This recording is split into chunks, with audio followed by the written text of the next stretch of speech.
generation of the technological society, we have been acted upon by forces of such power that few, if any, of us can understand. Extensive information gathering on every American, human experiments with drugs and psychosurgery, electronic surveillance, the era of the computer, invasion of privacy, growing government and corporate power over our lives, a people plagued by dehumanization, loneliness, and violence. Dramatic? Perhaps. But we are losing control of our technology and our lives. Not so long ago, people in a similar situation did not awaken to the forces around them. Are we so unwise as to do the same?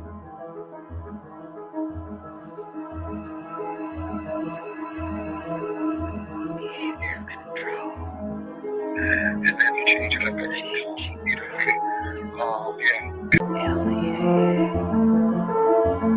Paranoia. Enemy list. Wiretap. Databanks. Dossiers. Medical records.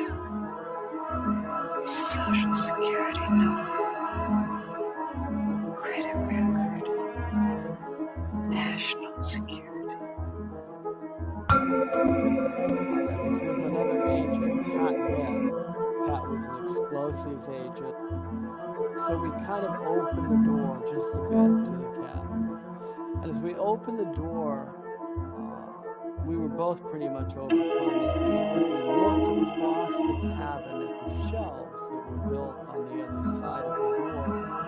We could see coffee cans and bottles and jars, and they all had labels on them, and they were very meticulously done. You could see that some were labeled with the name of certain chemicals. One of the things we saw was a hooded sweatshirt, that was hanging up there. And the cabin smelled as if you might start to think, if you really think about this. This is a person who lived in this cabin. They had a cutaway spot on the floor to go to the bathroom in if he needed to. Had built fires. Internet.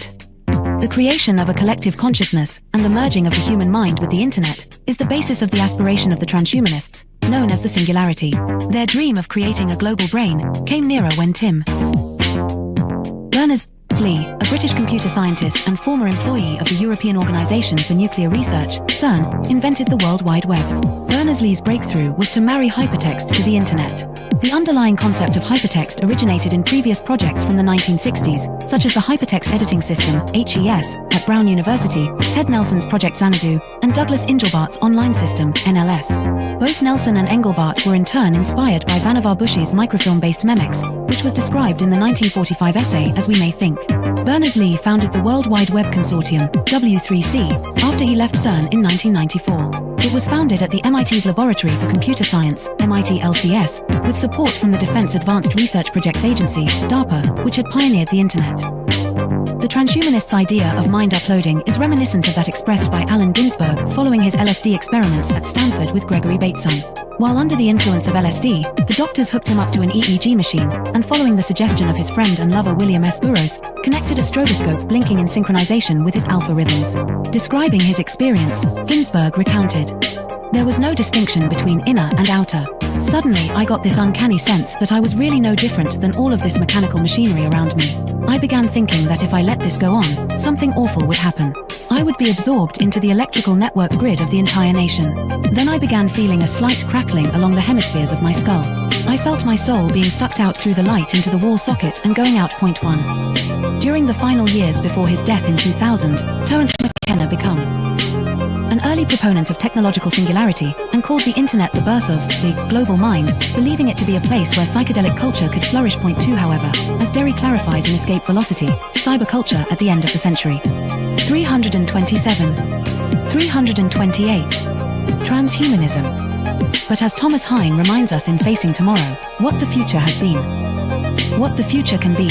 Futures like McKenna's are stories we tell ourselves. About the present, an attempt to invest our lives with a meaning and a drama that transcend the inevitable decay and death of the individual. We want our stories to lead us somewhere and come to a satisfying conclusion, even though not all do so. 1264 placing our faith in an end-of-the-century Deus Ex machina that will obviate the need to confront the social, political, economic, and ecological problems clamoring for solutions is a risky endgame. The metaphysical glow that increasingly halos the high-tech tomorrows of cyberdelic philosophers, corporate futurologists, pop science programs such as the Discovery Channel's Beyond 2000, or even ads such as AT and TSU will campaign, blinds us to the pressing concerns all around us. Point 3. As Eric Davis remarked in Technosis, some Christians, especially those with a brute Protestant conviction in the rock-solid inerrancy of the biblical word, would concur with Teilhard that our headlong flight toward planetization is part of a master plan. 4. Davis was commenting on Marshall McLuhan's 1969 interview in Playboy, where McLuhan mentioned that computer networks hold out the promise of creating a technologically engendered state of universal understanding and unity, a state of absorption in the logos that could knit mankind into one family and create a perpetuity of collective harmony and peace.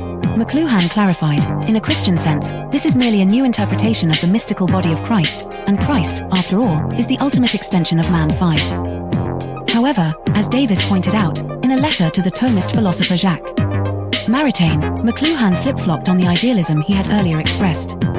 Electric information environments being utterly ethereal foster the illusion of the world as spiritual substance. It is now a reasonable facsimile of the mystical body of Christ, a blatant manifestation of the Antichrist.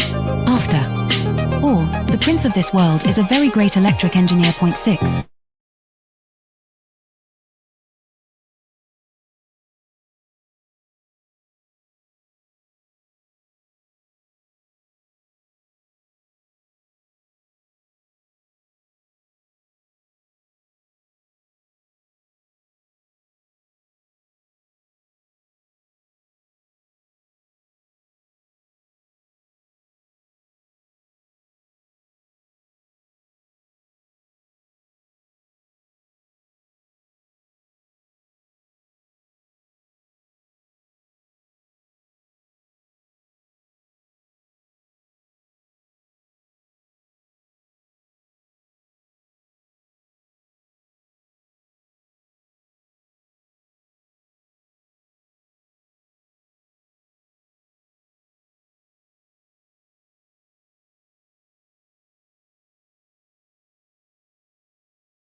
And Christ, after all, is the ultimate extension of man. 5. However, as Davis pointed out, in a letter to the Thomist philosopher Jacques Maritain, McLuhan flip-flopped on the idealism he had earlier expressed. Electric information environments being utterly ethereal foster the illusion of the world as spiritual substance. It is now a reasonable facsimile of the mystical body of Christ, a blatant manifestation of the Antichrist. After all, the prince of this world is a very great electric engineer. 6. However, for the transhumanists, the internet is not just an agglomeration of inert information, but poses the possibility of humanity creating a collective consciousness of the mystics. Effectively, transhumanism is the hallucination arrived at by computer scientists on drugs. As psychedelic drugs impede the ability to discern reality from imagination, they often lead to the mistaken attribution of life, or even divinity, to inanimate objects, like a computer program. The ultimate foolish dream of the transhumanists is that with the creation of cyberspace, we'll be able to enter the pleroma, the mystical realm of the ancient Gnostics, by uploading our minds to the internet. Thus, the internet will have come to serve as a totality of human knowledge, the omniscient collective consciousness of Teilhard de Chardin, also known as the global brain. Global brain. The relationship between the global brain and the internet, and its connection to the thought of Teilhard de Chardin, is explained in The Lost Symbol by Da Vinci Code author Dan Brown, a fellow alumnus of Exeter with Stuart Brand and Facebook. The Singularity. 329. Founder Mark Zuckerberg. There is an important section from the novel, which is based on revealing the secret of Freemasonry, where Willis Harman's Institute for Newtic Sciences, IONS, named after the noosphere of Teilhard, plays a central role. Here the character Catherine Solomon explains the significance of Newtics. 2 heads are better than 1, and yet 2 heads are not twice better. They are many, many times better. Multiple minds working in unison magnify the thoughts effect exponentially. This is the inherent power of prayer. Groups, healing circles, singing in unison, and worshipping en masse. The idea of universal consciousness is no ethereal New Age concept. It's a hard core scientific reality, and harnessing it has the potential to transform our world. This is the underlying discovery of Newtic science. What's more, it's happening right now. You can feel it all around you. Technology is linking us in ways we never imagined possible. Twitter, Google, Wikipedia, and others all blend to create a web of interconnected minds. God is found in the collection of many, rather than in the one.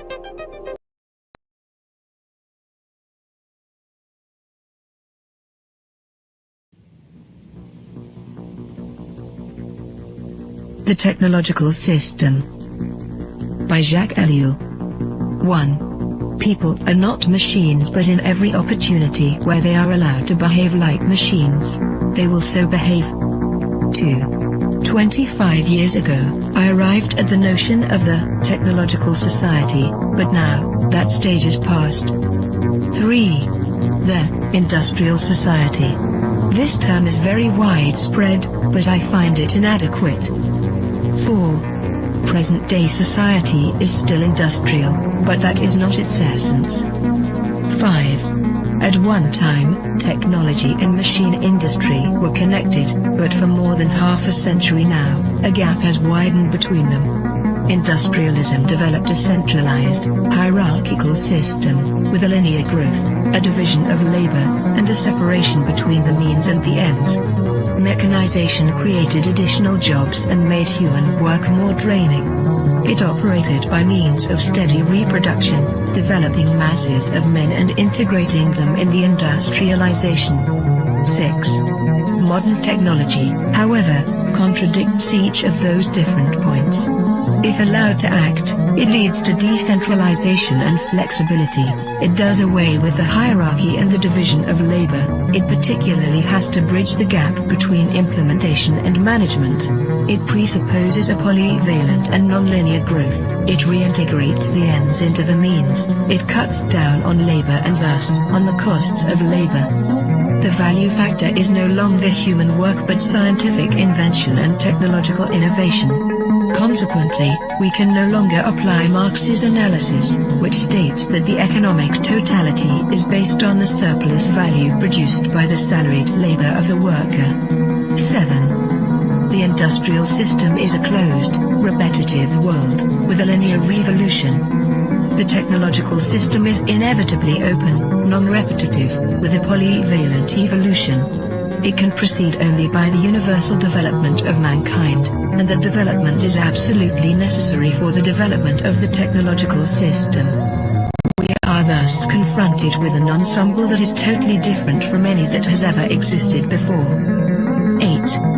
technology, conceived in terms of its automation, its chemical transformation of the world, its economy of energy, its cybernation, its data processing, its biological intervention, and its indefinite output of nuclear energy, has little to do with the old industrial mechanization. 9. Technology is power, made up of instruments of power, hence producing phenomena and structures of power, that is of domination.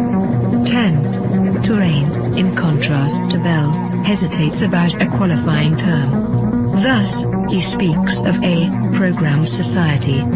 In this case, I am far more in agreement. For he thereby joins the overall outlook of those people for whom the new thing about our society is the organization. He sharply distinguishes between the primary, capitalist, era of industrialization and our era. He qualifies this new society in terms of three features. 1. The emergence of new social classes, technicians, bureaucrats, efficiency experts. 2. The new trend of business, which is now based on organization and no longer on the relationship between economic power and productive labor. 3. Spare time activities. All three characteristics boil down to a reduction and to the necessities of the technological system, which, as Terrain realizes, transforms the social struggles themselves. They are becoming more technological and are no longer subject to a takeover by the proletariat. Turing adds one more essential feature of post-industrial society: the importance of the student movement with its deep contestation, its challenge, and its political weakness. But, as I have tried to show in my studies on revolution, I regard this feature as episodic and contingent. 11. What triggers consumption? Advertising, that is to say, the technologies of advertising.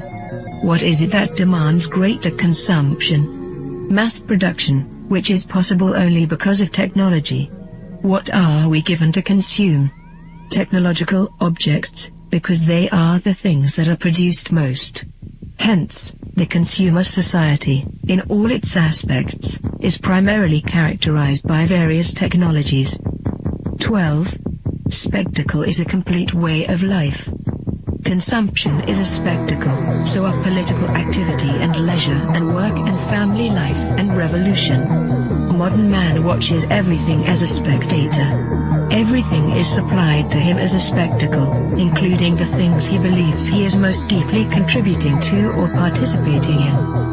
13. Technological activity is, by nature, spectacular, excluding all internal reality. Technological activity is what waters down all serious things, since no action can be performed any longer unless by way of technologies. 14. Z. Brzezinski, Between Two Ages, America's Role in the Technotronic Era, 1970, also figured he could add something absolutely new by coining the term technotronic. He lists a number of differences between industrial and technotronic society. In industrial society, the machine plays the essential role. The dominant social problems are unemployment and employment. Teaching is done through human relations. The ruling class is plutocratic. The university is an ivory tower isolated from reality. Reading favors a conceptual thinking proper to ideologies. Political conflicts are intrinsic. The masses are organized into trade unions. Economic power is personalized. Wealth is the object of activity. 15. Technotronic is a portmanteau word combining technical and electronic. Come now. Isn't electronics technological? Does the word add anything to the early definitions of technology? Once again, technology equals the machine plus industry. Fine, then there is something new according to the famous definition. In a machine, there are material parts that move. Electronics operates with no moving material parts. Granted. But if the computer is not a machine in the normal sense, then in what way is it not the product of a certain number of technologies? In what way is it not integrated in a technological system? There is no reason to distinguish between technology and electronics. 16. Man can no longer be a subject. 4. The system implies that, at least in regard to itself, man must always be treated as an object. Today, this phenomenon is far more important than the renowned Marxist interpretation of commodity. 17. Nothing can have an intrinsic sense, it is given meaning only by technological application. Nothing can lay claim to action, it is acted upon by technological process. Nothing can regard itself as autonomous, it is the technological system that is autonomous, as we shall demonstrate. 18. No technician claims to be ruling society. There is no need to regard technicians as technocrats or to believe that a class of that type actually exists. 19. Colin Clark's classification is replaced by a different one. At the bottom, the unqualified functionals, then the functional operators, and at the top, the rulers, researchers, conceivers, with perhaps a fourth sector for the activities of operational research. In other words, the social distribution is already less and less in terms of activities applied to the economy, and more in keeping with the technological capacity. 20. The era of clerks, and these clerks are the decision makers in all domains because they have the knowledge and use of the technologies. Like it or not, and Hetman shows this so well, the experts, the specialists of diverse technologies are to be found everywhere, from business to administration, from government to agriculture. They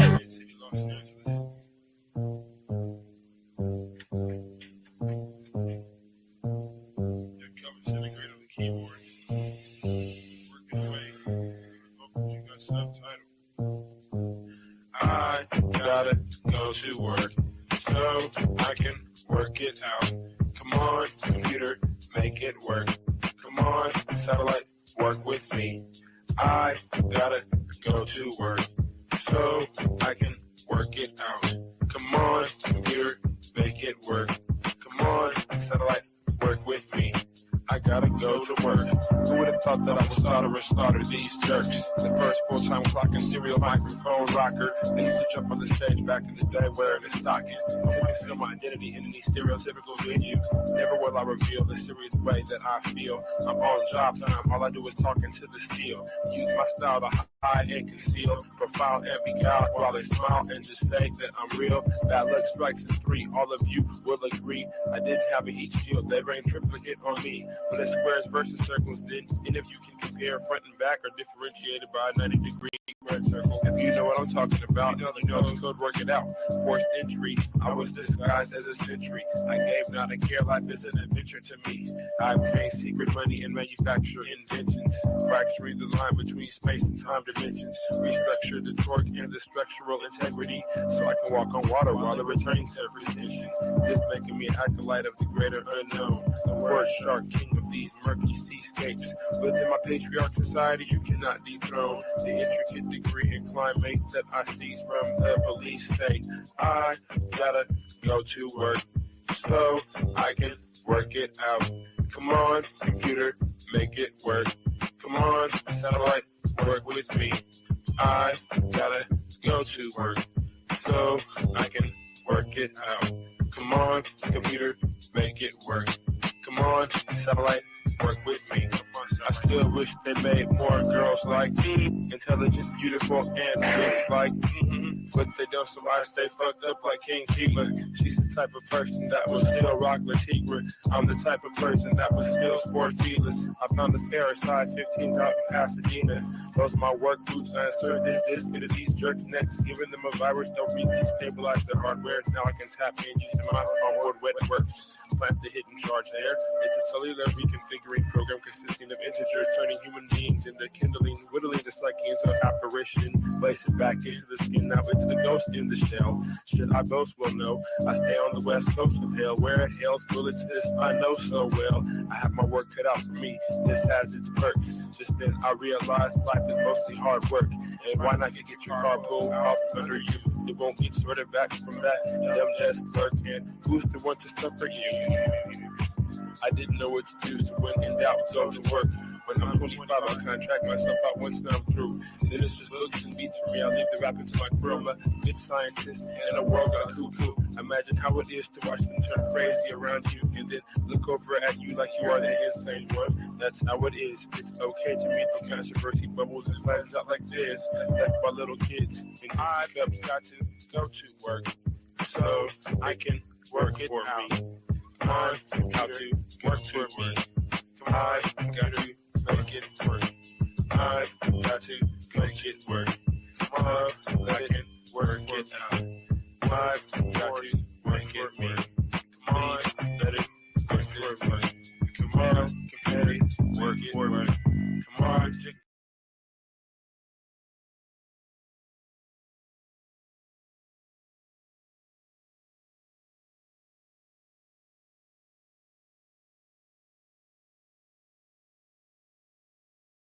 Fuck the intro. Your key crowd hailing me like a taxi. Learned that it's more to life than busting Gatsby. How the fuck you gonna blast? You ass like Andy Kaufman reading from the Great Gatsby. Relax, G, get gassed up and let your lungs collapse, B. Collect more gross income cause my galactic rap status is tax-free. Wildly cloudy rhymers copy whack raps from the factory at Acme. Just the facts, B. Urban dragnet, supreme architects, urban dialect. Bell curve side effect. Caucasian ladder years. Coconut almond spice, Bacardi dark. No taste for flatter beers. Grunting with your mouth open, let me empty out my bladder here. Blowing like John Battis, atomic air traffic. Blacking out your stratosphere, off the top of the locker. Cleats on the mic, kicking flows, brawling like soccer. Slow niggas rambling on and on, incoherently like Chewbacca. Used to be on the block on a snow rock Betty Crocker. Chrome showing, dome blowing. Jewels growing out the side of my crown chakra. You a killer gorilla or a babbling baboon? Part-time whack rhyming, no bottom line circus rapping buffoon. Want some pop shit like a balloon. Carrot paper quest to stay fresh. Stuck in the gay lifestyle, switching like May West. Wise winds from the east, squeezing at the beach and straight west. Guys locked down through the side to let the day bless. In jail ain't nothing to do but work out, jerk off, go to war, play chess. What's your degree? Cop a plea, change the story like the weatherman. Whatever, man, you ain't fly like Rodin, you fly like Peter Pan and Neverland. Move mountains in telekinetic mode, skate straight now, floating over your pathetic road. Rhymes written in genetic codes, flight poke road, perch the top 5 pillars of hip hop, aesthetic soul. Come on. Some rappers wanna make you move, niggas and bitches shake and groove. Some MCs just show and prove, you pick and choose when draw or lose. If you got nothing to prove, lie down your niche and spit your groove. Take you on a lyric cruise, rappers pay your dues, ain't shit to prove. Yo, peace while I rest in this pigeon who's back. I'm digging to judgment day, I'll be my own lord. Self-preservation be my religion. Blind and fast, slain, chosen. Wings protected like safe sex in a latex Trojan. Skiing uptown to leave your brain frozen. Gat explosion, leave warm blood flowing. Internal organs exposing. Correlation to the cosmos, urban legends off the block, street theologians. Headliner bill, throw a jewel at your grill. Black steel, bring the heat like military fire drills. Drop a bombshell for real, units move half a mil. With or without a record deal. Still get this crab industry involved, motherfuckers something they can feel. Aviator wristwear, elevator textiles. Imported Timberlands from Switzerland, scuffing up your reptiles. Live resistance between the white lines. No more sniffing, saying fucking 9 to 5. Now all I do is fucking write rhymes. DJ scratch the wax like shade balls. Grab around the pot door like rebel slave cars. Navigate the southern state like maze halls. Chain shining, medallion swinging like stalactites on cave walls. Bounce the rhythm like a tambourine. Step up on the scene with a monster theme and a third world dream. Impale bubblegum rap stars and microphones infected with gangrene. Deconstruct contemporary pop culture to reinvent my own mainstream. Some rappers wanna make you move, niggas and bitches shake and groove. Some MCs just show and prove, you pick and choose when draw or lose. If you got nothing to prove, lock down your niche and spit your groove. Take you on a lyric cruise, rappers pay your dues, ain't shit to prove. My name was Rodan before the whack Godzilla blockbuster. My name was Rodan before Stellar Dust collected into the first star cluster. Set up shop at the pearly gates, moving out while defending them. Cherubim on the mic, lyrically descended from Big Daddy Kane and Rock him and them. Golden Age legacy, platinum right of a new era, second millennium. Triple CD blazing up like 3 flavors of tropical weeds when you blended them. Connect ghetto slums to heavens, turn opposites to synonym. Been grammar like Annie Man and distort space-time ride continuum. 5% rhetorical, prophecies like an oracle. Bad luck to MCs like a Kennedy. Reach across infinity, reestablish my divinity. Between me and the eternally great enmity. Imagine a natural born enemy befriended me. Offended me of what you pretend to be. How the fuck you a killer with blatant homosexual tendencies? Come on. Some rappers wanna make you move, niggas and bitches shake and groove. Some MCs just show and prove, you pick and choose when draw or lose. If you got nothing to prove, lock down your niche and spit your groove. Take you on a lyric cruise, rappers pay your dues, ain't shit to prove. Rappers wanna make you move, niggas and bitches shake and groove. Some MCs just show and prove, you pick and choose when draw or lose. If you got nothing to prove, lock down your niche and spit your groove. Take you on a lyric cruise, rappers pay your dues, ain't shit to prove.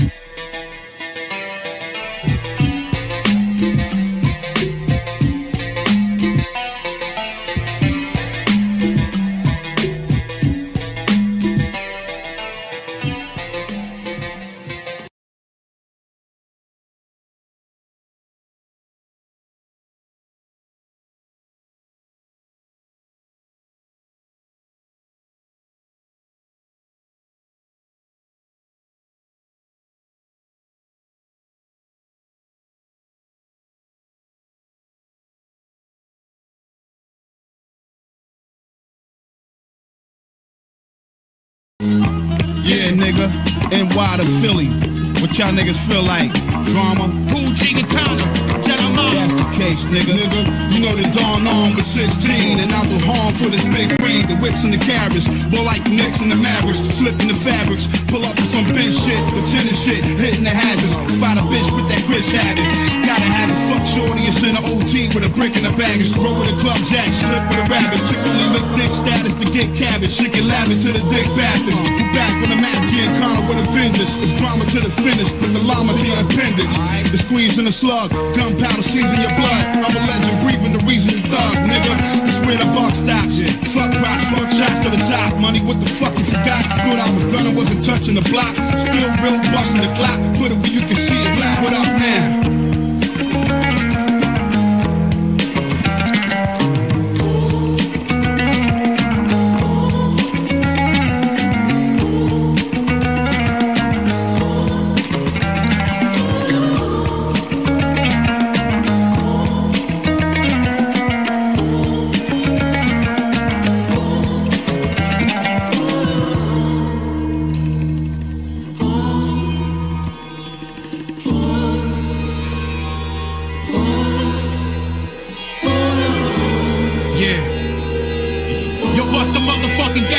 Y'all believe lies like y'all was Catholics. I rap in Arabic, so my message is just immaculate. My rap elaborate, drink a 40 and blaze a sack to it. My aim is accurate, take your brain and blow out the back of it. I'm salty, miserable cat that slap shorties. Looks kinda resemble that, a fat Paulie. I don't even clap, young boy, clap for me. Chain hang down on my dick, I'm that naughty.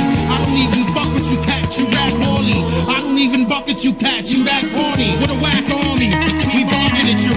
If any pass hold a hammer like a carpenter do. You should understand that I ain't really fucking around. And if you do, you're gonna find your body stuck in the ground. We bucking them down, cause that's how wrong my life is. Y'all don't understand how fucking strong my wife is.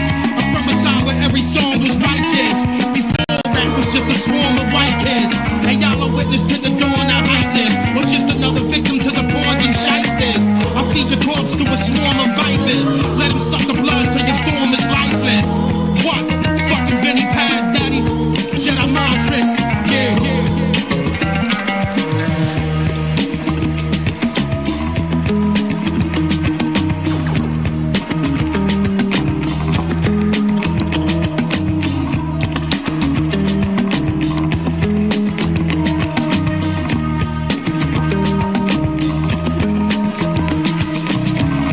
G-Rap, Giancana, Jedi mind, y'all niggas know. Vinny Paz, I'm fucking running with words. The fucking legend. my nigga Stoop on the track. Yeah, Enemy of mankind, you feel me? it's just the fucking beginning, motherfuckers. We're back at this motherfucker. Stronger than ever. What? Yeah, welcome to the Machine Lies, where we talk about the lies of the machine on the machine that lies. And yeah, we got a special show today, cataloging the ideas about human enslavement, right? Man has become the object of techniques, right? And of technical necessity, right? So we're talking about the man's technological enslavement, right? And also how various ideological configurations have been raised in order to give man this sort of in order to make man quantifiable, right? So we've we're cataloging this idea of both scientific totalitarianism and the world technological system. And I apologize, I'm a little bit out of breath at the moment because running around, right, and trying to organize the technical aspect of the show, and of course lots of technical difficulties and all these types of things that have caused me to go live later than usual, right? And then also lots of hangups in trying to begin the show there, right? So I greatly appreciate you guys, right? And your patience, right? But we're moving to a sort of, we're talking about the evolutionary synthesis. So we've talked about Hegel, right? We've talked about Darwin and the myth of progress and how it's based on all of these ideas that have been raised throughout history, right? And yeah, one of the main ideas that we're sort of cataloging, right, is this notion of the universal identity of man, right? And this notion of the universal identity of man is a dual aspect, right? In terms of it talks about the progress of human civilization, right? The collective progress of human civilization, right? But also a separation of man from nature, right? This is because reason, right, that became dislodged, right, from the material realm, got placed within the transcendental scope, right? And you know, this idea of the reason being encapsulated, right, by God and then by man and then being placed outside man, right? So we have different ideas, right? And as I said, we moved from an idea of you know, well, nature moved from the idea, right, of the mind, right? So we have this idea of, okay, the mind, right, being transformed, right?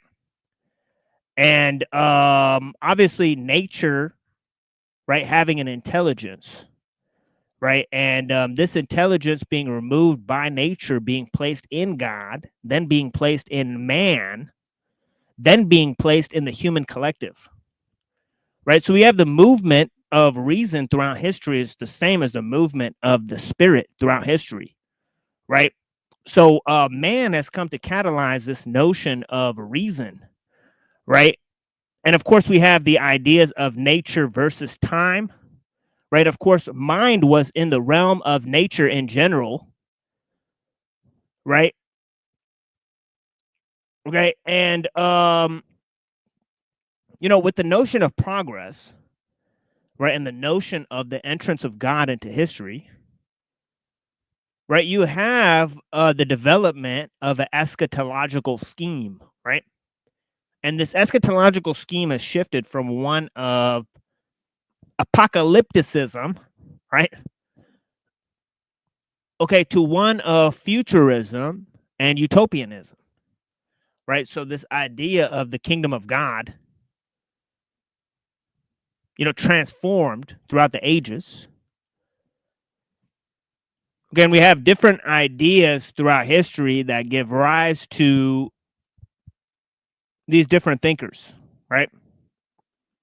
So what can we say about this idea of this evolutionary scheme, right? Well, as we said earlier, it suggests that there's a teleological scheme, right, within nature itself, right? So it seems to point to a sort of intelligence in nature that's driving things, right, towards betterment and improvement, right? But once you take this out of the idea of evolution, right? In other words, if you take God out of the idea of evolution, right, then you don't really have a notion, right, such as telos, right? Right. So the absence of telos and the reemergence of telos as the spiritual component, right?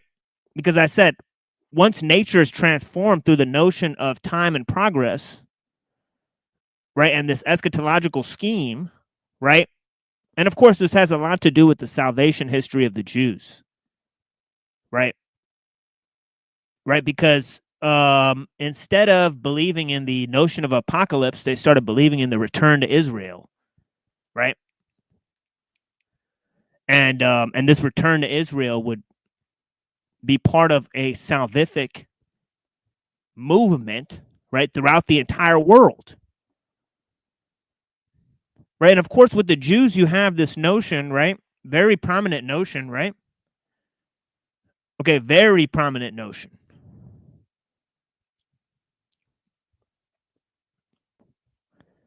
okay, of a nation being linked through an eschatological scheme,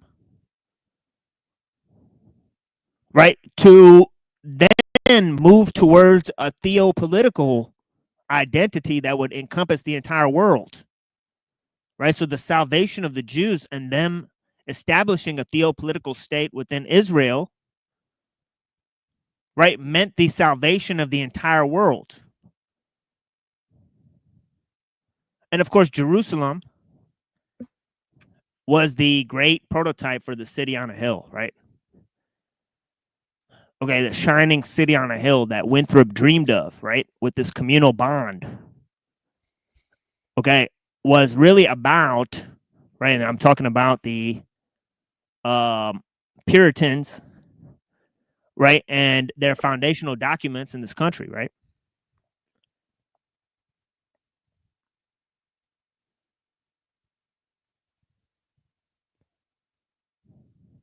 Okay, so what we have is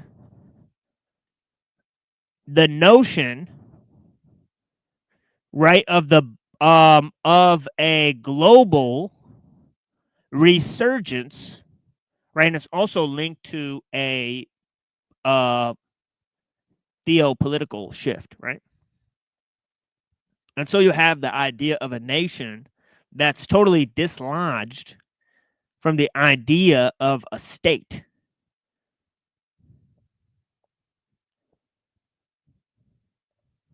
Right? Like that's old adage about the Jews, right? Are they a nation without a people or a people without a nation? Right? So this idea of people, nation, and state are actually three distinct conceptions in the development of man, right? People or tribe came first, obviously, right? And it's closely linked to the notion of family, right? But as you develop the idea of the whole cultural edifice, you get the whole entire aspect of the national identity, right? And as you develop the political extension of that, right, of political techniques, right, then you really get this whole notion of the state, right? And so you have within the modes of development, right, in the technological schemes, right, a move from the ethnic to the great civilizations of the world, right, the large civilizations, large empires, right, that amalgamate culture and technology, right, and you go beyond the biotechne,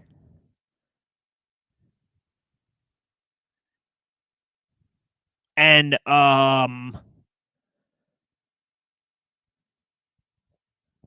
technique that's conditioned by culture,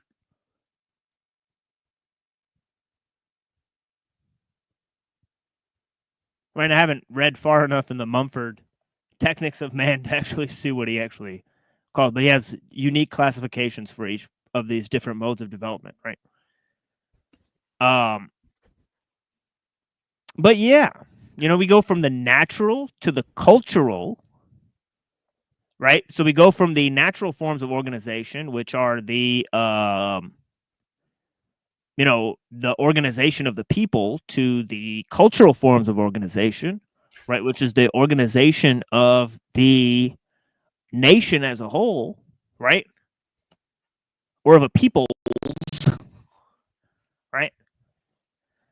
And then we have the idea of the conglomerate of the state as a political extension of laws and institutions, right, that reflect those laws, right, along with systems of education and propaganda, right? Okay, as Plato said, right, the guardians need to be made musical as well as athletic, right? Meaning they have to discern culture and they have to discern military valor, right? That these are two great aspects of the mega machine of civilization, right? Okay, these are two great aspects that it incorporates, right?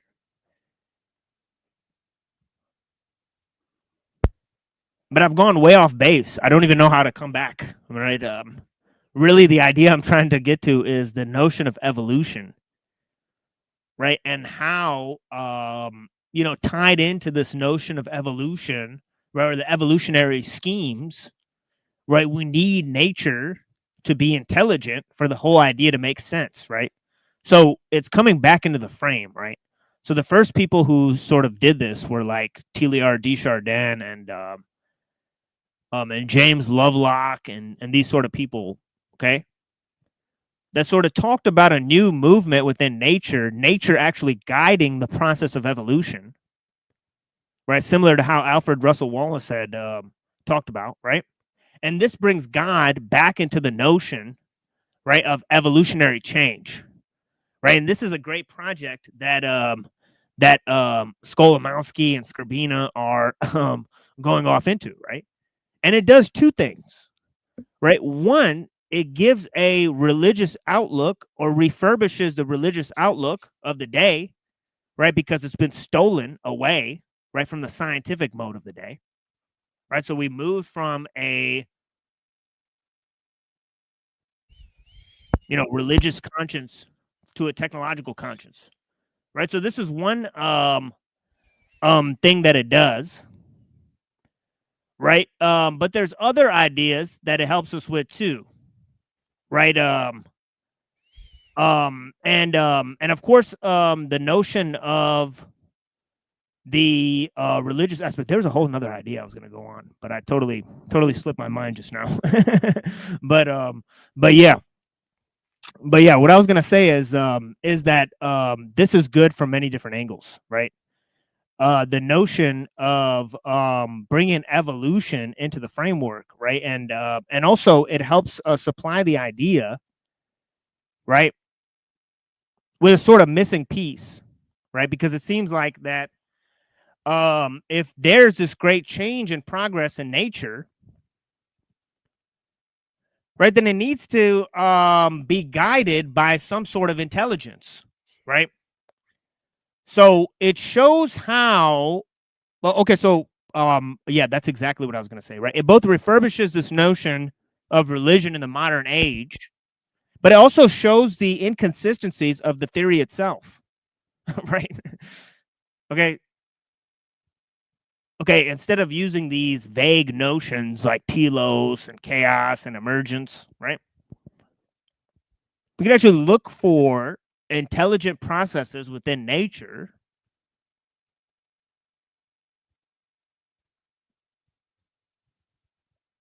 right? Just as we could assess intelligence in terms of, you know, how certain machines operate, right? We can assess the intelligence of processes within nature, right? The way somebody like Skolimowski or the whole theory of epigenetics, right, which is really a idea, right, that seems to come from these guys, right, who are talking about creative evolution, right? And this notion of a sort of creative evolution, right? Okay. Okay. It's coming to fashion, right? Through Hegelianism, right? Through Teilhard de Chardin, right? Through this evolutionary synthesis, right? From the scientists.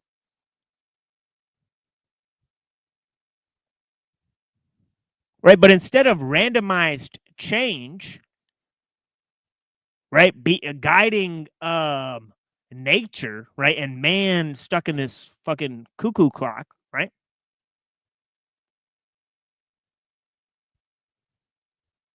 Okay, we need to look at the world or synthesize our view of the world in time in terms of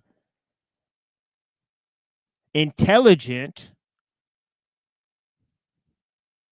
movement towards a holistic view, right? Instead of randomized change towards further separation and division.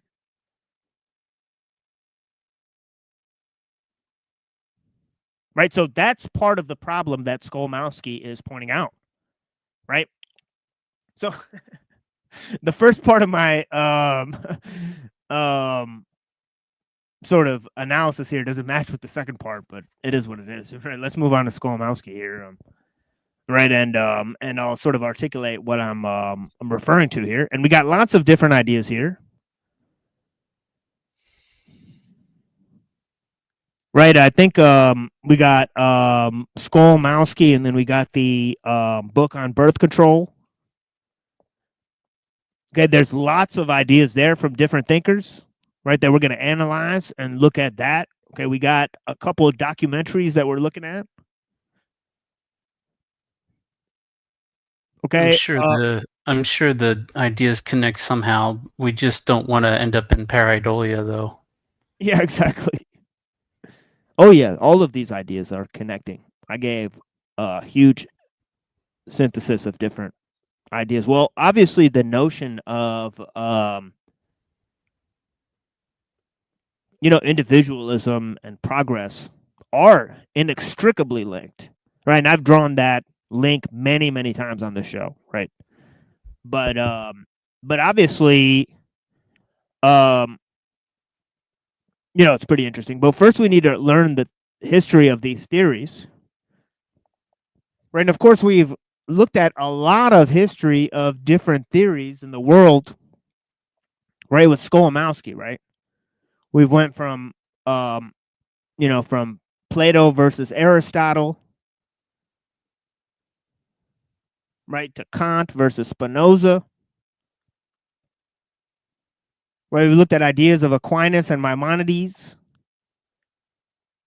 Okay, he didn't talk about Maimonides that much, but I covered it nonetheless through Copleston and others.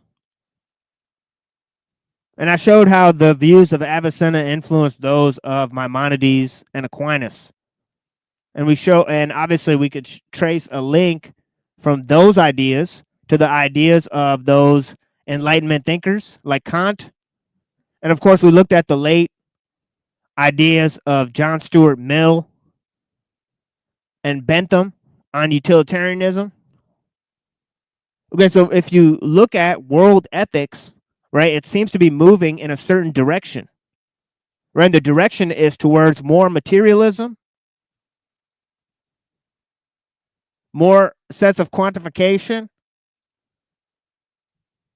more about knowledge, less about values, more technological, less religious, right? So there's certain patterns that can be drawn if you're looking at the collective movement of world history and ethics, right? So let's take a look at what Skolmowski is saying. He says there's 4 stages of evolution. Right, and of course, the last 2 are ones that he's proposing, and the first 2 are the scientific and materialist are caught in the scientific and materialistic paradigm. Right. A special thank you to our great friend Daisy May. Blessings. Thank you for being here. It's good to see you back here. Blessings. I greatly appreciate your time. Death to Compromise. I greatly appreciate you, friend. Everybody else is always here. Jake, Denise, Frank Monday, Lizard Tree, Browns Boy. Yeah, I love you guys. I greatly appreciate your time. And your correspondence with me. We had another guy here. He had an interesting comment. Noah Michael sounds like hell at the intro. Yeah, so definitely that's the kind of portrait that we were trying to paint there. Right, so I hope you appreciated that. And of course, Calix was first, so he has to be acknowledged. Greatly appreciate it. Yeah, he beat me, but that was like an hour off, so. Right. Oh yeah, we've been doing a lot of live streams. So I'd say you go to, see, we're on part 74 here. If you go to part 10, you'll start and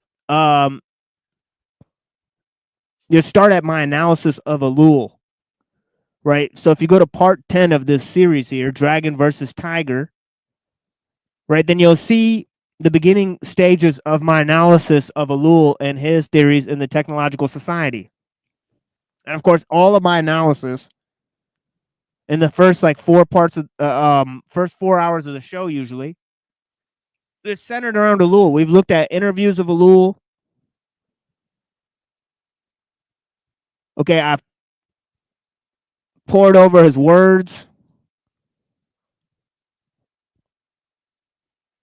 Okay, we've looked at some of his theological views. We've looked at some biographical information about him. Okay, but we've concentrated on his theories about the technological society. And yeah, so let's read some of Skolimowski here. Right, it says, in what sense can we talk about an evolutionary God?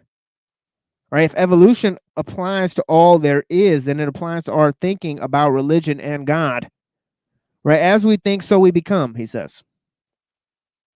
Okay, great sort of extension of Descartes. Yeah, I was gonna say like a modification of Descartes' phrase. Yeah, modification of Descartes' phrase in lieu of the participatory mind, right? His great theory, right? So we participate, okay, in the process of recreating ourselves just through the process of thinking, right? So it's no longer a thinking about thinking, right? So it'd be a type of becoming then. Exactly. And I think it's also as we see, therefore we become.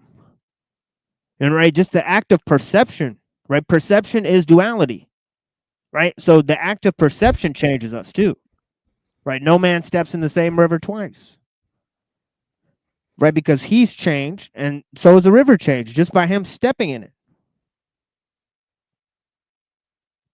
right? He's part of the existence, right? That includes the world, the river, and the man. Right, as we think, so we become. Right, and what we create creates. Right, our thoughts have imaginations. Right, our creations have a life of their own. They're not owned by us, right? So yeah, as we become, so we think. Right, the process of our becoming, right, and becoming is a way of creating yourself, right? As I said, right, spells out different modes of thinking about religion and God, he says. Right, traditional religions attempt to bring us back to the context which we have outgrown.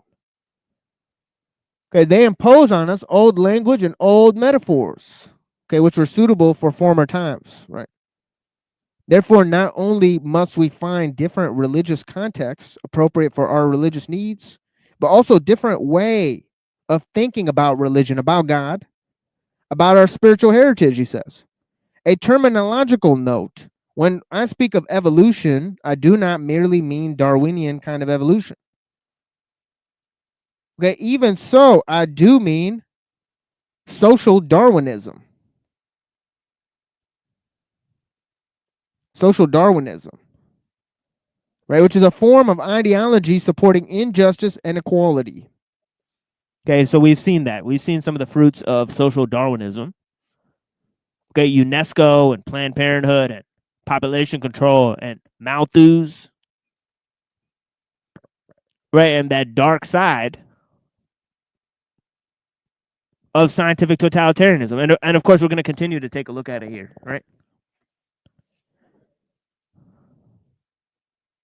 Right, so he says, in short, I do not mean any deterministic process, which, for example, Jacques Monod postulates in his book Change and Necessity, that makes us victims of iron necessity or capricious chance, right? So the ability to change, right, the ability to process our own freedom, right? The ability of becoming, right? All of that is related, right? And of course, it's all tied to nature as well, right? So all of this is about evolution in the spiritual sense of the term that he's now taking it, right, away from the scientists, right? Okay, so he's redefining the term evolution, and this is a key point, right? Nowhere throughout this is he talking about the stale old version of definitive, of Darwinian evolution. Sorry, right? So it says I use the term evolution, and here's where he brings it to Bergson, right? Who actually wrote the work Creative Evolution, right? He says he means it in the sense which Bergson and Teilhard applied it, right? As partly a creative process, which alone can account for the emergent qualities and new forms of life. All significant changes in history of the universe are the result of evolution so conceived. Okay, so it's a creative process. Okay, and it's tied to life. Okay, that's all that we can say about it.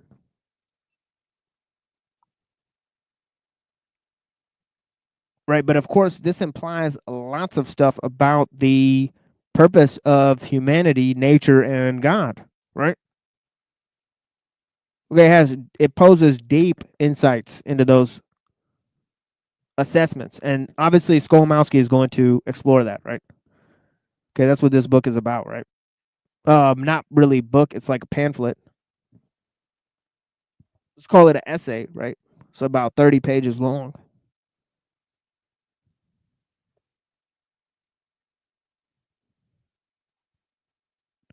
So he says significant invariability means the compass of our means within the compass of our understanding. The evolution is inextricably tied to our understanding of the development of the universe, and our understanding of our place in it.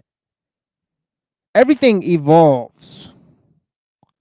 So does our thinking about evolution.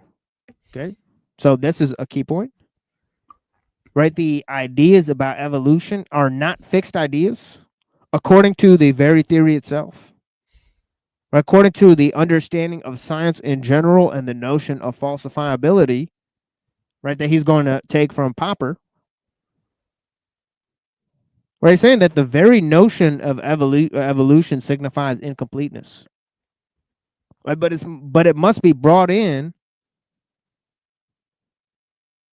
to a holistic structure of thought, right? And this is why it can't be outside of the religious or spiritual forms of understanding, right? Which he says it point to a total aspect of our being, right? And actually, that's merely what it's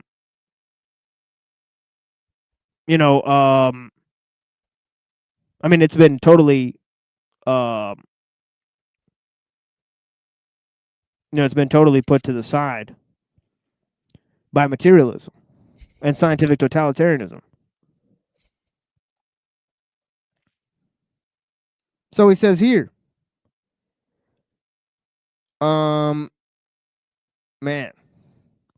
says it has evolved significantly since Charles Darwin came on the stage. That's right. Right, as it was important in Darwin's time to see the unity of mankind with lower forms of life, so it is important in our time to see the difference between human beings and lower forms of life. Right? Evolution means differentiation, means growing complexity and growing consciousness. Whoever is blind to those characteristics is blind to the very raison d'etre of evolution. Let us therefore attempt to see how our thinking about evolution has evolved and how it is evolving now, insofar as we are evolution conscious of itself. We have the responsibility to help this process of evolving, he says. I've heard many different pronunciations for that word. It's a tough one. Raison d'etre. The French pronounce it so freaking weird. I can't even do it. De toi. To begin with, the discovery of evolution does not start with Darwin, but the geologist Charles Lyell. Right, Lyell saw and described the geological evolution in his seminal treatise, Principles of Geology. By the time Darwin came onto the stage, the ground was prepared. People were ready to entertain ideas about evolution. But yeah, I think we saw that Charles Lyell actually, Charles Lyell and Darwin, right, they sort of also owe a little debt to Alfred Russel Wallace, right? So there's a little bit of that going on, right? Who basically, I think he discovered natural selection, right? But he didn't make the jump of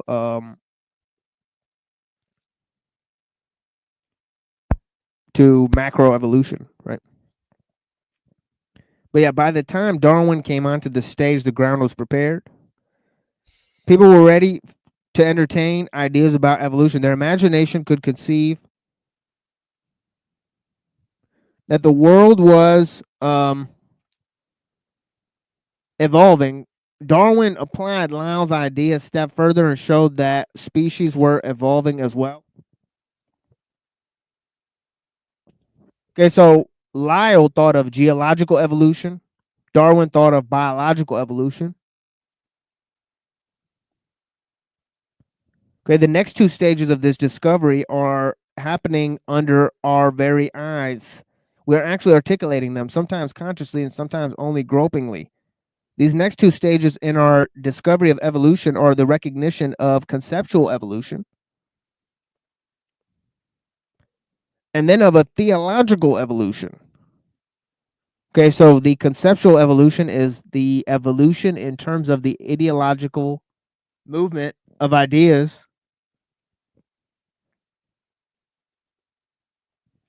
right, which we now have 2,000 years in some cases of certain forms of written history, right? And we can assess certain changes, as I talked about before, certain patterns and dynamics throughout history and look at the conceptual movement of ideas, right? To quote from earlier,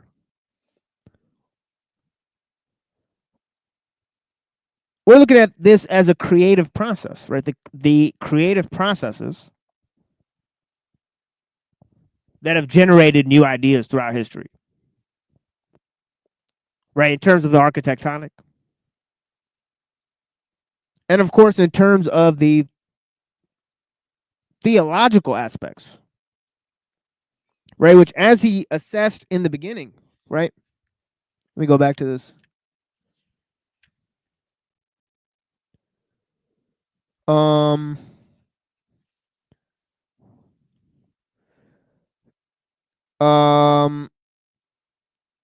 He says that the questions about religion are extremely important, right?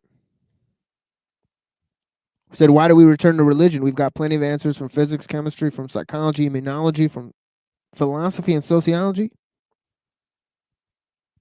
But what is the meaning of life? What is our destiny? What is the structure of our wholeness? How can it be justified in human terms? And in terms that go beyond the human universe? How can we cope with the mystery of existence? Said these sublime questions go beyond specialized disciplines. Right, so we need a reference frame for ultimate questions. And of course, those ultimate questions and their articulation cannot be put in the background of life.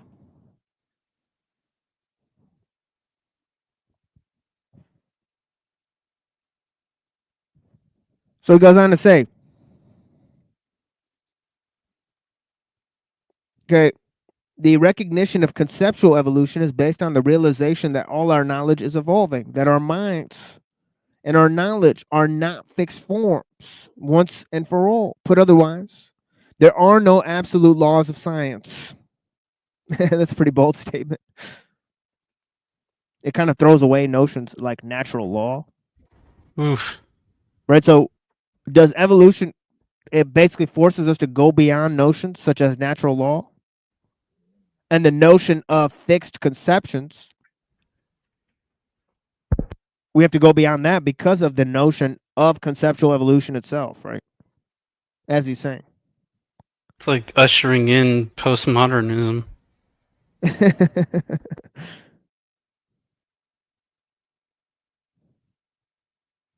Well, it's like it's already been ushered in, right? It's kind of what he's saying, right? So you got to go with the right, that the very notion of evolution, once applied to the conceptual frame, right, it says, well, there's no fixed notions. There's no limited conceptions. Right, and as he says,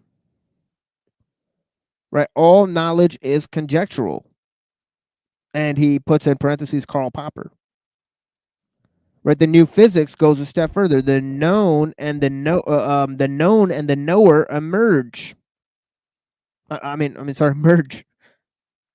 The known and the knower merge. Right, so bringing the mind back into the framework of the natural.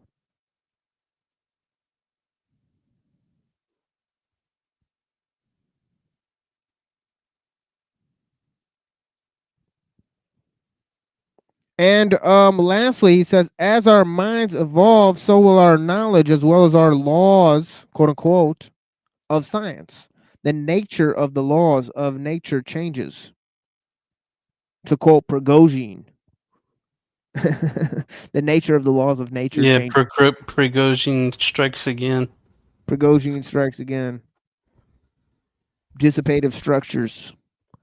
The recognition of fallibility of all human knowledge, including scientific knowledge. Oh, doesn't that sound religious? Fallibility of man. Oops. Where did I read Prigozhin recently? Yeah, he's all over the place. We need to look at one of those. Something to do with plasma, maybe. Yeah, we got to look at these documentaries where Prigozhin is talking. Maybe we'll look at one of those after we look at Schumacher. Prigozhin. Yeah. But yeah, the fallibility of all human knowledge. That brings back, and of course we could put that back into the notion of humility as being a quality of the truth seeker. Right. Knowing your own ignorance. We're back to Socrates and the Tao. 2,000 years later. The lion's share of credit and respect goes to Karl Popper, he says, who in his conjectures and refutations tirelessly argued that fixed scientific laws is an illusion. Is an illusion. We only have conjectures, tenuous and tentative, holding only for a while, and then they are replaced with other conjectures. It should be noted that Popper himself did not perceive that his epistemology was an extension of evolutionary theory into the products of our knowledge. This interpretation has become possible only with the advent of the new physics. The new physics, as I will argue, exemplifies the third stage of evolutionary thinking. Evolutionary thinking applied to thinking itself, seeing our minds as part of the evolutionary process. The recognition of theological evolution, or discovery of evolution in the realm of our thinking about God and theology, means that we no longer accept one fixed and immutable God. We thus recognize that our concept of deity, of redemption, of salvation are evolutionary products too.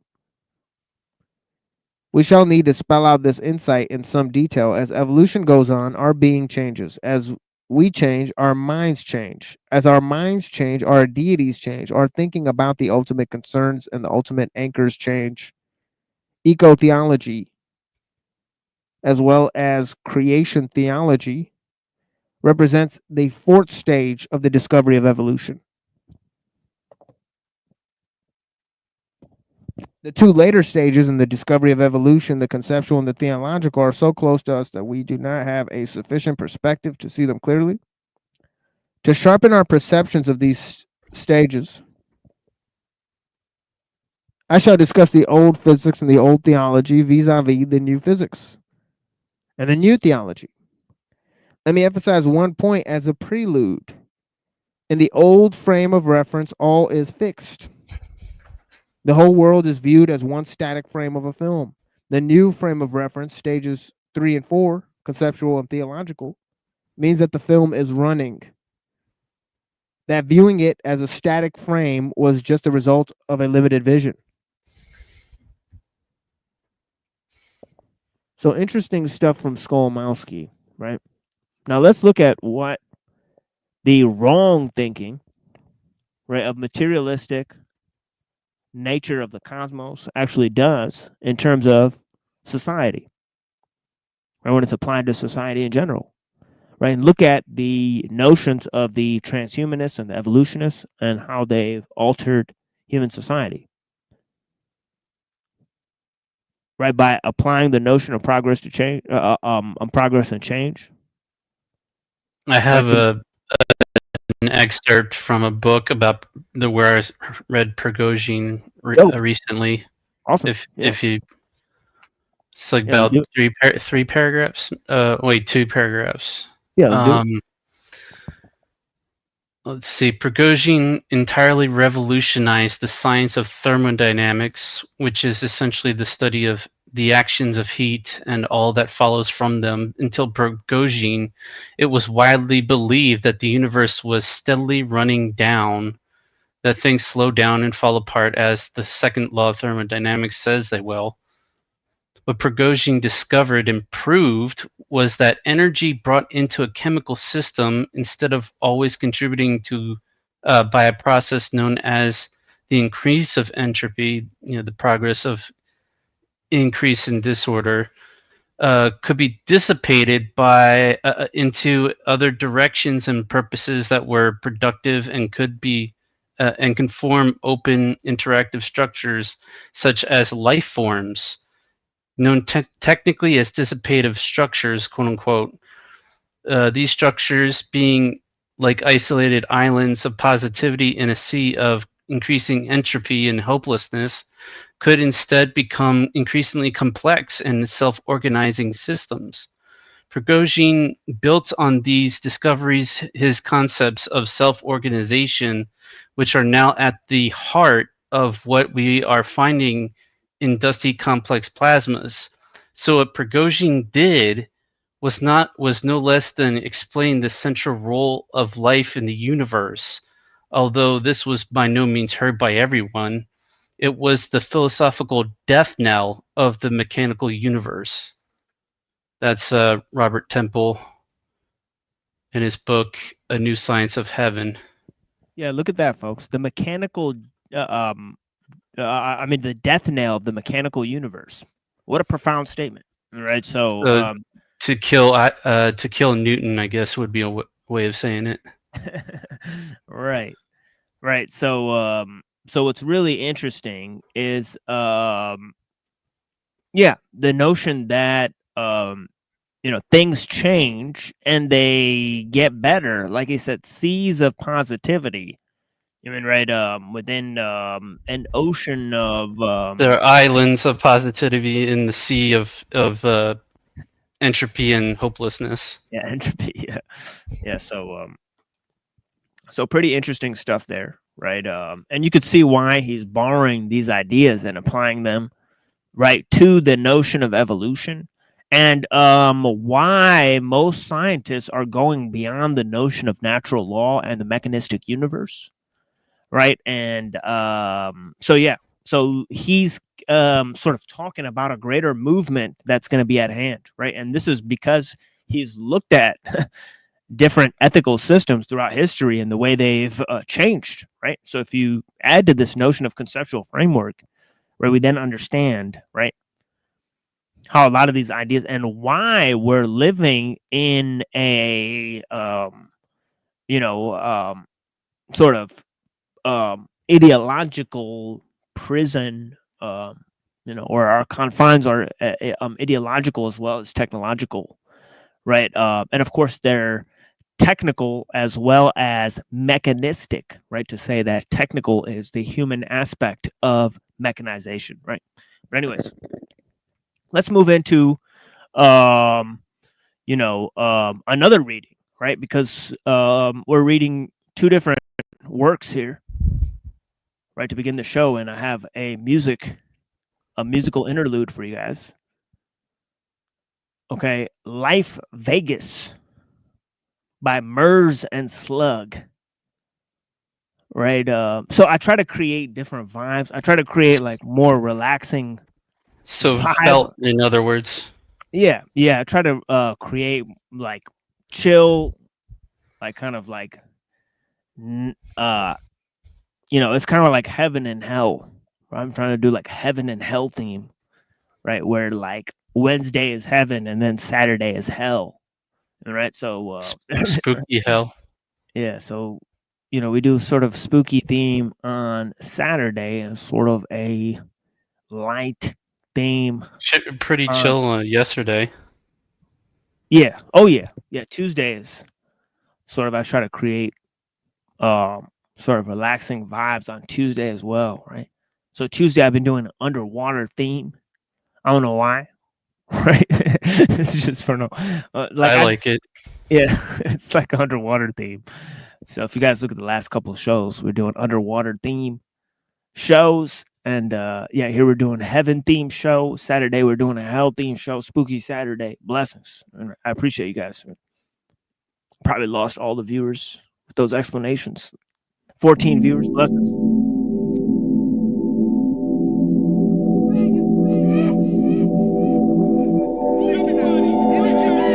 Left the house at 10:50, about to hit Sin City in a new rental car with a brother spin with me. Drove past Whiskey Pete's, right past Prima Donna, was about to go down. I can never tell my mama no drama, just fun, getting drunk, shotgun. Club bikinis, I'm already on one, and I won't pass out. I can drink for days. Catch me 7 a.m. still dancing at Dre's. Boom, you heard? Boom, ba-boom. From the moon to noon, we consume the room.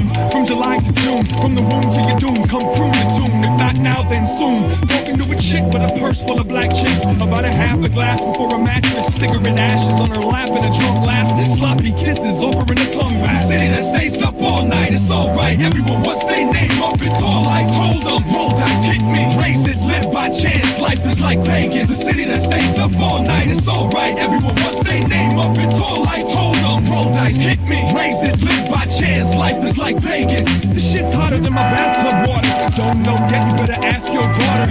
Glance around and take in the festive. Hands down from the crib to the deathbed. Las Vegas, where the long legs is. Hook through the ace of spades, just a bait fish. Send a lucky hustler back to basics. Or load him up with enough to crash the game. Southwest got the tickets going for the right price. And SNC won't miss no flight. Gotta holler at Piso, hip-hop site. I'ma need that cheese so the trip go right. Headed to the octagon for some UFC. Me and the homeboy DUST. 3 G's cash and a card on me. We about to blow it up for the 213. The city that stays up all night, it's alright. Everyone wants their name up, it's all life. Hold on, roll dice, hit me. Race it, live by chance. Life is like Vegas. The city that stays up all night, it's alright. Everyone wants their name up, it's all life. Hold on, roll dice, hit me. Race it, live by chance. Life is like Vegas. Yeah, what happens in Vegas, you ain't supposed to tell, but I was front row seats watching Dave Chappelle. Mandalay Bay, full house of blues. Didn't gamble that day, couldn't stand to lose. Now I'm full of booze and I'm headed out to Cheetahs. About to get a lap dance from a skin tight diva. About to make a rap band out of midnight creature. Dressed like a schoolgirl with plans for the teacher. She's starting to yell again, it's time to get lost. Why not? Already made the dick soft. Caught the next flight, passed out at liftoff. Back at the job where the shit's tossed. Cause the big boss is pissed off. Ticked off by a thick jaw pit boss. One finger bit off, you're getting ripped off. Fit for a quick loss, tricked off. Hitting up the top of the fish sauce. The city that stays up all night, it's alright. Everyone wants their name up, it's all life. Hold up, roll roll dice, hit me, raise it, live by chance. Life is like Vegas, a city that stays up all night. It's alright, everyone wants their name up in tall lights. Hold up, roll dice, hit me, raise it, live by chance. Life is like Vegas. You gotta feel this modern vaudeville. Tall on pills, sugar walls get filled. It's all built for the dismantle, and the room gets billed for the sex channel. Somewhere in the middle of nowhere, the wind that blows air that ain't got no cares. Keeps your drinks full, shoes laced up. Like Vegas, it's what it's made of. Shopped at Caesars, maxed out visas, hard liquor shots till I caught amnesia. Rio Valleys, Mustang Sally's, the reason LL never made it back to Cali. Gourmet foods, buffet blues, where the hookers don't hesitate to scuff their shoes. Everyone has a price, everything is for sale. Where it's hot as fuck, but it's fun as hell. Vegas, baby. Yes. This fucking song makes me want to stop what I'm fucking doing and go right now. If you're not 21, you're full of shit, and you don't know shit or fuck about life until you've been to Vegas, you young punk.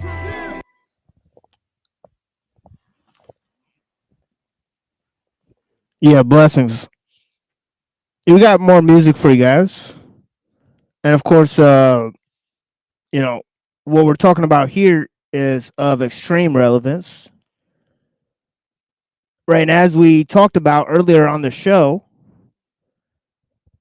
right, oh man, actually misplaced this quote for now. But yeah, let me actually open this up here so I could drop this quote on you guys again, because it explains so much. So much of what we want to say, right, is in this one quote that it just bears repeating. Okay, and he says, I think the subject that will be of more importance politically is mass psychology, right? So he's talking about the need for propaganda, right, as a system of mass education, right? The need for public education, right? And the subsequent waning of the family and home life, right? And of course, okay, the destruction of extended family, right? And basically nuclear family unit being established as a main aspect of society right after the Industrial Revolution, right? And of course, the idea that the Industrial Revolution creates the necessity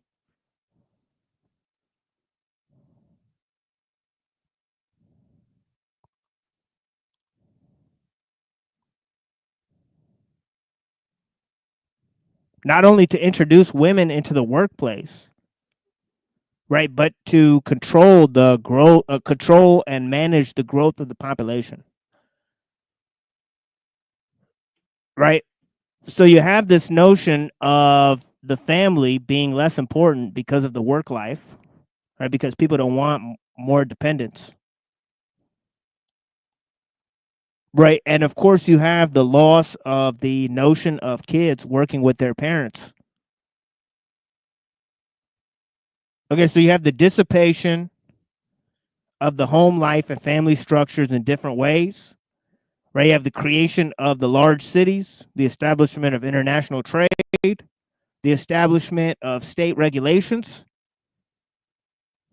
right? And of course, the state and the economy become linked because of the advances of technology. Right, and of course, there becomes a need to manage the population, and this especially happens in European society and in American society. Right, because this is where the movement gained prominence.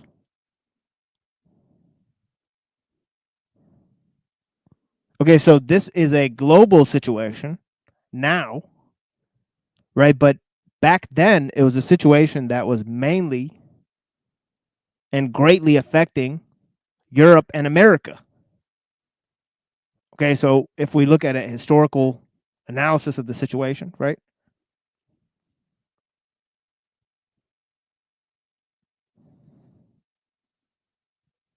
So he says various results will soon be arrived at that the influence of the home is obstructive. Although the science will be diligently studied, it will be rigidly confined to the governing class. The populace will not be allowed to know how its convictions were generated. When the technique has been perfected, every government that has been in charge of education for a generation will be able to control its subjects securely without the need of armies or policemen. Educational propaganda with government help could achieve this result in a generation. There are, however, two powerful forces opposed to such a policy. One is religion, the other is nationalism. Okay, so in ellul, we're going to talk about this institution of nationalism and how it's handed over to the technical aspects of state regulation, right? And it creates the complex known as a nation state, which of course is an extension of the economic system, which is basically the creation of the state as a commonwealth. Okay, to borrow a terminology from Hobbes.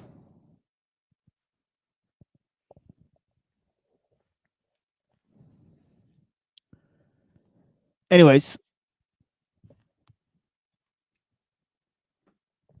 now we looked at many different thinkers from Kant to Benjamin Franklin to Theodore Herzl yesterday, right? And looked at their ideas about their support for technological advancement, right? Okay, so we're moving on here, right, to this work, Birth Control.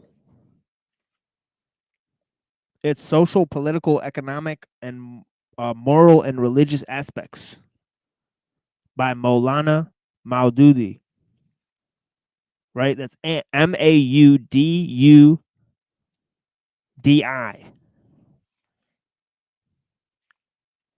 right? And I'm on page 23 here. And he's talking about different aspects of the problem, according to many different thinkers. But I'm going to skip a few paragraphs here, and he says, and move towards here, where he talks about the problem of social imbalance. He says, efforts towards birth control have produced serious distortions, imbalances, and malformations in the society. The reports of Registrar General of England, the investigations conducted by National Birth Rate Commissions, the finding of Royal Commission on Population, and many other studies and reports have inter alia revealed several disturbing aspects of the situation. Their findings may be summarized thus. The use of birth control devices is most popular among the upper and middle class people.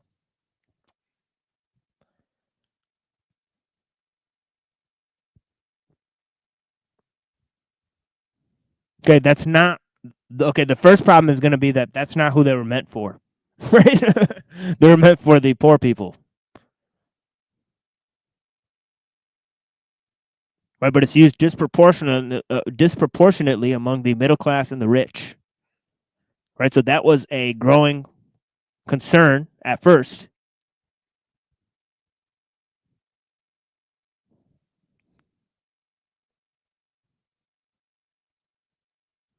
Okay, is in creating these social distortions that he's referring to, right? It says most of the persons who have been fascinated by the idea of birth control belong to the upper income groups, highly educated businessmen, well-to-do persons of the middle class, rich gentry, commercial magnates, industrialists, teachers, thinkers, managers, planners, etc. And of course, this is a very old pamphlet, right, from this published in the 60s. Right, and it was actually written way before that.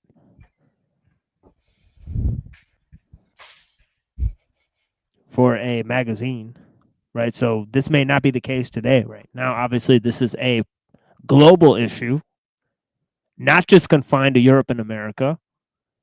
and not just affecting the upper and middle classes, right? But when it first started out, right, this is what the issue was, right? Okay. He says, at the lower rungs of society, such as the labor class, small craftsmen, artisans, agricultural workers, the practice of birth control is not so common. Neither their standard of living has risen very high, nor do they entertain attainable ambitions. They hardly have the wherewithal to imitate the pomp and show of the rich and well-to-do. It is also significant that they even now attach to the old customs. There are many families where the male member earns and the woman manages the household affairs. And even where both have to earn their living, their family life has not totally disintegrated. They have not been robbed of their parental feeling of love. And that is why, despite the limited means of income, inflationary pressure, and paucity of accommodation, they do not feel like restoring to birth control on any large scale. There is no denying the fact that they too are being influenced by the general climate of opinions. There is a lag between their response and that of the upper classes. Among couples married between 1900 and 1930, the families of manual workers were about 40% larger than those of non-manual workers.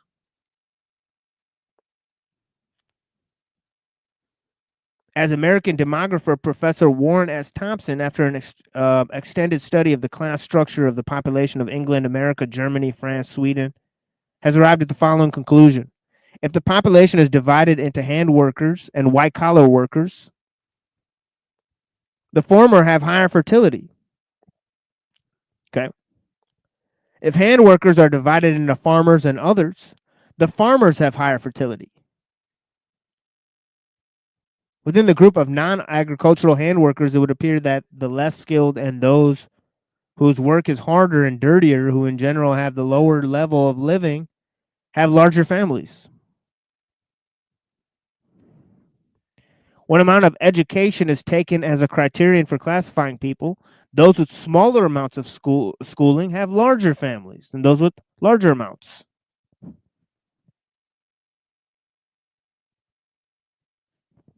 So the size of the family is larger among hand workers than among non-manual laborers, and it's larger among farm hand workers than other ones.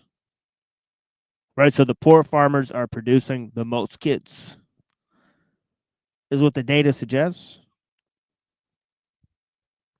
So he says the data suggests family has been larger among the farmers, laborers, and small among the professional, technical, and kindred workers and managers.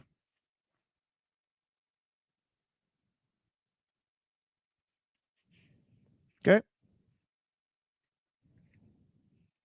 So he goes on to say, lower classes, despite all the efforts of birth control movement spread over significant period, remains larger than that of the upper and middle classes. Similarly, size of the family is smaller among the more educated people and larger among the less educated ones. And he provides dozens of statistics and references for these facts, right? From 1900 to 1930. He said, despite a gradual communication of the practice of the family limitation to the lower stratas of society, the difference remains significant. All these facts clearly show that in a society given to birth control, the manual and working classes multiply faster, while those gifted with superior mental and intellectual capacities and those possessing attributes of leadership are steadily falling. And this is a short indicator of the decay and downfall of a people, since it results in the death of able and competent persons and the decline in creativity.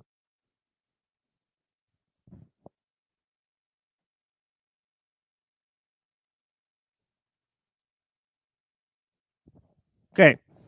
So instead of, as we saw, right, that, you know, this technology, right, this technological age would engender, right, better social mores, right, more cultural refinement. No, those are the things that go out of the window with technical improvements, right? Social mores and cultural refinement that actually has a huge lapse. And yet, in the past, as I said, we observed many societies, right? High level of cultural refinement and low level of technology, like ancient Greece.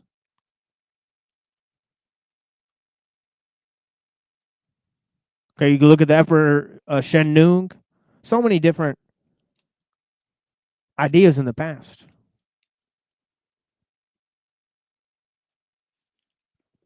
Anyways. And of course, here's the problem. Is that the most competent people are being eliminated, right? Because the educational system seems to promote a way of life that does not promote improvement of cultural mores and of social mores and cultural refinement as a whole.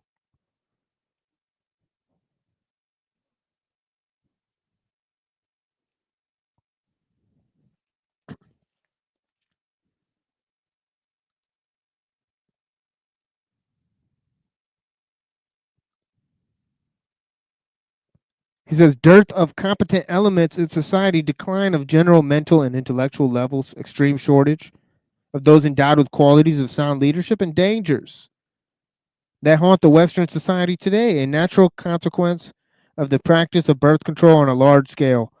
Some of the best brains have realized the situation, and they are issuing warnings about this situation. Aldous Huxley, in his Brave New World, Revisited, warns that the additions to population shall be of biological poor quality. Okay, and this is of course by design, right? Society is engineered this way, right? In his dystopian novel, right? But it then makes you think, right?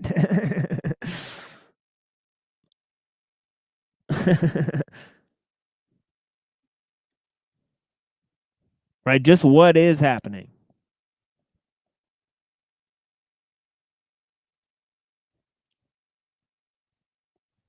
Okay. Yeah, let me continue here and read this quote by Huxley, right? Interesting stuff.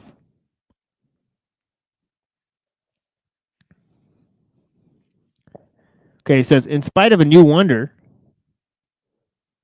drugs and better treatment, indeed, in a certain sense, precisely because of these things, the physical health of the general population will show no improvement and may even deteriorate.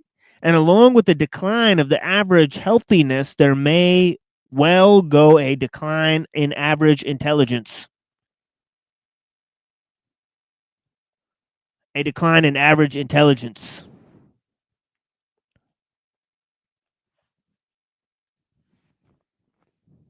Okay.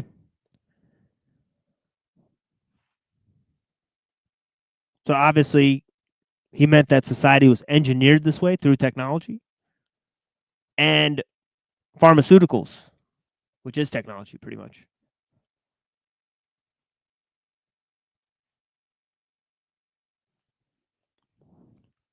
And of course, he was one of the great promoters of the Technological Society by Jacques Ellul.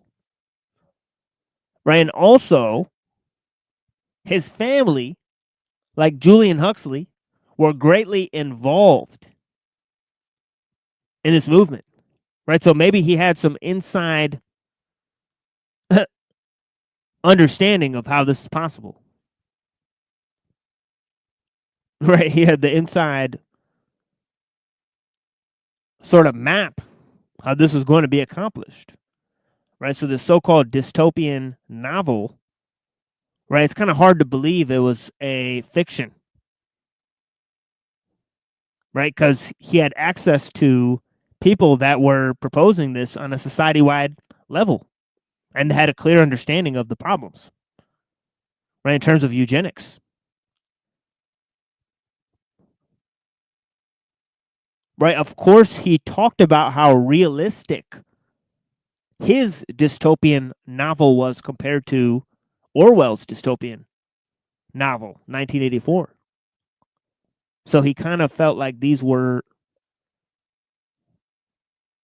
proposals. Obviously, the more realistic you can make your dystopian reality, right, the more compelling it will be to the readers, right? So there's sort of a double game being played there, right?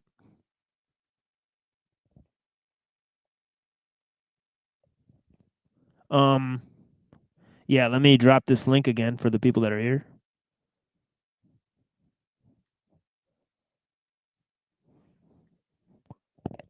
And there's a lot of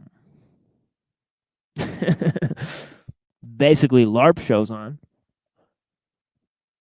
right? You know, actors, fake lives.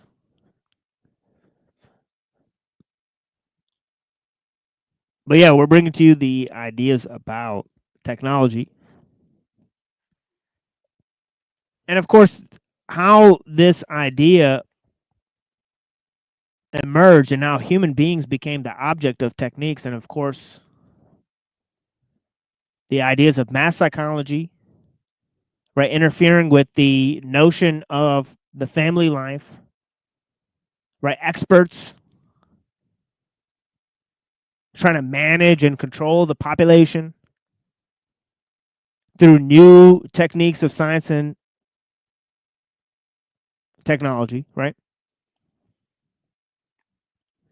And of course, it's being promoted as a great conspiracy and this science fiction dystopian reality, even though it's being ushered in all around. Right now, all of a sudden, I'm hearing on NPR them talking about the Phaedrus of Plato and talking about Socrates condemning writing when they're talking about kids learning with AI. And all of a sudden, they're talking about Sherry Turkle on CNN when a man's falls in love with AI, right? And his wife is worried about him.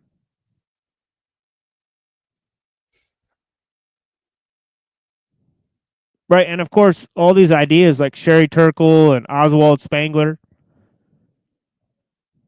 right, they're now being popularized and rolled out. And Alan Turing and all this stuff, right, this is now showing up in movies.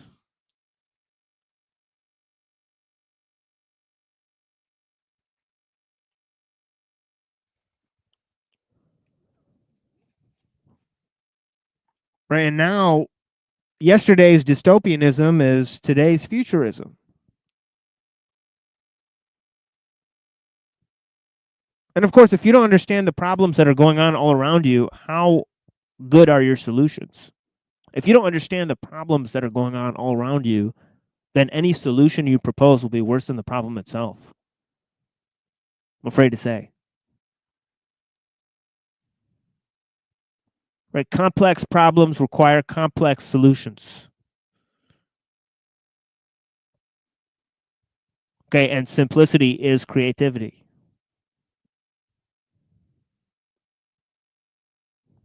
Okay, so what I just gave is a huge paradox that will help you understand the predicament that we are in general. Right? It's like complexity is kind of the problem, though. Yeah, complexity is a problem.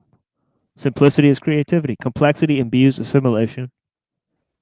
Conformity in our age is nothing more than conformity to the technological system. Right.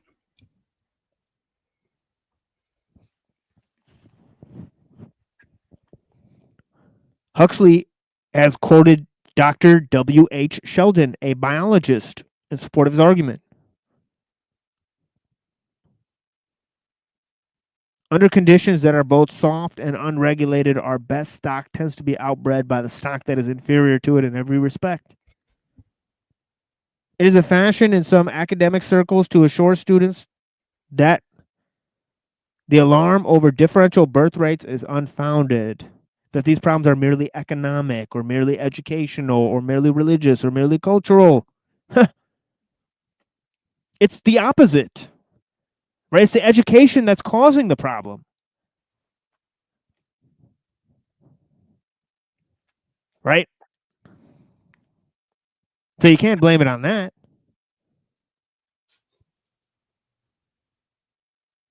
They're not cultural, they're not educational, they're not economic problems, they're not religious problems. Right, then what is a problem? Right, well, we talked about it. Feminism, materialism, and technology. The Industrial Revolution. Those are the real things that are causing the problem.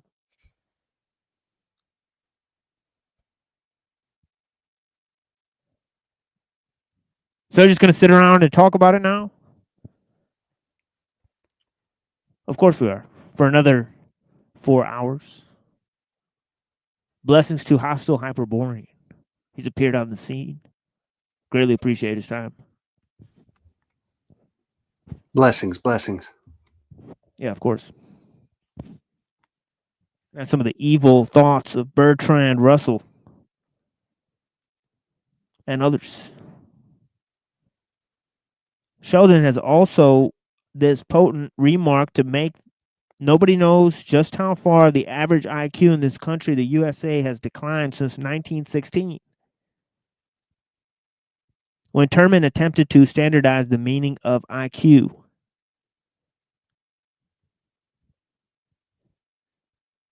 Bertrand Russell, the well-known British philosopher, has also expressed his deep sense of anxiety over this aspect of the problem. He writes, in France, the population is practically stationary, and in England, it is rapidly becoming so. This means that some sections are dwindling while others are increasing unless some change occurs. The sections that are dwindling will practically become extinct, and the population will be almost wholly replenished from the sections that are now increasing. The sections that are dwindling include the whole middle class and the skilled artisans. The sections that are increasing are the very poor, the shiftless and drunken, the feeble-minded. Feeble-minded women, especially, are apt to be very prolific. Within the classes that are dwindling, it is the best elements that are dwindling most rapidly. The result is that in each generation, the best elements are extracted from the working classes and are artificially sterilized, at least in comparison with those who are left. Explaining the dangerous consequences thereof, Russell goes on to say, for these reasons, if an average sample of children were taken out of the population of England and their parents were examined, it would be found that prudence, energy, intellect, and enlightenment were less common among the parents than in the population in general, while shiftlessness, feeble-mindedness, stupidity, and superstition, which he pretty much sees as religion in general,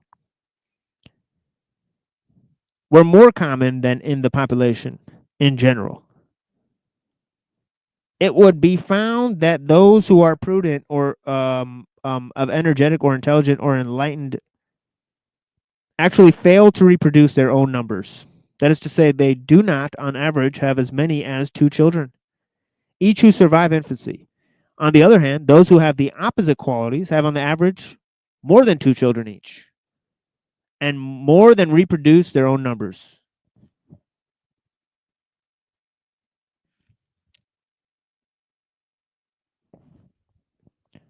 Surveying the effects of the change, Russell sums up the consequences of this extraordinary dwindling of the finer elements of the population as under there is reason, however, to fear in the future that 3 bad results.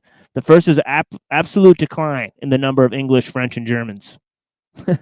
Secondly, as a consequence of this decline, there's subjugation by less civilized races.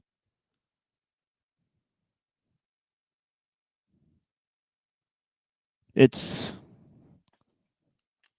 so incredible. The irony is palpable, folks. Between the other quote I read and these quotes.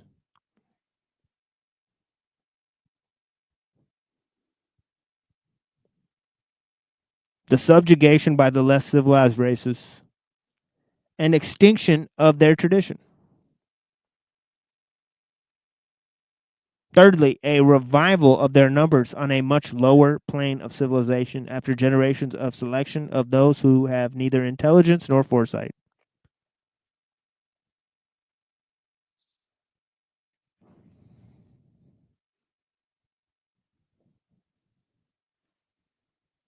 Okay, there's two more little quotes here. One of them is kind of longish. But yeah, Bertrand Russell in this connection also cites the case of Roman civilization, a situation familiar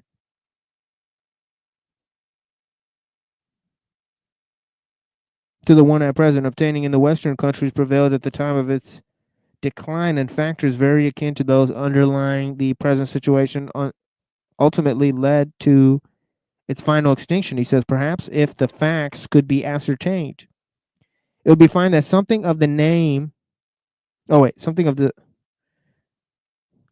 kind occurred in Rome. Decay of energy and intelligence during the 2nd and 3rd and 4th centuries of our era has always remained more or less mysterious. But there is reason to think that then, as now, the best elements of the population in each generation fail to reproduce themselves.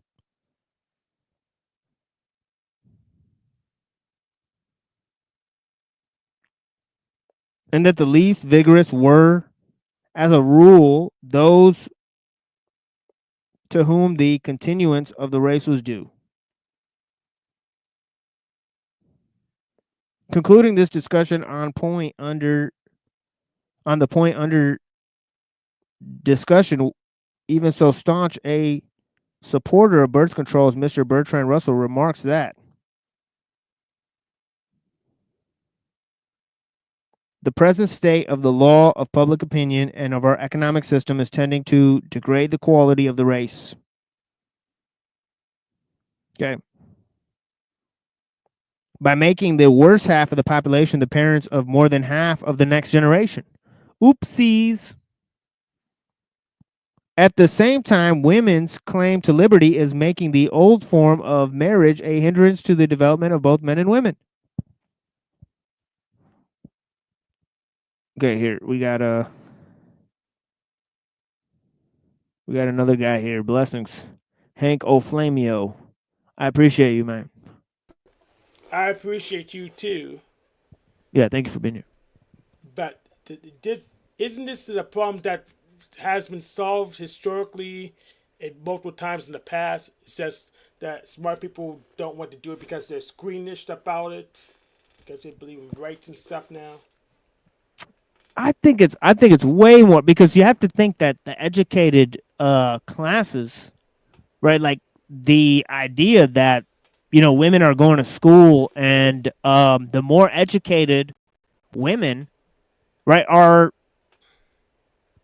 they're not having children, right? And it's part of the structure of the ideology of, like, obviously the scientific approach, right, to family planning, right, and all of the aids that they have to accomplish that, right? There's all these things like abortion rights, right? But there's also a lot of other ideas, right, like feminism and this ideology that has been there for over 100 years, right? So more and more, you could see that even in foreign countries now, like, educated women are going to be more leaning towards the idea that,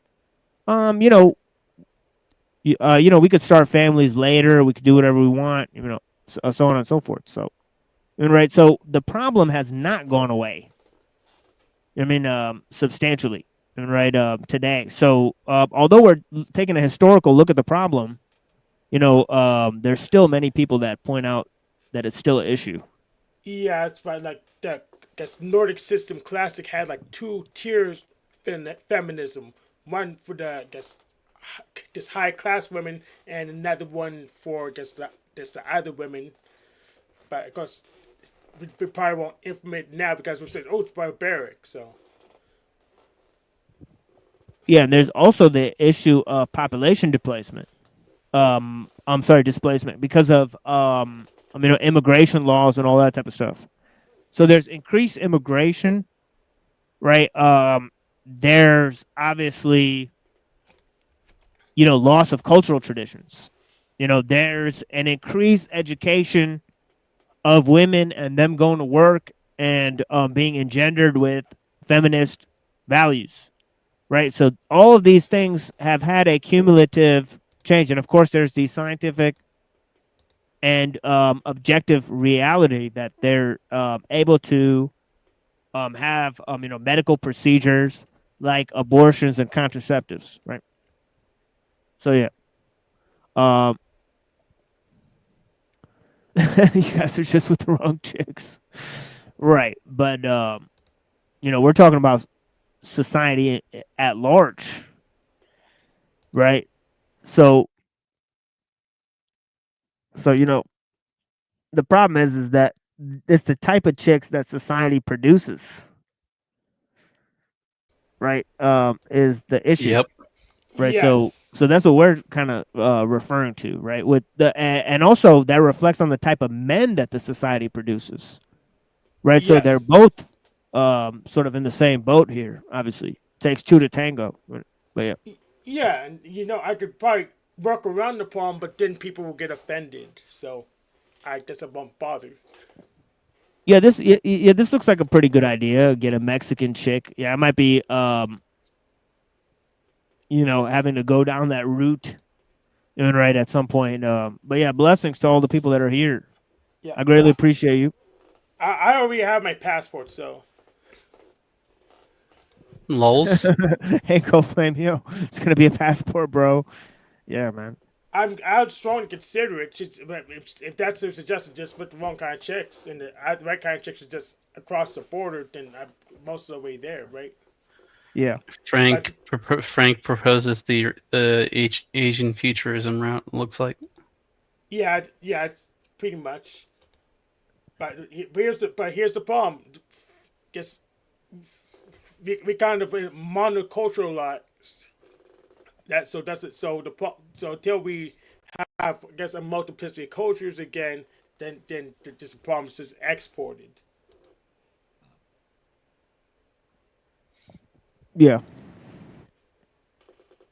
But it'd be missing the point to get any of those type of women because the problem is technology, not the women per se, or the men.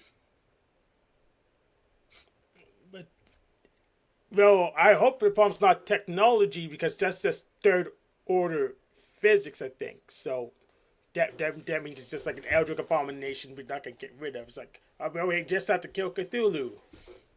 Third order physics. Yeah. We wish that technology was confined to science, but it's simply not, right?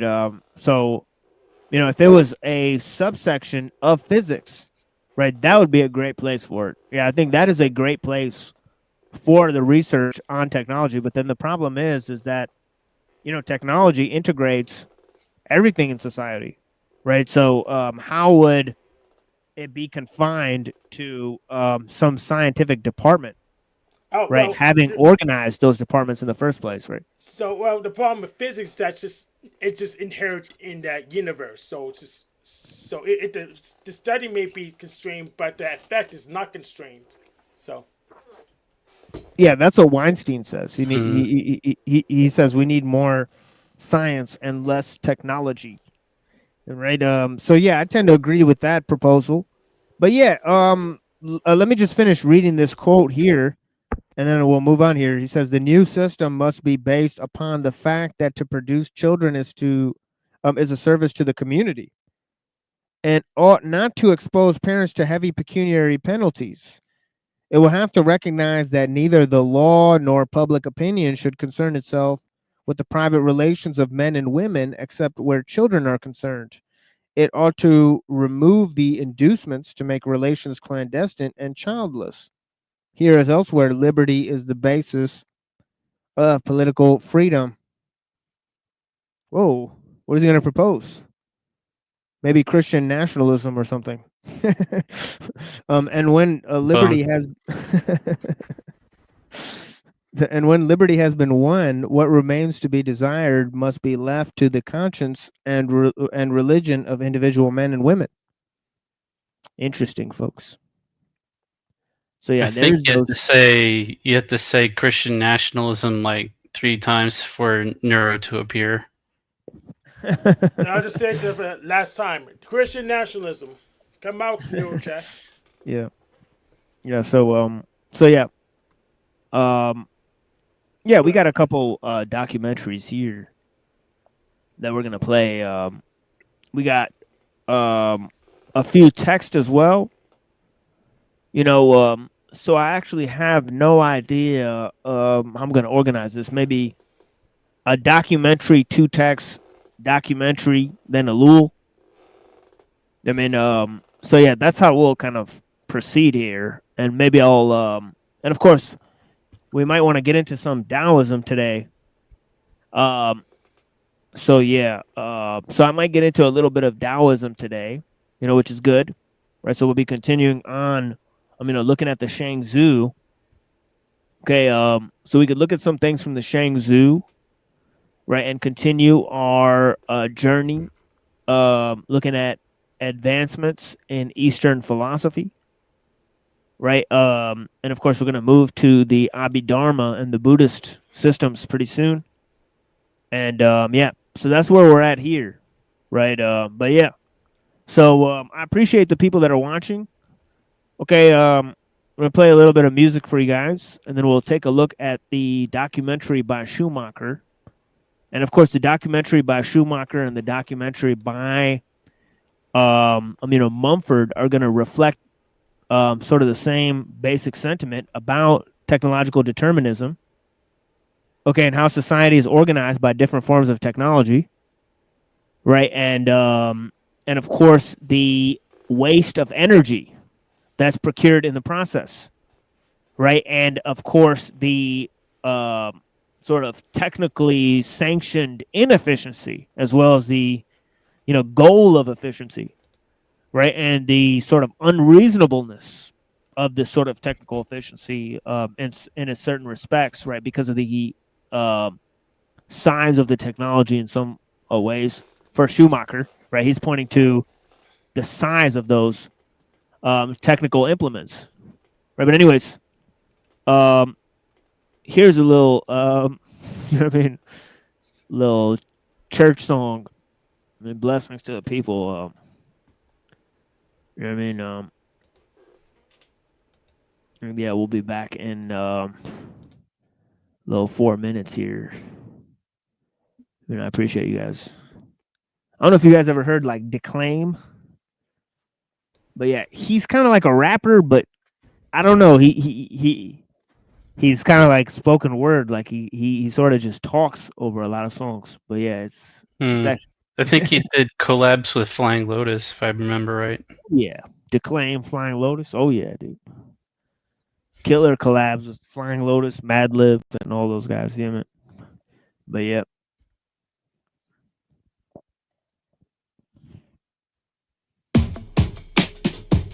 Yeah. All right. And we're going to take y'all all the way to heaven this evening. Okay? So clap your hands, clap your hands, clap your hands, yeah.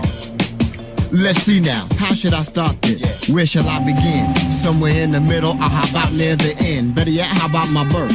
The day I came into this earth, the night my soul came down to search. And for what? I don't know.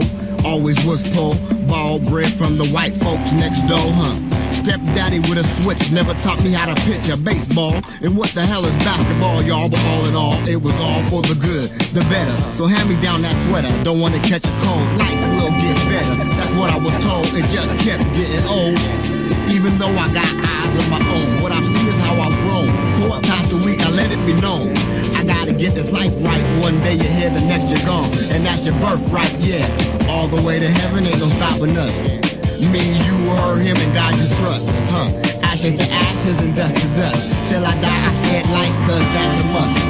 All the way to heaven, ain't no stopping us. Me, you, her, him, and God you trust. Ashes to ashes and dust to dust. Till I die, I shed light, cause that's a must. As time goes by, in a blink of an eye, can't seem to figure life out no matter how hard I try. How to separate the truth from the lie. The truth, let it be known. He who don't sin, cast the first stone. And what is love? This is what love is. My brothers and sisters, fathers and mothers, cousins and kins. Love was here before this world began. So get up on your good foot before it comes to an end. Yeah, all my friends and foes, love now for hate grows. This I know, and I guess I always knew. There's a little hate in me as well as you. But it's okay, yeah. We'll all work it out someday. We'll all be together, cause after death it only gets better. So don't sweat the technique that God chose. I ain't playing with what I'm saying, only God knows. All the way to heaven, ain't no stopping us. Me, you, her, him, and God you trust. Ashes to ashes and dust to dust. Till I die, I shed light, cause that's a must. All the way to heaven, ain't no stopping us. Me, you, her, him, and God you trust. Ashes to ashes and dust to dust. Till I die, I shed light, cause that's a must. I do a brand new thing, and this is what I bring. No one can pull my strings. All haters close their jaws and let me do my thing. Clear up some clouded minds if you seek to find the true joy that life can bring. Yeah, I know the end is near, seeing it everywhere. In the skies, the government's got alibis of who they what and where. Look at the clothes we wear. Idolizing names, pumping the wrong people up in just a name. There's better things to do between me and you. I like this world to last and not die out so fast. On to the future and out with the past. On to the future and out with the past. All the way to heaven, ain't no stopping us. Me, you, her, him, and God you trust. Ashes to ashes and dust to dust. Till I die, I shed light, cause that's a must. Yeah, all the way to heaven, ain't no stopping us. So you say tomato, and I say tomato. You say potato, and I say potato, potato. Se io lo faccio un po' parlato, ho paura che chi...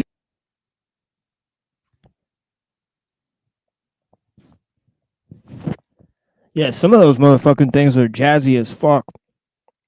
Honestly. Like, that shit was pretty jazzy, honestly. So I had to say a thing about Christian nationalism. So yes, so Christianity in its current form in the United States, or is just too exploitative to just the parishioners. They're too exploitative to parishioners, so they're not going to help them breed. So Christian nationalism is just going to it's just going to slow everyone down, in my opinion. What do you mean? The parishioners are going to be pimping those hoes out? No, they're not. They're going to just get old and die like they have been doing, because the church wants to use them for free labor and not help them with their help. The church wants to help themselves and not help the population of the church. They want to help the administrators. Yeah, well, that's indicative of going back 2,000 years.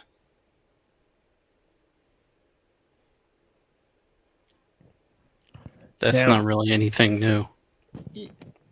Yeah, but that means that the church as a whole would just get outcompeted against by other populations because they don't really give much benefit to the parishioners as a whole. Right. And in fact, they'll slow them down. So that's why it's Christian nationalism is not going to be a thing. Well, I think they need to choose what aspects of the religion they want to overemphasize and what aspects of the religion they want to de-emphasize. Two things I would point out that I'm looking at right now is Paul's ideas about marriage, right? Obviously, as Russell was saying, right, the idea of marriage has to be promoted in the society, right? So so this whole idea that you know, it's better to be an unmarried person, right? For the sake of pleasing God, right? That should be dispensed away with. But this idea of staying with your family, living quietly, and working with your hands, as we see in Thessalonians 4:11, that should be overemphasized to show how Paul promotes sort of individualism, lack of dependence on a large scale technologies, and yeah, so that could be used to promote human freedom in certain respects, right?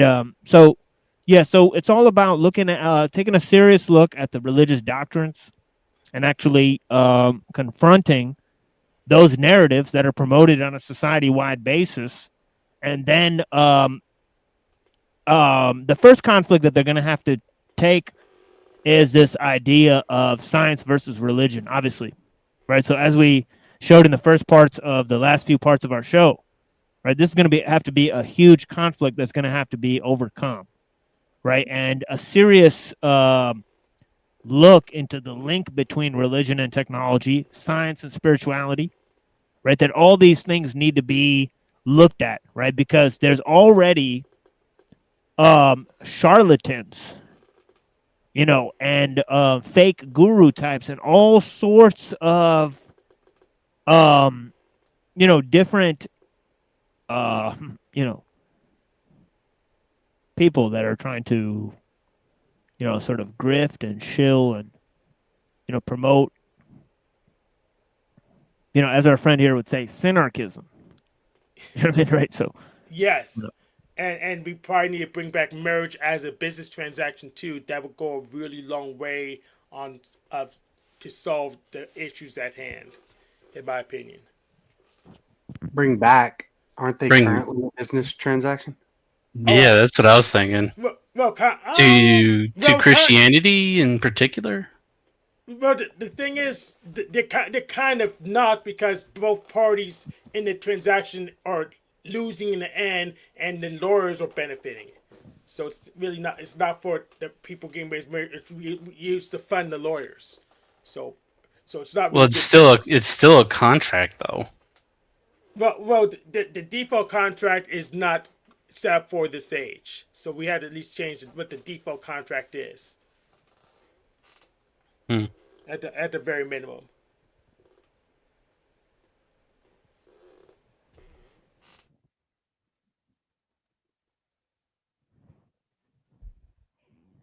yeah, excellent.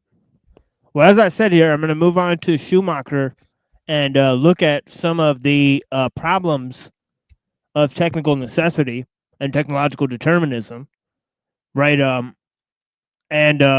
Yeah, so I apologize for the obvious video quality, right? Obviously, we're looking at sources, right, ancient to modern, and of course, we're looking at how we got into the problem in the first place, right? So we're looking at, you know, sort of resources, right, at sort of the turn of the last century and a half, right? And that's why they're a little bit old in their quality of production, right? Both the books and the videos. But you have to go to that historical period and study it in great detail, right? This idea of, you know, how modern society got started, right? Because it's an accelerating, it's accelerating forms of technical necessity, right? As they call it, the 4 industrial revolutions, right? You know, yeah, we're in the 4th industrial revolution. Anyways, let's go to this and look at some of these powerful reflections. With as little pain and as much benefit as possible has been the focus of much of the problem of enabling has now created interest even from the big manufacturers. The almost impossible problem of enabling the third world to enter the 20th century and our age of science and technology with as little pain and as much benefit as possible has been the focus of much of Schumacher's work. So there's two problems, right, sort of affecting the world at the same time, right? One is the global spread of technology. The other is the decline in population among the advanced peoples of the world, right? So obviously, both of these problems are happening at the same time. Right now, the spread of technology to the third world, right, is causing some interesting malformations in those societies as well, right? Because obviously, the poor are not able to produce large-scale machinery, right, or reach a level of technological advancement, right, that is necessary, right, to have large-scale industry, right, or large-scale industrial enterprise, right? So they're simply not able to compete, right, with those countries, right, that have been technologically advanced for a large period of time, right?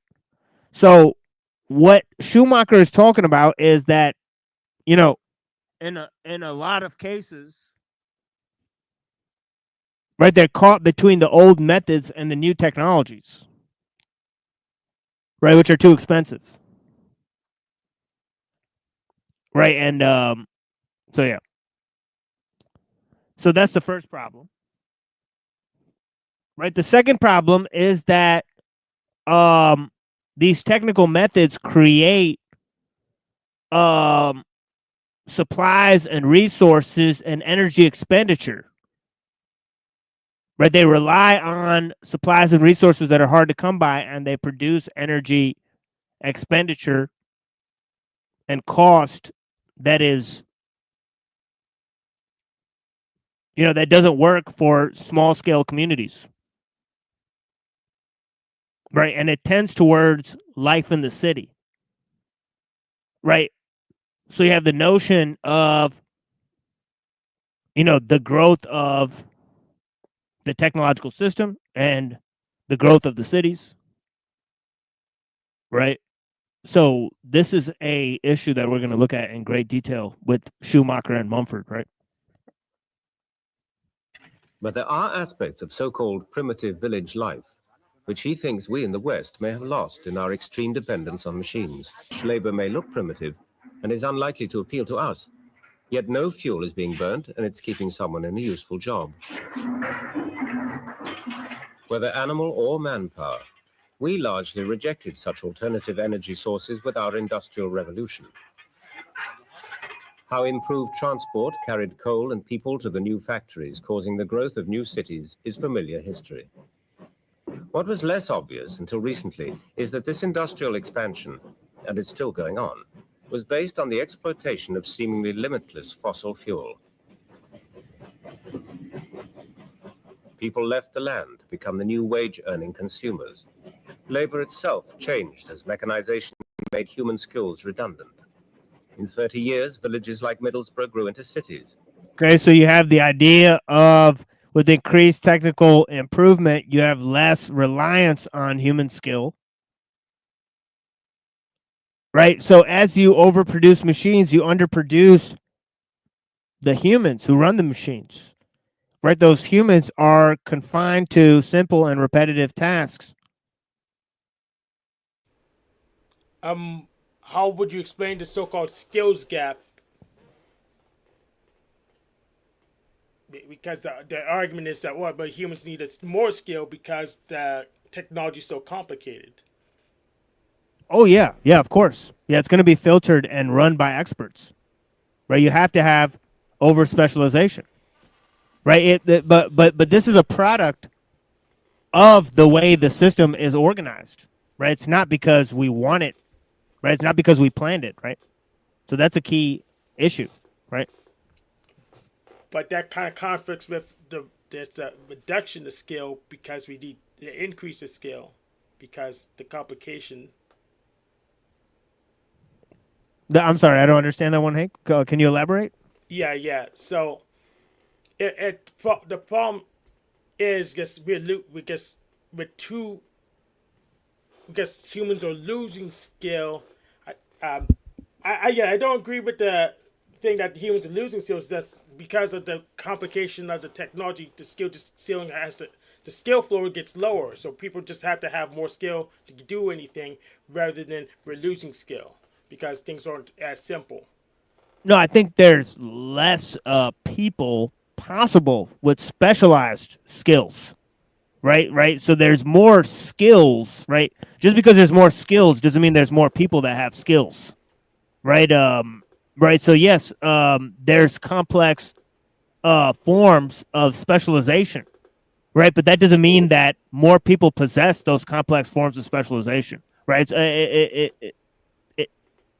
It's fewer and fewer, right, that rise into those specialized domains, and those specialized domains don't sort of mutually correspond to each other, right? They don't have mutual correspondence, right, between different disciplines, except for at like the state level or something like that, right? So there's exploitation of skill, right? But mainly most people, right, that are doing repetitive tasks, right, they don't require skills, right? Like what skills do all the phone operators and stuff need? Oh, they need perseverance to get through those horrible phone calls and their all the rejection. Yeah, I think perseverance can be it's more of a personality trait than a skill. But yeah, I get what you're saying though. Yeah. It all happened so fast, we're still trying to make good the mistakes. But it's the less obvious ones that Schumacher suggests need most attention. For example, although working conditions have improved, even today it's still difficult to get job satisfaction when the job is serving a machine. Another legacy is that the people and factories now congested in cities are wholly dependent on a constant supply of food and fuel. Some say our coal reserves are good for 50 years. Schumacher points out that's when today's teenagers expect to be enjoying their retirement. Instead of just exploiting the last coal seams, he suggests we should be finding alternative sources of power and better ways of saving it. But most important of all, we need to discover alternative ways of life which don't wholly depend on burning billions of tons of energy. He's not just calling for economies in coal and the way we use it, but questioning the very future of those crystallizations of fossil fuel, our big cities. The continued existence of cities demands huge inputs of energy. Schumacher points out that where 95% of a population live in cities, their energy consumption is inevitably high, even on food. For the remaining 5% somehow have to feed them.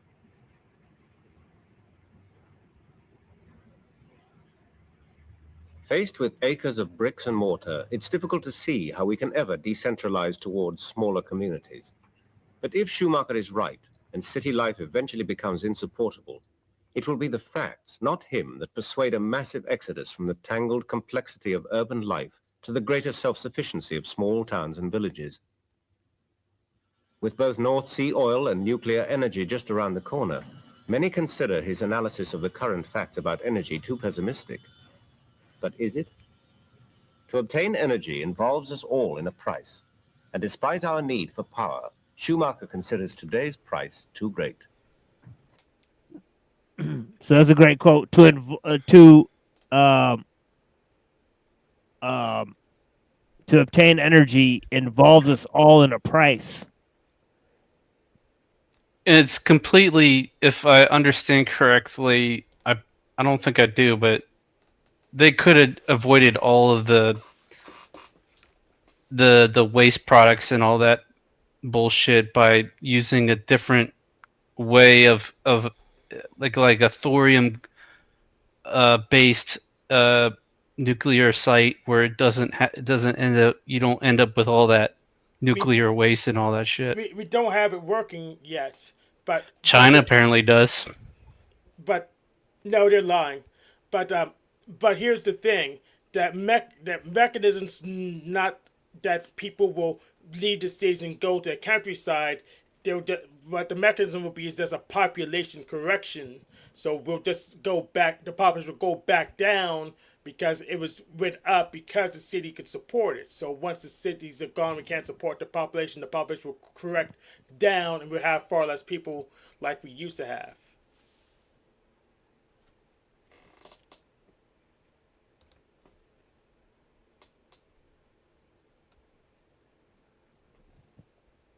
Yeah, but yeah, what he's saying is interesting because he's saying that the city cannot have sustainable food production, right?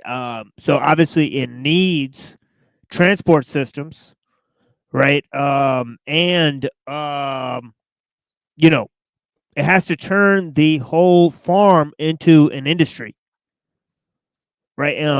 So these are the key components that go with trying to bring food to the city, right?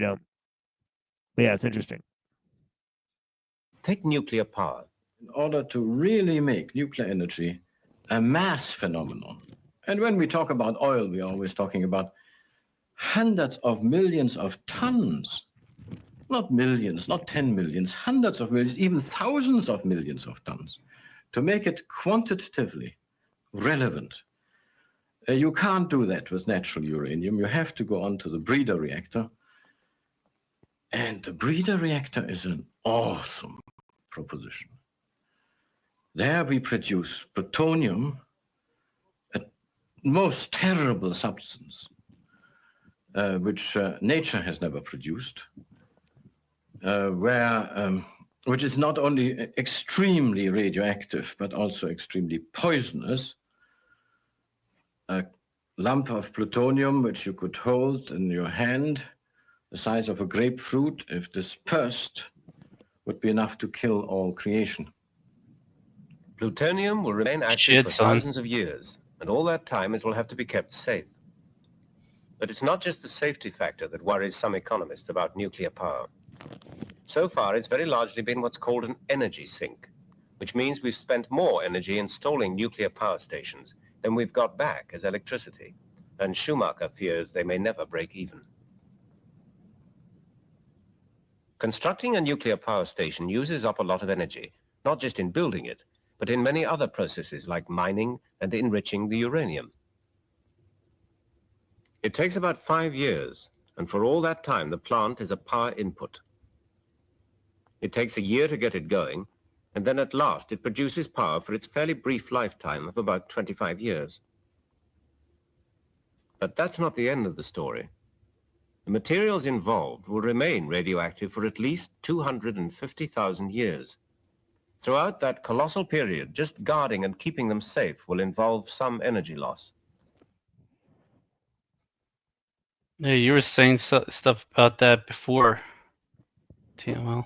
Oh yeah, yeah. These are the two great examples.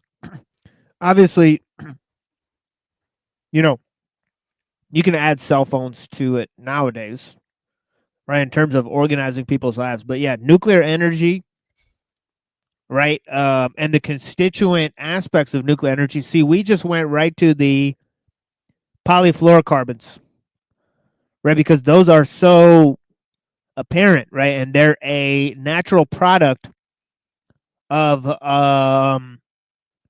uranium enrichment, as we saw earlier, right? So this whole idea of Teflon being created as a side project in uranium, for the purposes of uranium enrichment, because the uranium is so acidic that it continuously damages the pipes, right? So they use polyfluorocarbons to create the pipes to enrich the uranium. Right, and of course, polyfluorocarbons have ended up in everything as a result. Right, but we also have things like, obviously, petroleum. Okay, and the cars. Right, the whole petroleum car complex, which extends to farming equipment. Okay, and to factories. Okay, and yeah, this nuclear energy, you can't shut this thing off for thousands and thousands and thousands of years. And no civilization on Earth has lasted that long. right? So we've created something, right, that is clear for a very short-term benefit, right, that A, costs tons of energy and cost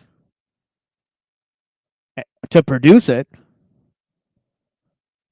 right, and then B, it's impossible to manage going forward, pretty much, right? So, right, so good luck with that one, right? It's like 0.001% of that time you get the energy, the 99.999% you have to keep the waste from screwing up the planet, I guess. Yeah. It's insane. Yes, it's a brutal form of like efficiency at all costs, and That seems like the opposite of efficiency. yeah, that's kind of what he's pointing out here, that overall, right, that it can only be efficient in a very short term. Yeah. Right, but that's because they need to produce this amount of energy for the system to grow and all this type of stuff, right? So they say, well, hell with it. We'll probably blow ourselves to oblivion before that time's over. Yeah. Yeah, like, why does Iran have to produce these things? It's because everybody else is producing them. But if they don't, right, and of course the countries that got in quickly, they're very lucky. Superpowers. I don't see North Sentinel Island producing them, though.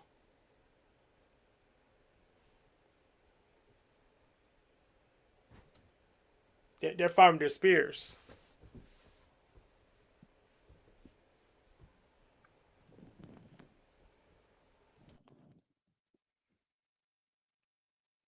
Yeah, how many North Central Islands are there? North Sentinel Islands, I think maybe 3 tops. I'll double check. Yep.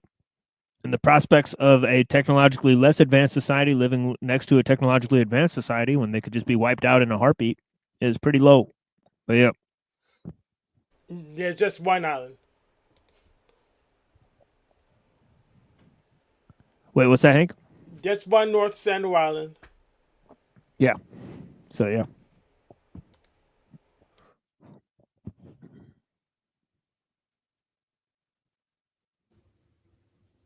There's another snag. Reliance on nuclear energy means lots of reactors. Even if you build one a year, when your first one starts producing power, the other 5 being built will still be consuming it. After 12 years with 6 stations now producing power, you still won't have a net power output. Increase the building program to cope with increasing energy needs, and you'll go on pouring more power in than you get out. At present, our electricity board wants to build not 12, but 36 power stations, and by 1990. North Sea oil could prove a similar energy sink, considering the vast energy cost of tapping it. What's worse, we now need this oil not just for transport, but agriculture. As most people live in cities, oil-intensive agriculture was... See that? We need it. Right? So the cities grow. Right? You got to feed the people in the cities. Or the population in the city grows. Somebody's got to feed them. Right? So you need alternative forms of energy, or you need petroleum for food production, and or you're going to have to slice the pie somehow. Right? Developed to feed them. With so few left to work on the land, farming had to become a mechanized, chemicalized process. Farms became factories, with cheap oil providing fertilizers and herbicides to replace the good husbandry and high manpower needed in the smaller, old-fashioned organic farms. Schumacher worked on a farm for several years. He believes if we don't go back to organic methods, there soon won't be enough food to go around. He insists it's the only practical alternative to today's oil-intensive farming. As he says, the facts will persuade. Yeah, maybe he didn't perceive that you could just feed people a bunch of plastic and rocks and shit, and they'll just eat that. You know, and they won't die. Flavor it, yeah. If you just put some salt and flavor on it, I mean, yeah, they'll eat it. Plastic rocks. The thing is that they can eat it and not just die, so he's wrong. Sheesh. I'm talking about reduced iron and plastic and soy and pretty much everything. But yeah. We're pretty much plastic people by now. There's so much plastic in everything. Yeah, people are ingesting polyfluorocarbons. And they're eating plastic fucking bread at fucking Subway sandwiches that are made from fucking the same shit that they made flip-flops out of. You guys hear about that? Yes, No. I can't figure out what polyfluorocarbon is. I can find polyfluoro honey. God knows what else we're eating. Yeah. Yeah, Subway got in trouble because their sandwich bread was made of the same stuff that they make yoga mats and flip-flops out of. Yep. It's a true story. That was now I see now I see why I never liked Subway. I had like maybe twice in my life. Right. Freaking shitty ass bread anyways.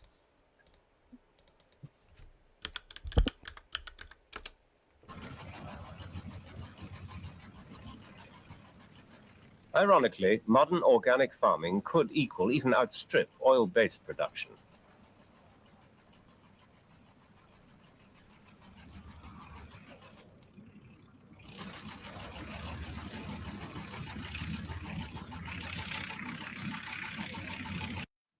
Damn, you see how shitty that scrolling text was?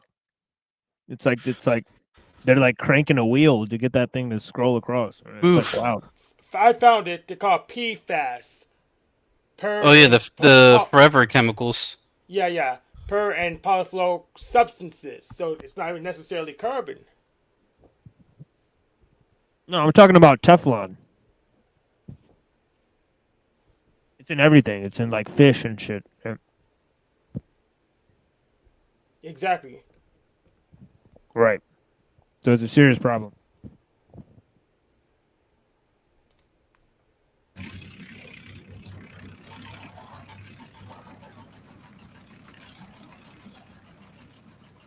These recent headlines certainly seem to point the need for some alternative. Schumacher's been proved correct in the past, but if he's right yet again, does it mean all city dwellers should flee urban disintegration and growing But yeah, how did they get here? Oh yeah, we found a video. Yeah. So basically, people's fridges were killing them. So some guy looked at the chemical they use for the cryogenics and basically turned it into this other compound, and then they use that to preserve the pipes when procuring uranium.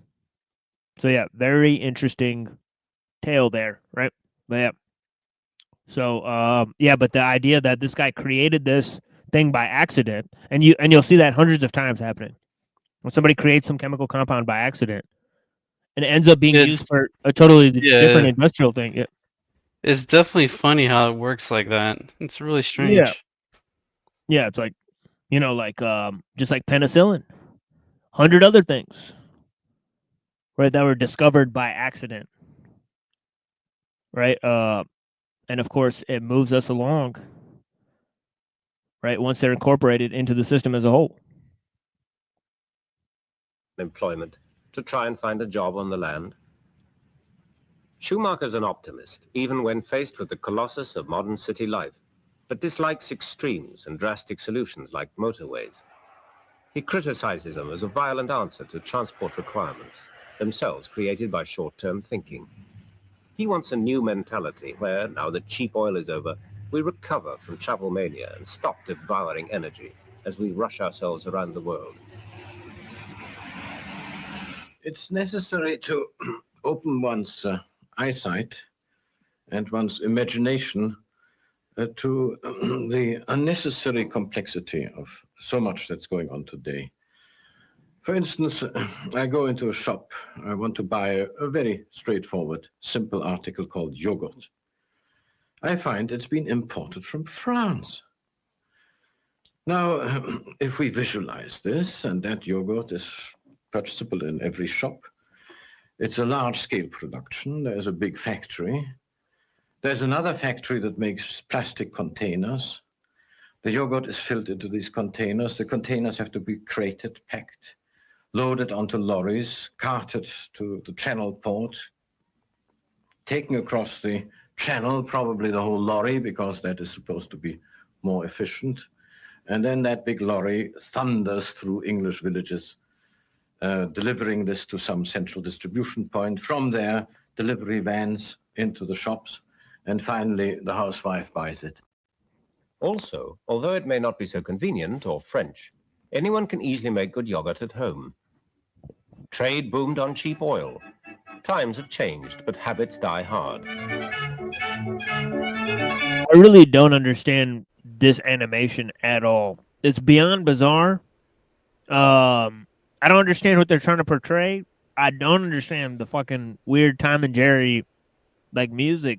But yeah, what a wild animation. This is the equivalent of like AI art, but like back then. I mean, good lord, 1975. This looks like just like very weird. But yeah, this presentation here.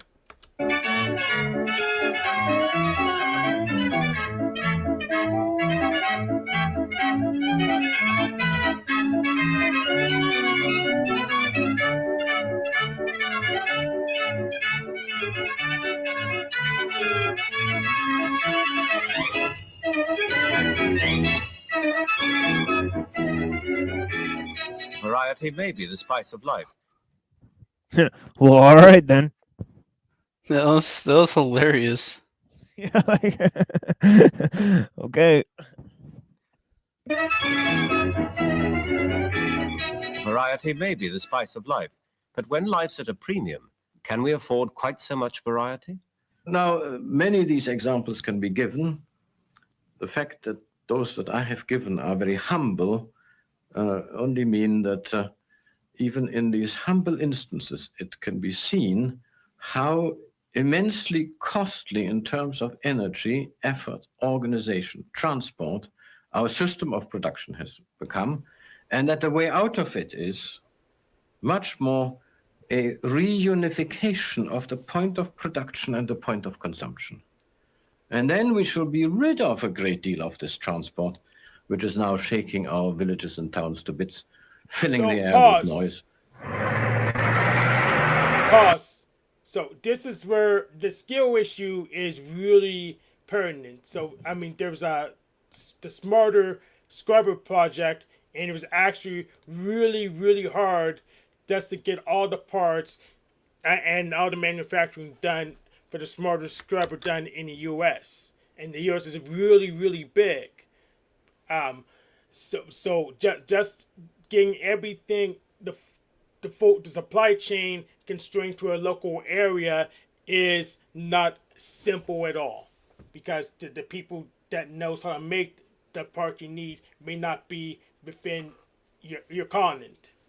So that's why the skill floor is just higher just to get the thing done, and that means the specialization is going to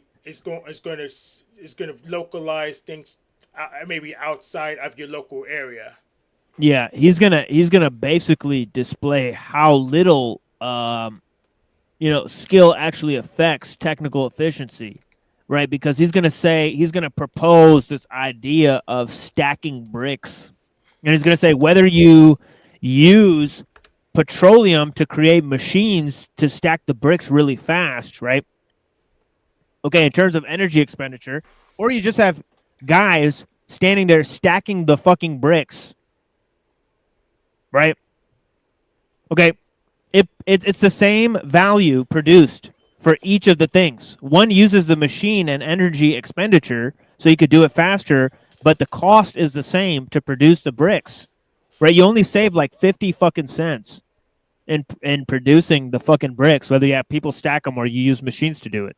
Right, so are those same people the ones baking the bricks? If not, then he didn't solve the problem. No, they're not going to be baking the bricks. You need machines to bake the bricks, right? See, that's the thing, right? So whether or not you have machines to do everything up until the stacking, right? You're just taking out the part where you use machines to stack the bricks, So he didn't even address the problem he was supposed to be addressing. Then I guess we can play the video some more. What do you mean he didn't address the problem?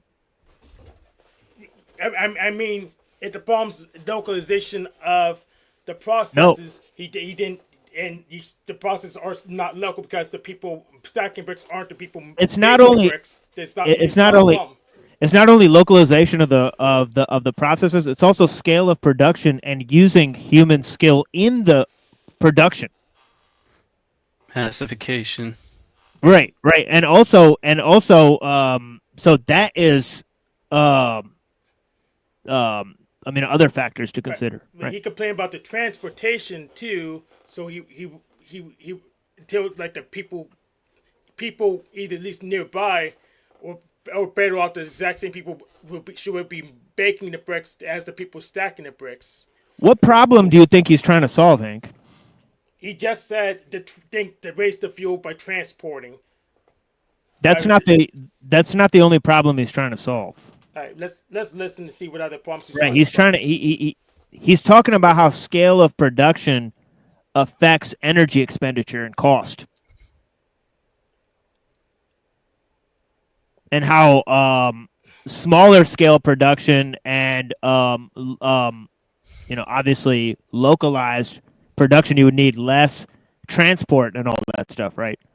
So he's just talking about that, right? Let's play more of the video then. Yeah, sure. Yeah, this is a very interesting example that he gives. Yeah, check this out. This is only 5 minutes of this, and then obviously Mumford gives very similar examples of this in his video, right? So we're gonna parallel with the with those ones, right? But in the middle of that, I'll read some Carlyle, right? Yeah, we'll go with Carlyle, right? But yeah. Now that cheap fuel, the key to prosperity in many big industries, is gone, what will happen? The brick industry is typical in the economies of size. At one extreme, this is the way bricks are made by hand. It demands strength and a lot of skill. Okay, so he's gonna say that obviously it's not gonna be that if you want large scale productions, you can't make them by hand, right? So it's gonna be industrialized. This part of the process is gonna be industrialized for large scale production, right? Right. So if you need large scale production, you can't rely on human skill at all.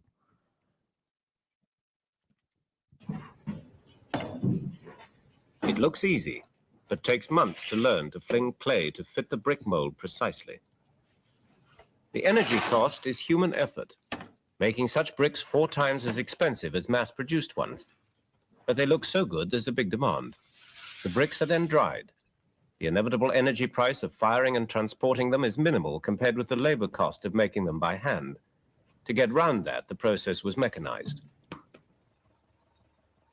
Where both coal and clay are present is the ideal site for a brickworks.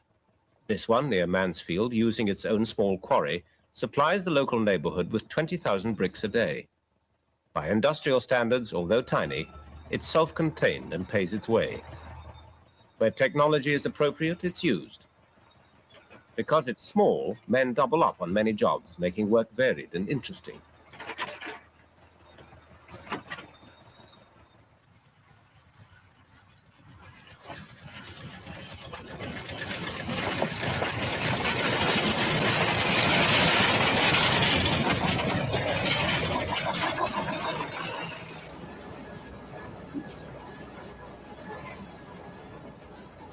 Every day, 60 tons of clay are milled and mixed with water to produce a continuous bar of clay, which is cut into bricks by a battery of sharp wires. To take the sweat out of stacking the bricks has so far proved too expensive in capital and energy for a brickworks this size, although it's paid to mechanize the time-consuming business of shaping the bricks. However, as energy becomes increasingly expensive, human labor may, like centuries ago, become the economic way out. What's needed is more appropriate modern technology to ease the workload, but not consume excess fuel. Schumacher doesn't advocate drudgery. He wants technology to make skills and tasks like stacking this kiln easier without simply substituting men with power-hungry machines. While dried bricks are placed for baking, the already fired ones can be removed. Kilns are fired in rotation, some warming up, some firing, some cooling down.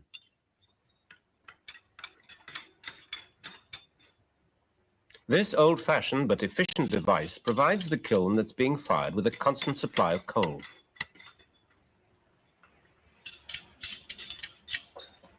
It looks primitive, but works well, and illustrates an advantage of small industrial units. 18 months ago, they scrapped this coal-feeding system and went over to gas. Since then, their propane supply quadrupled in price. They stopped using it, reinstalled their old equipment, and went back to coal. Only in a small works is such flexibility possible. Brickmaking is fuel-intensive. They burn 4 tons of coal a day to fire the bricks. But once fired, there's another energy consumer, transport. And on this, the smaller unit now pays off. The bricks are stored near the kiln. To get them to building sites nearby only involves 4 lorry trips a day, each less than 20 miles. That's only one way small units score over their bigger brothers.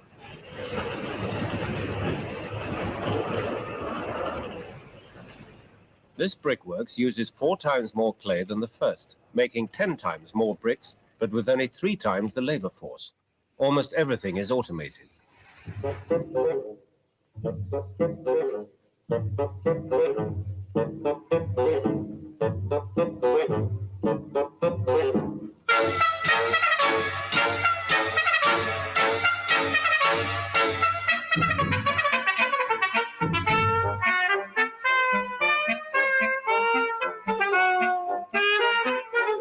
Pause. It's a superb example. I guess that Tom and Jerry music used to be serious and it just became ironic over time. Right. But you see what he's saying? You know, when you increase the size of the industrial equipment, you increase in energy expenditure, you lose workers, right? So you don't need as many workers, right? So there's an overall effect in terms of production, right? And he's showing how basically, you know, more technology is worse in this particular situation. Unless you need more bricks, because it produces 10 times more bricks, he also said. Oh yeah, yeah, of course, right? And that is what they need. They need more bricks if you're going to build those cities. Of modern time engineering, every brick remains untouched by human hand.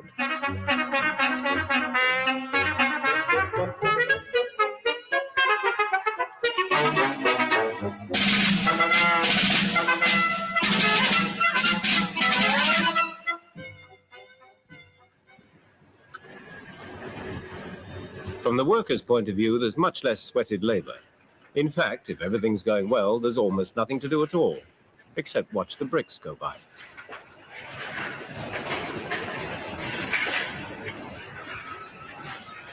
Forklifting bricks to the kiln is almost the only non-automated job. But the fired bricks travel twice as far to the building sites, their lorries doing over 3,000 miles a day. 5 years ago, 10 bricks from that kind of highly mechanized works arrived on the site costing only 6 pence.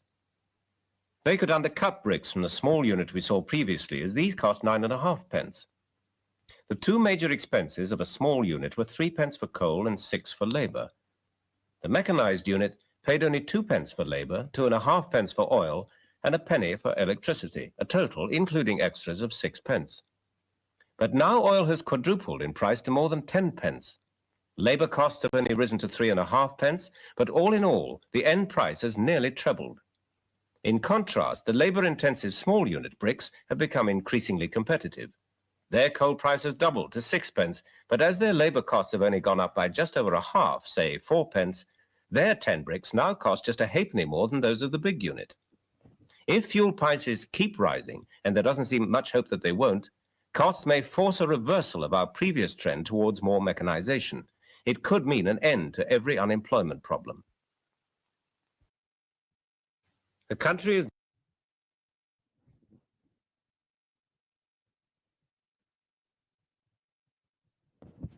So all that to say 50 cents on bricks, you dumb motherfuckers.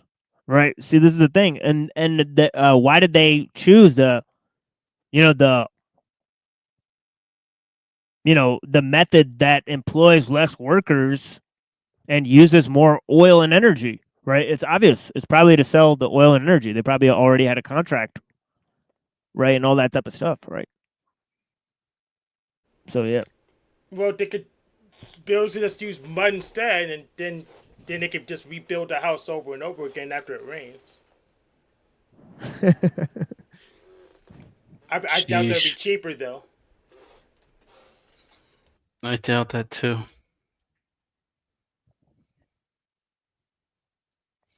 Yeah, blessings to all the people that are here. Let me move to so obviously Carlisle's going to make this point a lot, right, about how the human element is taken out more and more, right? For technical efficiency, let me try to find where I put my book here. Blessings, guys.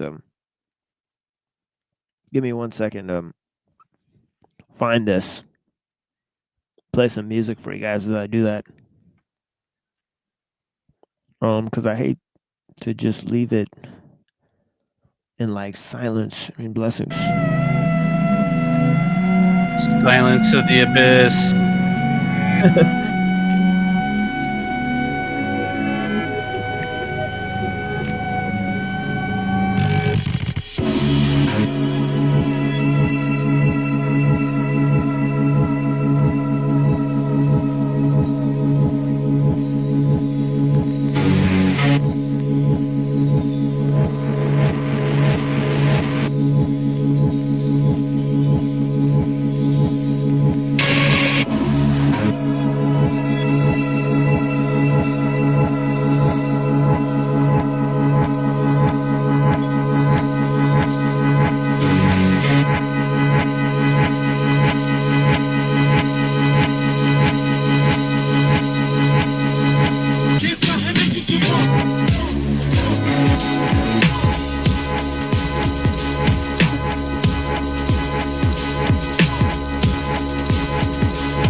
Yeah, we'll get back on that later. Yeah, thank you for that little interlude. Blessings. Yeah, we'll play some more music here in a minute.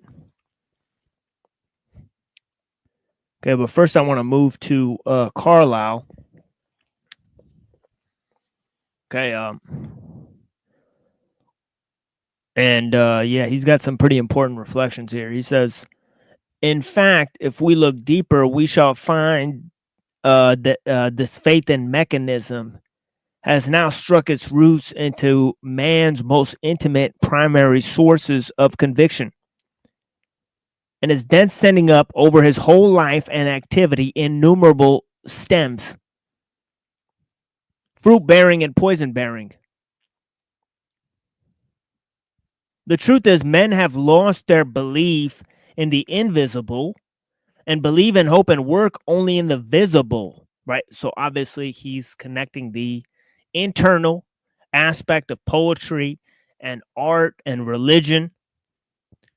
Okay, and of course he's lamenting the fact that all of these internal aspects of man have been brought forth through the externalized,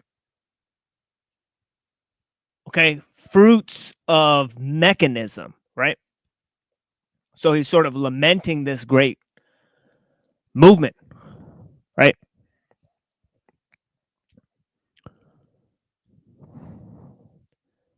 And he says, only the material, the immediately practical, not the divine and spiritual, is important to us. The infinite, the absolute character of virtue has passed into a finite, conditioned one. It is no longer a worship of the beautiful and the good, but a calculation of the profitable. Worship, indeed, in any sense, is not recognized among us or is mechanically explained into fear of pain or hope of pleasure. Our true deity is mechanism.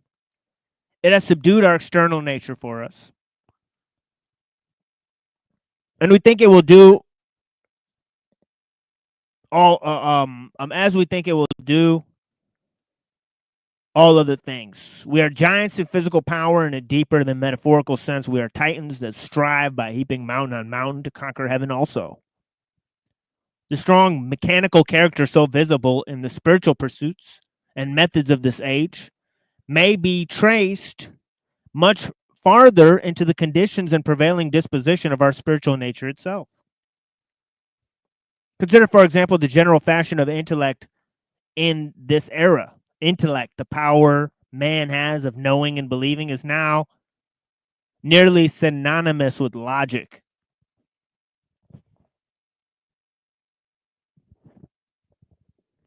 Or the mere power of arranging and communicating. Okay, which I think that is basically rhetoric.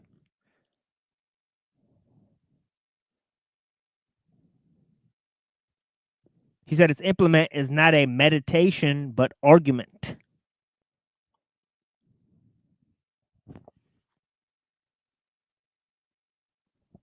Okay, so he's talking about the loss of the ability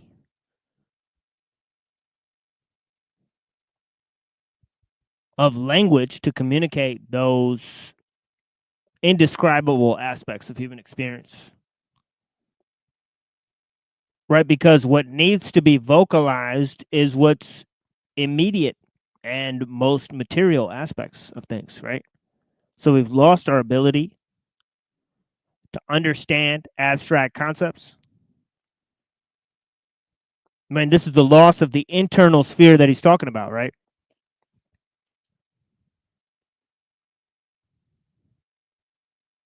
And he's saying that because we've been conditioned to want to concretize our notions,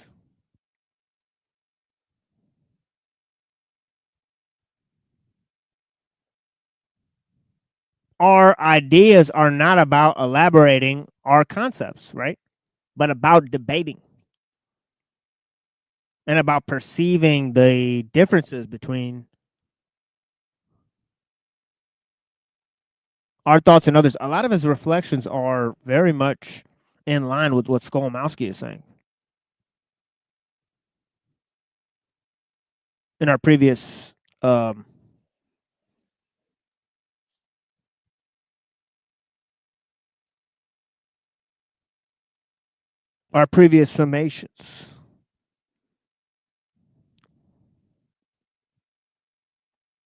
Okay, and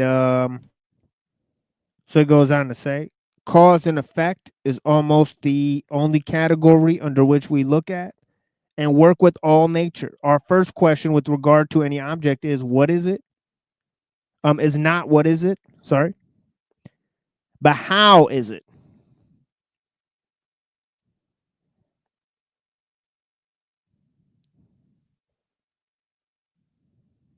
You are no longer instinctively driven to apprehend and to lay to heart what is good and lovely, but rather to inquire as onlookers how it is produced.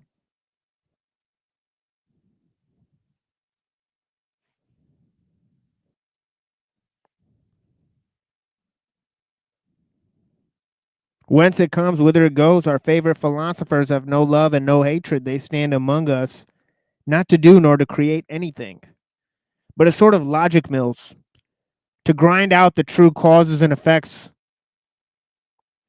of all that is done and created. To the eye of a Smith, a Hume,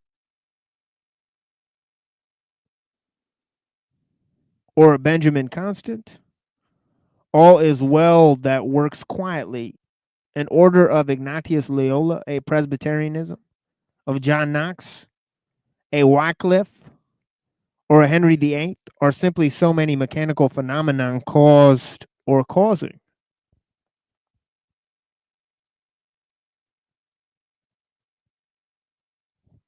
So he's lamenting the growth of this thing called the species being, right? That's brought forward this notion of equality, right? And he's given many different examples, right? Obviously, he's lamenting the fact that that the arts are producing a generalized type of herd mentality in people, right? And because he thinks that history is driven by the actions of great men, right? So his whole thing, so this loss of individualism is extremely crippling for the basis of his entire thought system. So it's extremely repellent.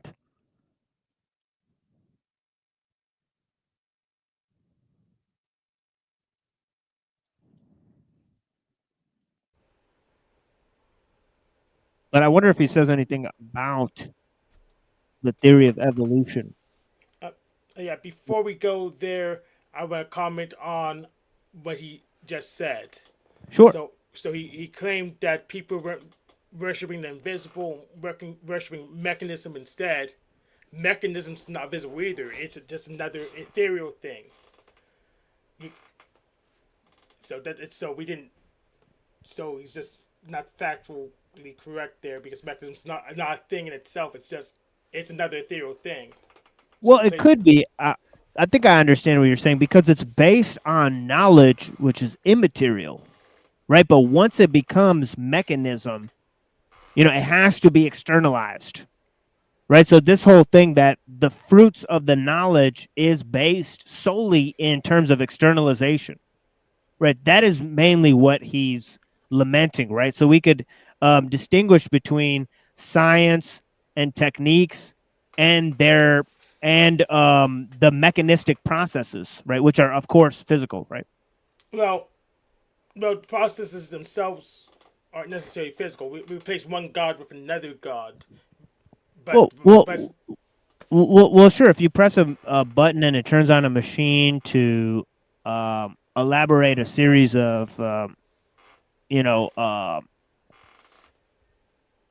processes. I mean, there's nothing else to call it, right? It's totally physical, right? Yeah, but neither the button nor the machine are mechanism in itself. They're things that implement, I guess, mechanism. I mean, to say they implement mechanism, I mean, mechanism is an aspect of the machine, right? It's simply just to say, like, you know, breathing is an aspect of being a human. No. But let's move on to my other point. You just okay, sure. Hank. So he's just lamenting, I guess, people not liking his philosophers. Then he's also complaining about people just not understanding. And I pretty much, you know, I had a conversation like this with Nico yesterday, and then I usually regularly have conversations with Jack and saying, "Oh, it's people aren't getting it," but he feels like he doesn't need to. He needs to explain it in a way they can comprehend. Maybe you have to draw a picture rather than talk to them if they're just not getting it, and it's or you're just not connecting the dots with them, and you're just whining about. So it's I'd say it's a communication issue on his end, personally.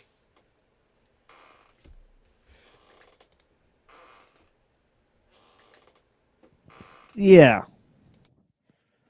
But I think it's also the expectation, right? For sure, of what I guess he's supposed to try to communicate. But yeah, blessings to Hanko Flamio. Yeah, of course. Yeah.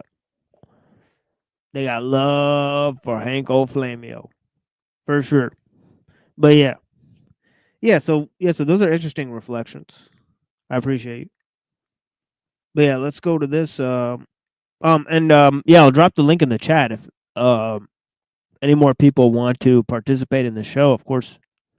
And of course, any of the people on the panel, feel free to cut in anytime here. You know, I'm just going through some of what I think are the very important resources. You know, and understanding the problems of the mechanical age. And of course, both Mumford and Carlyle have used that term. Right? The age of mechanos. But yeah. So yeah. So he goes on to say an intellectual dapperling of these times boasts chiefly of his irresistible perspicacity. I'm not really sure how to say that word, but that's always how I've read it. But yeah.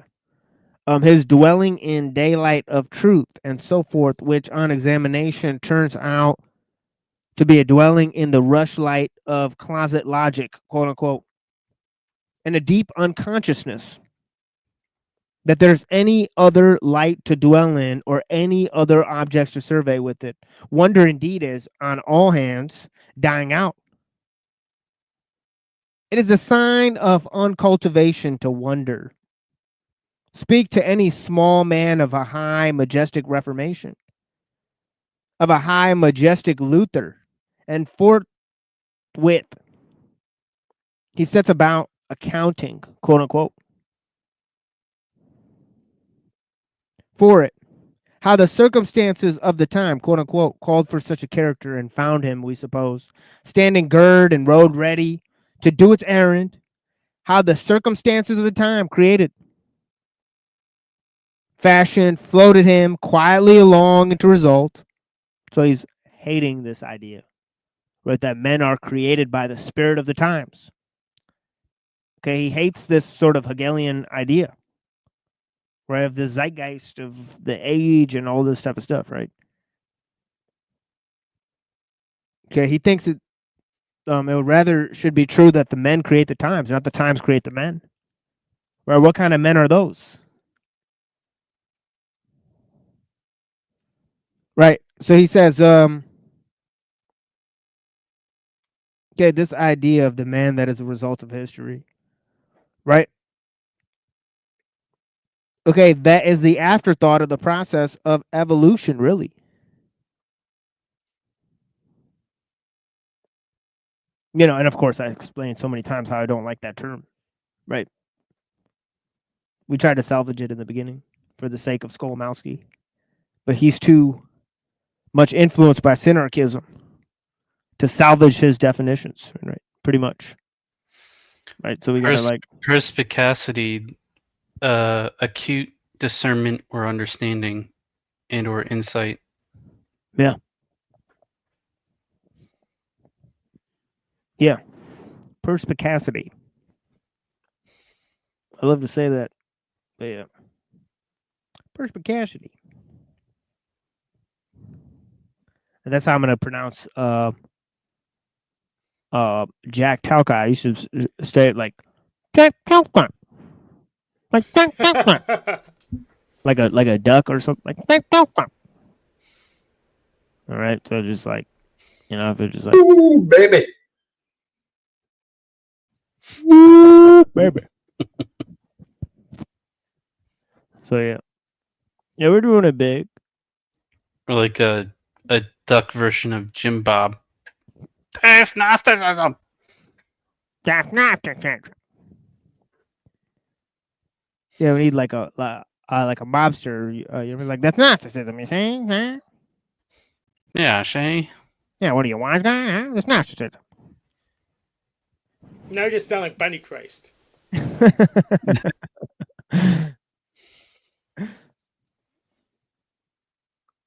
Yeah, so he says the circumstances of the time. So he's rebelling against this idea that men are created by circumstances of the time. Right? He says how, in short, this small man, had he been there, could have performed the like himself. For it is the force of circumstances, quote unquote, that does everything. The force of one man can do nothing, they say. Now, all this is grounded on a little more than a metaphor. We figure society as a machine, quote unquote. And that mind is opposed to mind as body is to body, whereby 2 or at most 10 little minds must be stronger than one great mind. Notable absurdity. For the plain truth, very plain, we think is that minds are opposed to minds in quite a different way. And one man that has higher wisdom, a hitherto unknown spiritual truth in him, is stronger not than 10 men that have it not, or than 10,000, but than all men that have it not. And stands among them with a quite ethereal angelic power, as with a sword out of heaven's own armory, sky tempered, which no buckler, no tower of brass will finally withstand. To what extent theological unbelief, we mean intellectual dissent from a church in its view of Holy Writ, prevails at this day, would be a highly important, were it not under any circumstance an almost impossible inquiry. But the unbelief, which is of a still more fundamental character, every man may see prevailing, with scarcely any but the faintest contradiction all around him. Even in the pulpit itself, religion in most countries, more or less in every country, is no longer what it was. He's writing in the 1800s. And should be a 1,000-voice psalm from the heart of man to his invisible Father, the fountain of all goodness, beauty, truth, and revealed in every revelation of these. For the most part, a wise, prudential feeling grounded on mere calculation, a matter, as all others now are, of expediency and utility.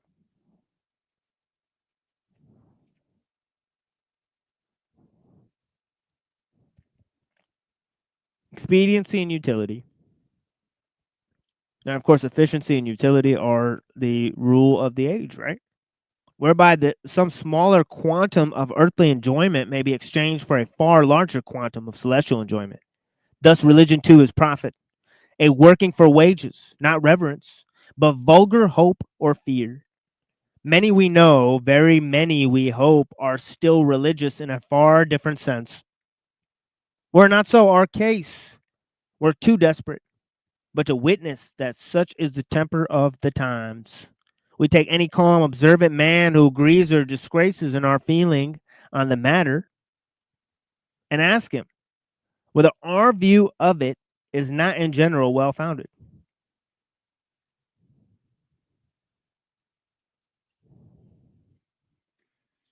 Okay, next he talks about the decline of literature Okay. and art.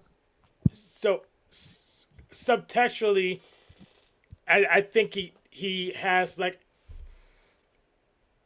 he is like has like a survivorship bias. He talks about all the great men and stuff, but he kind of forgot about the potential great men who are just left in obscurity. So that's why I push back against this great man theorem, because we don't remember most people in general, and also I think a little elitism and entitlement. But that's what I'm getting. Yeah, sure. But we still have the case, right, that throughout history, right, almost all political theories, right, almost all the inventions of the times, right, we know all the people, that basically, did all those things, right? So what's crazy is that history as a way of selecting, right, and that is part of the game, isn't it? Right, is choosing which inventions or ideas you give preference to, really.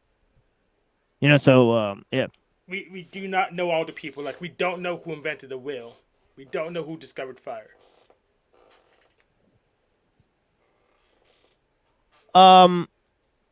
Sure. But yeah, I mean, if it's some of those foundational things like agriculture or fire or something that's widespread like that, like metallurgy or something like that, it'd be hard to find a pinpoint. Right, but I'm talking about like a lot of the political theories, right? And who invented despotism then?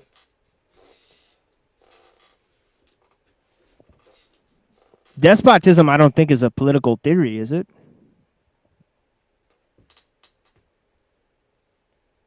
I think it's like the root of political theory. It's one guy calling the shots. Yeah, I mean, it's more like father, it's usually like a diss on a type of political theory, but yeah.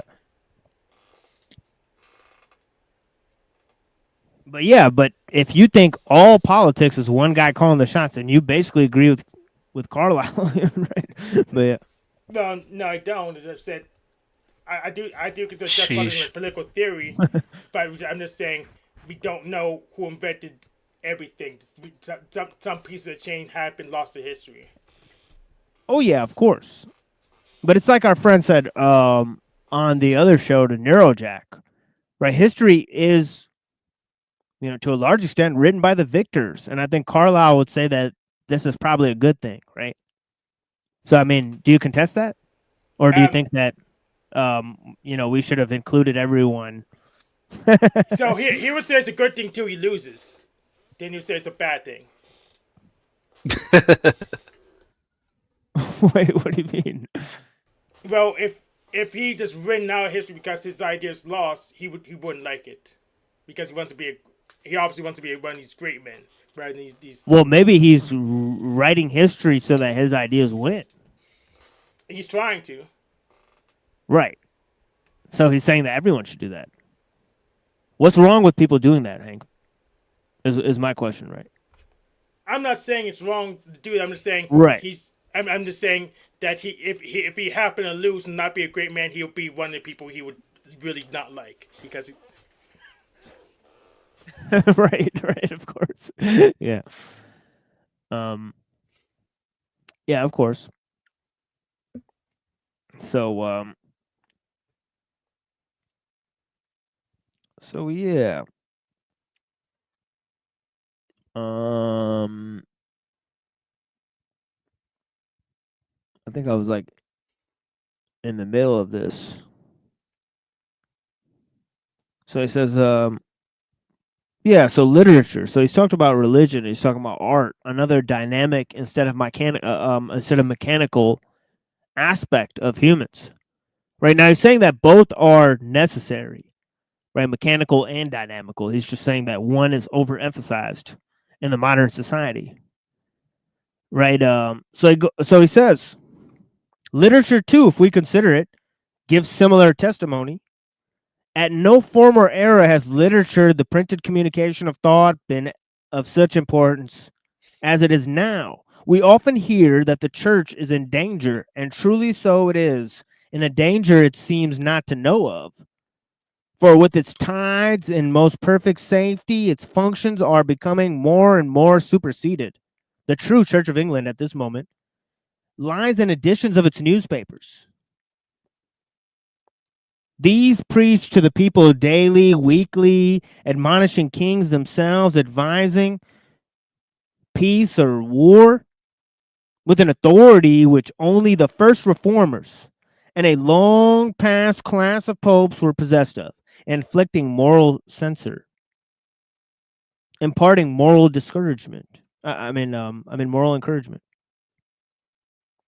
consolation, edification, and always diligently administering the the discipline of the church. It may be said, too, that in private disposition, the new preachers somewhat resembled the mendicant friars of old times, outwardly full of holy zeal, inwardly not without stratagem and hunger for terrestrial things, but omitting this class in the boundless host of watery personages who pipe, as they are able, on so many scrannel straws. Let us look at the higher regions of literature, where if they were the pure melodies of poetry and wisdom should be heard. Of natural talent, there is no deficiency.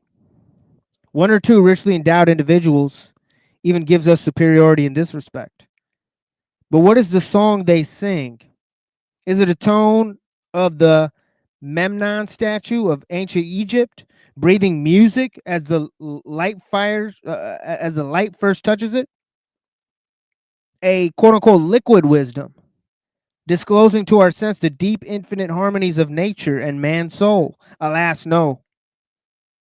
It is not the matin or vesper hymn to the spirit of beauty, but a fierce clashing of cymbals and shouting of multitudes as children pass through the fire of Moloch. Poetry itself has no eye for the invisible. Beauty is no longer the god it worships, but some brute image of strength, which we may call an idol. For true strength is one and the same with beauty, and its worship also is a hymn. The meek, silent light can mold, create, and purify all nature.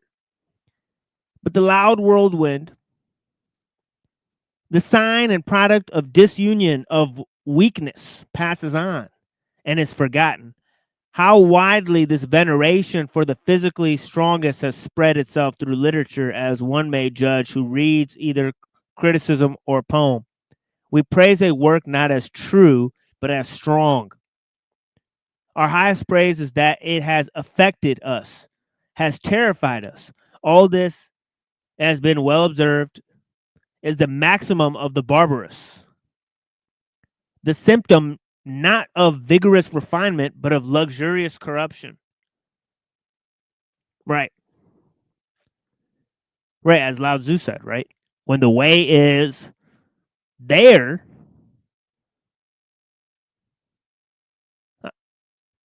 wild horses,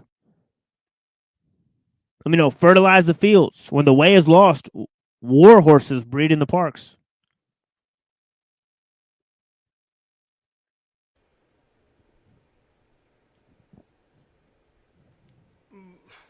So people equated strong and beautiful, just really, it's congruent But the problem is he doesn't feel he'll be in the group of the strong. He'll be meek, and he just doesn't like that.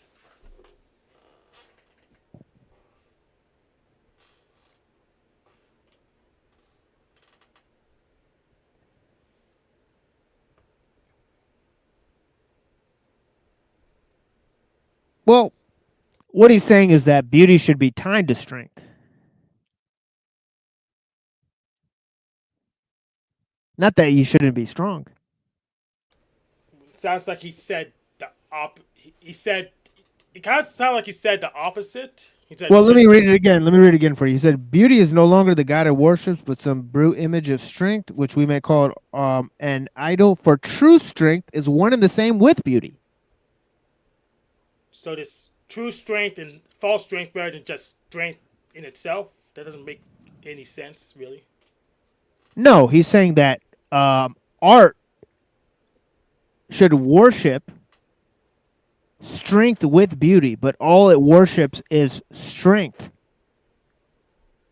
But he's saying that so he's talking about in terms of artistic conceptions of things, right?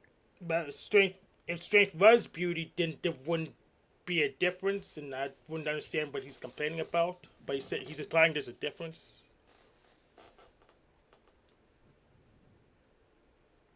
No, he said that in terms of art, they're the same thing. So he's saying in terms of art, there shouldn't be a difference, as I just read.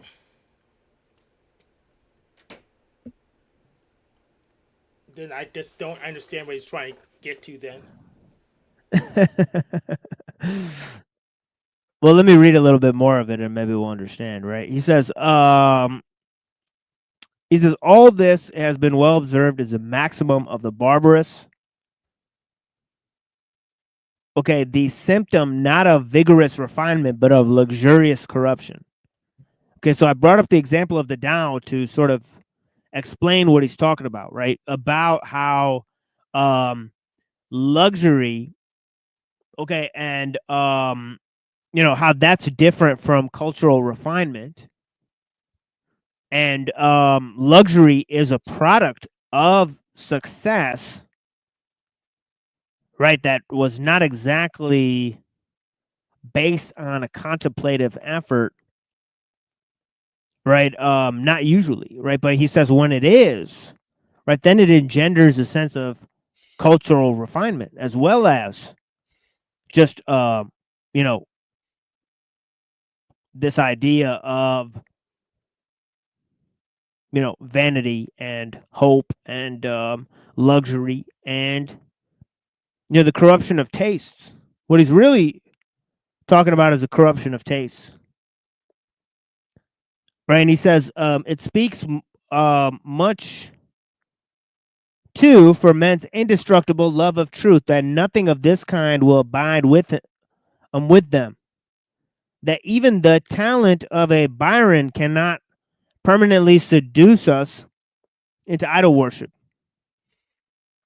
That he too, with all this wild siren charming, already begins to be disregarded and forgotten. Again, with respect to our moral condition, here also who runs may read that the same physical, mechanical influences are everywhere busy.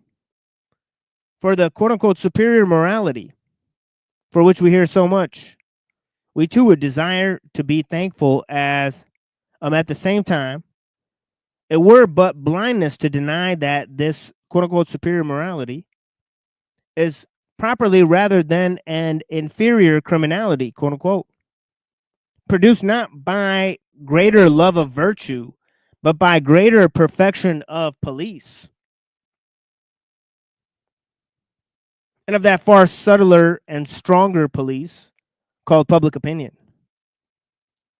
This last watches over us with its Argus eyes more keenly than ever, but the inward eye seems heavy with sleep.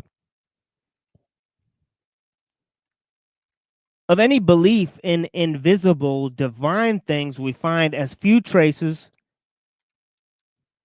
in our morality as elsewhere. It is by tangible material considerations that we are guided. not by inward and spiritual self-denial, the parent of all virtue. In any true sense of that word, has perhaps seldom been rarer, so rare is it, that the most, even in their abstract speculations, regard its existence as a chimera. Virtue is pleasure. Okay, so the strength is the idol of the arts, and virtue is reduced to pleasure. Right, so this decaying of arts, morality, religion is what he's talking about, right? So basically, he doesn't like other people's opinions. I didn't hear that at all. Well, their preferences diverge from mine, so they suck. That's why I got. Do you really think here? Hold on. Let me ask you a question. Do you really think Carlyle, who studied the ancients and modern things, and he wrote like tens of books, and he wrote books on Odin and Muhammad, and he read books from all different cultures and stuff. Do you really think he doesn't care about other people's opinions? Do you really think that? He's Or are you just talking out of your ass? I'm saying that he's saying that that the general populace's preparations diverge from the good old stuff, and he said their opinions are bad. That's just what I'm getting from this. Which I'm not actually. I have to agree with him, but still, that's what he's saying. I do think the mass populace's opinions are bad. That's why I don't bother with I don't try to align my preferences with the preferences of the mass population. I just choose what I like. Well, just because the considerations that were popular back in the day, right, were, the considerations that raised them and the men who created those considerations were rare, he believes. Can you prove otherwise? No, I agree with him. Okay. But I just want to emphasize that. I just want to emphasize that great men. So hold on a second. Just to clarify, just because the opinions are believed in by a mass sort of people doesn't mean that the convictions that produce those opinions weren't rare, right? It doesn't mean they were common either, though. Exactly. They most definitely weren't common, is the point I'm making. Yeah, so you really do you think most people understood like Jesus and Socrates and stuff, or no, dude? Most likely not. It was only really rare people who understood those guys. But yeah, go ahead. What's your next point? Yeah, that pretty much was my point. You can't take the greatest hit collection and apply it to the whole population. That kind of gets lots of people confused because he's not. He's not. He believes that history is a product of great and rare men. Of great conviction, that's what he stated. So he doesn't think it's as a product of the common herd at all. Yeah, but you can't just lament the time and say we just go back to good old times and everyone's gonna get it because it's not factual. It's counterfactual. Most people didn't get it, even at the time.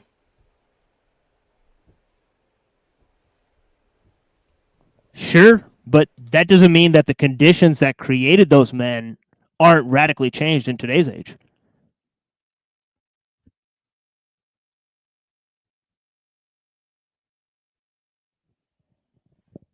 But yeah, I get what you're saying. But yeah, I mean so there's two different competing ways of looking at history, right? Either these people were products, right, that were produced by the circumstances of their times, as Hank is saying, right? Or it's Carlyle's idea, right? That no, that's not true, right? That these were products of the convictions of great and rare men. Right, so there's two different views of history on the table, right? But yeah, and of course, Carlyle has mentioned the other view in his previous reflections. And so yeah, what to do?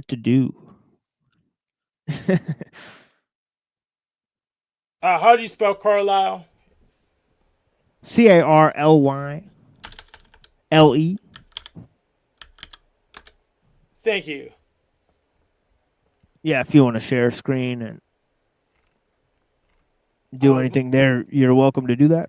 I just try if I can read more of what he said. Oh, it says his name's spelled the same as the Carlyle Group, the investing company. That's interesting.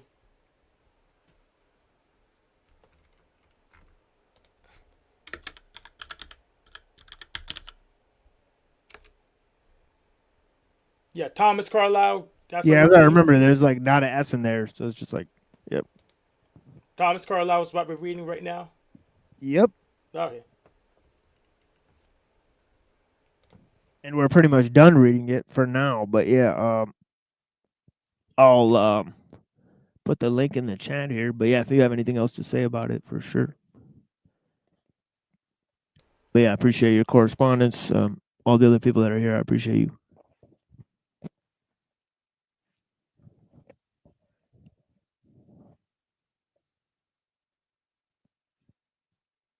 And yeah. So yeah, Thomas Carlyle, he's from the 1800s. Right? He was a royalist. Okay, yes, and he did think that we should go backwards. Right? But yeah, if he thought that there was an ability to go back to a previous time, of course that was more possible in the 1800s than it is today. Right, before the Industrial Revolution and everything like that set in, right? Obviously, the problems that technical necessity presents to a society are serious. Right? So, they can't just be swept under the rug. Right? But of course, we're looking at a reflection of his from a time when things were getting more complicated, right? So yeah.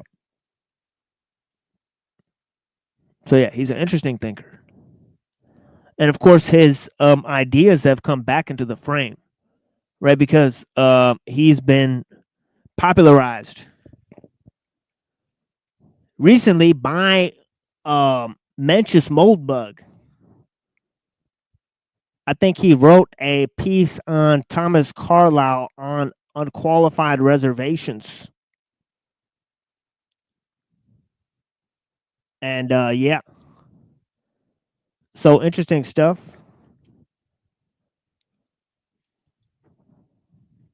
But yeah. So that's us with Carlyle. And yeah. So yeah, so we got Mumford and ellul coming up here. Okay, so that's a good little duo. Right? Lots of similar reflections between those two. But yeah, I'm getting a little parched. Okay, I'm gonna go ahead and get some hydration and before we launch into Mumford. But Mumford's reflections are gonna be the same as Schumacher's. So stick around, Hank. I think you're gonna like this. It's gonna be very similar to but of course you're under no obligation to be here or anywhere else. I greatly appreciate everyone's time who is here. Okay, and corresponding with me on a number of ideas and concepts. Right, but yeah, he's going to talk about how the car has shaped the city. The car has shaped the city. Right, so if you want to find out more about technological determinism and technical necessity, we're going to give you guys a blast of that.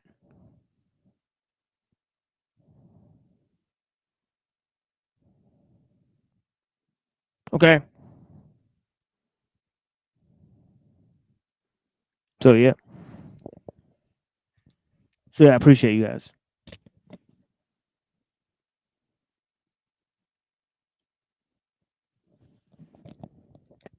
But yeah, I recorded some music for you guys. Nujabes. You guys like Nujabes? Nice. One of the greatest of all time. Yep. If you don't like it, I mean, you're probably mean, from my opinion, you're pretty much uncultured. But yeah, Nujabes. He made the music for Samurai Champloo, the famous anime show. But yeah, man, one of the greatest DJs of all time. Blessings. Yeah, Hank, did you watch Samurai Champloo? Yes, I did. I think on Toonami. Oh, okay. So you've heard a lot of his music then. But yeah, blessings. Yep. Yeah, he's excellent. He died when he was 33. So rest in peace to Nujabes.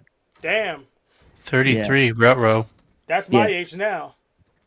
Uh-oh. Better watch out, Hank. Nah, no one's going to get me.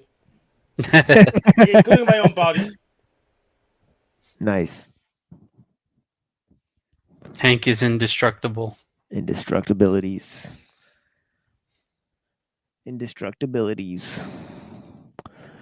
Okay, yeah, I think you guys will enjoy this.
Individual stars float in the ocean of God, rocking the peaker in the Saturn while I'm visiting Mars. Egos bigger than Jupiter, I'm breaking the bars, holding me back down to earth through physical laws, touching the moon. Grace as I already resume. Comments flying through space, bringing possible doom, blocking the sun, bring a holocaust on the world. I'm talking back to Father Time, Mother Earth is my girl. I got the wings of angels walking down the valley of death, watching my step, cause the devil's never one to respect. Come correct on the studio track, taking it back to the pen and pad. I blast the original rap.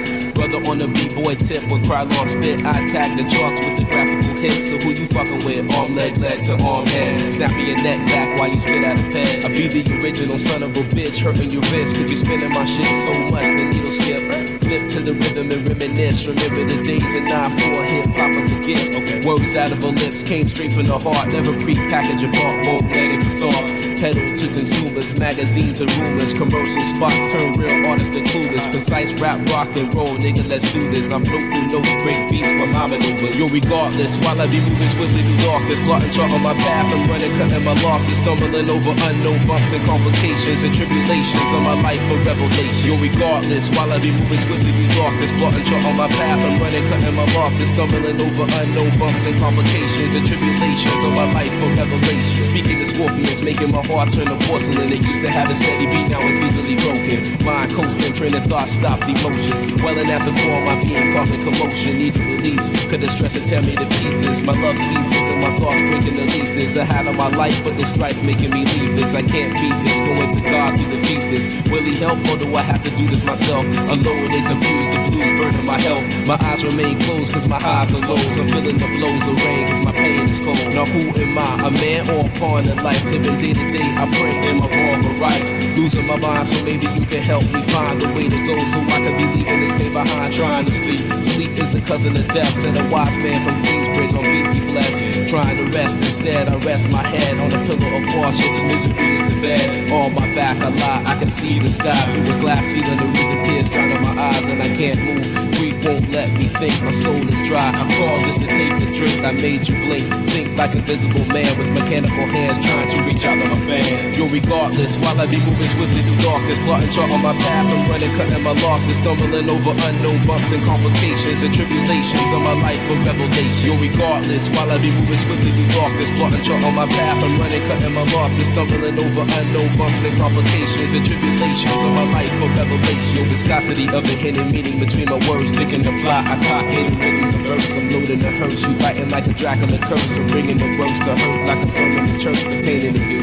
Hurts just to listen to truth, so you rather listen to lies, so you live in the lose, I'm beginning to win. Young man, mastering sin, battle within, looking at the devil and grin, I'm flipping the script, walking on a journey and trip, on a gurney and miss, at the fact that life is a bitch, and I'm hating this shit, losing blood making me crit, stakes inside, bet and I lost the grip, searching for bliss, with the razor over my wrist, needing a job, but the drug test, checking my piss, looking through a window and seeing immaculate conception reborn, piercing my core with 7 swords, igniting the war, looking to the eyes of the Lord, calculating what more, singing the signs of heaven evermore, the last matador, riding a pale horse, losing my horse, splitting the hairs, causing divorce, marriage a born, a havoc and song, I stumble upon, lost jewels and thoughts will be gone, lost forever, I sever motherfuckers with letters, written in script, forward to the rap that I rip, from the top of the lip, make a drink, taking a sip, then I'm open the shit, falling deeper in the abyss.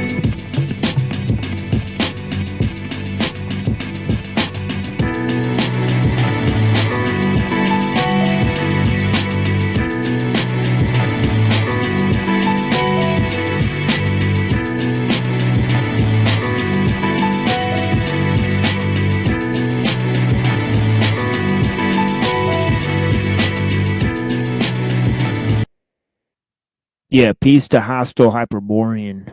He said not a word the entire time, so I hope he's doing okay. But yeah, he might have been a little distracted. Yeah, he might have either called in and forgot that he called in and left himself in the studio. Happens sometimes. I mean, so yeah, or not known that his audio wasn't working. So yeah, I'll go and ask him what, I'll ask him at some point. He's usually available off the show, and so I'll see what's going on. But yeah, blessings to the people that are here. Highs and Lows. That is a beautiful song in my opinion. One of the most beautiful. In terms of the lyrics, But yeah. But yeah, I appreciate you guys being here with me. And yeah, I'm gonna open up this Mumford documentary here. We'll see what's popping with our friend Mumford on the city. Right. And of course, he's gonna make some of the same points that Schumacher was making. And of course, some of the same points that ellul is gonna be making.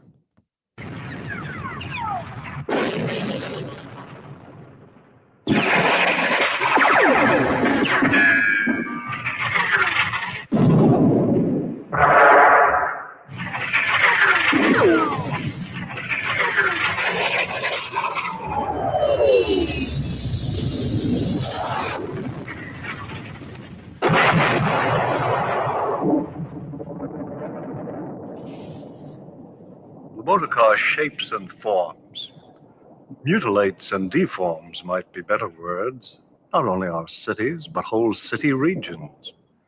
Indeed, it seems to be the chief architect of our cities today, the most influential of all our city planners.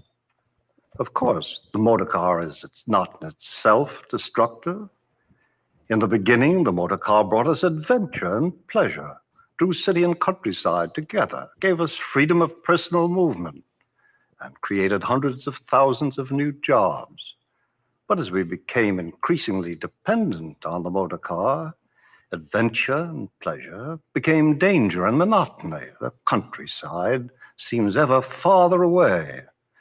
Freedom of movement becomes compulsion to keep on moving, and the sale and rapid obsolescence of motor cars have become national economic goals in many countries. Yeah, I like that.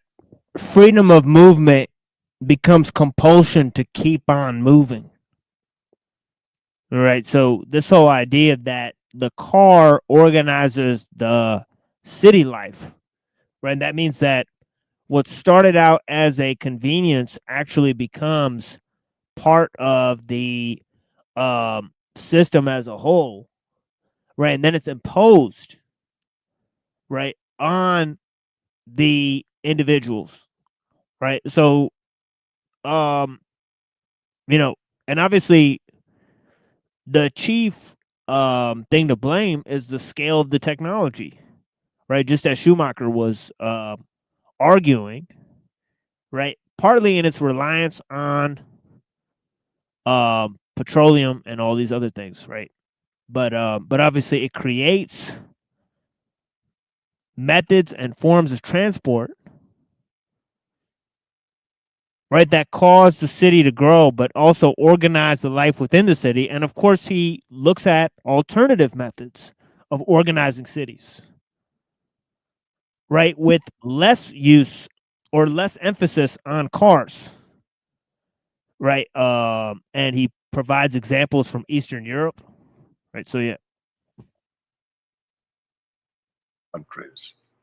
This dependence on the motor car, this concentration on one form of transportation is not new. It began with the railroad era. At first, the railroad supplemented earlier forms of transportation, canals, roads, rivers. This supplementary role did not last long.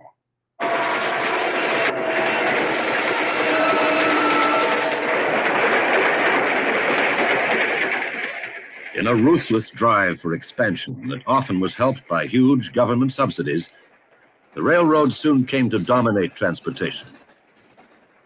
The population naturally began to build up along the main lines. And again, blindly aided by governments, the railroads extended their profitable mainline traffic. As their dominance strengthened, they concentrated their services in a relatively few big centers, the railroad cities.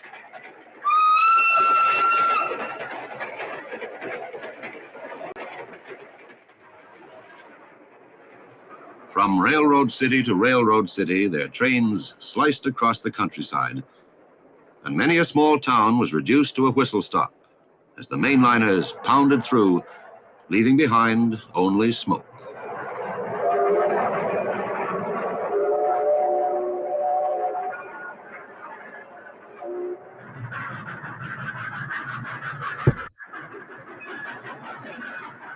In the cities, the railroads drove to the heart. They brought with them not only the terminal and the sprawling freight and marshalling yards, but the dirt and squalor of their coal-burning locomotives.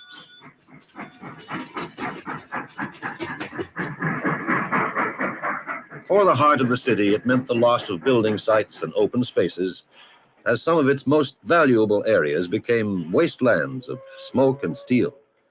Often, too, the railroad commandeered a waterfront or a once green valley, destroying the city's natural heritage. The railroad builders, perhaps, could not foresee the effect of their policies on the city and its region. But instead of profiting by their experience, the highway builders have, with magnificent fidelity, repeated some of their worst mistakes. Again, there was the single-minded concentration on one form of transport. Again, there were the government subsidies. Again, when road transportation became dominant, it tended to bypass communities it once served. But there was an added factor with the automobile. As with the railroads, there was a building up of the metropolis at the expense of small centers. But around the metropolis, the automobile, because it had more freedom of movement, scattered the fragments of the city at random over the whole countryside, flinging ever larger numbers of people into ever more distant suburban dormitories, much too scattered and thinly populated to be served by any form of public transportation. These fragments can be served. Okay, so you guys see the sort of pattern that developed, right? With the city, the concentration in the cities, right? The development of the suburbs, right? That were far away from the cities, the people working in the cities, right? The obvious, as Schumacher talked about, expenditure of energy and cost that it takes to bring food and supplies into the city. Right. And also, the creation of the suburbs, right? And you have the creation of the roads, right? So that the people can commute to the city. Right. And actually, we have a similar situation here in Detroit, right? Where basically it takes like 20 to 30 minutes to get to anywhere, and you have to go by car. Right? There's not like a bus or anything that'll take you there. Right? So it's like you want to you have to get in a car and go 20 to 30 minutes to go literally anywhere. Right? To buy anything. Right? It's like a crazy situation. Right? To where even if Sorry. Yeah, no, go ahead. I mean, you could technically say that for rural areas too, where you have to go to the farmer's market, and that might be 20 to like an hour away. Right.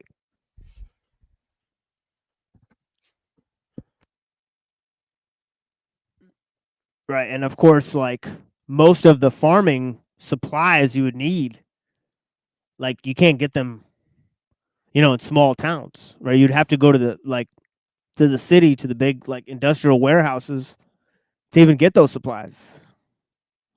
And right. So farmers cannot subsist, right? Unless they want to grow stuff so that they'll eat it on their own. Right. Right. And of course, who has time for shit like that?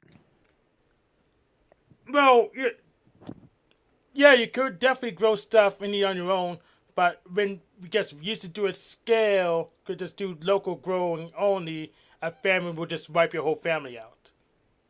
Which, I don't know if it's a good thing or not, but it's a thing. If you do have a bad growing season, you may be done.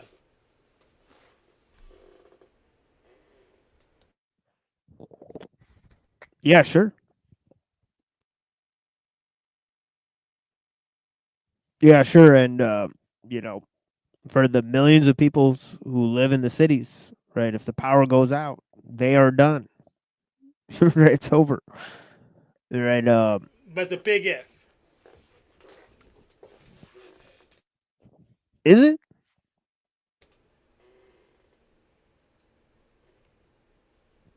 Yeah.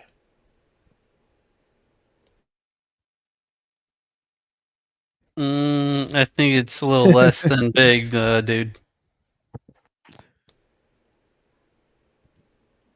Interesting situations in the world, right? That would say, obviously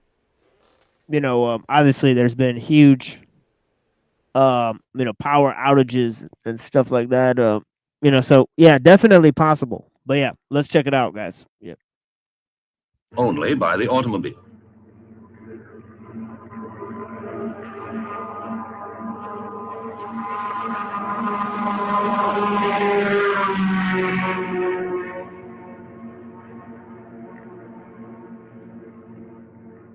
The more the city is scattered, the more the need for the automobile. What began as freedom of movement ends as a necessity to keep on moving in ever more dull and time-wasting journeys. All this movement requires space, and no form of movement is more greedy of space than the private automobile. We have the naive belief that we can satisfy the demands of the automobile by building more expressways, building bigger expressways, by widening existing streets, by trimming sidewalks, and by other expensive engineering feats. We can't. There's a sort of Parkinson's law of traffic. It will always fill the space provided for it, and then demand more.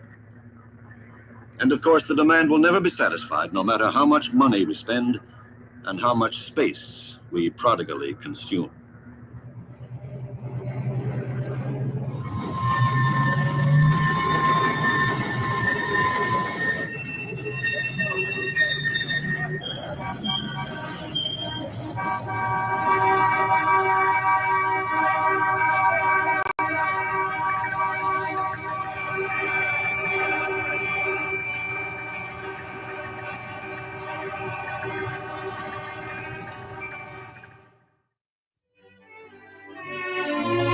Yeah, I wonder if like that was a real thing back then. Like if everybody would just be like in traffic, just honking at each other, because they just like didn't know what else to do. They're just like, right.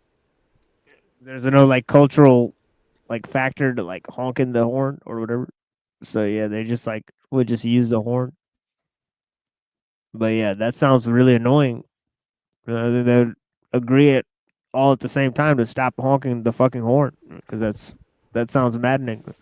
Yeah, where I'm Yeah. from, we don't honk the horn just because we're stuck in traffic.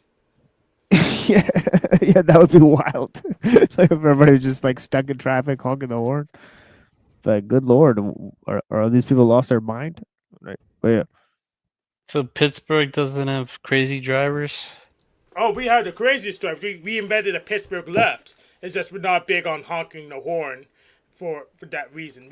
We honk the horn to warn about police or say just get out of the way, but we don't honk it because we're locked because we got used to the rush hour thing. So yeah, we speak up when it's important, but not all the time. Like maybe in New York somewhere. But yeah, it's easy to see how trains and cars created cities and towns, led to the spreading around of cities and towns, right? So that basically it created the whole system of basically having the suburbs, right? So as the city spread, right, they created these suburbs. So the suburbs and the cities and the rural areas, right? Why everything's so spread out in the rural areas and so huddled together in the cities, right, is because of, or partly because of the way they have organized the transport systems, right? Namely, railroads and cars, right? And the necessity and reliance upon these modes of transportation for the average person, right? Yeah. Obviously, as we saw in the previous example, the trains were useful to move coals around for the factories, right? So that's a main thing that they made expedient, right?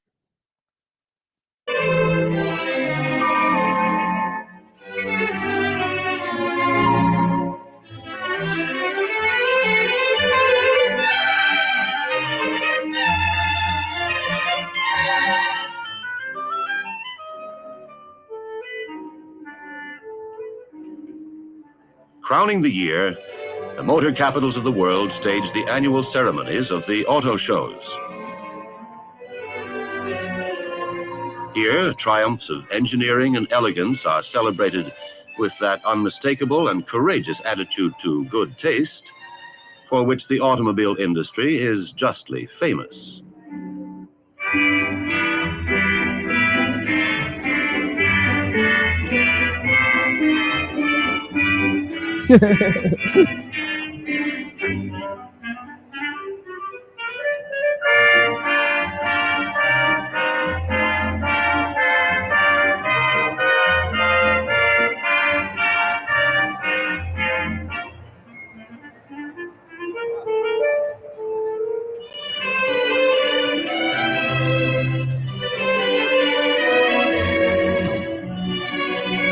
That's interesting. They definitely stopped doing that.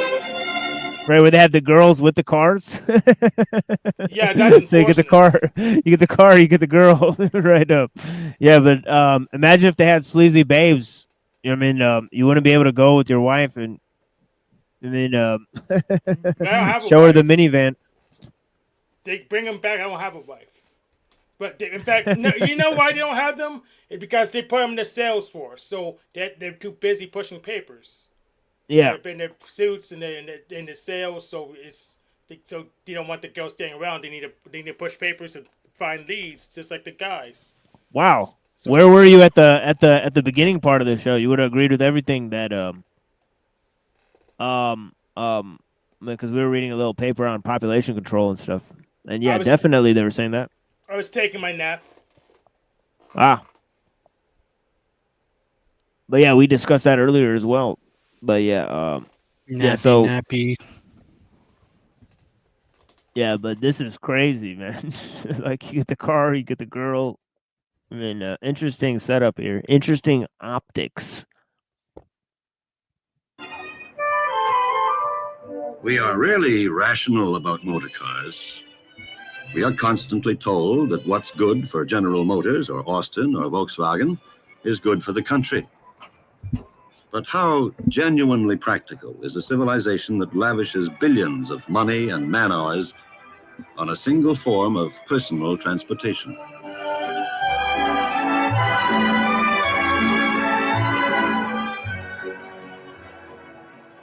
The motor car inflates our private ego, proclaims our social status, and provides us with the illusion of freedom and power. None of these has anything in particular to do with transportation, yet we apply these dubious values to our transportation problems more often than rational study and thought.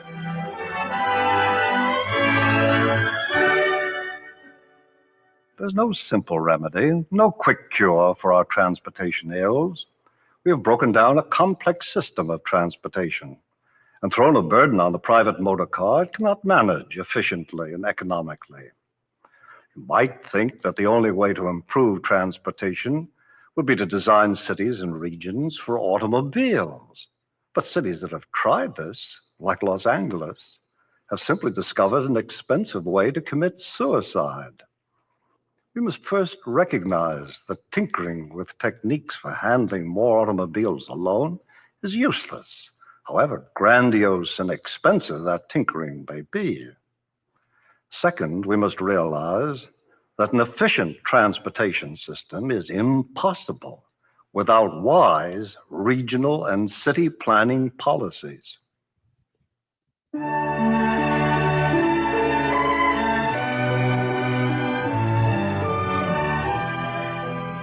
The Netherlands is the world's most intensively developed country. Every square foot of land, much of it reclaimed from the sea, must serve the nation efficiently. And so the Netherlands has long practiced wise land planning and equally, indeed inseparably, wise transportation planning. Waterways, naturally, were the heart of the transportation system in a land that is laced with rivers and canals. But when the railroad era began in the Netherlands, the railways supplemented, not supplanted, the waterways.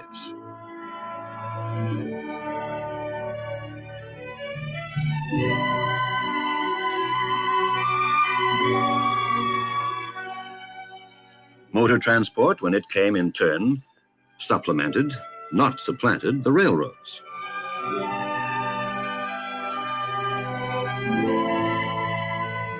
Each form of transport does the job for which it is best suited, and all flourish side by side in a balanced and efficient network.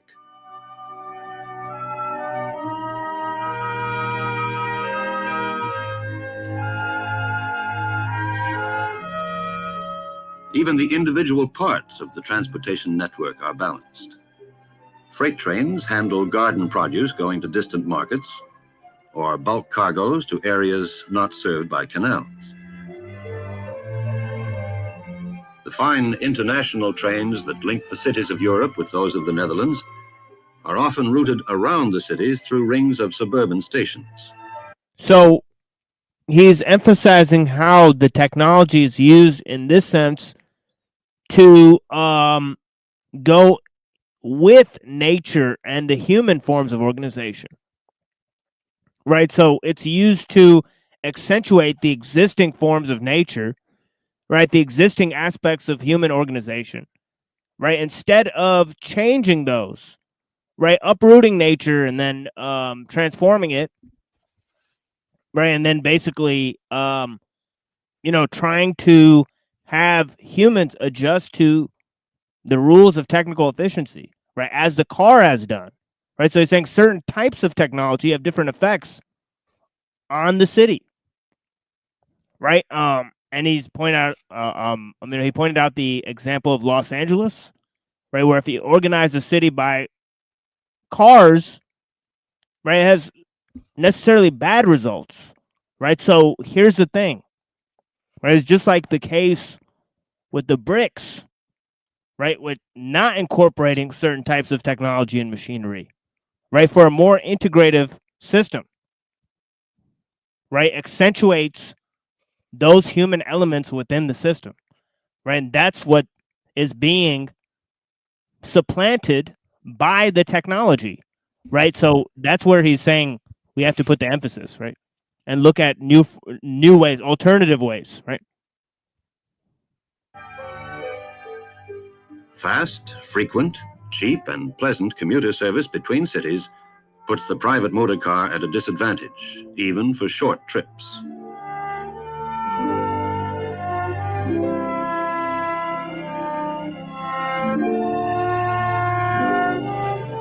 Within the cities, the motor car has made inroads. But the cities generally are so compact and so well served by good public transit that they have not yet been fragmented by the automobile.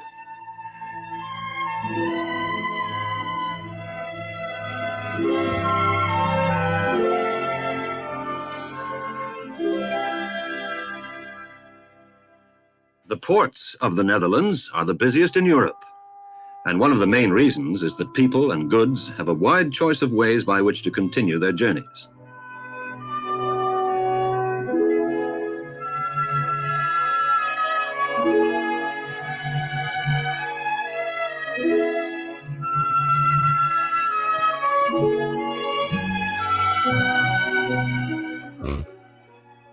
In the Netherlands transportation system, the old is not dominated by the new. The best of the old is combined with the best of the new.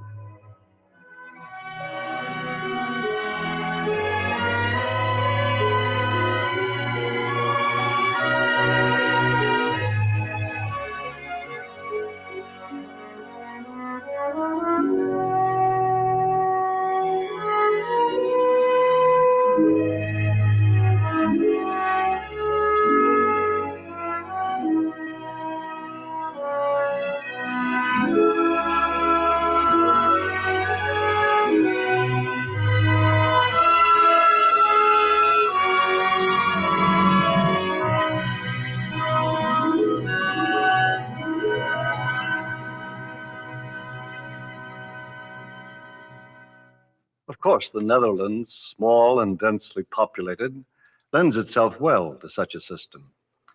But the universal lesson is that as a nation becomes more complex and heavily populated, the use of land must be ever more intelligently planned, and the transportation system must become more varied, balanced, and rational.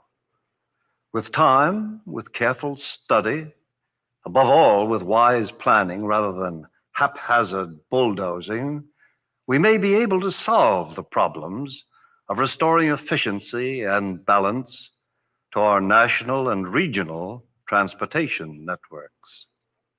But in the hearts of our cities, there is no time left.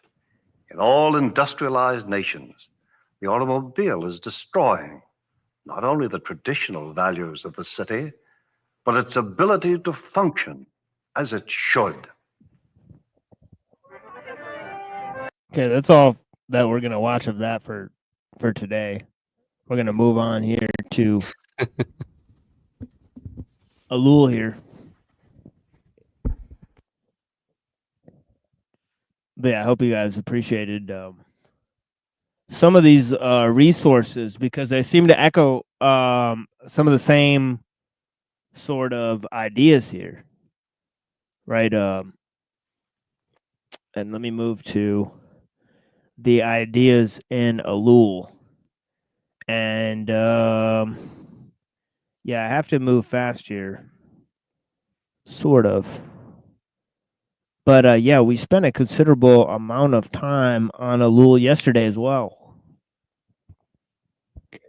So I also want to say that, yeah, if you guys feel like you missed part of the reading, right? We read a considerable amount yesterday.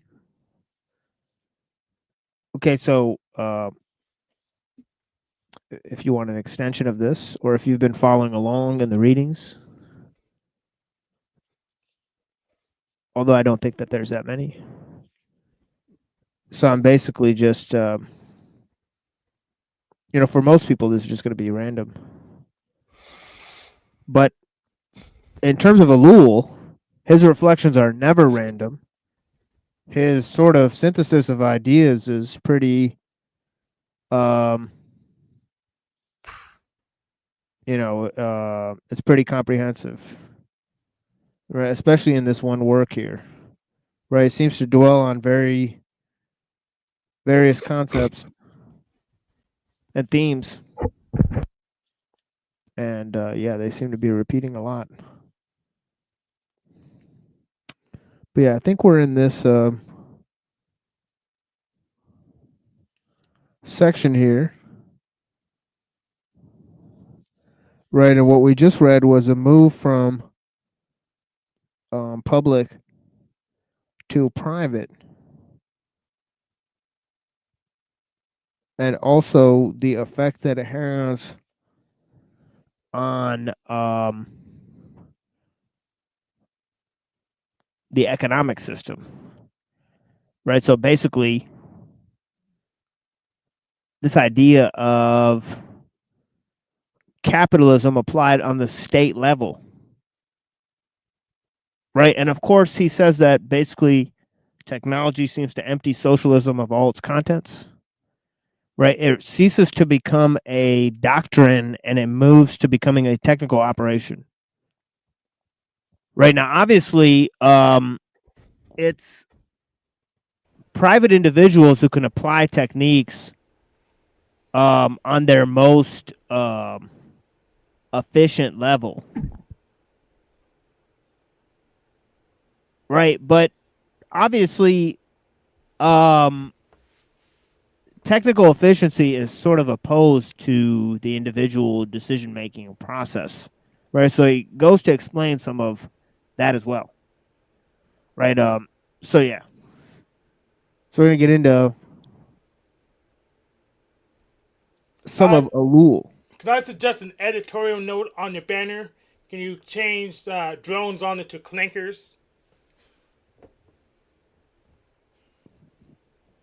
Lols. Yeah.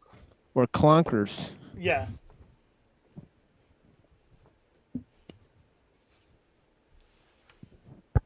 Yeah. Excellent. You know, we may get around to doing that at some point.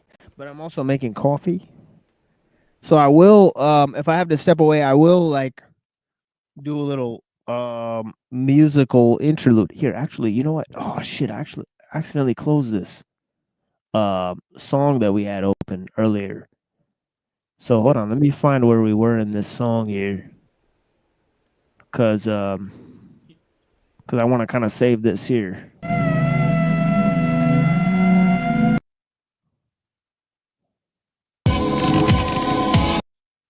Okay, so yeah, let me remove that for now. Yeah, we'll play that in a minute here. If I go and grab some coffee here. But yeah, I mean, you know, I think Reddington and Hank have been talking about ellul in the Discord. Man, we have a lot of resources in the Discord about different thinkers. Right? So if you're wondering what I'm going to cover on the show, right? Sometimes I have a lot of material there. Actually, I made a little section for like media and books and movies and documentaries and stuff. And if you look in the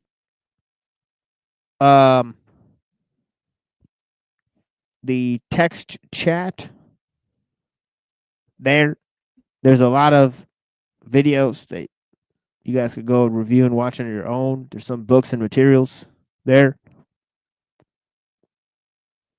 on different topics. But yeah. But yeah. So this is ellul, Technological Society, page 247. He says the conjunction of state and technique is not a neutral fact.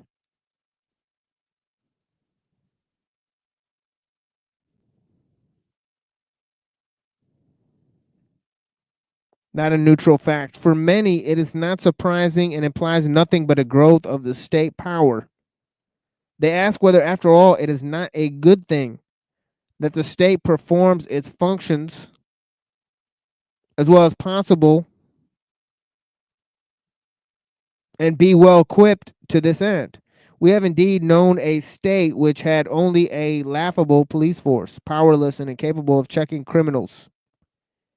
It is a good thing for technical progress in this sphere to collate all other techniques, thus enabling the state to perform its role of arresting crime. These techniques were utilized by the state, enable it to restore order, to guarantee certain liberties, and even perhaps to master its political identity. This is how current opinion interprets the junction of technique and the state. Okay. So he's saying that by the establishment,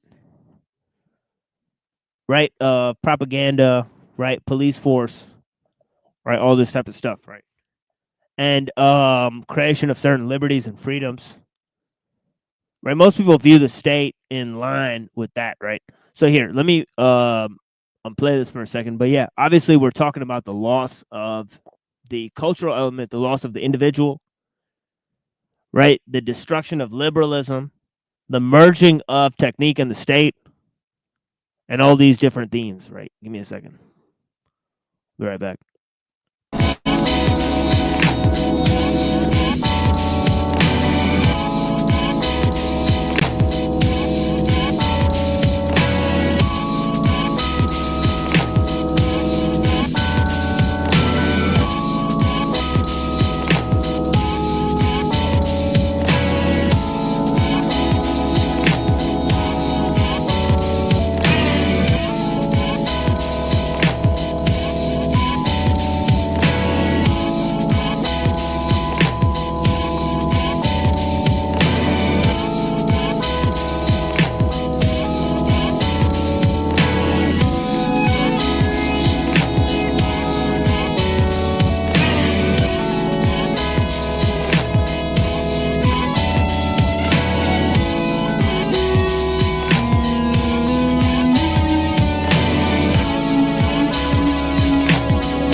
All right. Solar fields for the win. Right. So yeah, so they're talking about. So he's saying that usually the modern state is seen in terms of political freedoms and in terms of its persecution of crimes and that sort of thing, right? But he's saying that this is a sort of truncated view, right? So he's trying to bring this idea of the state coming in line with technique, right? So he says, I believe that such attitudes are superficial and inaccurate. Technique in its present state of development is no longer merely a passive instrument under state control, as it was under the control of certain individuals. The question now is what we see when we examine contemporary facts instead of antiquated principles. Evolution. The first consequence of the conjunction of state and technique is the progressive transformation of old technique of the state after they have come into contact with new techniques, formerly private but now becoming public. When a comparison is made between private and public techniques, it is noted that private techniques are incomparably more efficient. I've always indicated certain reasons for this. To the extent that techniques remain private, they lie outside the framework of the state when they become under state control. However, the question inevitably rises why these techniques should not be incorporated into the traditional framework of the state. But private techniques seem to have been created to answer different requirements. They have different dimensions. And this poses a problem. Private methods are intimately connected with their objectives. And these objectives are of human dimensions. Consequently, they are not adaptable to much more extended needs of the state. This incompatibility ceases to be true. However, as private business begin to assume dimensions equal to and sometimes greater than those of the state.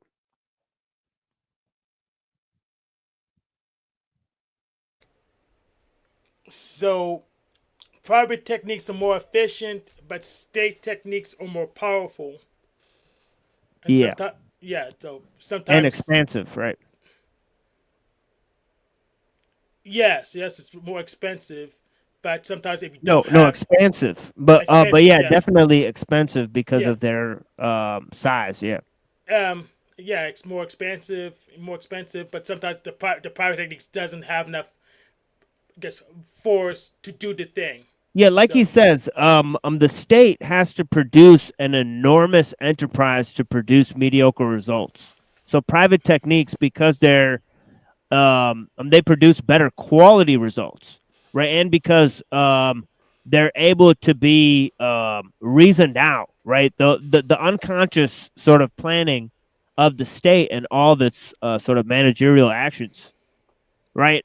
It's sort of a long, drawn out process, and it loses in accuracy of application, right? So this is the sort of thing that he comes up with. Yeah, but you can't. I heard this kind of thing before in like software. Like I have this thing in the kernel. The kernel's like the analog to the state, but some stuff it just can't be done efficiently outside the kernel. It can't be done correctly without the kernel mode privileges, and state's pretty much the human equivalent, societal equivalent of the kernel mode, zero run level stuff. Oh yeah, I definitely don't understand that analogy, but but yeah, We can't so maybe you could run elaborate. everything in user mode because it won't have enough access to do the stuff we need to operate.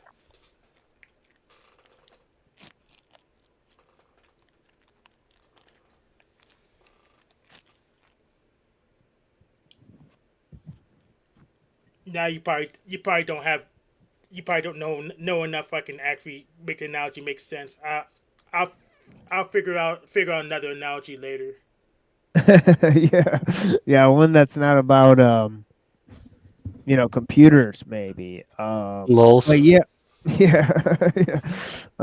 Because although we're on a computer, I know very little about the inners and outers of that whole thing, and I think many people don't really understand what's going on at this stage of complexity in terms of the algorithms and all that sort of thing. But yeah, let's check this out. He says to the extent that technique remains private, they lie outside the framework of the state, right?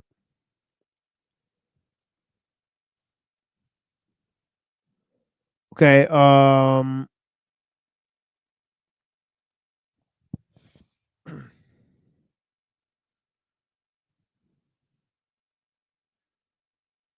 Yeah, I kind of forgot where I was. I'll just start it at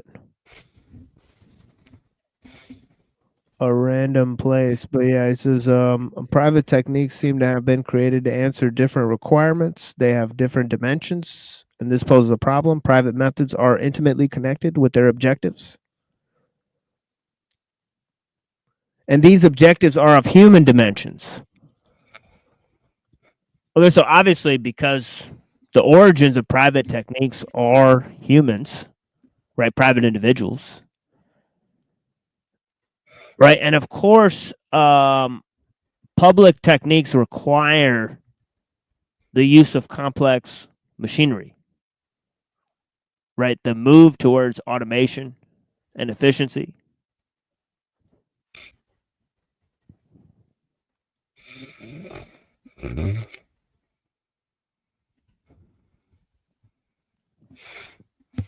So this is vastly important.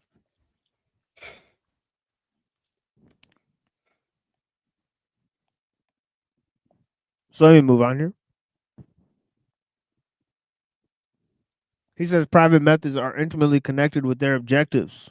And I'm sorry, I'm kind of chewing on some a little bit of cookie here.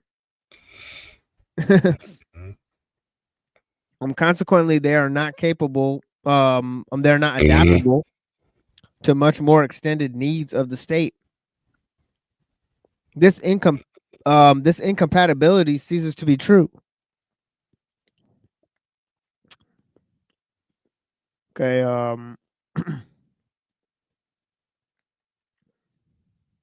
However, however, as private business begins to assume dimensions equal to and sometimes greater than those of the state, it is clear that enterprise such as Citrion or Bata, I don't know what those are of such dimensions that their administrations are comparable to the administration of the state. Now, this one I do know. Standard Oil has international interest, right? That's the Rockefeller company, right?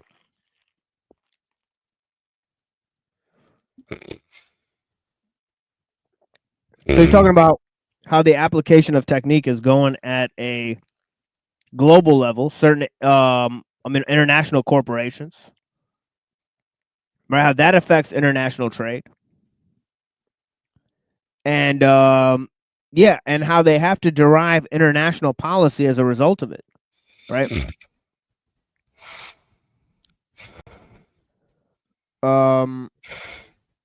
So he goes on to say, the financial power of the insurance trust is such that a parallel can be drawn between its financial system and that of a state.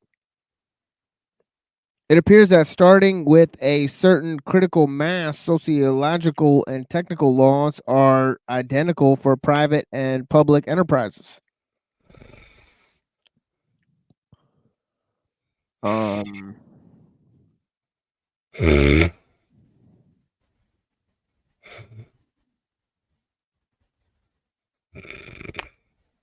Uh-oh. Yeah, Reddington, there's a lot of noise coming from your mic, so if you want to mute up, blessings. Sheesh. It's all good, bro. But yeah, sorry, disturbing the reading for sure, but yeah. But yeah, here, but yeah, so he gave the example of Standard Oil.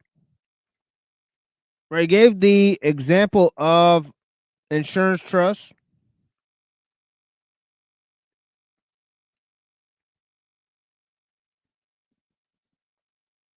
Okay, and he's in this statement, it appears that starting at a certain critical mass, sociological and technical laws are identical for private and public enterprises. He says we may exclude from the technical framework states such as Luxembourg and San Marino. We may soon be forced to exclude nations which do not prepare themselves quickly enough to face up to technical demands, such as Belgium, Holland, and Denmark. Okay, these three have already been obliged to combine in order to meet modern technical problems. European nations in general are being compelled to renounce political sovereignty and form associations designed to realize their far-reaching technical operations.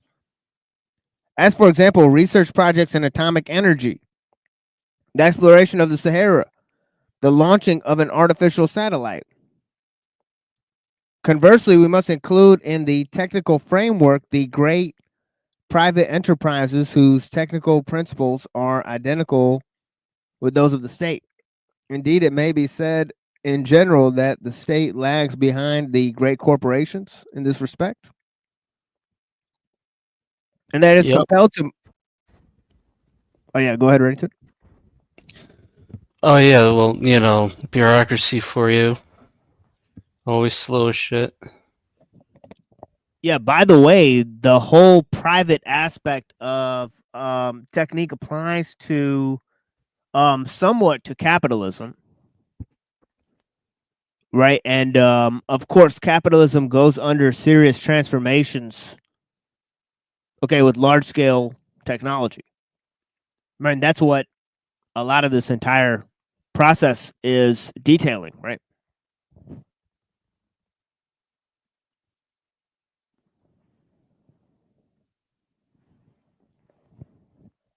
Okay.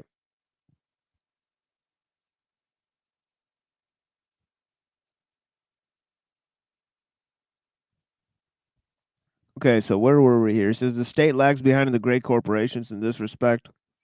That is compelled to modify and rationalize its administrative, judicial, and financial systems. on the model of the great commercial and industrial enterprises. This is the point that, oh my God, I'm not even going to try to pronounce this name. Oh, actually, I do know. Postermajan. Sounds like definitely Turkish. Hrant Postermajan. That sounds like a Turkish name if I ever came across one.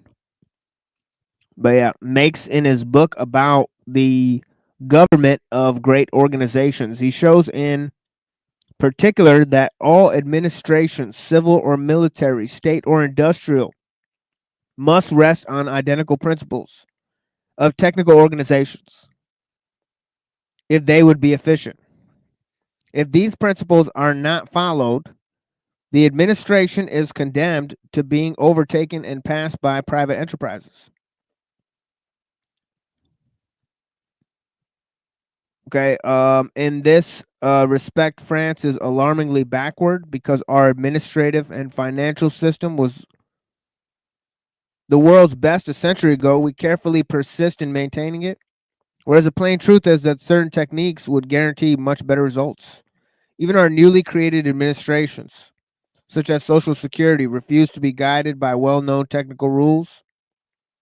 This is not the case in so-called progressive countries, in which the administrative and financial systems are aligned very rapidly, too rapidly perhaps. The social order is not on the same plane as technical organizations with industrial or commercial techniques.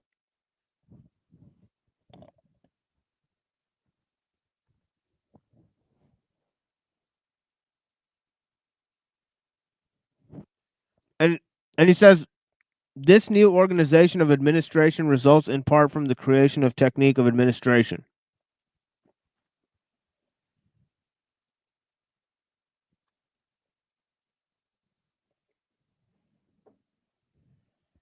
Okay, so of course, mechanization entails administrative techniques, which affects social organization.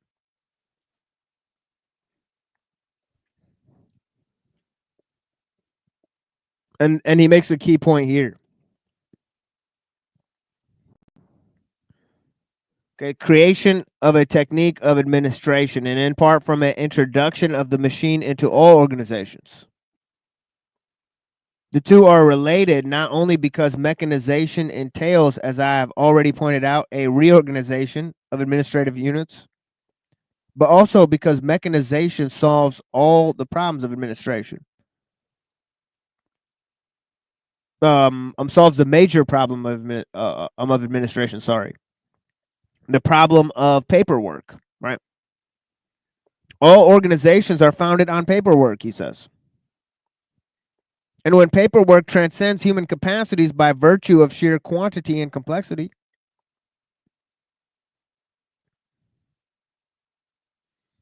okay, the problem of what to do about it arises. The machine is the only solution.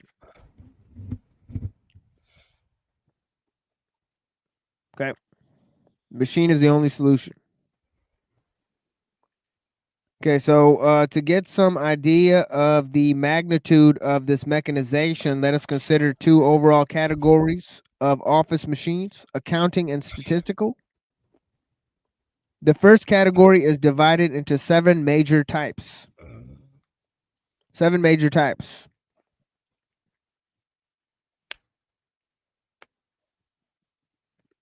And their subdivisions. Okay, we're on page 250 here of the Technological Society. The second is divided into 4 types and 14 species. Yeah,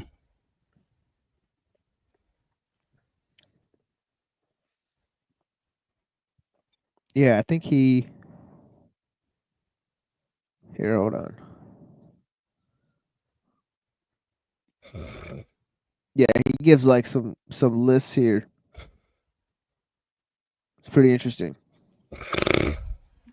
But yeah, that's in a little bit.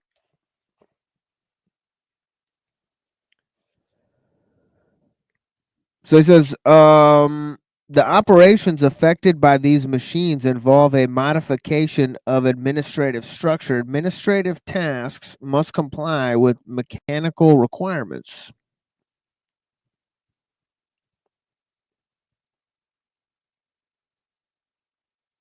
Okay. So Ma says that the operations cannot be carried out except by breaking them into homogeneous tasks and functions so they can be committed to mechanical organs. The operations may be grouped by cycles as a function and the end sought, or they may be brought together into a single task combining all operations of the same technical nature. The last is the so-called functional grouping, which results in an administration divided into performance function, arrangement function, interpretation function, and control function. It is easily seen how far removed all this is from the traditional type of office and the customary division of administrative tasks. Okay, so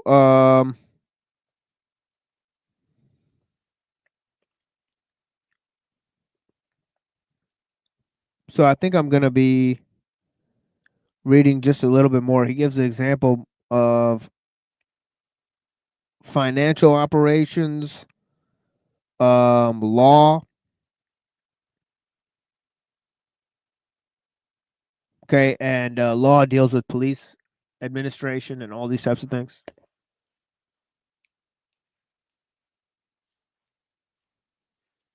But yeah. So yeah, he says what is true of administration is also true in finances.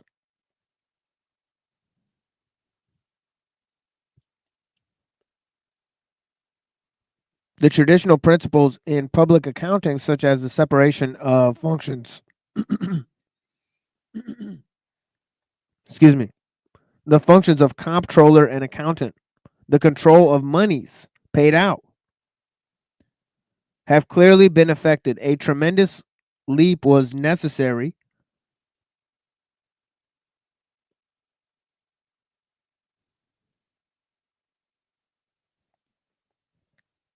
he gives an example in his own country.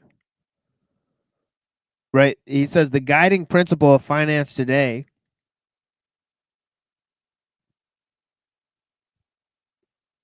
is that security is sacrificed to speed. Security is sacrificed to speed. Finance no longer represents, as it did in the 19th century, the rule, the criterion, and the check. It has become the instrument of an efficient general policy. It must never act as an obstacle to a decision, which is technically valid. Its traditional role as a check and constraint has been rendered questionable through the adoption of new techniques in imitation of private enterprise. The financial regime of a modern state is highly reminiscent of commercial affairs. The rules of accounting are modified by the application of business machines. For example, punch card machines. Here, machine intervention directly voids an older administrative technique. A certain flexibility is necessary and is rarely found in state structures, which are for various reasons rigid. Nothing less than revolution brings about the adaptation of political regimes to technical improvements, which have become mandatory as a result of private enterprise. This is only a corollary, what I've been saying, namely that political motivations do not dominate technical phenomenon, but rather the reverse. The state is usually unable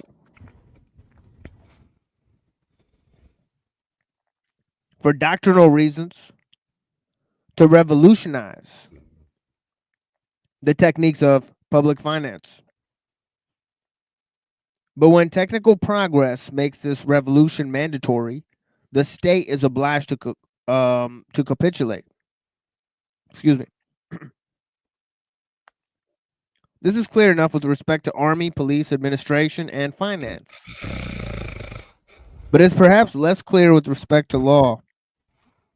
Here is one of the major problems contemporary jurists ought to be considering, but all too often they waste their time in textual subtleties. I think Reddington may have ran into Cecil mode. Yeah, Reddington's making some crazy sounds, but yeah, blessings. The judicial regime is simply not adapted to technical civilization.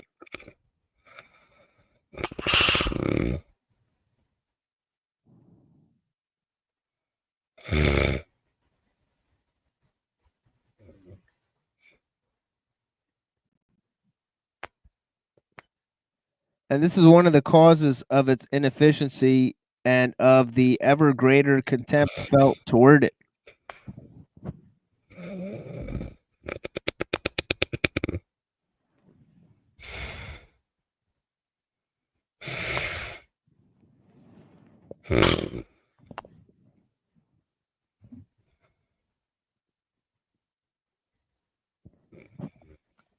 Yeah, we're gonna have like Reddington mute up or some shit, but I don't know what's going on there. But yeah, blessings. Mute him on your side, and if he is awake, he'll just unmute himself.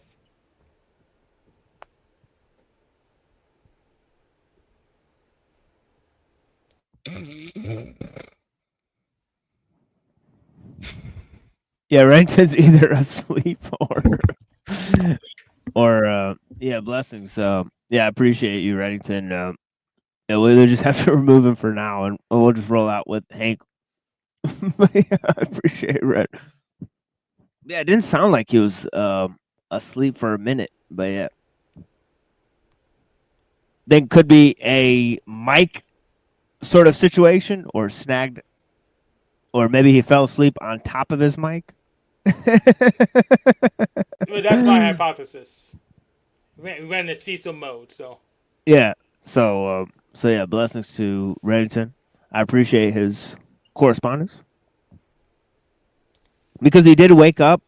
Because I said something to him, and then he like woke up, and I think he like talked in his sleep because he just said, "Oh goodness," or something like that. But yeah, man. So yeah, blessings to Reddington. I appreciate your time, dude. And yeah, it is 2:39 a.m. here. You know, so I suspect it's like, you know, at least past midnight over where he's at. So yeah, you're. Unless he's in California. Or I mean, he's in the chat, so I don't know, man. Oh no. Yeah, I can't understand. But yeah, Reddington, are you here? I'm here. Yeah, yeah, I think you like fell asleep for a minute there. But yeah, blessings.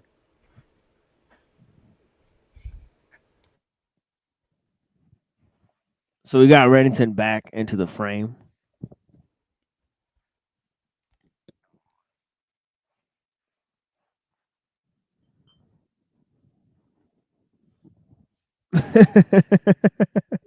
Sort of disturbed our ellul reading, but it is what it is, man. I mean, we'll bring that part back at some point. But yeah, it's kind of a boring section, anyways. You know what I mean? So it's not that big of a deal.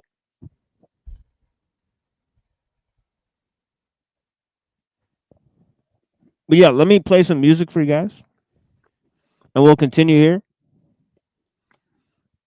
with man. I really don't want to go over time. So I'm thinking about how to do this. How much time do we have left? I should not stay here past 40 more minutes, you know, and just end it at the 6-hour mark. Yeah, we could do that. So this is a good consider. Yeah. Where we need to get to, where we have left to get to. Well,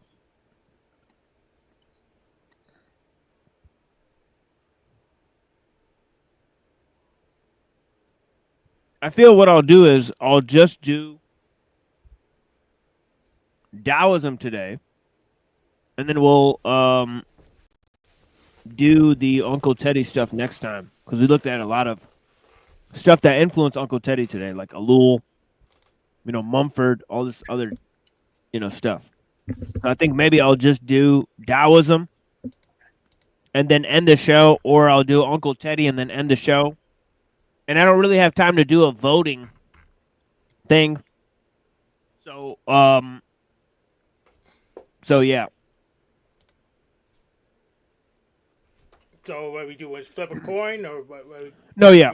So I think I'll just go with Taoism for today. So we'll go with some of the metaphysical implications of Taoism, and then we'll basically look at Shangzu, a couple things in Shangzu. Right. We'll look at Shangzu on machines, on labor-saving devices and all that type of stuff. We'll plug that in again. All right. So yeah, we'll have a bunch of that. So that'll be a good way to end the show, because we only got a little bit left. Right. So yeah, we'll end it that way. Right. So we'll do Lao Tzu, Shangzu. Right, for the rest of this show, unless nobody else joins. If people do join, then we'll have discussions. Right, we'll see where that goes. Right, I doubt that'll really happen. Right, and yeah, blessings, guys. Yeah, I'm probably not gonna try to do anything that drag out the show. You know who I am with my shows. I'm trying to read the thing and watch a video. We're gonna get that done, then it's over. So. Yeah.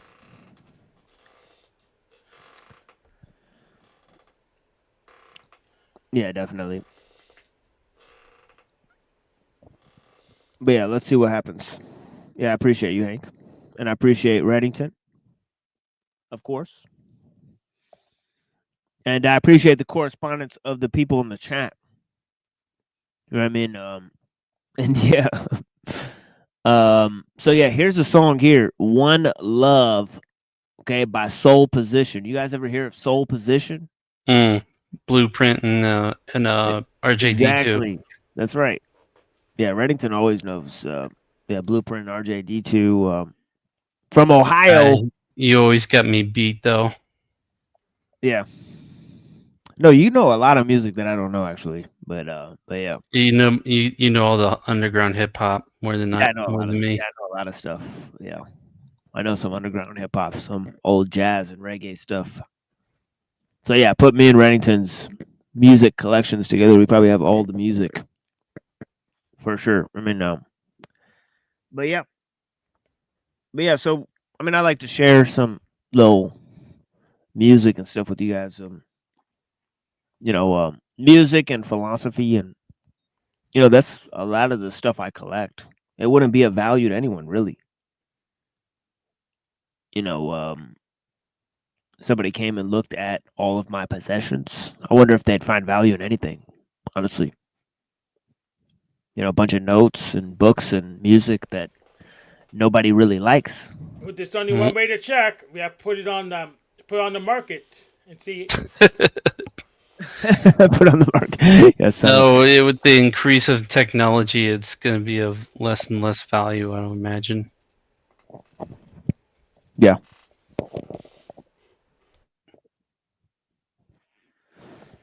Yeah. Well, I appreciate you guys. Not a lot of participation today in the show. But yeah, it is what it is. Right.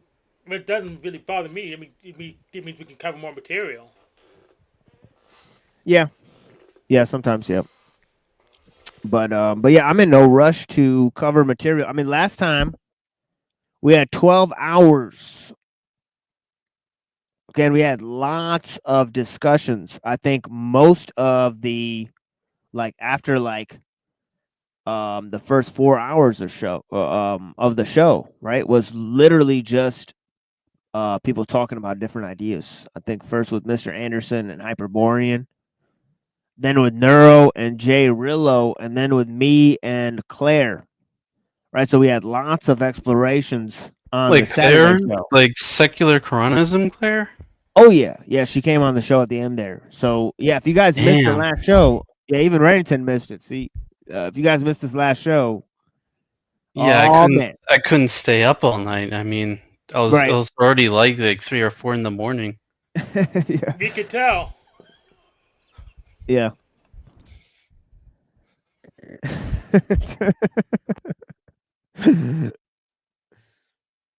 That trombone.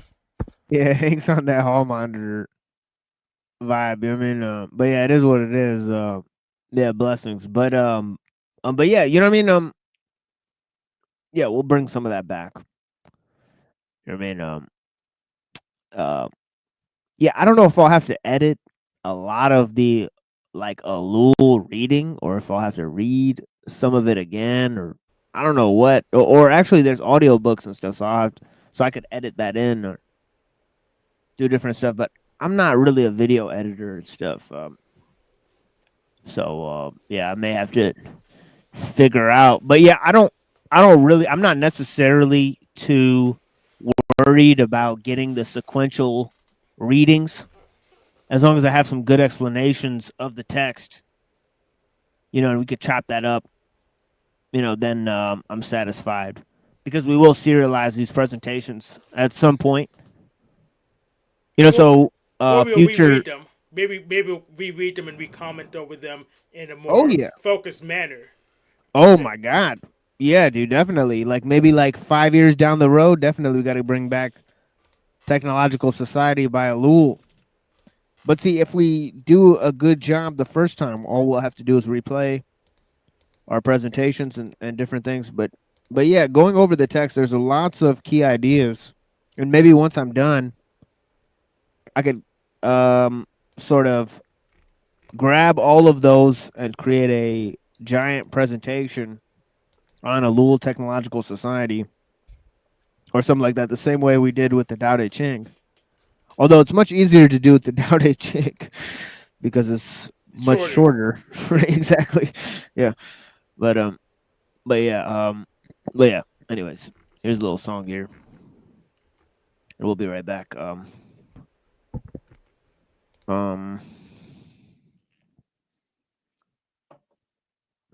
With with more stuff. Blessings.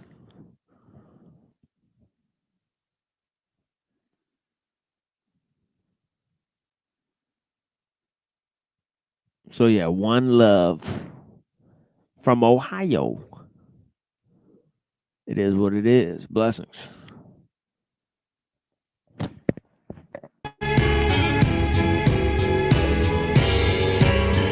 Yes. Soul position. This is Blueprint. Live from the old state. On the tracks we got RJD2 of the megahertz. Yo. Like to call this one love. See some hands waving side to side, Peace signs in the air on this one. It's all about love, not hate, y'all.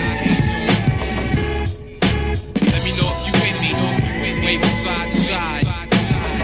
2 fingers up. Sky, It goes stop. Look. Listen to your heart. Stop. Look. Listen to the children. The answer's been with us from the start. The look in their eyes lets me know God's willing. I'm a simple man, I don't have all the answers, but I know it starts in the hearts of men. And I don't think it's too much to ask for. If you can't do it for you, do it for them. So you don't want to be a role model, but like it or not, you're still making music for them. You just might be the one they follow, so think about being a little more truthful to them. I promise that I'll never be ashamed of my rhymes, and I leave behind something that's useful to them. Years ago I made up my mind and said I never make life more confusing to them. What about you? You think it's too late? There's no better time than right now for you to begin. But first you gotta let go of the hate. Put your guns down. You wanna fight? Then do it with pins. Hold your head up and stand tall, even when you lose in the end. What matters most is you gave your all, so you can never in your life look stupid to them. The experience you gain should be admired, not just whether you lose or win. Cause even gold must go through fire, only to become brand new in the end. I realize I can't change the world, no matter how much I try. But hopefully I can start with you. One line at a time, one rhyme at a time. All my people in the struggle.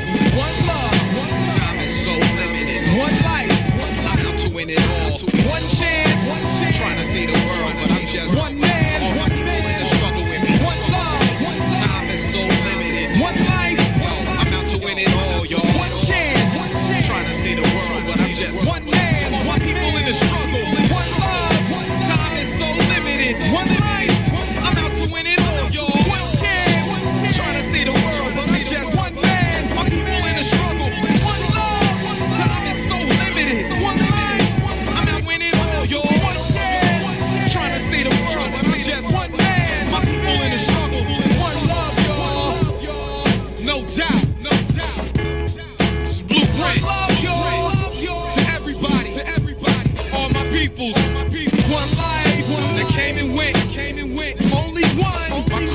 My crew. Greenhouse. One chance. RJD2. The megahertz. The iskabibbles. You know what I'm saying? No doubt. Shout out to my niece. What up, Savannah? My moms. My sister. What up, Dwight? What up, Pops? I love y'all. All of y'all. Anita. Rest in peace.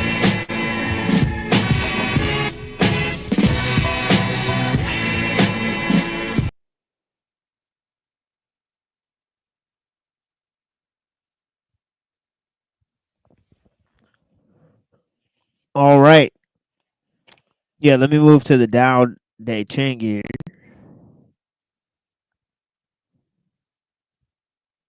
And I got some interesting chapters for you guys.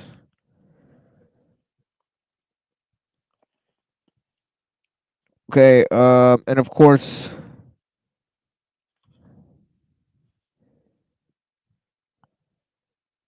we're gonna move a little quickly, but I'm gonna kind of skip around in terms of translations here too. So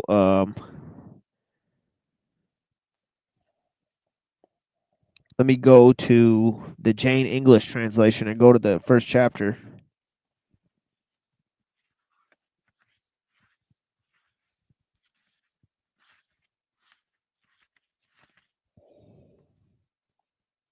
And what it says is,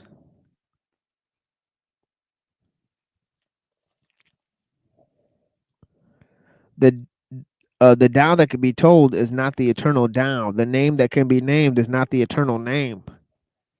The nameless is the beginning of heaven and earth. The named is the mother of the 10,000 things.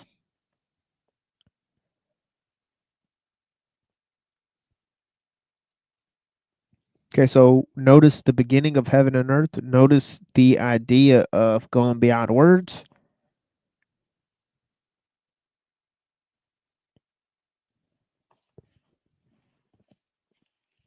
And of course, as it says in the other translation here, right? Let me go to this. The way that can be followed is not the constant way. The name that can be named is not the constant name. Nameless is the beginning of heaven and earth.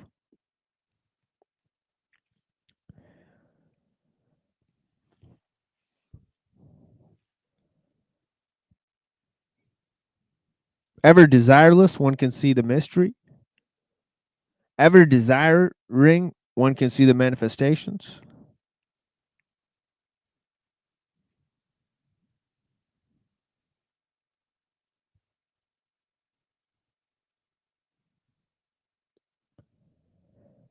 These two spring from the same source but differ in name. Right, so name has a lot to do with the different manifestations of things, but also their separation.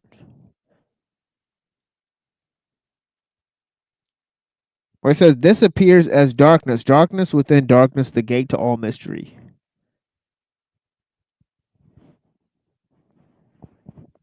Right, now let me go to 42.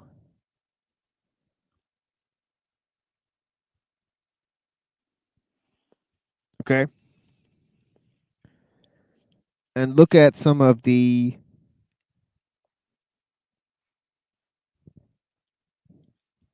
implications of that, and notice that it's pretty much halfway point of the entire text.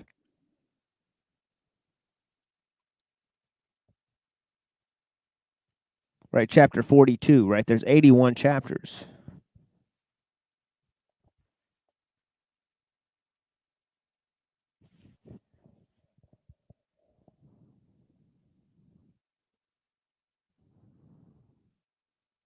The Discord link is in the description of the channel, my friend.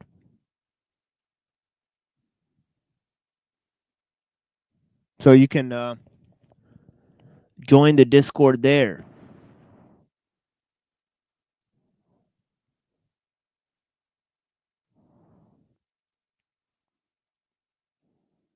Oh, you've read Skrbina, huh? Yeah, I studied under Skrbina, for sure.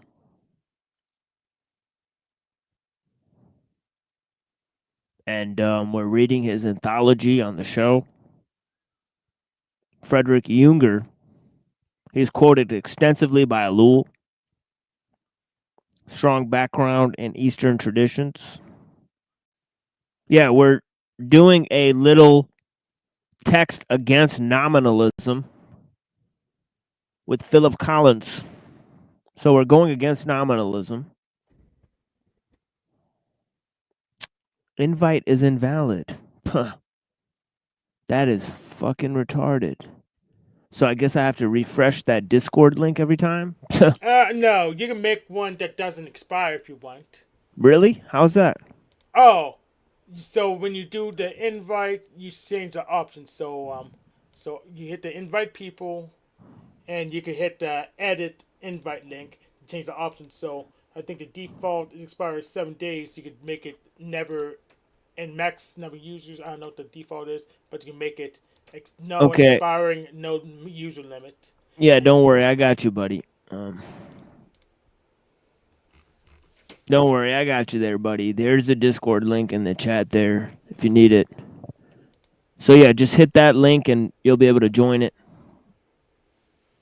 Right. So yeah, the other people, yeah, the Discord link is in the chat now. But yeah, yeah, I'm not on the Discord right now, so I won't see if you join. I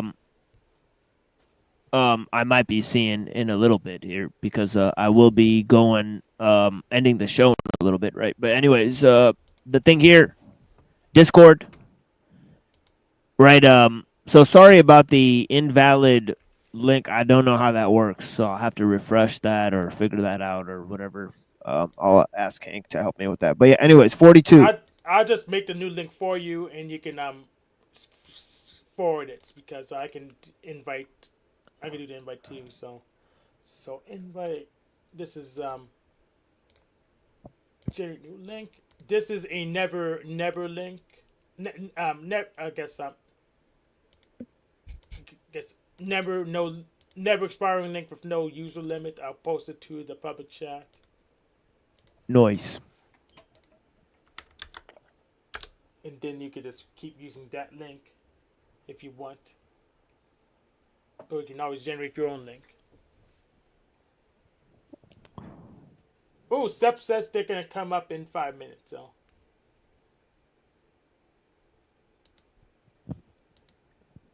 Yeah, so chapter 42, the way produces the one. The one produces two produces three, and three produces the myriad creatures.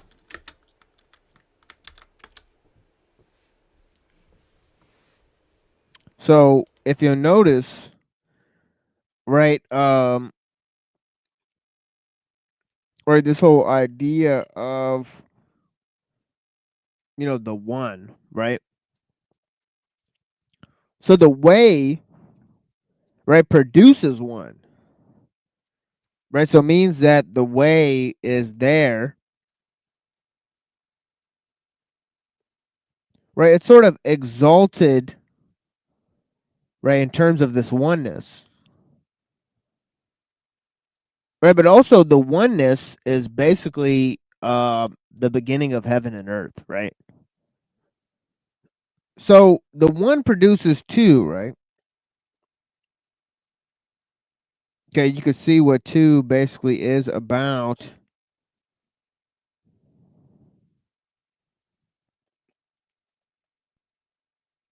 Right, it's about sort of being a vessel, as Lao Tzu talks about, right? This nature of being uncarved block, right? Being without name or without definition, right? And of course, it produces three, right? Which is the myriad creatures, right? The myriad creatures all have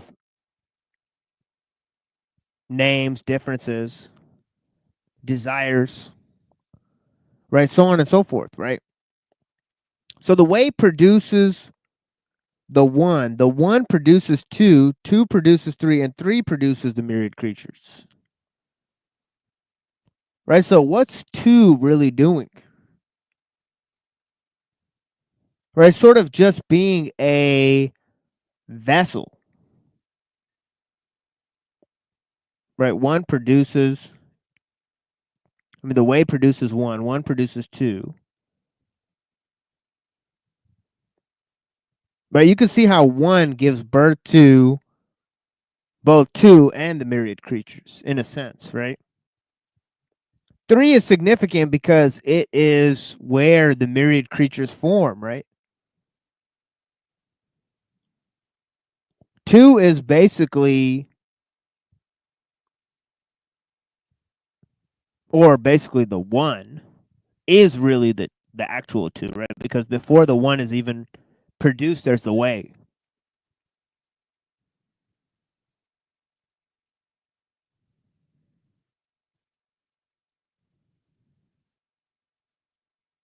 So this idea of uniqueness giving birth to its own reflection, the reflection giving birth to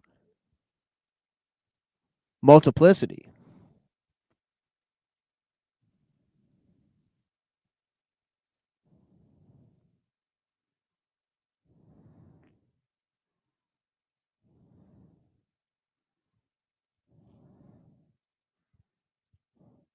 Right, so there's a sort of oneness in the relation between things, and there's infinity in the plenitude of things. Right, there's both infinite depth but also completeness.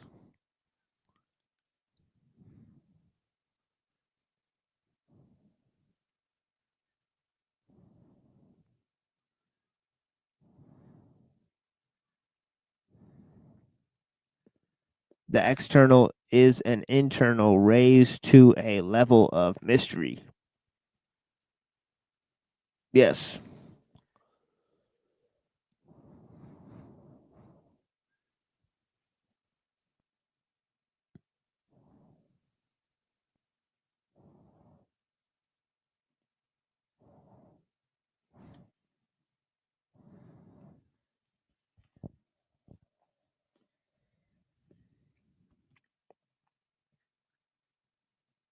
So he says by blending these key vital energies, they attain harmony.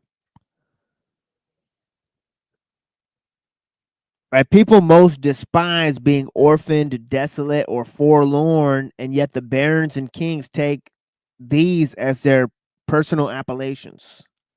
And so sometimes diminishing a thing adds to it. Sometimes adding a thing diminishes it. What others teach, I too teach.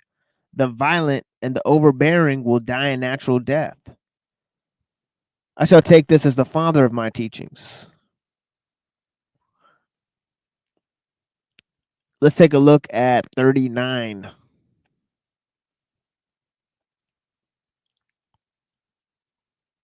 And we'll look at how all things attain to the one.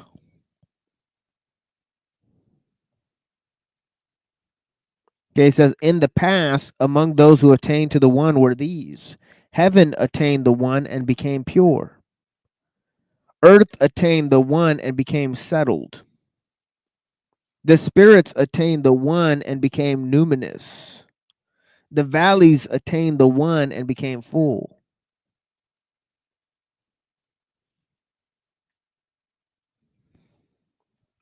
The myriad creatures attained the one and flourished. Barren kings attained the one and became mainstays of the state. All this came about through the one. And as we saw in 42, the way produced the one. If heaven lacked what made it pure, it might rip apart. If earth lacked what made it settled, it might open up. If spirits lacked what made them numinous, they might cease their activity. If the valley lacked what made it full, it might run dry. If the myriad creatures lacked what made them flourish, they might become extinct. If barren kings lacked what made them honored and lofty, they might fall. And so what is honored has its root in what is base. What is lofty has its foundation in what is lowly. This is why barons and kings this is why barons and kings refer to themselves as the orphan, the desolate, and the forlorn. Is this not the case? Where what is base serves as a foundation, is it not? And so the greatest praise is without praise.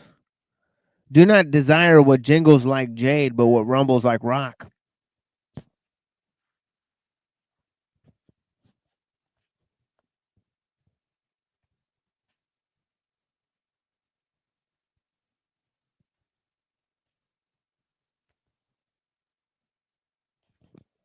Now let me read three more that I think echo those different sentiments, and then we'll move to the Shangzhou for a very brief amount of time, right? Because I have some significant replays that I'd like to subject people to before it's too late, right? Because people see my performances on lesser known channels, and they're already beginning to copy some of that stuff, right? Or whatever, right? So we'll show you just how they're discovering different ideas that we're also talking about and doing a bad job talking about it. Anyways, yeah, the Tao of heaven is like the bending of a bow. The high is lowered and the low is raised.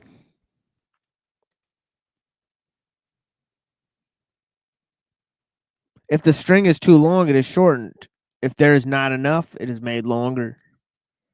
The Tao of heaven is to take from those who have too much and give to those who do not have enough. Ordinary people act differently.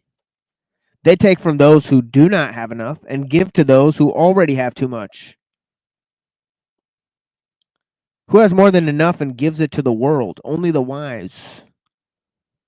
Therefore, the wise work without recognition. They achieve what has to be done without dwelling on it. They do not try to show their knowledge.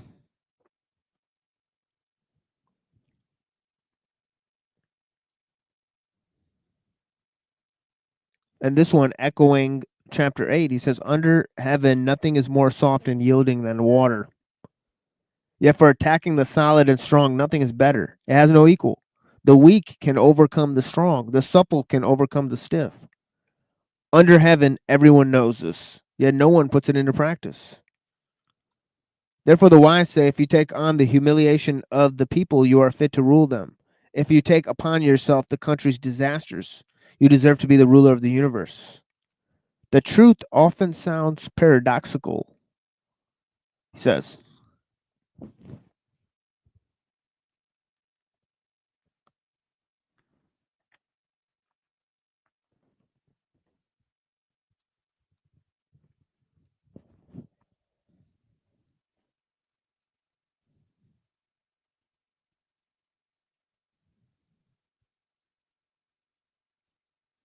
And this one, he says, after a bitter quarrel, some resentment remains. What can be done about this? The wise keep their half of the bargain, but do not exact their due. Virtuous people perform their part, but those without virtue require others to fulfill their obligations.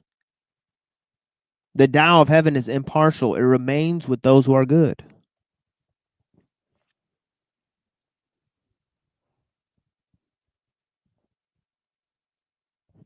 All right, now we move to the Shangzu.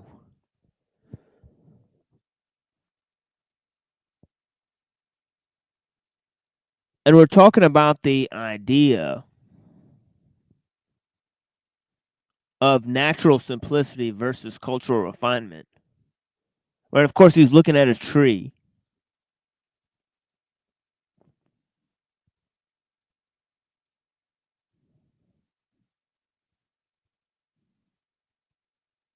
Right, and he's got his friend who's a logician, right, looking at a tree.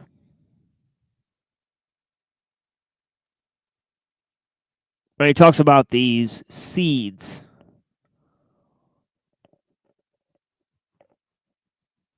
That become like gourds, and these gourds are too big, right? And he's talking about the idea of things from nature and their utility.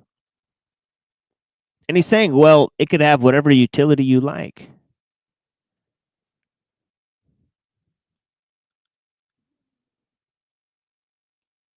And what he's saying is that things in nature are beyond use. They're beyond their usefulness.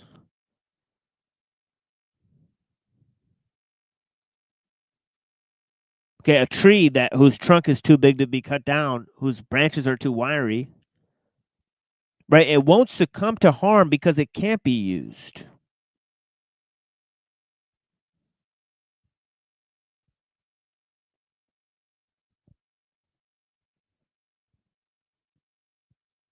So he's saying things that are natural, they have uniqueness, they fall outside of usefulness.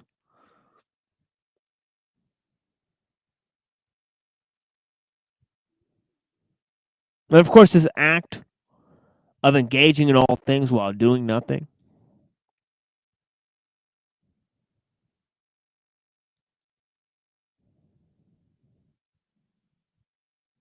right, is to point out natural simplicity. And of course, he's talking about desires, how desires lead people astray, right? And thinking that the entire world has to do with usefulness, right? So when Hutsu comes up to him and says, well, this tree's its trunk is too big to be cut down, its branches are too wiry,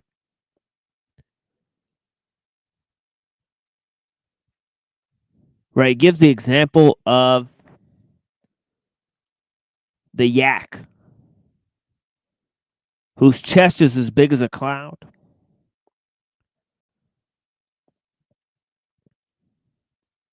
And it doesn't chase around small prey. Right? The weasel chases around small prey and falls into a trap.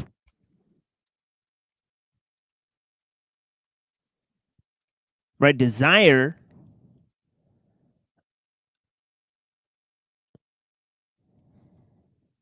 to try to change your environment through manipulation and cunning and cleverness, right? It causes you to succumb to greater dangers.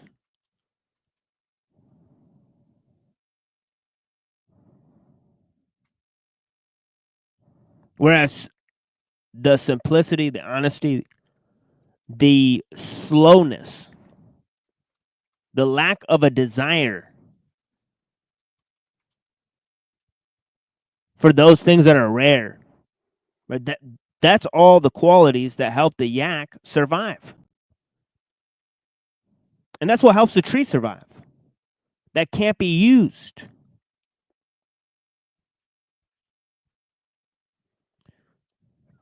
Or the gourds that are too big to be used. Right?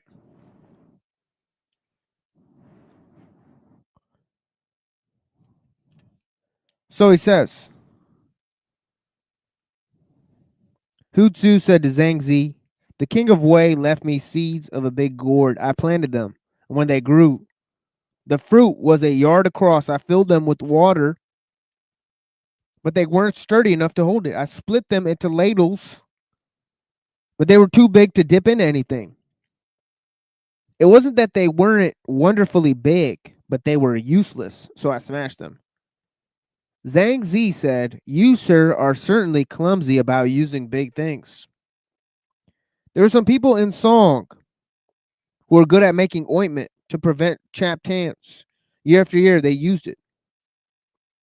In their business, bleaching silk, a traveler heard about it and asked to buy the formula for 100 pieces of gold. The clan assembled and consulted, saying, "For years, we bleached silk and never made more than a few pieces of gold. Today, in a single morning, we can sell the trick for 100 pieces. Let's give it to him." The traveler got it and recommended it to the king of Wu, who was having trouble with the state of Yu. Y-U-E, spelled right. The king of Wu put him in command, and the winter he met the men of Yu in a naval battle, using the ointment to keep his soldiers' hands from chapping. He defeated Yu badly and was rewarded with a portion of the conquered territory. The ability to prevent chapped hands was the same in either case.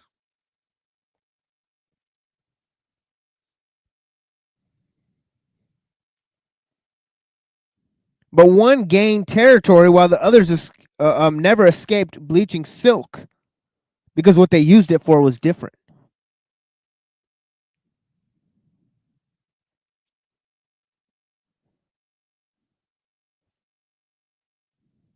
Now you got these gigantic gourds. Why not lash them together like big buoys and go floating on the rivers and lakes instead of worrying that they were too big to dip in anything? Your mind is full of underbrush, my friend. So what's he saying? He's saying that sometimes things are not made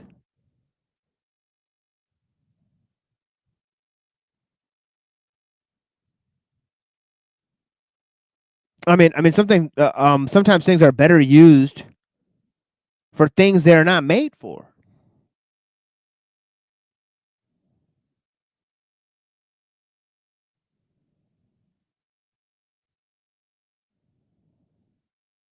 Yeah, So he's talking kind of like how we were talking about earlier, with people discovering things accidentally, not what they're intended to work for or whatever.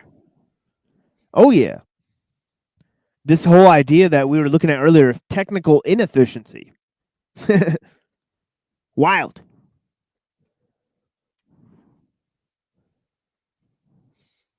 It's like, this whole idea of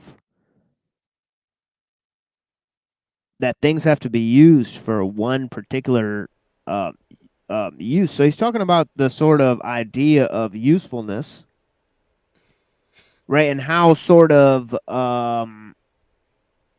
it's sort of have subjective implications, right? And so in one case, right, somebody thinks something is useless, right? In another case, right, they use something that's useful to trap them in a certain way of life.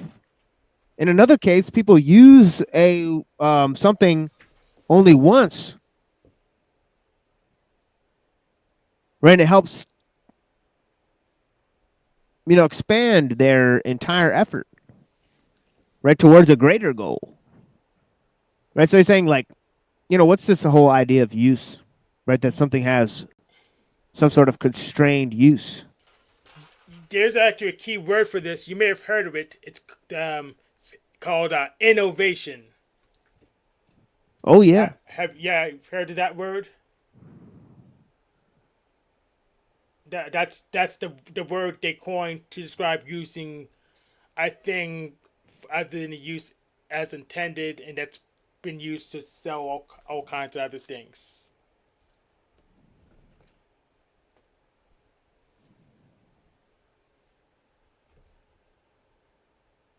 Yeah, I mean, I guess, but the Tao is very much opposed to innovation.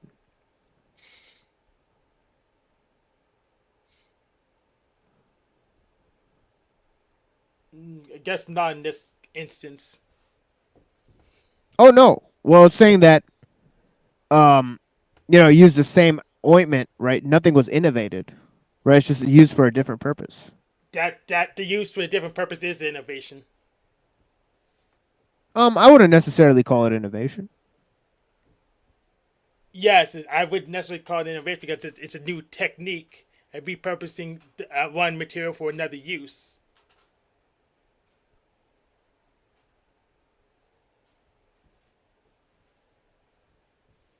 Sure, it's innovation of method, but exactly, you get it. Yeah, but it's not an innovation in terms of creating something new. No, it created a new method, a new application for a thing. No, it created a different use. Maybe not a Yes. new method because they may have already known the method, right?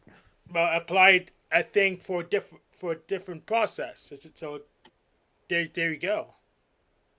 Well, a different use is not exactly a new method. But yeah, I get what you're sort of pointing to. You're trying to force the Tao to talk about innovation, but we gave 100 examples where it doesn't like innovation, so it's kind of awkward. No, it is kind of awkward because it just everything's not consistent. But the thing is just an example where it kind of goes against the trend, using a thing for something other than its original purpose is what people today would call innovation. I don't think most people would see that as innovation, right? But yeah, I think innovation, right? And we could look up the definition here. Let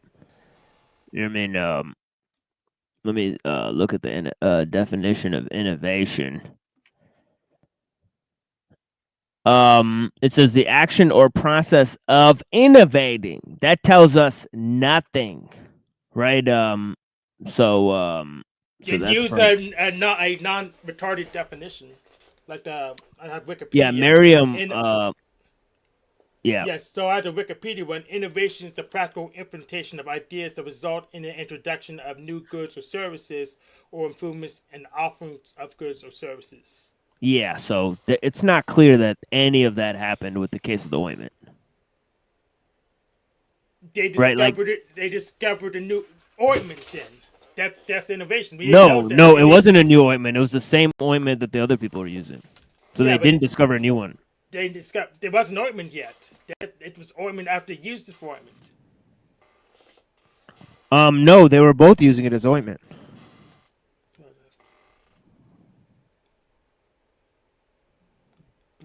Hold it.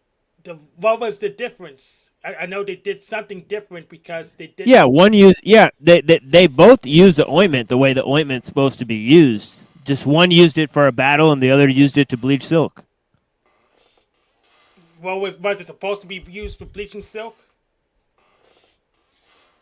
Oh yeah, it was supposed to be used for bleaching silk. It wasn't supposed to be used for winning battles. But he's saying that one use stifled people, and the other, the same use in another instance that was short-lived use of it, right, helped to win a war, right?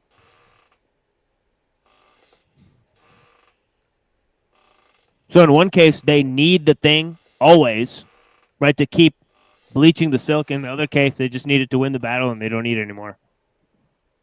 So this is the kind of, and obviously this is all allegorical as well, right? It's not obvious that's all allegorical. I mean, that's a historical example we could probably cross. No. If you read most of the text, he's like, for example, right? Like, this is some of these characters, right? Their description. For example, Zhang Zi himself in this, right? Even his conversations with Hu Tzu, right? This is probably composed by students of Zhang Zi, right? So we don't know if this is an actual conversation that's happening. So yeah, most of it's probably allegorical. Yeah, but this one could be based on a real story, but we have to do more. Sure. There might be like little instances of non-allegorical portions of the Zhangzi, but yeah, I mean, it gets pretty wild. Like it's describing like animals talking to each other and you know what I mean, right? Yeah, Weird but characters and but stuff that don't can we exist. But can we agree that using ointment to win wars is a new use for it?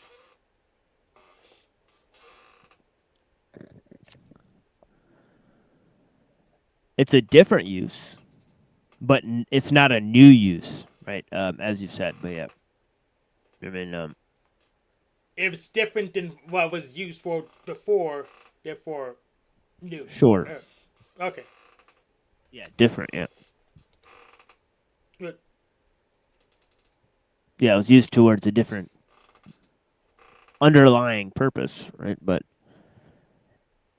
the use itself is essentially different, right? It's still used to prevent chapped hands. But yeah. Hello, can you hear me? Yeah, blessings. Oh, yeah, I didn't know I could join until now. Yeah. Yeah, I appreciate you. So I have a review I wrote on the Tao Te Ching, and I can read you my review quickly. I mean, just an excerpt. Yeah, 'Cause sure. Yeah, I'm a sure. Yeah, better sure. We'd love writer to hear it. I'm a better writer than speaker, generally speaking. But once I get used to it, I can speak well. And I have some criticisms of Tao Te Ching also, but and Okay. Eastern traditions too, which I will go into a little bit. But first, let me read. It's I can give my good reads too. Also, I read Red Pine's translation about 1 or 2 years ago of the Tao Te Ching, and then I read Zhongzi, a translation by Zephyron, Zephyron or something like that.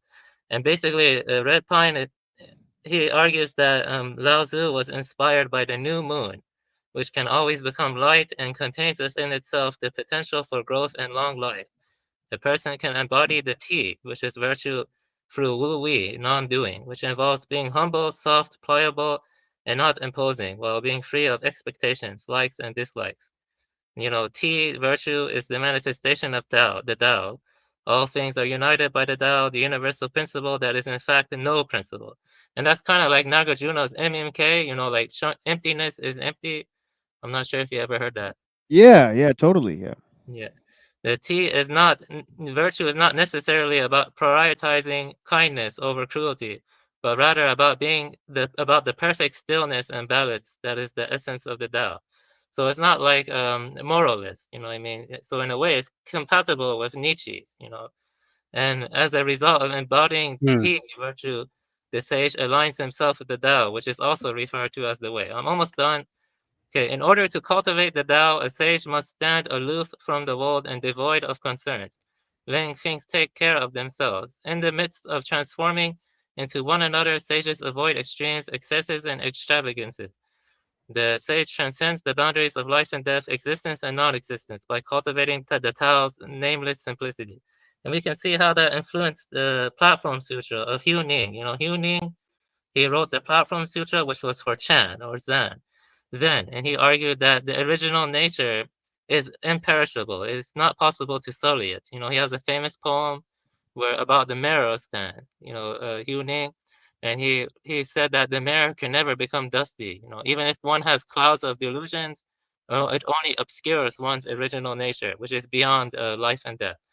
And to achieve more immortality, Lao Tzu encourages man to go back to nothing, to the dark and unfathomable yin, not the bright and perceptible yang, and blah, blah. That's just an excerpt from my review. Anyway, I was a Soto Zen Buddhist for many years, but I left it. And, my metaphysics has changed a little bit. I'm not sure if you know about this, but there was a kind of Platonic Buddhist schools called Sarvastivada. And my views have kind of shifted in that direction in like the past few months. Though. But yeah, that was just my talking about the Tao Te Ching. I'm curious about what this channel is about. Like, I just came across it because I was, just, I don't know, just staying up late.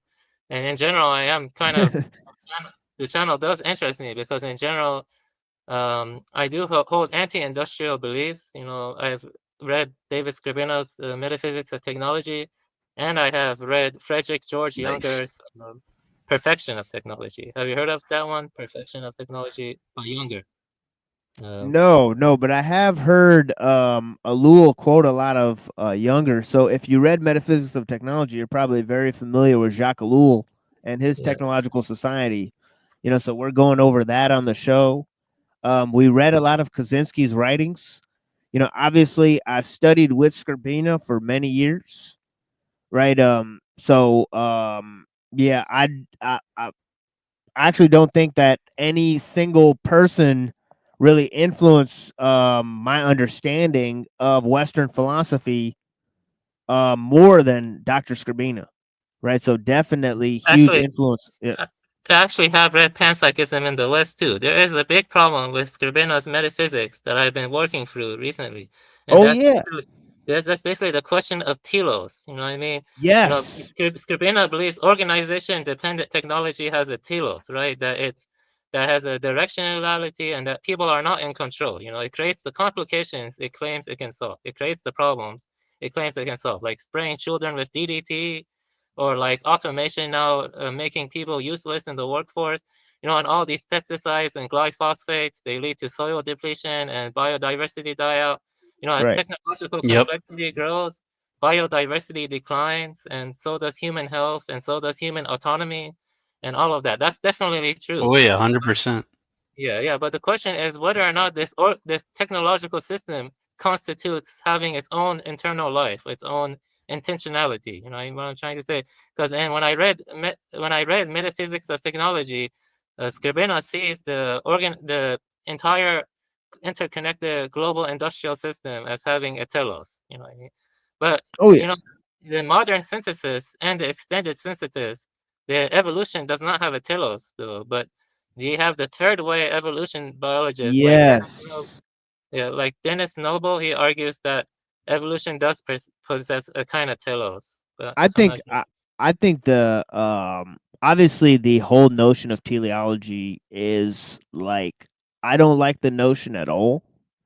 I don't like the notion of evolution and all that type of stuff. So I sort of disregard a lot of those ideas. But given the notion of evolution and his notion of sort of creative evolution, right? And that whole idea of cosmic evolution, right? How it's how it's increasing in energy, um, complexity, and density. You know, that whole Eric graph that he Chasen, gives. the astrophysics of Eric Yeah, Chasen. Chasen. Yeah, He Chasen. argued that the expansion of the universe causes thermodynamic gradients, and that leads to more dissipative structures and more organization that Yeah. increases over time. And then he Yeah. claims that the energy rate flux density, which is a measure of the intricacy of the energy, it increases the organic life and the technological system have more energy rate density than the sun. You know, I mean, the sun has more energy, but not the intricacy of it. You know, like the Yes. intricacy of it. Yeah. So what do you think of that? I mean, that's Well, pretty interesting. well, first off, you know, when you say you don't accept evolution, I think common descent is undeniable, though. You mean, do you accept common descent, though? Like it's That we undeniable. came from monkeys? Uh, you know, No, that woodpeckers can't breed viable offspring with oak trees. we came Oh from yeah. we descend from a common ancestor with chimpanzees. Like we share the closest common ancestor with chimpanzees. No, I don't. No, I don't believe that we came from monkeys. I see. Or Okay, apes. I guess I see. Well, I guess our visions are irreconcilable then, because that's kind of like fundamental to my own belief system. Because I feel like we have enough evidence to, common descent. Well, you don't. Well, we'll see. We'll see. You don't think that there's telos in nature, right? Well, I'm undecided on that matter. To be honest with you, I'm undecided. Well, we'll see. We'll see. It's pretty easy to make the jump in Skrbina's theory because if you think that nature is technology, so if there's a telos for nature, there's got to be a telos for technology, right? No, Skrbina accepts common descent. You know, he does accept common Oh descent. yeah, I agree. I agree that he accepts evolution and he accepts that there's telos in evolution, and I think that that is probably true if you're going to accept the theory of evolution. I mean, Do you think the panpsychism has a play in that? Oh yeah, For definitely. Yeah, Skrbina anyway. yeah. Obviously, panpsychism is the thing that's driving the entire cosmic system for Skrbina, right? So everything has a intent or a will, right? I think plasma has a lot to do with it as far as the self-organization is concerned, but whether that ties into the telos, I'm not quite sure about. Yes, well, you can reject common descent, but then we should be able to see cross-species breeding at a large scale, like we're in the Dragon Ball universe. Yeah, Skrbina and Skolomowski, they accept evolution. I deny it, right? So there's a difference there. But yeah, so I mean, if you deny evolution, then what do you propose as the alternative? Because I feel like the evidence is, is too abundant. Like we sequence the genome and we see, like for example, to give an example, the cell, the eukaryotic cell, it has mitochondria, right? And we have shown with that the mitochondria used to be a bacteria, and then through symbiogenesis, they engulfed the prokaryote engulfs the bacterium, and then that became mitochondria, and that leads to a process of coalescence, and greater complexity, and so we can show, based off the fossil evidence and based off, all of this, that evolution is a fact. But I am, kind of undecided about whether or not there's a telos, because in modern synthesis, it's claimed that chance mutations and natural selection are sufficient for yielding all of the complexity and diversity. That's what they argue. But yeah, but you have the third way evolutionists who argue that their agency is important to how the self-organization, complexifies. You know what I mean? But that's not the consensus yet. There's no empirical evidence for that. I actually have several STEM degrees. I have, but I'm very pessimistic about the future of industrial. yeah, that's interesting. Yeah, that's Yeah, interesting. Yeah. I also have a STEM degree. I'm neutral rather than pessimistic. I think we can pull all of this as long as we get rid of the stuff that's not helping. I see. But I'm not sure about that, because let me give you an example. In the 50s, children were being sprayed with DDT, okay? And the health professionals claimed that was good for them. You can actually find YouTube videos about it. Right. Yeah, and that was until the research of, anything. What was her name again? Rachel Carson? Was it Rachel Carson? Yeah, exactly. Yeah. Yeah, she came out and showed how damaging it was to health and it was to the biodiversity. Okay, and that takes time. I mean, it takes time. It didn't happen like overnight. Like it took I don't know, I think 10, 20 years or something. And we see that pattern recur over and over again. I mean, like they introduce new technological innovation, and then we see that it has negative consequences or side effects. And those problems accumulate, and it leads to I don't know, emergent new problems. And one of the biggest problems right now is cloud computing. Do you know about cloud computing? Oh yeah, I'm actually trying to make a business around exploring cloud storage. So yes. Yeah, I have a AWS certificate, and I worked with Azure. And the problem with this cloud computing is that it kind of monopolizes data, and maybe in the future we will have stuff like brain cloud interfaces. You can go and Google it, and they're already working on it, I believe. The brain computer things.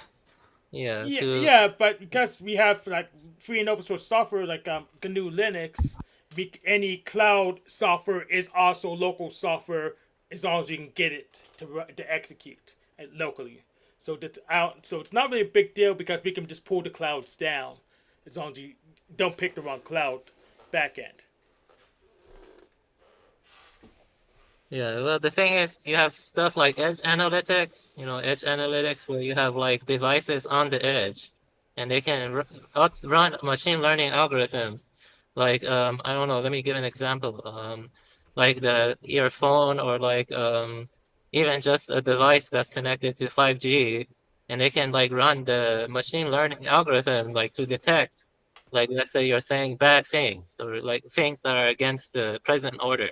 And then they can target you. What I'm trying to say is that they can automate surveillance now. You know what I mean? On a global scale. Surveillance can be automated now on a global scale. You know what I mean? Oh yeah. Well, they could have done on a global scale already. For example, I'm black. They could just do what they did 500 years ago. So it's really, for me, it's not that different. Yeah, well, I don't think race is really that important, but, I'm not sure, like, I don't really want to get into that. The thing is that, I was talking about technology. Surveillance is just not that difficult. It's the implementation of the control system that's difficult. Yeah, well, I mean, they can automate. The thing is that as the technology advances, our freedoms and autonomy gradually erode. That's Well, no, because we can automate the breaking of their systems too. Automate the breaking. Yeah, we can automate the reversal of their control systems. Who's we? Well, I can because me and Avery. No, you can't. You're gonna take over Palantir, Hank? Of course not, because I'm using Windows. Wait, no, I'm using Linux, so they can't do the telemetry as good. Yeah, you're gonna take over Palantir. You and your group of. Hank's gonna do some stealth machinations here. Or? No, I'm just gonna let Intel die, like it has been. Well, I think it's good to be realistic because the thing is, anything you say on the global communication network now, it's being watched. I've actually already had a visit once. And I'm not even. Oh shit. Yeah, I'm not even involved in any political action. Yep. Right? I'm a bit of a, I'm a little bit more misanthropic than Skrbina, a little bit more misanthropic. I actually am, interested in the possibility of, maybe new life evolving towards civilization. Like Nagas. In Buddhist literature, you have Nagas and you have Garudas. And I'm interested in whether or not those kind of things are possible, evolutionary speaking. And even the wolf, I like the wolf. You've seen the statues of those, right? Yes. The Nagas. Of Nagas and Garudas, yes. Yeah, we should have your Shao Tucker chimeras, of course. If we came across aliens, they would have their own evolutionary history. So the question of counterfactuals in evolutionary biology is what fascinates me now, and that's what I'm going to try to do. But the reason I bring this up is, because I'm wondering whether or not if other species were to evolve towards, recognizing the Tao or recognizing the Dharma, would they be as bad as us? You know what I'm trying to say? That's what I'm trying to say. That's why. Right. I see that you have a wolf there, lone wolf. Yeah, I like wolves a lot too. I think wolves are very cool. I had a dog before and stuff. That's cool. And I feel like in a way that the way the way human beings create something that's out of their control, like this industrial system and new ways of massacring each other, it's like over the top. You know what I mean? Like let me tell you, like it's also not in their overall interest. So, like how in modern warfare they use chemical weapons in Vietnam. They still haven't cleaned up those chemical weapons. But the point I'm making is it's not any blame on any particular race, because ultimately it's the problem with the human species as a whole. Whenever they see power, they always aim for that power, even when it doesn't suit their own interest in the long term. Yeah, you're preaching to the choir. Definitely. Yeah, on this show, I know you asked me earlier what the show's about. Actually, I'm doing a series on Eastern philosophy. So we're looking at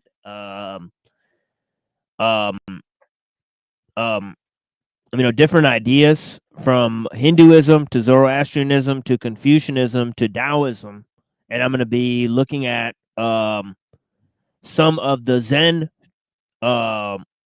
philosophers and the Buddhist, like Nagarjuna and Nagasena and those guys too, right? And of course, Yeah, that's good. Yeah.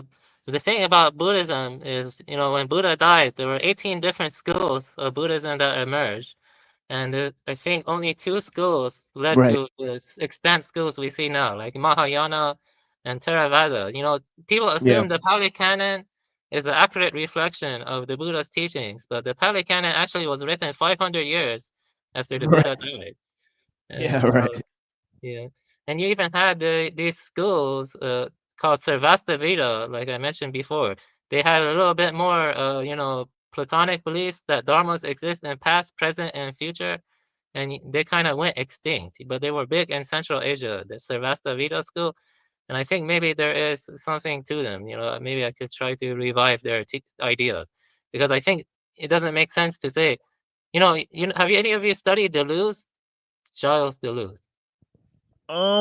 Very little, but I'm familiar with his ideas. I do a lot of like looking at like history of different ideas and stuff. But yeah, I don't read every philosopher. Mostly I've read like I'm like Plato, like Nietzsche, a lot of political theorists, Locke, Hobbes, obviously Machiavelli, and yeah, obviously I've read some theological sources and stuff like that. But yeah, so that's a little bit of what I've read. But yeah. I see. That's interesting. Yeah. Yeah, I've read a bit too, but mostly, Eastern stuff and more scientific stuff. And, I'm very hazy on like scientific knowledge, so you have to excuse me. But yeah, in terms of evolution, I mean, I'm like skeptical about it. I mean, just generally speaking, but yeah, I think one of the main things is this idea of telos in nature, right? So that's the idea I'm exploring, and I think a lot of different philosophers explored that. Yeah. And Taoism is all about rejecting all telos, though. Taoism, from what I read, though, like Taoism. Yeah. So I'm looking at like anti-Darwinian like versions of evolution theory. So we were kind of looking at that at the beginning of the show with Skolimowski. So Skolimowski and Skrbina are into that. Like Prigozhin and Bergson and all this type of stuff. Bergson, and also I think Dennis Noble is another popular one now. Yeah, I haven't looked into much of his, but I've seen like there's like this Pakistani guy that really loves him. Oh, that guy, Sabor, but he doesn't. Yeah, Sabor, Sabor. You know about it. He doesn't really understand him though. Unfortunately, like he kind of misportrayed his views. Like he didn't convey them. Or maybe trying to I take it you don't like. I take it you do not like Dave Farina, though, right? You do not like Dave Farina. Oh yeah, he's annoying. Yeah, he's obnoxious. I kind of agree with him in some stuff. Yeah, not everything. But I liked his review of Eric Weinstein. That was pretty funny. So we watched his review of Eric Weinstein, and that was definitely a knee slapper there. So he's definitely comedic. But yeah, I just find his attitude to be a little bit of reductionist. Not just reductionist, but a little bit arrogant as well. I mean, I think he does that on purpose. What's your opinion on Bernardo Castro? Have you read his analytic ideology? Yeah, I love him. I love Bernardo Castro. Yes. Yeah, me and Hank have talked about that. That doesn't surprise me, Hank. Yeah, I'm partial to that idea, and also panpsychism. I'm partial to those kind of ideas. I mean, for sure. But yeah, I'm can't find the telos in evolution, or I guess Thomas Campbell would be out of the picture then. Yep. He's all about that conscious evolution or whatever he's talking about.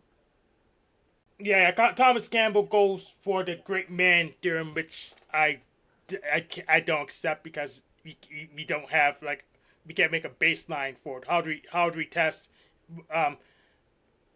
if because me and Mr. Mustache we did something differently? I don't know how we prove the great man theorem one way or the other. I see. I know. So basically, though, you are anti-industrialist because that's what your channel seems to focus on a lot. Yeah, that is what we are. Yeah, we're we're anti-industrialist. Low tech society. That's why we're reading the Tao Te Ching. Let me tell you something crazy. You won't believe this, and it makes me kind of depressed. I don't like tech at all. Like I don't like where it's going, but I went and got a bachelor's in neuroscience, then a bachelor's in computer science, and then a master's in robotic intelligence. Okay, I did all of that, and now I can't get a job. And the problem is that, Wow. and the reason I can't get a job is because I've worked past jobs. I have nothing against Indian people. Okay, but the thing is, a lot of H-1Bs are coming now, and that's leading to hyper competition. And in the past, the jobs I worked were like Right. 80 to 90% Indian, and now I'm having such difficulty finding a job. I think like it's like a recipe of disaster. Yeah, Yeah. like Oh, yeah. That's normal. So I personally not anti-industrialist, but I guess a tech skeptic. I don't like just brand new tech because sometimes it's just a scam. But when it comes to that's why I didn't bother to get all those other degrees, which I'm smart enough to get because I didn't know how I was going to pay for the one I had, and no one could explain how I'm going to pay for this. So I said, okay, I'm stopping my associates till someone can explain how I'm going to pay for this education. And no one wanted to explain how. And yes, guess they Plus, you're Discordian too, so that kind of factors into it. yeah, I'm Discordian too, but no one could explain how I was going to pay for those degrees. So it's decided I'll just stop now. Of course not, Hank. They want more money, or at least the promise of more money. Well, how am I going to get them more money if I don't have it? They don't make any sense. Exactly. They just want you in debt. That's the answer. Yeah. So luckily I bought BTC early enough, so that's kind of irrelevant to me whenever I want to pull the trigger. But still, I still want them to explain how I was supposed to pay for it their way. So I'm waiting. What's interesting is that there are a lot of jobs open for data annotation. Have you heard of data annotation? And Yes, I'm actually trying to figure out how to do that locally because I don't want to rely on cloud service for my videos I download. So I'm trying to figure out how to get that integrated at local level so I can know what's in this video and stuff like that. I think I'm just gonna use like a text file database, but I didn't need an integration to VLC or something, or just a media server that may support. I'm still working on it. Yeah, but there's a lot of channels that take a critical look at the problem of technology, but none of them actually are upfront about their ideological motivations, right? Like over here, I'm pretty upfront about my ideological motivations in terms of what I feel about different ideas and philosophies. And I try to string together a cohesive narrative in terms of those different ideas. So, yeah, a lot of those channels that are looking at the problem of technology, they will not take sides on the issue, right? They'll just simply present certain, critical problems, right? And then most of them will just retreat at the end and just say very little about what their opinion is or propose radical. Or they'll just say we need tech to fix the tech problem. So yeah. So no, a lot of channels who could criticize technology or overall pro technology, they just take issue with specifics. So right. So they do give us their ideology. It's just overall pro technology, except with exceptions to snake oil or something that's inefficient or something that doesn't work or and stuff like that. Well, I think David Skrbina was right in Metaphysics of Technology when he said that, when we become dependent on a tool, he had a very good quote from that one thinker that I actually agree with. Let me see here. Let me read that quote from my review. Yeah, this was from one of his favorite thinkers. The more protected we are against the elements, that is, the more elaborate or artificial that is technological environment becomes, the more thoroughly it conditions our behavior. In the Stone Age, we were at the mercy of the elements. Now we are at the mercy of the shield which protects us against these elements. That's a quote from Henryk Skolomirsky. Yeah, that's who we were reading at the beginning of the show. So I've given so in the last I think 20 or at least 10 to 20 at least shows, I've given a lot of explanations of Skolomowski's theories. his understanding of world history and the development of those ideas. So yeah, so Skolimowski is on the table. Huge ideas from Skolimowski that I think are very important. And yeah, so obviously Skrbina studied under Skolimowski, so Skolimowski influenced his thoughts hugely, right? So I don't know where that quote's from, but yeah, Skolimowski. We've had Skrbina on the show, right? If you go to episode 4, and also we had him on for the other show we do too, because he wrote a different work called Jesus Hoax, and we had him on to discuss that. Yeah, I've read, I read him and I've talked to him over email, but I have changed my views a little bit. But in generally speaking, I have been highly influenced by his philosophy from reading his books. But I do have some distinctions. I think I'm a little bit more, pessimistic, generally speaking, than even him, But I wouldn't say I'm on the level of Thomas Ligotti, but I did used to be. You know about Thomas Ligotti, right? Yeah, I did write. Nihilist, right? Yeah, he's a nihilist. I'm not a nihilist, though. I think I'm more interested in the possibility of what it means for another species to evolve and develop advanced civilization. I'm saying would they discover the Dharma in their own way, for example, or would they have a Jesus-like figure in their own way? Actually, there is a famous mega artist. I'm not sure you know about him. Tezuka, you know about Tezuka? Tezuka was the guy who made Astro Boy. And he also made. Aren't ants and termites and bees and beavers pretty advanced? They build a lot of stuff. Yeah, they do. There's a book called Mind of a Bee.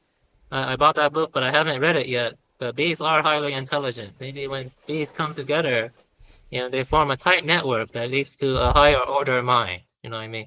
And he talks about that in panpsychism in the West too. Skrbina, maybe that when they work collectively, and it's like the cells in the brain. You know what I mean? They communicate with each other and they have advanced rhythmic activity and signals.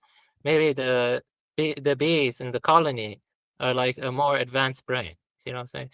So that's possible too. But you also see how crows are intelligent, believe it or not.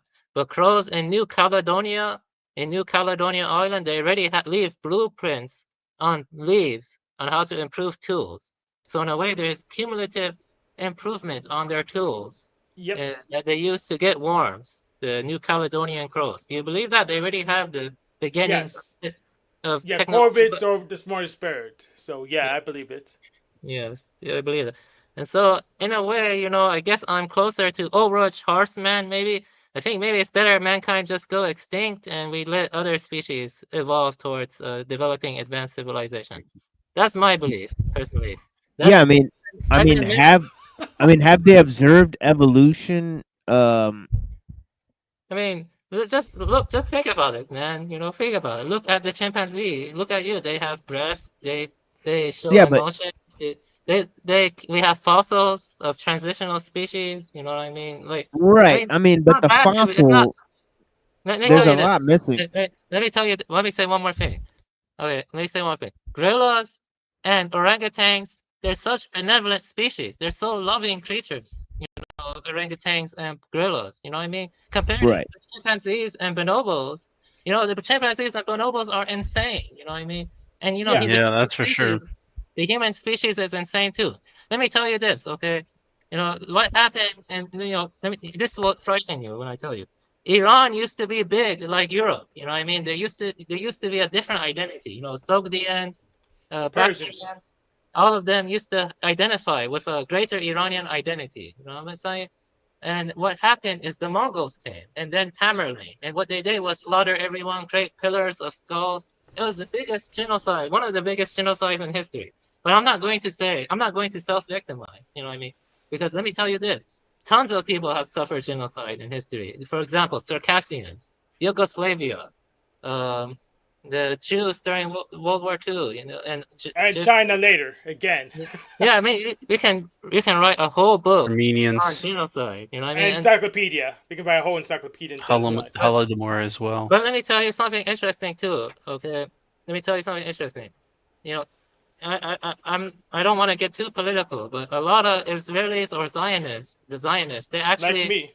yeah, they petitioned against recognizing the Armenian genocide because they want the genocide of, you know, the Jews during the Holocaust to have a special importance. You know, they don't want people to know about, you know, other genocides. You know, genocide has been ubiquitous throughout human history. Yeah, they want to feel special.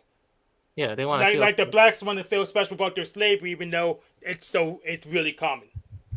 Yeah, yeah, but the point I'm trying to make is that, you know, with more advanced weaponry and more, you know, largely interconnected industrial world, mankind just wages genocide better. You know what I mean? Like what the Mongols did in the span of 100 years or 50 years can be done in a blink of an eye now. You know what I mean? That's the crazy thing. You know what I mean? And, you know, I'm suspicious of mutually assured destruction. I don't think it's true. You know what I mean? I think maybe, you know, human beings are very impulsive. They're going to mess it up somewhere down the line. I mean, that's why they use stuff like DDT or why they use stuff like glyphosate still. They still use Roundup. You believe that? They're making Roundup easier to use. Roundup is so good you can drink it. You believe that? You remember that guy saying that? Well, it's possible to drink it, but he refused to drink it. I'm not going to drink it either. I'm not gonna drink that shit. Even if you could prove that was drinkable, I still wouldn't drink it. Yeah. So my question is, you know, this is my problem with Kaczynski. He didn't talk about this, but what were the psychological or the hard biological facts that led to this mess in the first place in the human species? And why does it continuously worsen to the point of global apocalypse? You know, I mean, it feels like we're moving in the direction of a global apocalypse almost. Well, that's one of the things that I feel like you know, we did sort of look at in terms of you know, the introduction to technological slavery, right? So implicit in his idea is this notion of evolution, right? But there's also the notion of the existential risks of technology, right? So if you believe evolution, right, then you believe that we evolved for most of our history under extremely low tech conditions. That's true, yes. That's right. true. So that would be, so that is one of the points in his argument. Now, although I don't hold the entire idea of evolution, it is a strong critique of the views of the transhumanists and the scientists, because most of them do believe that they're actually there is, when I read Skrbina, there is one area of his argument that could be used against him. You know, he claims there is no ontological divide between the artificial and the natural. You know what I mean? Because he argues for a Spinoza monism. You know what I mean? That, you know, everything has underlying unity. So you cannot make a sharp ontological divide between artificial and you know, and natural. Yeah, I agree. Yeah, I agree. And you know about Nick Land? Do you know about Nick Land's philosophy? Because he argues the same thing, but the difference is he affirms the future. And the same thing with Peter Thiel. You know about Peter Thiel? Yep. Yes. Oh, we've talked about him, yep. Yeah, which is why people are scared by him. He embraces the future where, you know, mankind gets replaced by the machines. You know what I mean? And if you don't have a divide between the technological and the nature, you know, that kind he also doesn't like competition. He wants monopolies, so. Yeah. Also, let me say something else that's interesting. There's an interesting thinker named Ludwig Klages. I'm not sure if you ever heard of him. He's not really appreciated much, but I think he was highly anti-industrial, and I can give you his writings. But the difference between him is he argues that Geist, which is German for spirit, and the soul, Zeal, are in an antagonistic relationship, and that Geist is fundamentally parasitical, and it manifests as, you know, logocentric thinking, he calls it, like the idea of intentionality, and he believes that as time progresses, Geist will, you know, parasitize and take over the soul, you know, the vitalistic soul. You know, because Geist is a collective as opposed to the spirit, the soul, the, what's it called, personal. So, of course. Yeah, but the thing about Klages that's interesting is he does see a sharp ontological divide. He claims that Geist comes from outside of reality. I mean, I think that's interesting. Yeah, that's the thing, is to That's a sort wild of statement. develop this ontological divide, as you say, without falling into sort of Manichaeanism. Well, So it's not that wild. It's something like breakfast tacos would say. The imaginary is not in reality, but it makes no sense because we can interact with it. So this is the kind of normal thing. It's been popularized, but it's irrational too, because if it's not in the same reality, how is there an interaction? Yeah. Also, Claudius has many views that are reminiscent of Taoism, and I can read you a short excerpt of my review from him, where he of cosmogonic eros by Ludwig Claudius, and he had anti-industrial views too, but he basically saw he was heavily influenced by Nietzsche also, of course many were, but basically let me see that. Claudius describes eros as the ever-renewing cosmic force that generates life out of chaos. Like the Tao, eros involves the complementing of polar opposites, coming and going, growing and fading, illuminating and extinguishing, and the continual transformation of bringing together and tearing apart primal images. During the ecstasy brought on by eros, one's sense of self is shattered, and one experiences primordial images, which are metamorphoses that do not have conceptual existence, since they are non-corporeal, non-touchable, and non-conceptual. Ecstasy liberates the soul, the primordial image of life, from the shackles of spirit, reason, concepts, ideas, abstractions, will, and purposefulness. In one of Bishop's interviews, he noted that while spirit has a monotonous, machine-like beat, soul's primal images have variety built into the pattern of beats, the rhythm and push and pull, where elasticity is life. In authentic ecstasy, you are transported beyond yourself, unselfing, to experience the primordial image as a living and breathing ensouled universe where all is meaningful. Despite their transience, these experiences reveal a life-pulsing, ever-renewing reality of images. Yeah, and I just wanted to read that quote from Claudius because it does kind of overlap with some Taoism that I have read. I read Zhuangzi and the Tao Te Ching. Yeah, and also I just want to go over some from my review of the early Buddhist discourses, just a short review. There's actually a part of the Pali Canon which argues similarly too, but I'm just going to keep this one short. Buddha hinted at a subtle metaphysical reality in the discourse to Pada. Basically, he says that so whenever Bhikkhu here is self-conscious, he then goes step by step until he gradually attains the summit of perception. When he has attained the summit of perception, he thinks in this way. Intentional thinking is bad for me. It would be better for me to have no intentional thinking.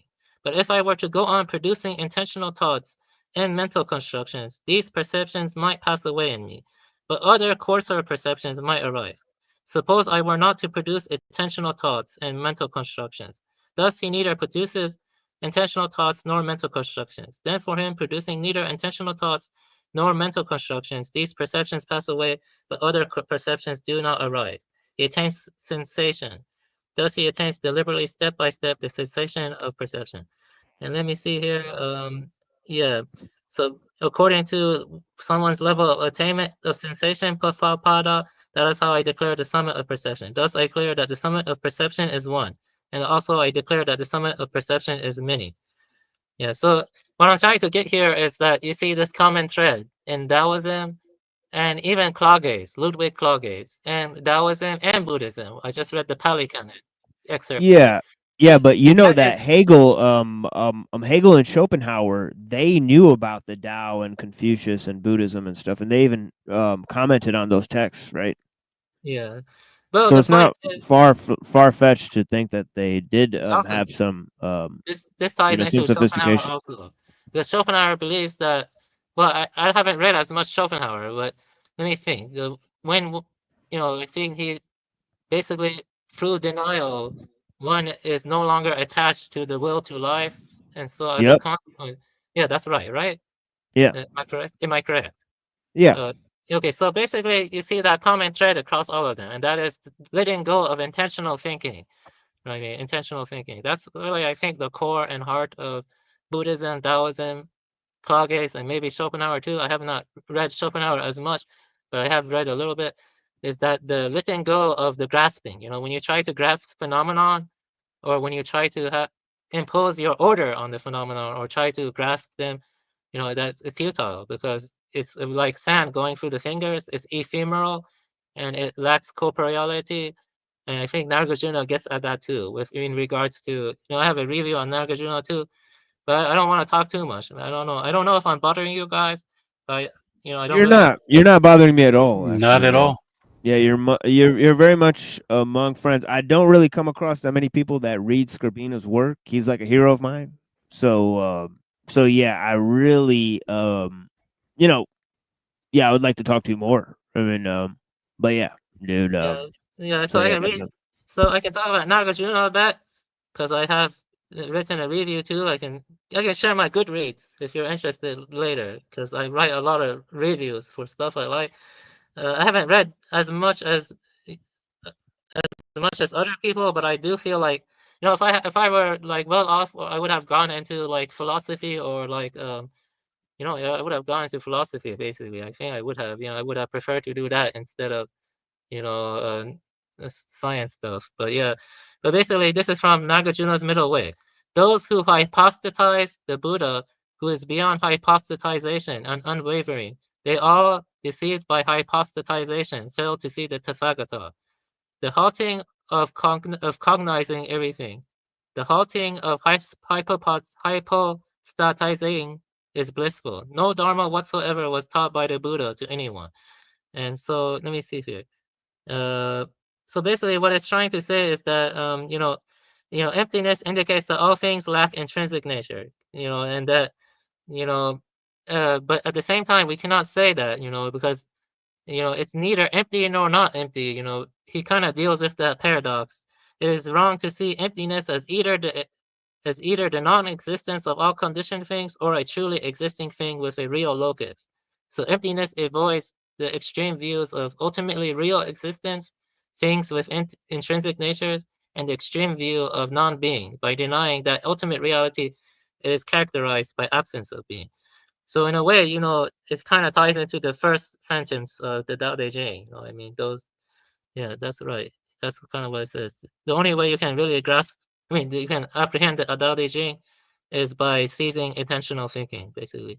But then once you say, I finally understand it, you don't understand it anymore, basically. So it's ungraspable. You cannot. It's not possible to grasp.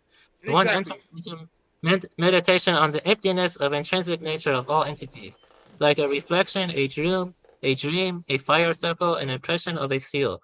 One who has realized the emptiness of intrinsic nature of all entities perceives nothing whatsoever, be it external or internal, or something like that. Yeah.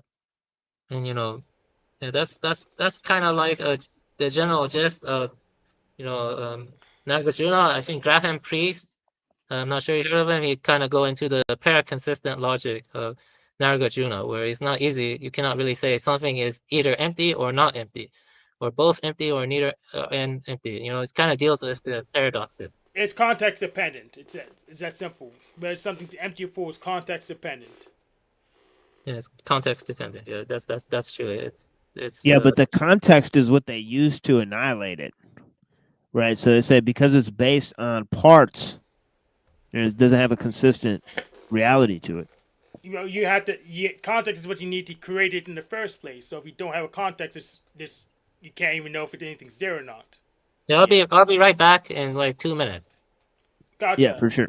Yeah, but they have this this doctrine called dependent origination or whatever. So yeah, it's pretty interesting, right? So yeah, they use it as a form of argumentation, dialectical reasoning, instead of to point to the ultimate reality of things, right? So yeah, but yeah. But yeah, I've used dialectical reasoning because lots of times people don't even know what they're talking about, and they make assertions, and they don't ground them in anything that's in our universe. So I don't really understand what they're talking about, and they don't either.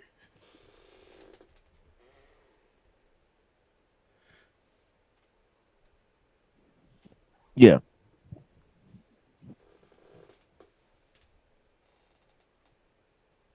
Yeah, I appreciate you guys being here with me.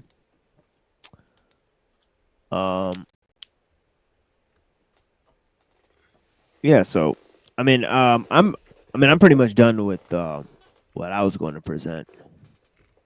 I think I'll just ride this one out at this point. No, Yeah. get mad, get mad. Oh, if you just run mad, I can make him mad. How should I do this? He said write this out, so Yeah, maybe I could just call Uncle Teddy a hypocrite because he used some of the most dangerous technology to educate people on to try to convince people to stop using technology, and that means he was bought into a system he's against. But he didn't. But he didn't really have a way to. He wasn't going for Armstrong. He actually had a strategy to actually get rid of the system. I guess. well, he sounded kind of Discordian in that way. He didn't go far enough to actually make a real difference. Well, that's yet to be seen. Remains to be seen. Yeah, but the fact is this idea in which he actually said that all the existing technology needs to be used for the purposes of revolution. So he did incorporate the use of technology into his revolutionary tactics. So there is a little bit of that, right? When we get to anti-tech revolution, why and how, that's going to have a lot of that in there. So so that's actually not true. No, he spent the less restless life in captivity when he could have just not did that and been free the whole time. Because he wanted to control other people so badly. Yeah, maybe, but his personal motivations are sort of not really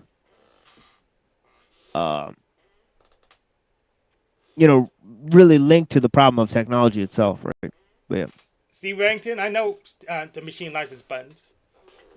Yeah. Lols. Can I ask you guys a question? I'm just curious what you think. Let's say we discovered an alternative energy source. I don't know, just hypothetically speaking, and it was something like, I don't know, crystals or whatever. Do you think oil lobbyists or whatever would try to fight against that? Because they want to maintain. Yes, 100% they would. 100,000% they would. They say we found chaos demos. They'll say they'll ban them because radiation or something. They already done it before with other stuff, so I don't see how crystals wouldn't be any different. Yeah, that's one of the points that Ellul makes, is this whole idea of how the system functions as a whole. So certain forms of technology are actually stifled, right? Until they're integrated into the system as a whole. Yeah, they'll try to co-opt it afterwards, but they'll gatekeep it first, then they'll try to co-opt it. They co-opt it so they can make money off it usually. Exactly. And you mentioned Chaos Emeralds. Do you like the Sonic franchise? Do you have Absolutely. You said crystals and power and said just Chaos Emeralds. Yeah, I do like Sonic a lot too. I think my favorite Sonic is probably Sonic 3 and Knuckles or Sonic Mania. Yes, Sonic 3 and Knuckles is excellent. I've beaten that maybe over 100 times, most likely. But yeah. Yeah, Sonic 3 and Knuckles is really good. I also like what was that thing with Sonic 2 Adventure? Yeah, that's good too. Yeah. Sonic Adventure 2. Sonic Adventure 2. I really like. I also like Sonic Rush. Yeah, that's cool. Yeah. Yeah. So I don't know. Maybe there's probably possibilities where things could get better, but the greed of people get in the way. Like the oligarchs, basically. Because at the end of the day, the oligarchs are only after their own interests. They don't care about the common people or helping. Exactly. Yeah, that's the unfortunate reality.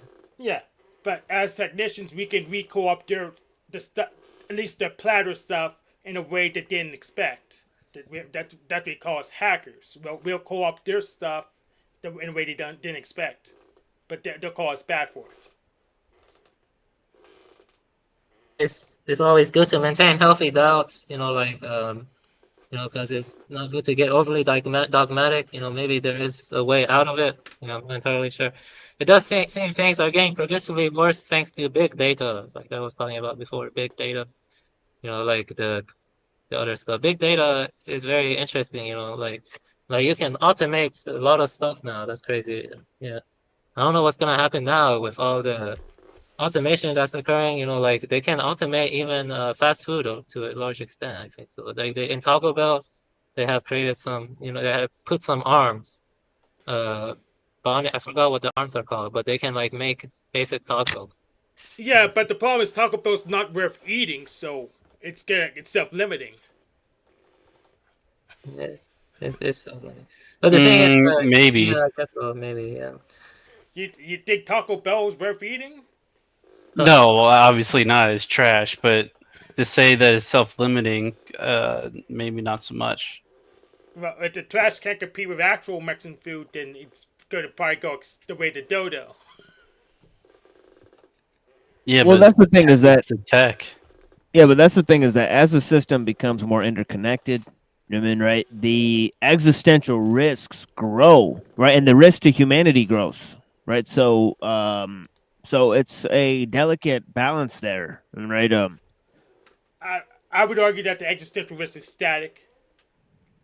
No, it's not static, Hank. Because was there any existential risk to humanity before there was a world technological system as a whole? Starvation. All of humanity would starve all around the world at the same time? How would that happen? Oh, so basically a astrological event would happen that would cause the sun to be blocked out, and then we couldn't grow anything. Right. So I'm talking about existential risks, right? In terms of well,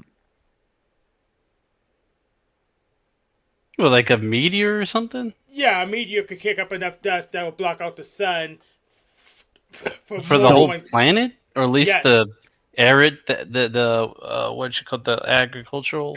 Yeah, nothing has changed in terms of that risk, right? But I'm talking about there's more risk. There's more risk now. Now we can destroy ourselves due to our technological capacity.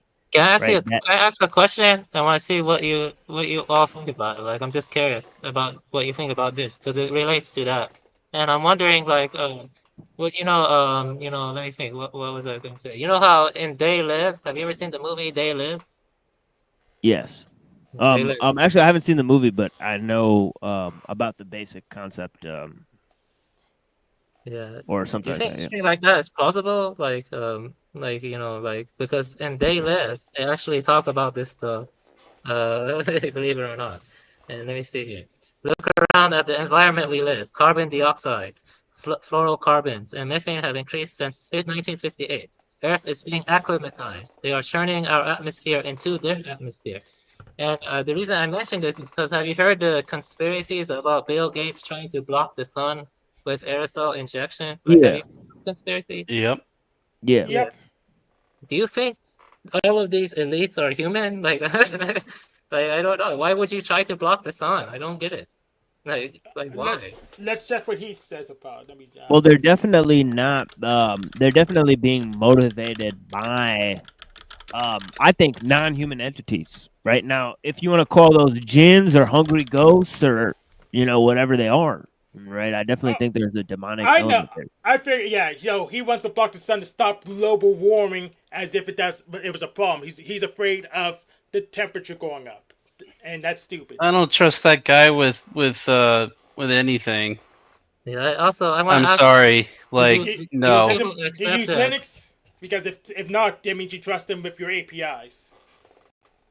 Also, I want to ask you this, both all of you. This relates to this also. But did you accept the Corona narrative? Like, did you accept the? Oh, we can't even talk about that online. No, we can't talk about it. Yeah, we can't talk about it. Even if we didn't accept it, we couldn't say on air if we accepted it or not. It's fucking crazy. We could, but we had to put it in. So that'll tell you enough. Sorry, Hank, what was that? Yeah, it's possible to talk about. We had to put in such a constrained context that get around YouTube's policy. I wouldn't risk it. Yeah, I mean, we've already had trouble before, so yeah, there's no point in risking the discussion. Let me tell you something weird. Once I emailed some Freemasons. You believe it or not, I emailed the Freemasons some question. Okay, and that I'm not a schizophrenic or anything. Okay, And when I went to bed that night, my wife claimed I was talking to myself in sleep. And I had a dream where I went up to a skyscraper and I met this kind of Lovecraftian entity. And it was sitting there, and I felt like it was King Solomon or something like that. And I was asking it some questions, and it answered my question.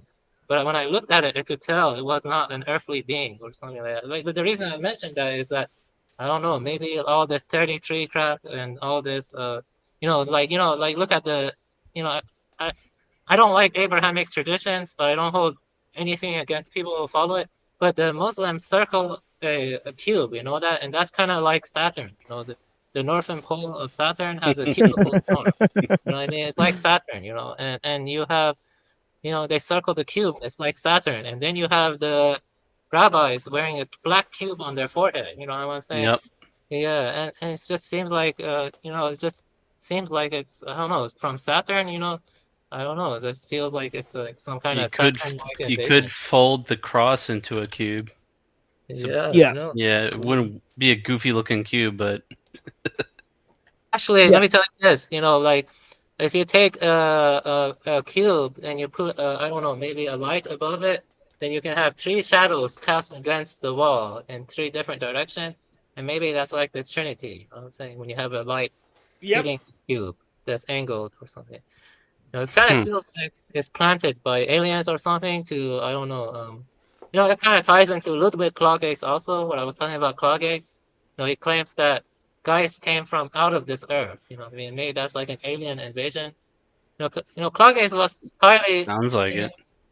Yeah, it looks like it. Yeah, he argues that. Yeah, here, I can show you Man and, you know, when you have time, I recommend reading Man and Earth by Claudius, Man and Earth.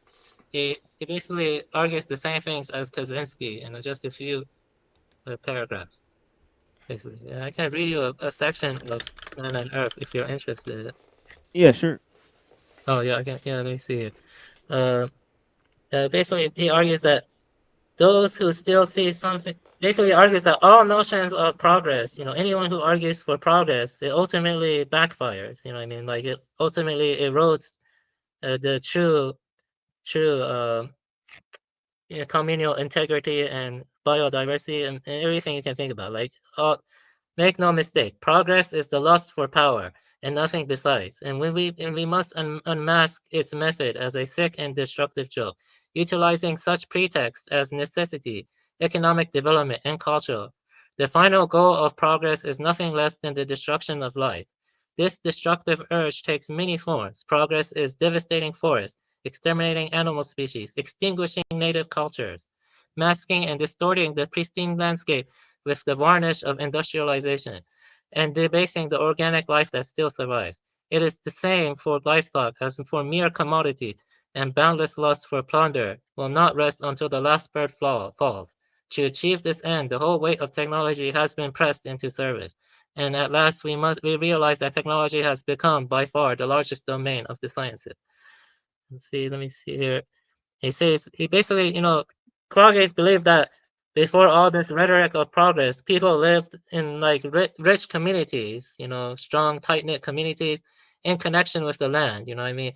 And they had festivities and were heroes, poets, and landscape were all cherished, you know, and they were cherished above scientific industrialization and mechanization and progress, you know what I mean? And so in a way, all this rhetoric of progress has destroyed everything that we have once cherished in a way, you know what I mean? Like, no, because they need to factor in tribalism. So my community, they have my community over your community, and they'll progress over the other and stomp them out. But I mean, eventually there's a kind of equilibrium that's reached, you know what I mean? Like there's a kind of equilibrium, yeah. Yeah, we're at the equilibrium. It's a massive states. That's the equilibrium. Oh, but the thing is, all these oligarchs keep going about on about progress. But as I see it, things are just getting worse. You know, especially after Corona. You know, like they just keep creating fake. They just keep creating more and more problems. You know, like an all-devouring conflagration. Progress scours the earth, and the place that has fallen to its flames will flourish nevermore, so long as man still survives. You know what I mean? So yeah, you know, like I mean, we have lost the basic simplicity that we once had. You know, I mean, you could just live a simple life by a river and fish. But now, when you fish, you have to be careful of the oil and the nuclear radiation or other stuff. There are a lot of bad chemicals in the ocean now.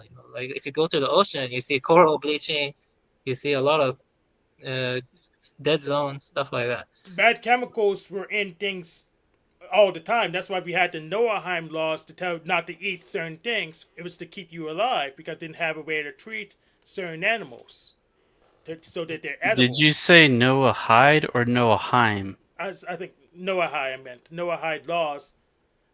I know, yeah, I've heard of those. Yeah, so they had food restrictions because they didn't have a process of cleaning up the food so they're edible. So they told you just don't eat those things. Yeah, but you toxic. think they had toxic the amount of toxic chemicals they had back then that they have today? We don't. It depends on how That's you define absurd. chemical. It depends how you define chemical. No, Hank, that's absurd. It depends on how you define. No, it's not. No, that's an absurd statement. Come on, bro. I mean, all the possible chemistry is baked into the universe. So new chemicals is something we discovered, but it already existed in some sense. Okay, let's define it as man-made chemicals then. Okay, men don't make chemicals. Men don't make chemicals. We find chemicals by throwing stuff together. So there you go. Yeah, But and most the of thing it's toxic. Yeah, but in the past, most of it was biodegradable. But now you have stuff like lead, and you also even Asian. Yeah, like the Teflon we were talking about earlier. We didn't make lead. Lead was just here because lead came out of stars. See, well, we found lead. We didn't make it. But sure, you can create forms of lead that don't exist in nature. Yeah, you sure can. And then also we eat bad forms of things. Like actually, you know about the Zoroastrian Parsis. They used to have a ritual where they leave their dead for vultures to eat it, and that's called excarnation, the towers of silence. But now they cannot do that because the human body actually kills the vultures and it leads to them getting sick. So even our bodies are not truly edible anymore for like microplastics, for example. Our bodies have tons of microplastics in the blood now, and it's not just our bodies; it's also in the ocean. There's tons of microplastics, and in a way, what we have done to the ocean is also affecting our circulatory system with the microplastics and all those preservatives. Yeah, I we were think- talking about that earlier think- with yeah. the PFC. Yeah, you can fill volumes and volumes of textbooks on all these issues. I mean, this is crazy. Yeah, I think the notion of existing outside of nature is just dubious. It's just the whole notion is dubious. Yeah, exactly. That's what the transhumanists want. They want to exist outside of nature. Their notions are dubious. Yes. Yes. Outside and transform nature into something else entirely. Yes. But I'm not. Wasn't talking about the transhumanist interpretation. Yeah, I know you're not, but I'm turning it back on you. Yes. How do transhumanists say they can exist outside nature? Because I'll say they're absurd too. Sad trombone.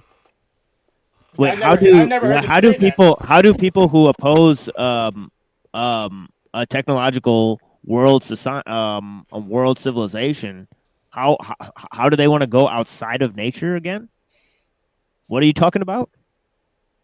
I'm talking about that there's chemicals that exist outside of nature. I think that the whole notion, I just classify it as dualism and reject it. It's nonsense. What are you talking about? What you said a minute ago. I think he's saying that basically if the artificial and the visual do not have an ontological divide. Yeah, there you go. Yeah, they don't have an ontological. Yeah, I'm not the one claiming that. That's Skrbina, right? But yeah.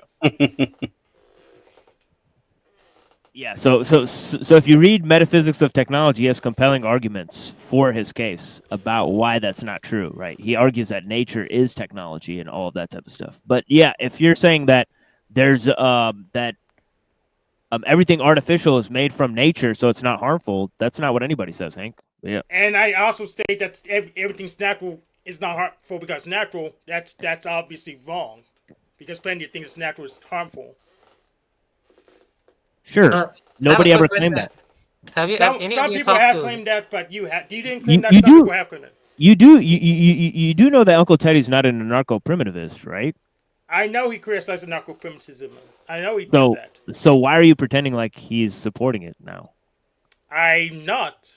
So why are you claiming that Uncle Teddy or Skrbina or anybody else wants to return to nature? I didn't. Okay, so what are you talking about, Hank? Very confused.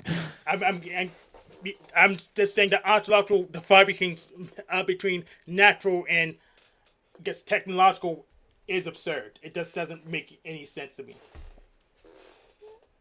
I have a quick question. Have any of you talked to Chad Kayak? Chad Kayak. Yeah, I've talked to him. Yeah. That's interesting. Yeah, he has some good stuff, I think. Yeah, he's excellent. Have you read Pentelocola? No, but I'm looking into Linkola's stuff. In this, for the pretty much for the first time. But yeah, I think he's an interesting thinker. But obviously, Skrbina and all those guys, they promote him a lot, right? But yeah. Yeah, Linkola. Have you read a lot of Linkola? I've read the Can Life Prevail, and I wrote a review on Can Life Prevail. Oh, nice. I wrote a review about it. Basically. What about Evola? What do you guys think about Evola? Yeah, I really like Evola. Yeah, I'm very partial to Evola and Nietzsche and their whole ideas. I'm pretty big on those guys. Yeah. I think I'm kind of mixed on Evola because I don't really. I do agree with. Huh? I'm also Guénon, René Guénon. Yeah. Yeah, I haven't read Guénon yet, but I have, I haven't read Guénon deeply yet. But I do have some on my shelf. I plan to read Guénon soon. But I have read Evola deeply. I read Revolt, and I read some other stuff from Evola. But I read Revolt mainly, but my main issue with Evola is the whole involution thing. I don't think involution is true. It kind of ties into what we were talking about before.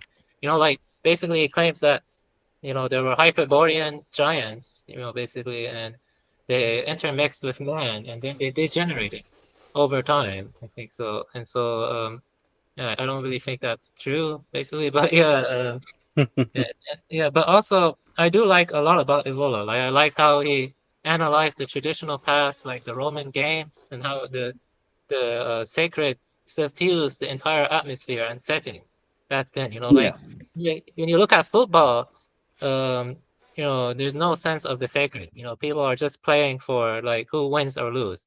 But in the past, like in the Rome, there was a sense of the sacred that imbued the atmosphere.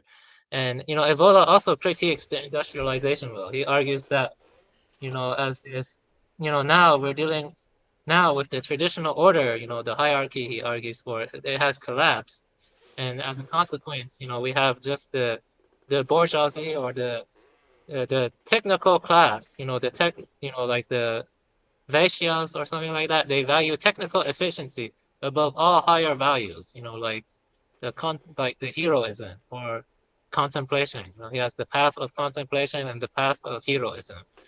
And I remember that. I think I lean more towards the path of contemplation. But I think heroism is a valuable ideal also. But if you look now, there's no true hero anymore. It's just lackeys for the technical class of people. So I agree. I like Evola there. So I think I agree with Evola 50-50. But my own vision is different. Look at my avatar, for example. I actually believe something like that is possible. Like I said, I actually had a past life recollection as a Garuda, I think so. I think I was a Garuda in a past life, like the Chozo from Metroid series. Yes. I used to be a Soto Zen Buddhist, and I would meditate for 9 hours a day when I went to Zazenkai. And I think I did eventually have a past life recollection. It was very traumatic, but I feel like maybe something like the Chozo existed on another planet, and I was something like a Chozo. I really like the Chozo from the Metroid series. Yeah. I would like to dispute that notion that football is not sacred. There's people who or I guess months of football to dedicate their whole lives to it. They have giant super mega churches devoted to football. They put billions of dollars into it.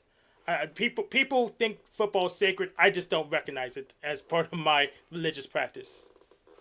Maybe I remember watching some football games and some sports or something, and I feel like there's a lot of Freemasonic imagery and a lot of, like Freemasons, in 2009 they passed a resolution called Resolution 33, and they praised the Freemasons for their contributions to America, and most of the founding fathers were Freemasons too, and yeah, I think Freemasons are deeply into Kabbalah and stuff. And I noticed something weird, like I noticed in like lots of advertisements and TV shows, there seems to be a mix of Freemasonic imagery and transhumanism. You know what I mean? Yeah, And that's exactly right. Yeah. yeah, so there seems to be some weird mix between Freemasonry and trans. I don't know, Oh maybe yeah, that's and I think the whole link can be found in like the Theosophical Society, right? So I yeah. would say it's the same thing. I would say it's always has been the same thing in my opinion. It's just What has always been the same thing? this Freemasonry, esotericism, and transhumanism. I just say it's just a part of this one continuum. Oh yeah, of course it is. Yeah, that's what we talk about on the show all the time. Yeah, it's part of a continuous stream of thought. I mean, so yeah, I've given lots of examples how transhumanism and the occult are related, right? Yeah, I mean, obviously, the whole idea of dying to be reborn, the idea of getting a new body, the whole notion of resurrection. So there's lots of motifs there. The idea of immortality. Right, so there's lots of familiar motifs there from occultism, right? That we've talked about. The whole idea of transcending the material, right? That's another aspect of it. So yeah, there's a lot of ideas. Yeah, so I want to also talk about something quickly. One thing I want to say is that one thing that the ancient Indians, Yeah. if then some. Yeah, you're kind of cutting out there, but yeah. Oh yeah, sorry about. Well, can you hear me now? Yeah, I can hear you now. Yeah. Yeah, the thing is that the ancient Celtic people and the Greeks and the ancient Indians, they all believed in some form of transmigration. Right. Yeah, what do you think about transmigration? Do you think it's just superstition, or do you think it can be philosophically justified?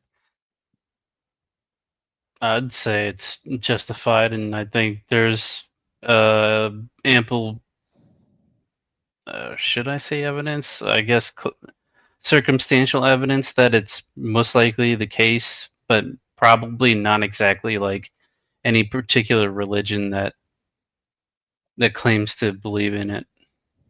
I think it's more You're correct. chaotic than I think it's more chaotic than what certain religions would have people think. Yeah, I think you're right. Julius Bonson argues that. You know about Julius Bonson? He was a disciple of Schopenhauer. Julius Bonson. Oh, okay. He's never been translated in English, though. Oh, okay. Yeah, I've never heard of that. Yeah, Julius Bonson argues for a more chaotic transmigration. Julius Bonson. Yeah, I like sort of hybrid. Maybe not everybody comes back. I mean, type of thing. Yeah, Julius Bonson actually united Hegel with Schopenhauer. Oh yeah. I'm surprised That's gotta that be an Julius adventure. Bonson is not more well known. You know what I mean? I actually wanted to learn German for some time because there are several German thinkers that have not been translated into English. And I would like to read these German thinkers, like Julius Bonson. He actually seems more interesting to me than Nietzsche, but he is not really as popular as Nietzsche. I can read you the summary of Julius Bonson from the Wikipedia, but I have read some other essays, and I'll just read it quickly for you about Julius Bonson. Bonson was a disciple of Schopenhauer. He dared a merger of Hegel's dialectic, which Bonson, however, accepted only within the realms of the abstract, and Schopenhauer's monism. Though in this connection, the reasonless, all-embracing Schopenhauerian will is still accepted as the essence of the world, and the only thing real. It doesn't regard the will as being the same within all individuals, but as just the manifold as these individuals. And he also influenced Ludwig Klages too, Julius Bonson. I think Klage's biggest influence was Bonson and stuff. So basically, since the nature of unreasonableness consists in contradiction, particularly the contemporaneous existence of multiple will directions attaching themselves to each other, it follows that not only reality is a continuous struggle of material contrast, but that the inside of each individual is addicted to the insolvable antagonism of opposite will directions, will collisions as well. And you can read the rest. That guy just gave it on Wikipedia. And I think it's weird that Bonson is not more well known. I think it's weird that Nietzsche's so well known when he just sounds like an incel. Yeah, I guess so. Yeah. Yeah.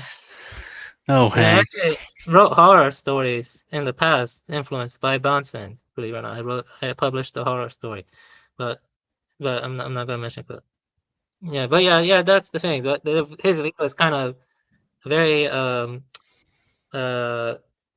pessimistic. Kind of like von Hartmann. I'm not sure you know about von Hartmann, but I think he's even more pessimistic than von Hartmann. Von Hartmann was another disciple of Schopenhauer. Schopenhauer had more disciples than just Nietzsche. He had Bonson and von Hartmann and some other ones. Yeah, I think so. Yeah, he was highly influential, Schopenhauer.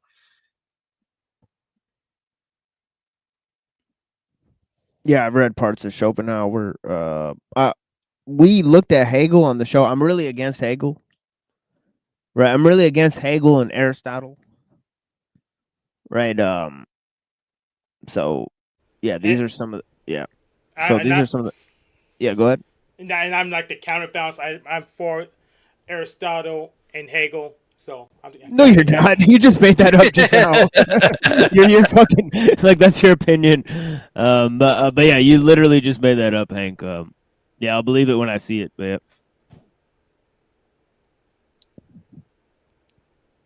I usually use Hegelian dialectics like all Hank's the full time. of opinions with no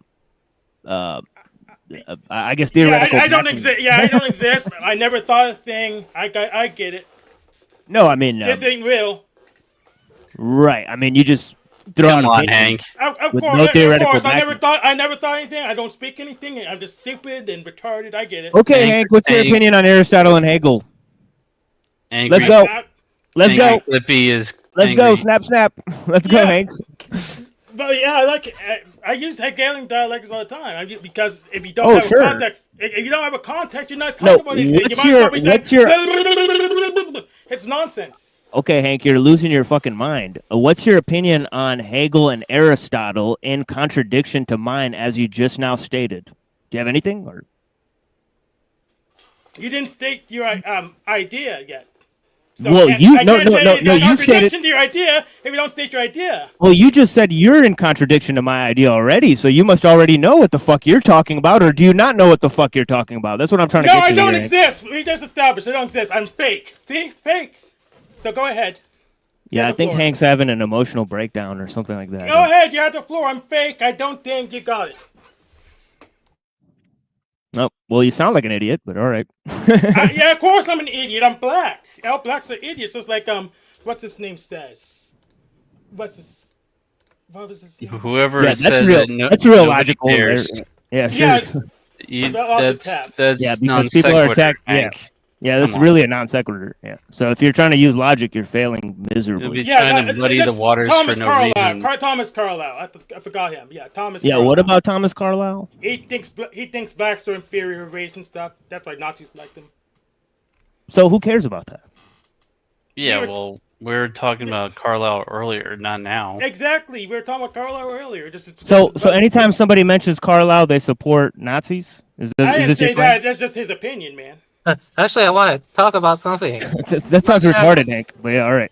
Actually, I want to talk about something Hank brought up.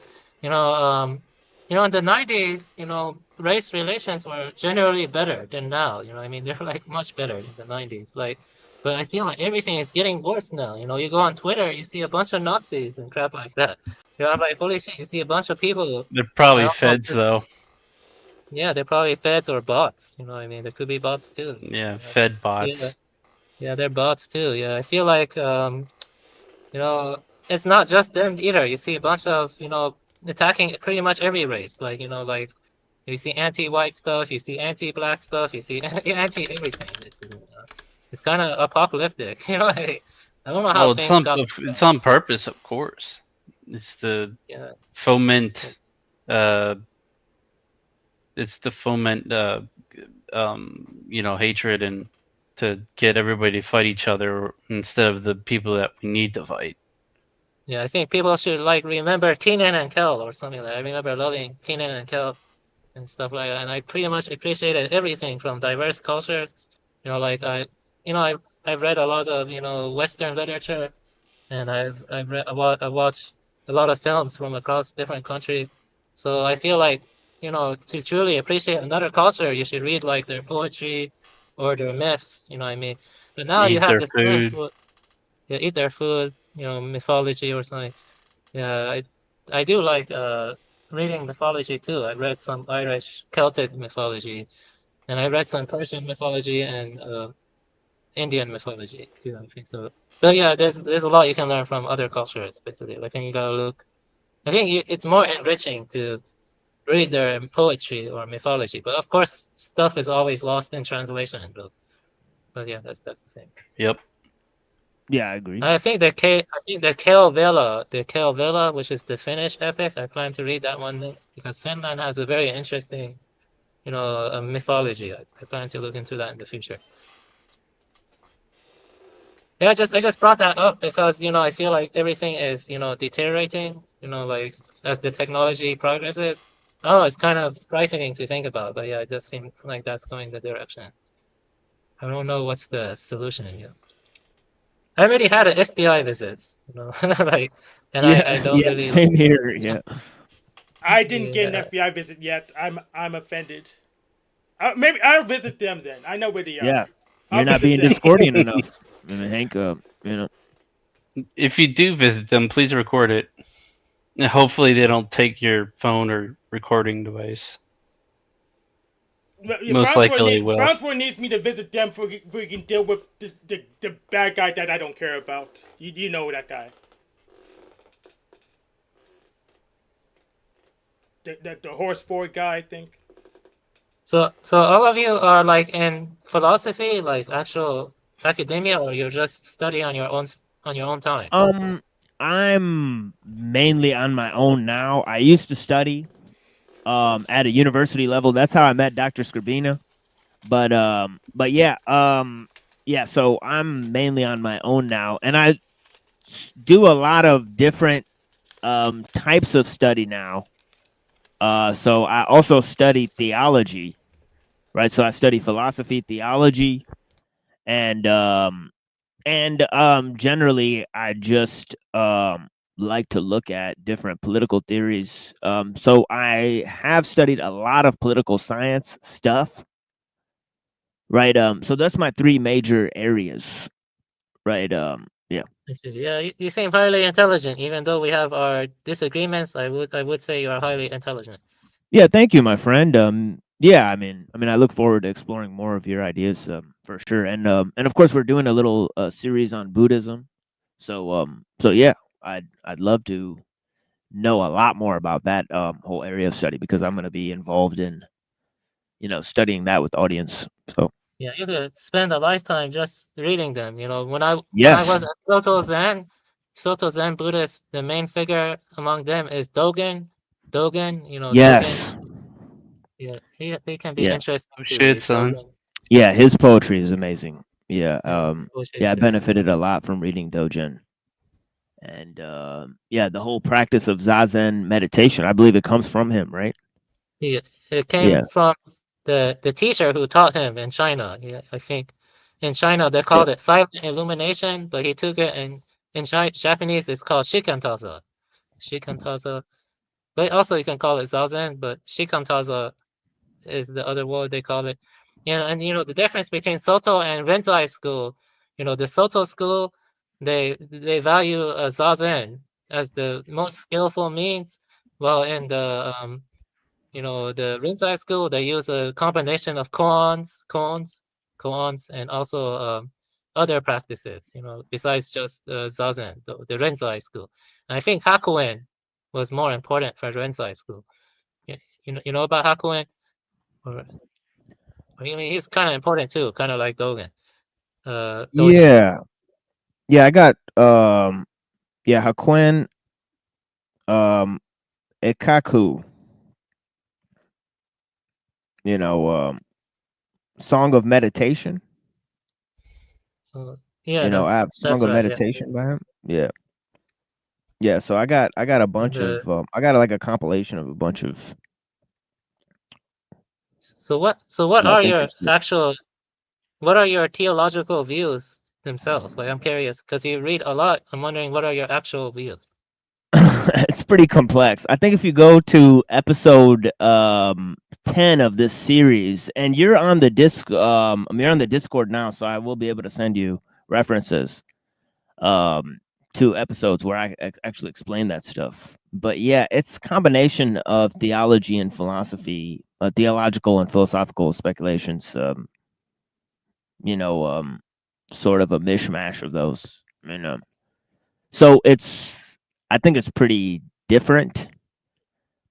And I don't think I've hashed everything out yet. So there's some of that. But yeah, definitely Taoist. Definitely on the side of ideas about nature being intelligent, right? Definitely believe in God, right? And yeah, so there's a little bit of that. Yeah. So I mean it's yeah. You'd be like a Neoplatonist, right? A Neoplatonist. I mean I don't know if Neoplaton. I mean, I really like Parmenides. Maybe like Parmenides and the Tao. Like those two things, combining those two things. That's really a project I'm on. But yeah. Yes, it's cool. Yeah, it's cool. I can see where you're going. I can see the direction. I think it's intelligent. It's a good vision. It's a good vision. Yeah, I don't think that. I think like mind is real. Right? Like I don't think anything exists outside of mind. Right. So I Yeah. definitely think that matter is false. Yeah, I don't like reductive physicalism. I'm not a reductive Yeah. physicalist. I don't think the mind is just mere epiphenomenon. And it's Yeah. like steam coming out of a factory. I don't think the mind is like that. The mind has a more numinous relationship to reality. Like, it's ontologically unique. Yes. Right? Yes. Panpsychism in the West, and Bernardo Kastrup, and the bit of Schopenhauer, and some other ones. So I'm definitely not an eliminative materialist. You know what I mean? Like Patricia Churchland. Yeah, Patricia that's Churchland is insane. that's You know what I mean? very rare for somebody who like is like a believer in evolution or not. But you don't believe that there's Maybe get Federico Fagin in there too. Well, I can go into that more in depth, if you want me to. I'm not sure. Maybe you're tired, but basically, you have the modern synthesis, you have the extended synthesis, and then you have the third way of evolution. And yeah, you explained a little bit of that before. Yeah. yeah, and in generally speaking, I accept common descent, but I'm open to the possibility that there is some kind of, movement towards greater order, or churning the light inward. I mean, actually, churning the light inward is a saying that I think Su Yan, who was a popular Chinese Zen Buddhist, Su Yan, he would use that saying a lot, churning the light inward. So in a way, the awareness grows over time, and that allows for the capacity for enlightenment or something like that. I think that's possible, but I'm not completely 100% certain yet. I mean, like, maybe I could, me in the future, I don't know, but yeah, that's the direction I lean towards. Something like that. So I think that, to use Evola's terms, the telluric naturally ascends towards the solar. That's what I believe. And then there's decline. You know what I mean? The problem I have with Evola is he acts like the telluric people we're all subhuman. He literally says that. He calls the Telluric people subhuman. You know what I mean? Like, he thinks that the Aryans, that are the solar people, are superior. I mean, he openly says that, like, the masculinity is superior to feminine. And I don't really agree with Evola on that stuff. So I think that you have to start, you have to look for the symbiosis between the Telluric and the solar. You know what I mean? Does that make sense? That's why I like Clogace more than Evola. I like Clogace more than Evola because Clogace had great respect for all people. You know what I mean? Clogace, even though Clogace was somewhat right wing, also Clogace was right wing. He wasn't obsessed with superiority. Does that make sense? He wasn't. You know, he actually felt bad for. Farm effect. Yeah, he actually felt bad for tribal people who lost their cultures and customs from being introduced to technology, and he talked a lot about that, like the Native Americans and the, you know. Yeah. There's a Yeah, good. that's sort There's of a where very I good am. doc- There's Yeah, a that's very sort of good where I doc- am too. Sort of conservative tribalism, right? Yeah, For that's sure. what Ludwig Clogace promoted. Yeah. Ludwig Clogace, and that's why I Yeah. think Clogace should be more appreciated or more researched. You know what I mean? He was basically like that, you know. But yeah, let me think. So I think like my views are more compatible with Clogace in some ways. Yeah, definitely. And let me think, what else did I have to say about that? Yeah, I recommend this documentary. That's very cool. It kind of ties into Ted Kaczynski. Jago, Jago. I recommend you both watch that. I wrote Jago. It's about Indonesian deep sea divers. Yeah, let me tell you why I think that's relevant. You know, because yeah. Yeah, you're talking about the What's guys that? that go and with the spear, and they catch a fish with the Yeah. spear, and they're like walking under the water and they're holding their breath.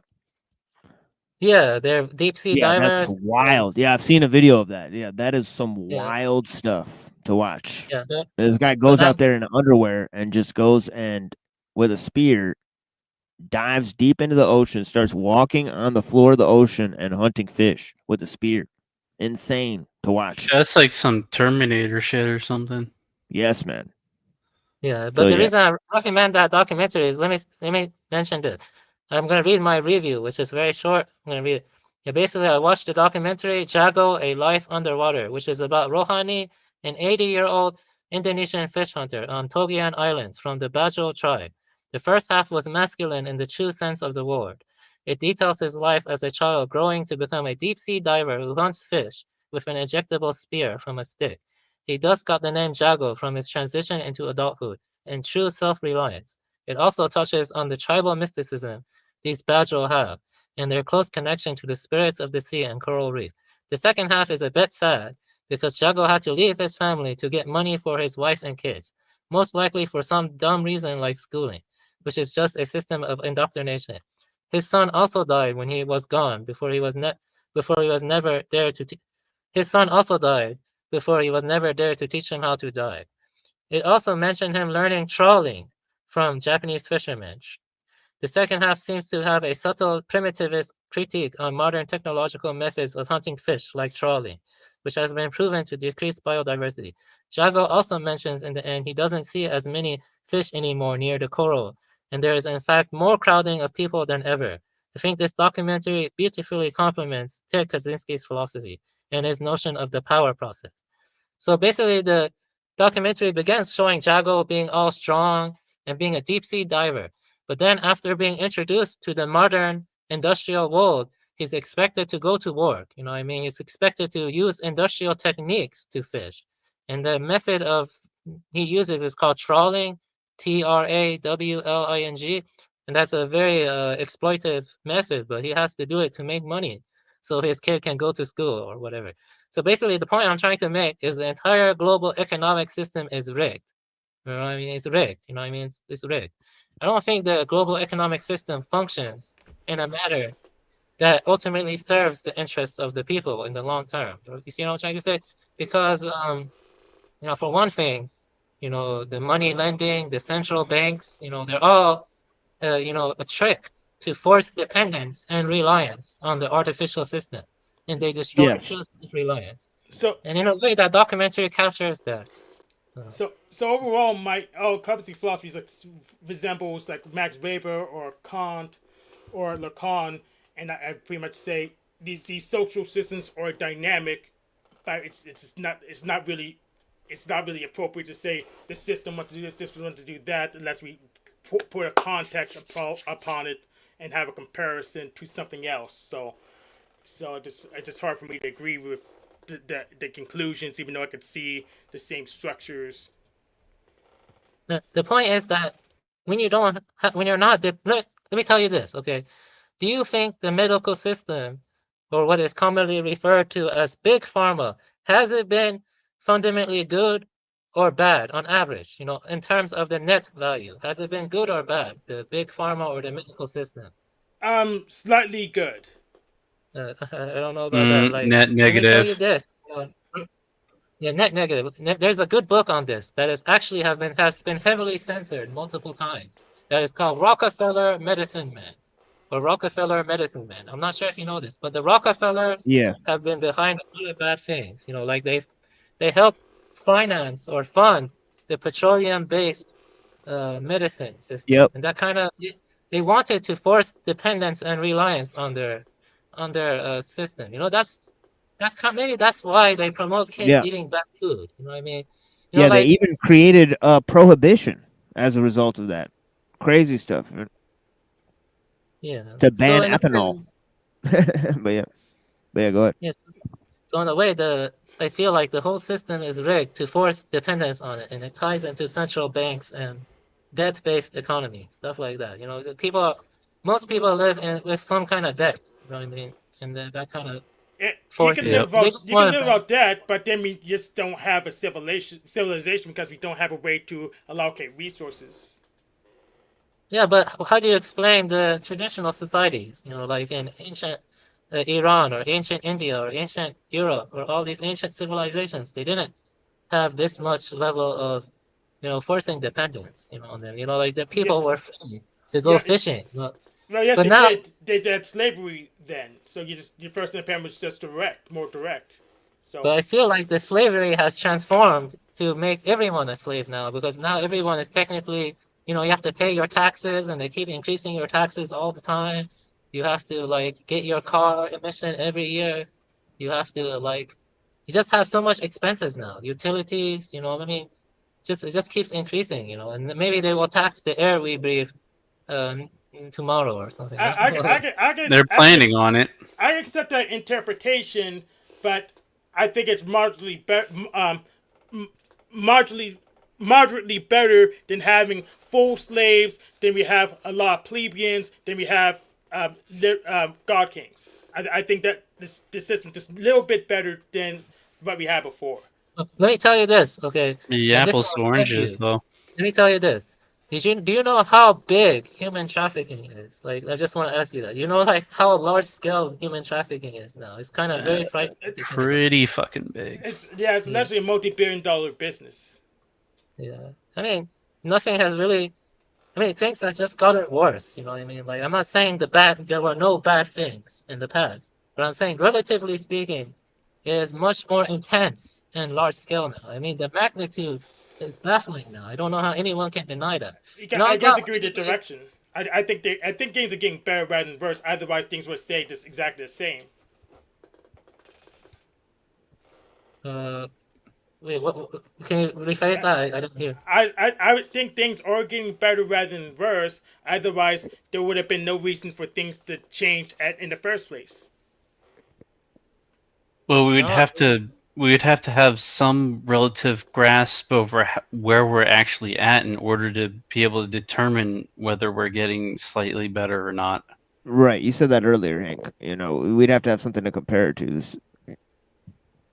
Yeah, exactly, and we can compare it to our own past. Otherwise, we wouldn't make these decisions to make it to this present. So there were agents that decided at the time moving in this direction would have been better.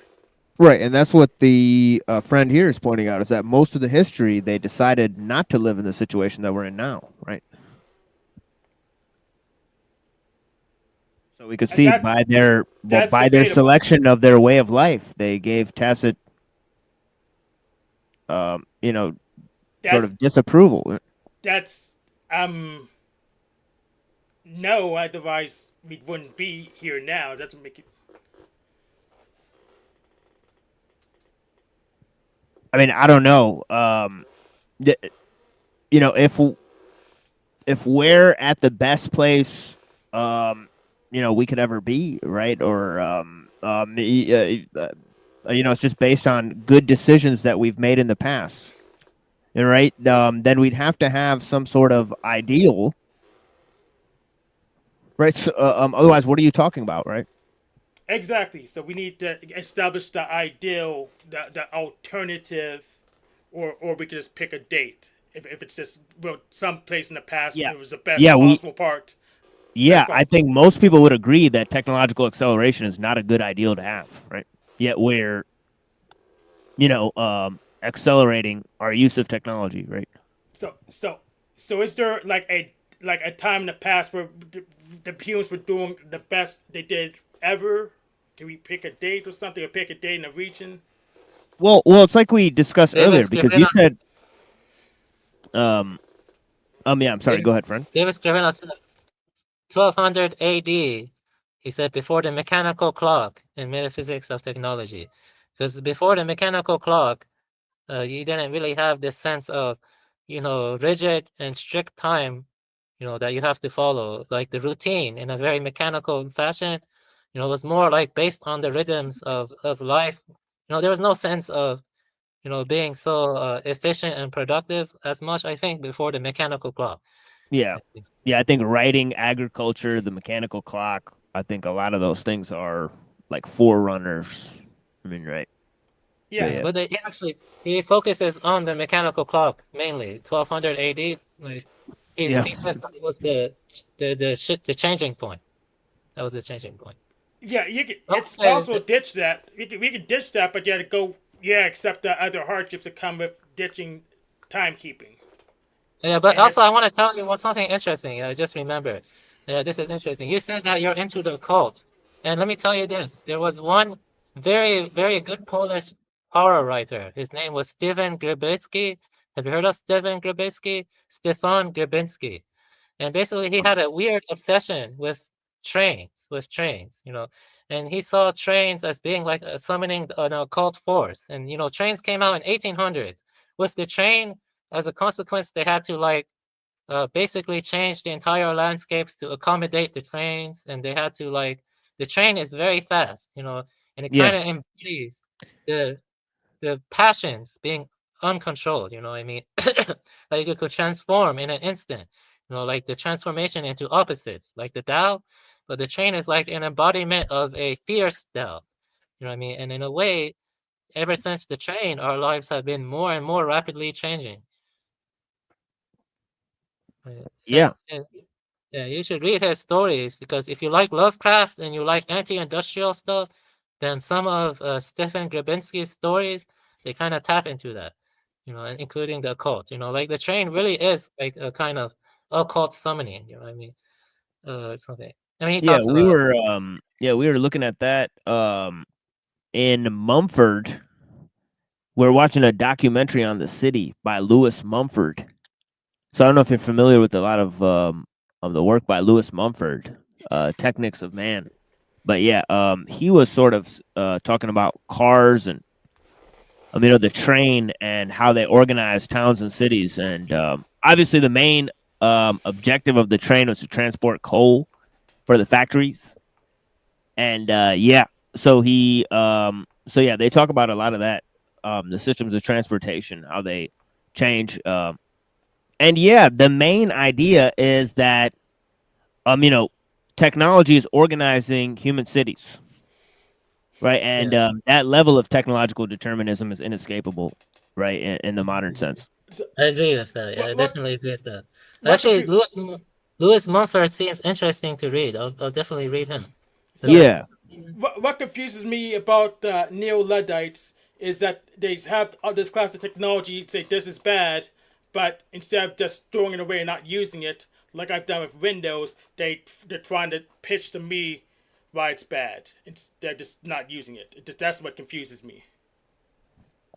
Well, the thing is that it shapes and it pressures people to use it. It's not like some neutral force. It's like pressuring you to use it. It's like the saying, who who wins the war? The person who has the bigger guns. You know what I mean? It's not like you can just be complacent and run away from it. It's going to come after you. In fact, there's a lot of stories about local farmers being attacked for their practices. You know about raw milk, right? Raw milk Yes. controversy. Yeah, they're not even. I have drank a lot of raw milk, and it's perfectly fine. Raw milk is perfectly fine from pastured and grass-fed cows. Yeah. But now they're being attacked, the local farmers, or they're also being pressured to use more mechanized farming methods, stuff like that. Well, you kind of attack back. I mean, Richard Stallman refuses to use proprietary software. He had to go through hardships. He had to write his own operating system to get away with it. But it's a thing that's possible to do. And if it's really that important, why aren't you going through the hardships? And if it's not that important, why are you trying to sell me on it? Let me tell you this, though. Let me tell you this. You think that you see, as we have growing population and as we have more mechanized way, that leads to soil erosion, soil depletion. They have to use like tractors and mechanized ways in order to deal with the growing population. So it creates the problems. You see what I'm saying? It creates new kinds of problems. New orders of problems. Like people didn't have to deal with mass population and other stuff, like mechanized growth, soil erosion, basically. Pesticides and fertilizers are bad for the soil. Yeah, so the only solution is just that you have to lose a lot of populations. You have to depopulate so you can support the soil, use the old methods to make it the food for the population. You have to depopulate just so we can go back to the way it used to go. Yeah, that seems to be what World Economic Forum and Bill Gates want to do. They want to World Economic Forum, I think they want to depopulate. Yeah. Maybe they're neo-Luddites. Yeah, that's what we're talking about on the show as well. The Depop agenda, right, and its effects and all that type of stuff. So yeah, so they are trying to control the population because of this idea of technical necessity. But this whole idea, right, that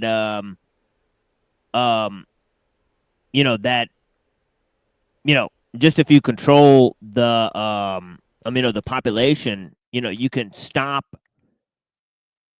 relying on technology as much. I think that's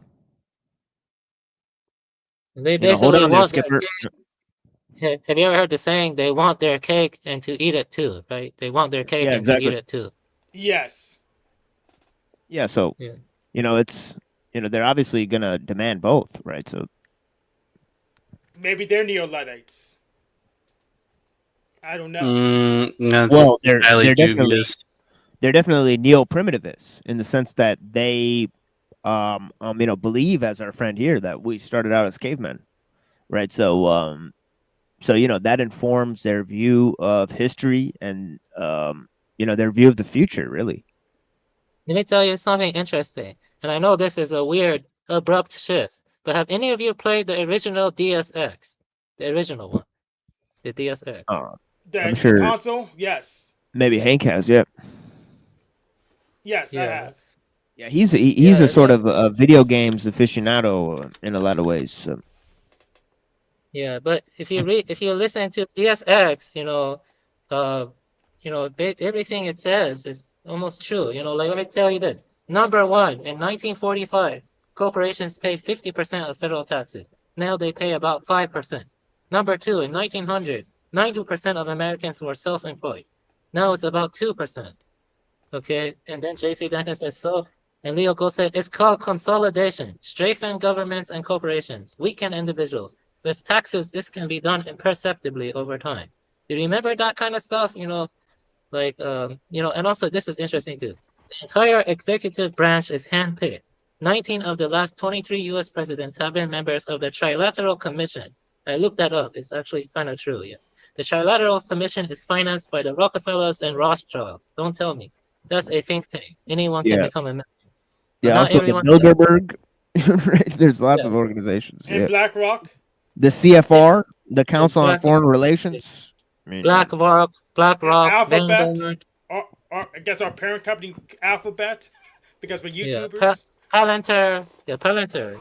Yeah, you Yeah. have you know about Palantir, right? Yeah, the guy Thiel, he's part of the Yeah. Bilderberg Yeah, group. exactly. Yeah.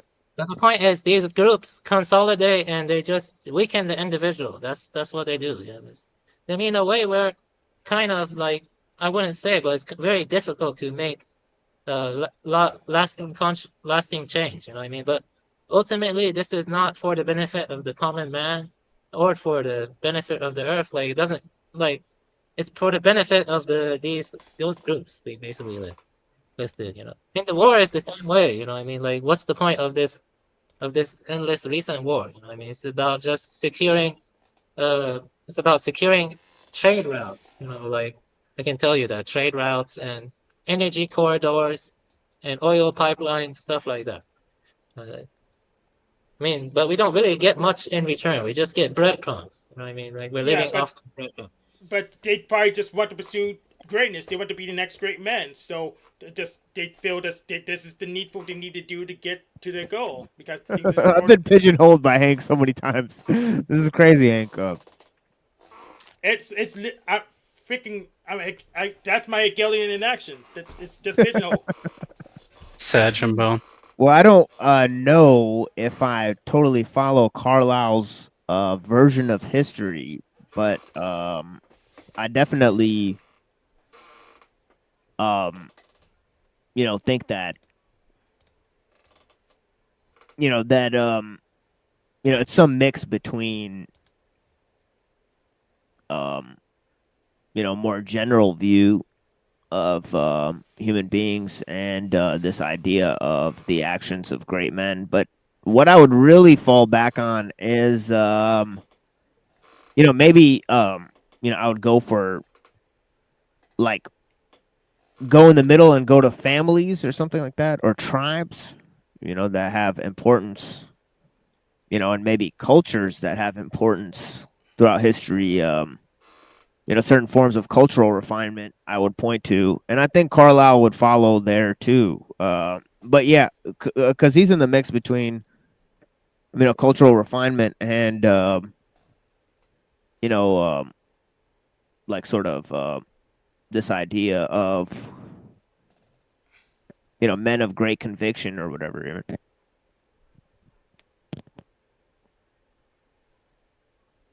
Yeah. Yeah, that's I think so. Yeah, like I mean, yeah. So basically, you were talking about the Tao Te Ching.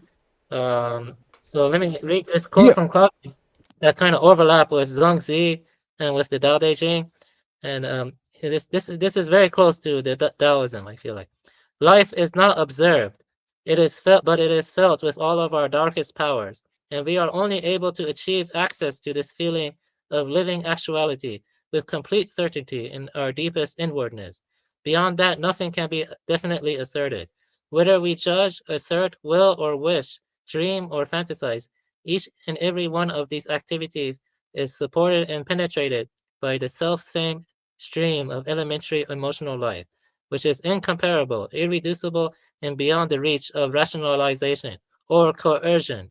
For we are apoplectically certain that life can never ever be grasped. It cannot be grasped. And since we feel ourselves to be filled with this vitality, we therefore bring ourselves into the most intimate bond with the substance of life, the image of the world.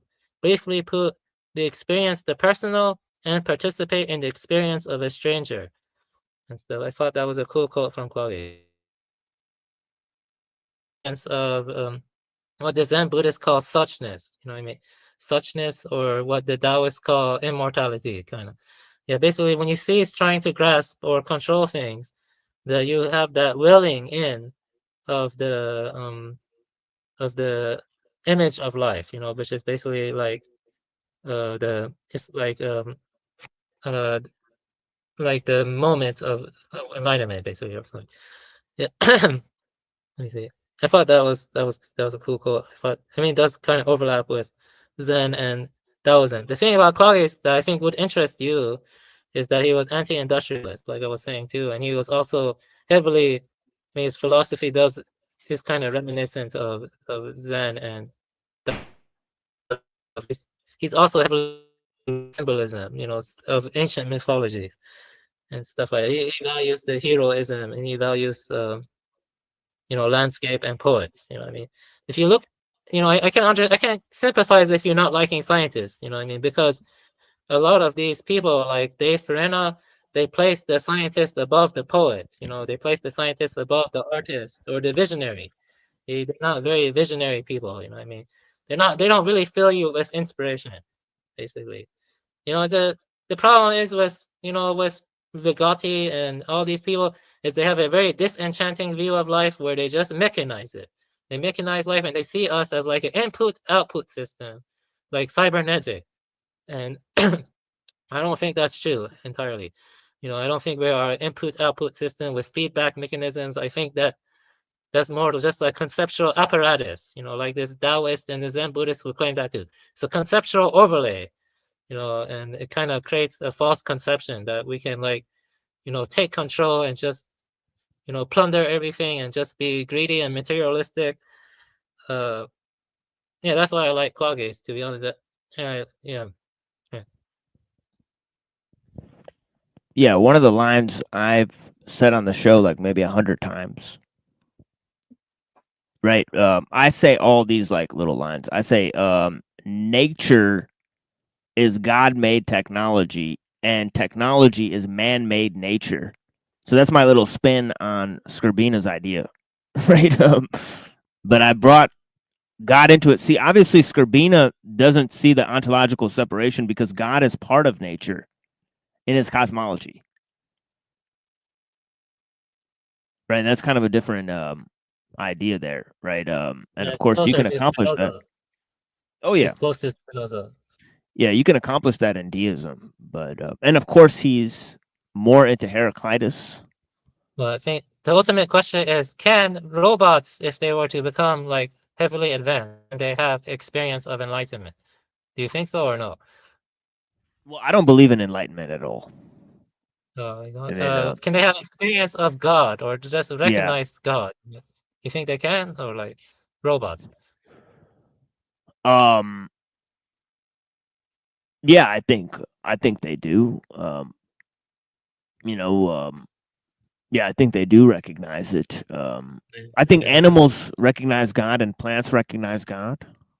Right. I don't know So about yeah. robots. Yeah, but isn't that an argument against your anti-industrial view? I mean, that argues more in favor of Hank. If robots can recognize God or have spiritual beliefs, then I mean that could be a justification of creating them. Well, it's more like a sort of quasi Gnosticism, because like if you could imprison spirit into matter, then that would be a bad deal for the entity involved, right? So I think you would not want to do that. No.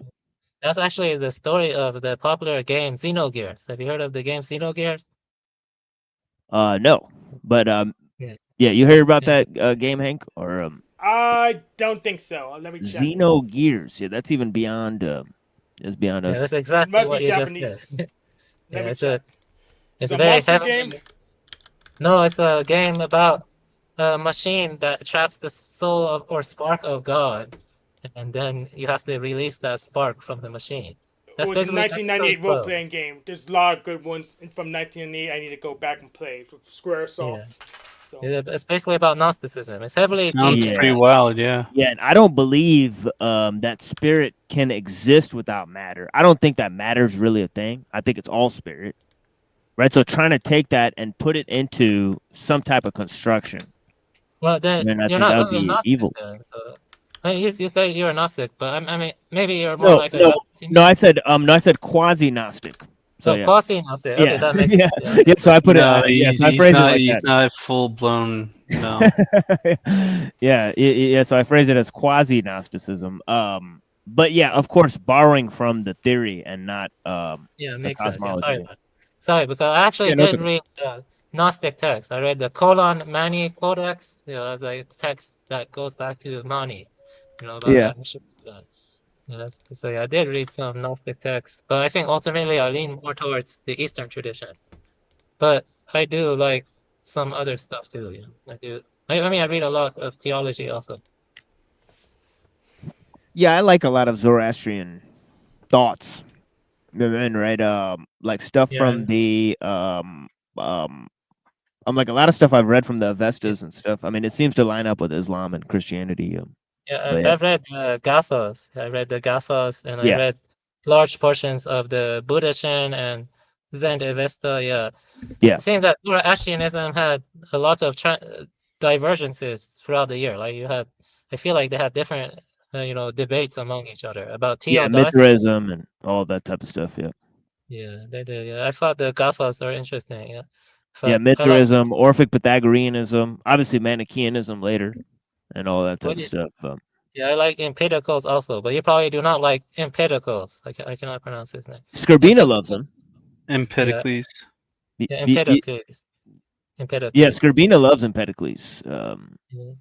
And obviously he talks about the ether, so I've been trying to put Reddington on that. It's plasma, bro. Yeah, the plasma. But yeah, so yeah, it's interesting. So yeah, this concept of the Heraclitus is ether. pure as Yun, or however you pronounce it in Greek. Yeah, and also this idea of love and strife, right? Being responsible for the emanations, right? That is a thing that that I Love, think Skrbina really gets behind because Empedocles, the love and strife are involved in the mixture of elements, like yeah, solid. exactly. Yeah. Yeah, the mixture of elements, like yeah, I think it was water, fire, wind, and earth. I think those elements: water, fire, wind, and earth. And I think that kind of correspond to states of matter. Like water is like liquid, fire is like plasma, earth is like solid, and Yeah. Yeah, I think it definitely makes more sense than Heraclitus. But it's just not to that like no, there's just mind and it's just one being in existence, like Parmenides says. I think that is real. yeah, And that's I what think that's Parmenides. undeniable. Well, isn't that what Brahma is supposed to be, I think? Yeah, I mean so many traditions have talked about that too. Right? Like Adi That's like Shankara. yeah. Have you read the Upanishads? Have you read the Upanishads? Yeah, I've read parts of that. We did a special on the Upanishads and on different of the Hindu texts with our friend who's pretty well versed in that stuff. She's a Hindu herself, right? So I had her comment on some of that for like a couple episodes or so. Annapurna? Yeah, Annapurna. But we also had I read parts of the Gita and looked at different parts of the text as well. So yeah, we read parts of the Upanishads. We read parts of the Gita here on the show. Yeah. So I see, that's cool. yeah. Adi Shankara, I think you like Adi Shankara a lot. Shankara, because what you said kind of resonated with Shankara. You know about Adi Shankara, right? All right. Shankara. Yeah, you're talking about The Economist? No, Adi Shankara was a Hindu. No, ADI space SHANK. Yeah, I'm not really that familiar. Yeah, I'm not really that familiar with that. Yeah. Yeah, but Adi Shankara was in Advaita. He was one of the biggest figures in Advaita Hinduism, Vendetta, and he basically argues for the notion that one's individual self, jivya, is an illusion, and there's just the one self, the Brahman, and that the sense of division we have from Brahman is like an illusion. So Atman is Brahman. You know what I mean? You know about that Yeah. stuff, right? Yeah, Atman. I know. That stuff come from Adi Shankara. So because even before Adi Shankara, there were different views. You know what I mean? Hindus have debated a lot. Adi Shankara is where those views come from, largely. Like he's like one of the biggest figures in Advaita. And he has overlaps with Parmenides. And I Yeah, can if you like read the Upanishads, I mean, there's a lot of Parmenides there. I think, yeah. some of it sounds like Parmenides' poem. I mean, there's parts of the Quran that sound like Parmenides' poem. I mean, because they're just talking about like how there's nothing outside of the one, You know, right? Yeah, I can see So why you yeah, like Gwynn. You like Gwynn and you like Evola, because they basically do kind of point in that direction yeah, too. the being, yeah, being versus Yeah, being, becoming. Yeah, I'm yeah, huge on being, that. Yeah, I yes, love that yes, idea, man. I love that yes. idea. You know, that's a huge concept for me. So I see. Yeah, I can see. Yeah. Let me see here. Yeah, Claudius is actually, uh, he doesn't agree with that, but I'm more undecided myself. But let me see here. I had some good stuff about the Upanishads, but I'm not sure if you're tired yet. What time is it over there? Like, where do you? It's 8 hours into the stream, so it's gonna be dawn here soon. But It's yeah, so 5:36 a.m. so on the yeah, East we're Coast. definitely winding down here. But feel free, my friend. It's our first conversation, so I want you to feel like you have a space to talk because I'm really enjoying this. Blessings. Yes, TML and us, I trained apparently to not need as much sleep, so it's not really a big deal for either of us. Yeah. Yeah, I problem see. sleeping. Here are some quotes from the Upanishads translated by Patrick Olivelle. It is like this: as a man embraced by a woman he loves is oblivious to everything within or without, so this person embraces by the self Atman, consisting of knowledge, is oblivious to everything within or without. But there isn't a second reality here that he could perceive as something distinct and separate from himself. He becomes the one ocean. He becomes the sole seer. And let me see, here's another passage I got. For when there is a duality of some kind, then the one can see the other, the one can smell the other, the one can taste the other, the one can greet the other, the one can hear the other, the one can think of the other, the one can touch the other, and the one can perceive the other. When however, the whole has become one's very self, then who is there for one to see and by what means? So that's like Advaita. Let me see here. Let me see. Is that cool? That's like Parmenides? Yeah, that sounds a lot like it. Yeah, that sounds like it. Yeah, that's from my review. I wrote that in my review. But let me see here. That's good. That's cool. Yeah, there's hundreds of different things in Eastern philosophy that point to it. Yeah, there is. But yeah, in Some of it has Western philosophy, it's so dualistic. I mean, so I don't know, but like I said, that some of it has gone extinct. You know, like Sarvastivida, that one went extinct. That school went extinct. But that school kind of interests me. I mean, Sarvastivida. Yeah, that's kind of heretical in Buddhism to say that, but I like Sarvastivida. Let me tell you this: if rebirth is true, why should I be enlightened during this time? Why can't I be enlightened as like a bird or like a whale? Like why in this lifetime? You know, like I don't know. This lifetime sucks. You know, I mean, this. Yeah, like let me tell you this. I had to put up with all this schooling, and I can't even get a fucking job. Can you believe that? Like all this fucking schooling, and I can't get a job. And I'm up. It's let me tell you that it's 5:38 a.m. right now. You know, what I mean? And I don't know what I'm doing really. Like I just yeah, same for I me. Yeah, yeah, I yeah, we're just in the found same this time stream. zone. Yeah, You are in the same time zone.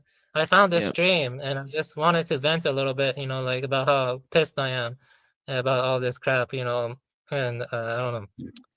Yeah, but I don't agree with Hank at all. I feel like things are getting worse. You know, like there's no way things are getting better. You know, I don't know. It just feels like we're going to have some kind of big, I don't know, hoax or something. Some kind of big, I don't know, Well, like aliens. catastrophe. No, not aliens, but like supply chain crisis or like big ass war or I don't know, like some Yeah, crap like. they had a lady earlier on the news that they put a Neuralink in her head. So I don't know if you guys heard about that, but yeah. Yeah, I feel like what they want to do, this is just what I think, you know, I mean, you know, what I think they're trying to do, and the reason why Musk supports Twitter and other stuff, people act like the corporate world or the industrial world only supports the far left, but that's not true. They also support the far right. I think their goal is controlled demolition, and then they Yeah. restructure society to be with stuff like smart cities, and Yep. maybe they want to make the economic situation so bad that they will offer money for people to get chipped or something like that. Yeah. Yeah, well, if you look at a lot of the far right and far left philosophy, right, and you look at, on the far left, the sort of revolutionary ideas, right, and on the far right, you see, different sort of ideas like accelerationism, right? So there's a lot of different movements that signify radical changes on all these ideologies. What I call it a Discordian accelerationist dialectic, right? Where there's going to be a new transforming, where the left is going to be sort of nature worshippers, and then the right is going to be sort of these sort of authoritarians, right? So this is sort of what's popping up now, and it's not a pretty sight. But yeah, it's where these ideologies have become deformed by the acceleration of technology. Yeah, I know what you mean, and also it's just the automation and the technology. Like it can replace a lot of white collar jobs. They have less need for white collar jobs, because they can just train the neural networks. But the neural network is as good as the data used to train it. And if you get clean pre-processed data, you can make it even better, at, making predictions and, also following commands, like reinforcement learning, and basically machine learning, machine learning is heavily improving and is not very good for common people either. Like lots of white collar jobs are being phased out. So. Well, a lot of white collar jobs were quote bullshit jobs in the first place, so it's probably a good thing that they're phased out.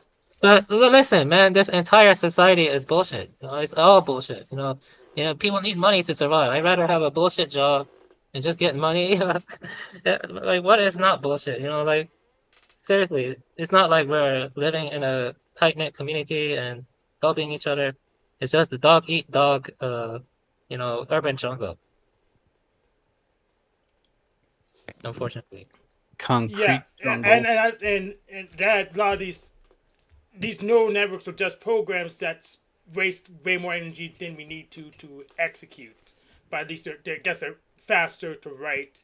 Let me tell you this. Okay, they don't care about how much energy they use because AWS and Azure have data centers across the entire Earth and even undersea cables connecting data centers from America to Europe. Undersea cables, and all these data centers do is let you rent a virtual machine.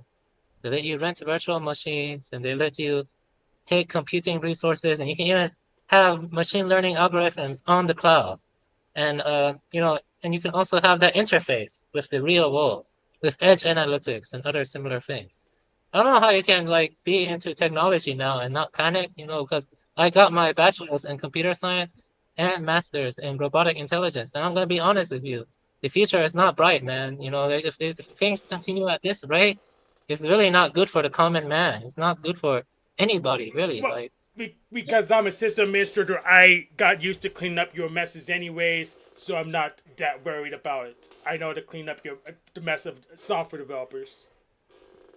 So I'm just waiting for you to shoot yourself. I'm waiting for them to just shoot themselves in the foot so I can go and fix it and put it in my own image.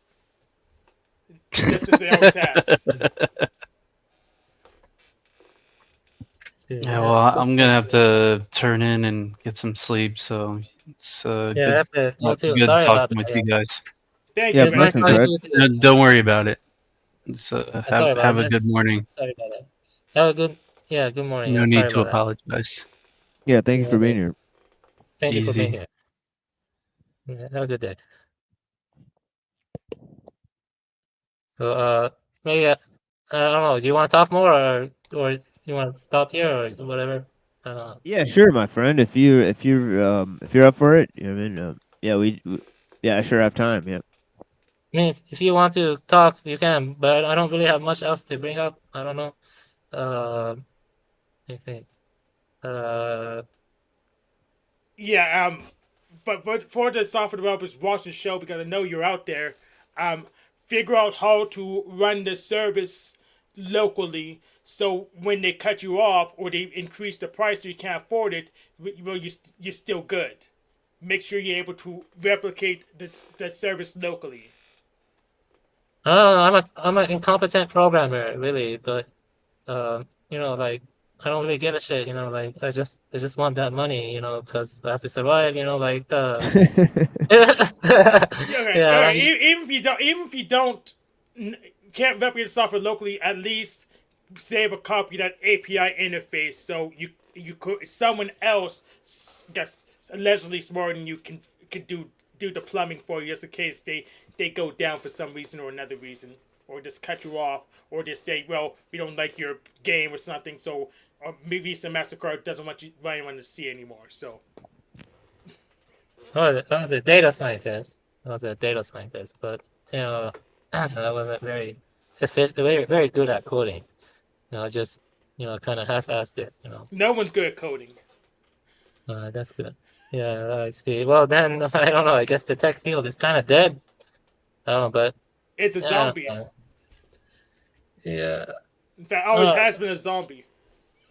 It's just the crazy way of living now. You know, I feel like the older I get, the less the less adapted I am to live. You know what I mean? Because in the past, people like would learn as they grow, and they have skills to pass on. You know, like if you learn to fish or hunt, you have skills for a lifetime. If you know how to fish or hunt or farm.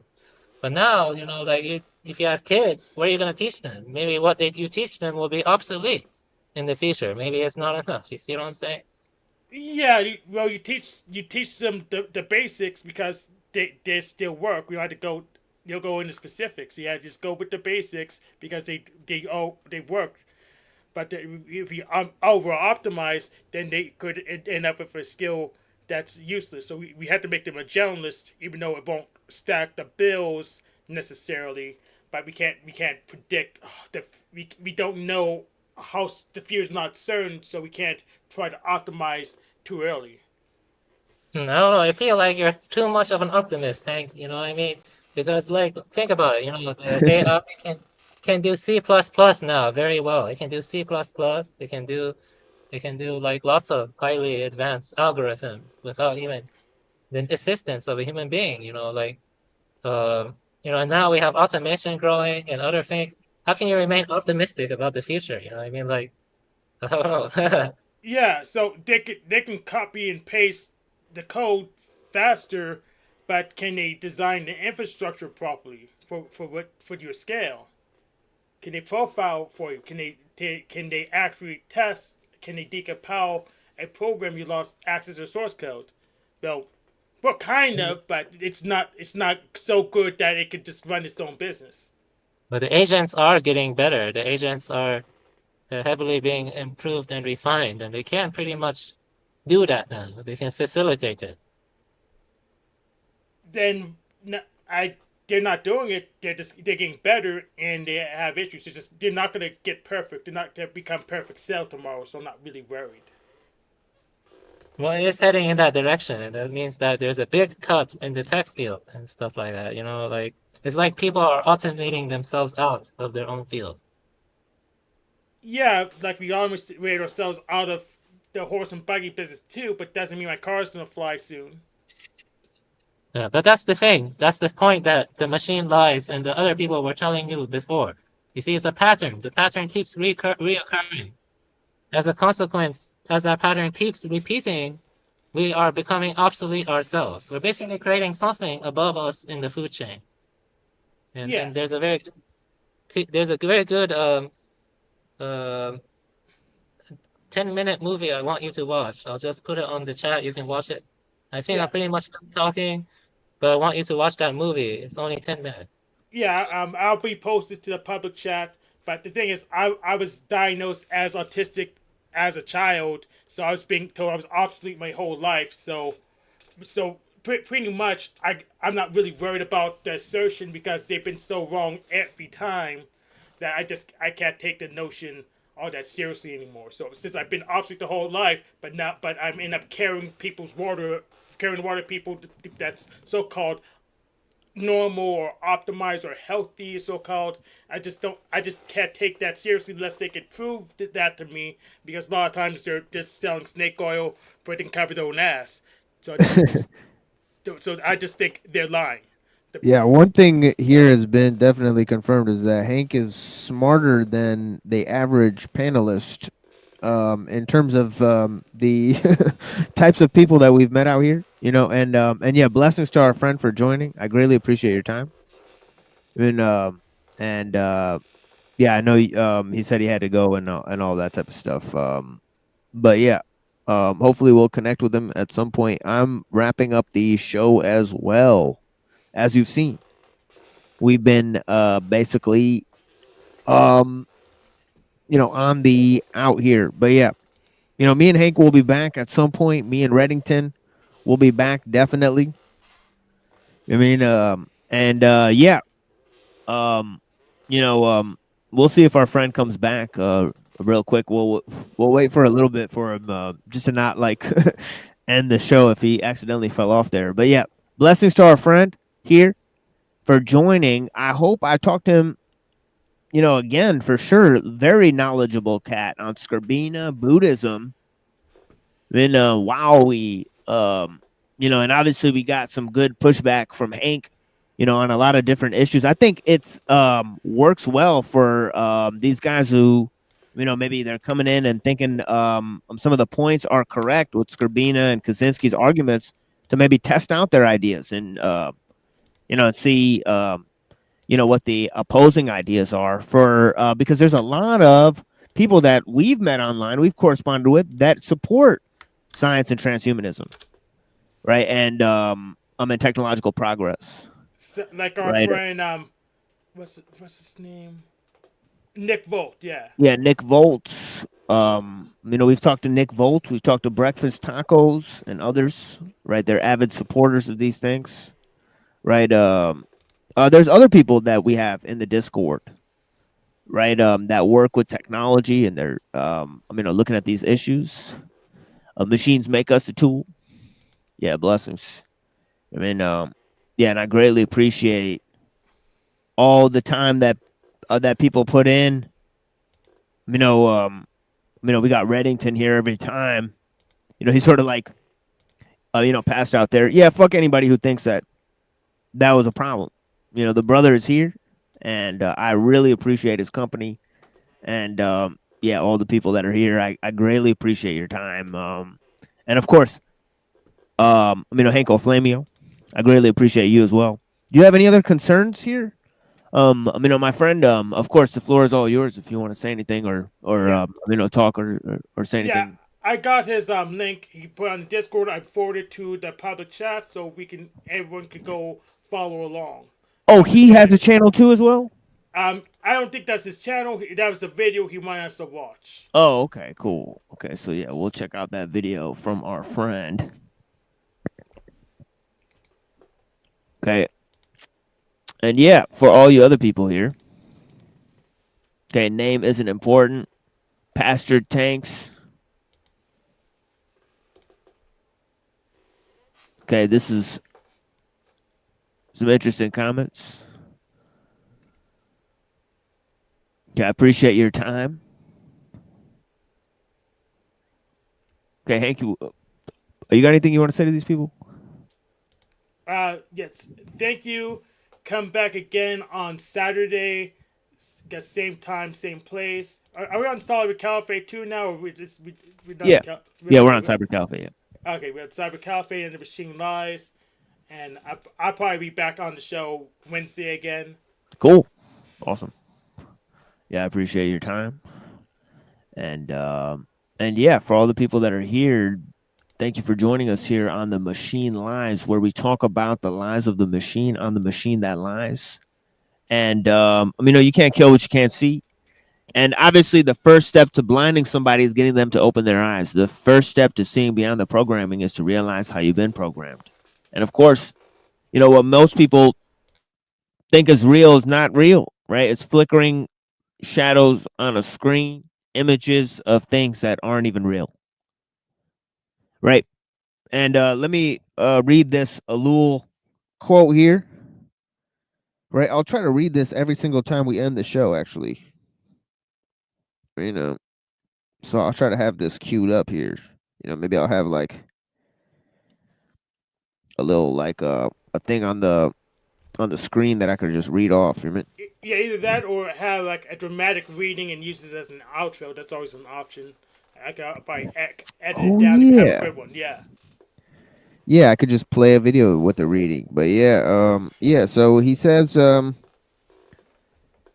he says, in my conception, freedom is not an immutable fact graven in nature and on the heart of man. It is not inherent in man or in society, and it is meaningless to write it into law. The mathematical, physical, biological, sociological, and psychological sciences reveal nothing but necessities and determinisms on all sides.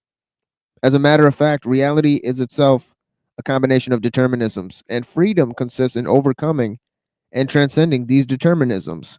Freedom is completely without meaning unless it is related to necessity, unless it represents victory over necessity. To say that freedom is graven in the nature of man is to say that man is free because he obeys his nature, or to put it another way, because he is conditioned by his nature. This is nonsense. We must not think of the problem in terms of choice between being determined and being free. We must look at it dialectically and say that man is indeed determined, but that it is open to him to overcome this necessity, and that this act is freedom. Freedom is not static but dynamic, not a vested interest but a prize continually to be won.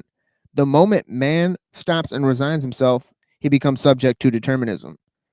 He is most enslaved when he thinks he is comfortably settled in freedom. And that is the quote of the life. So yeah, blessings, folks. I greatly appreciate your time and energy. And yeah, we'll be back with more Skolimowski,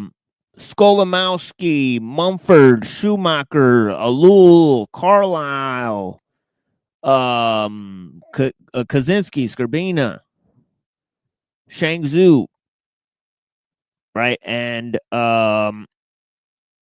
yeah. And of course, we neglected to read the piece by Philip Collins. So I have extra ideas about occultism and secret societies and how that relates to the entire dynamic. Right, on Saturday, right? So come and join us on that stream. We got some very key recordings that you guys probably haven't seen yet, right? So we're going to play some of these recordings for you guys. Right, and please enjoy this musical interlude. Right, I greatly appreciate you guys' time, all right? And yeah.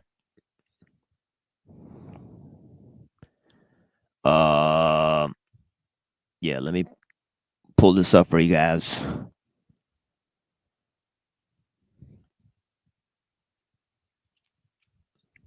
Thank you for being here.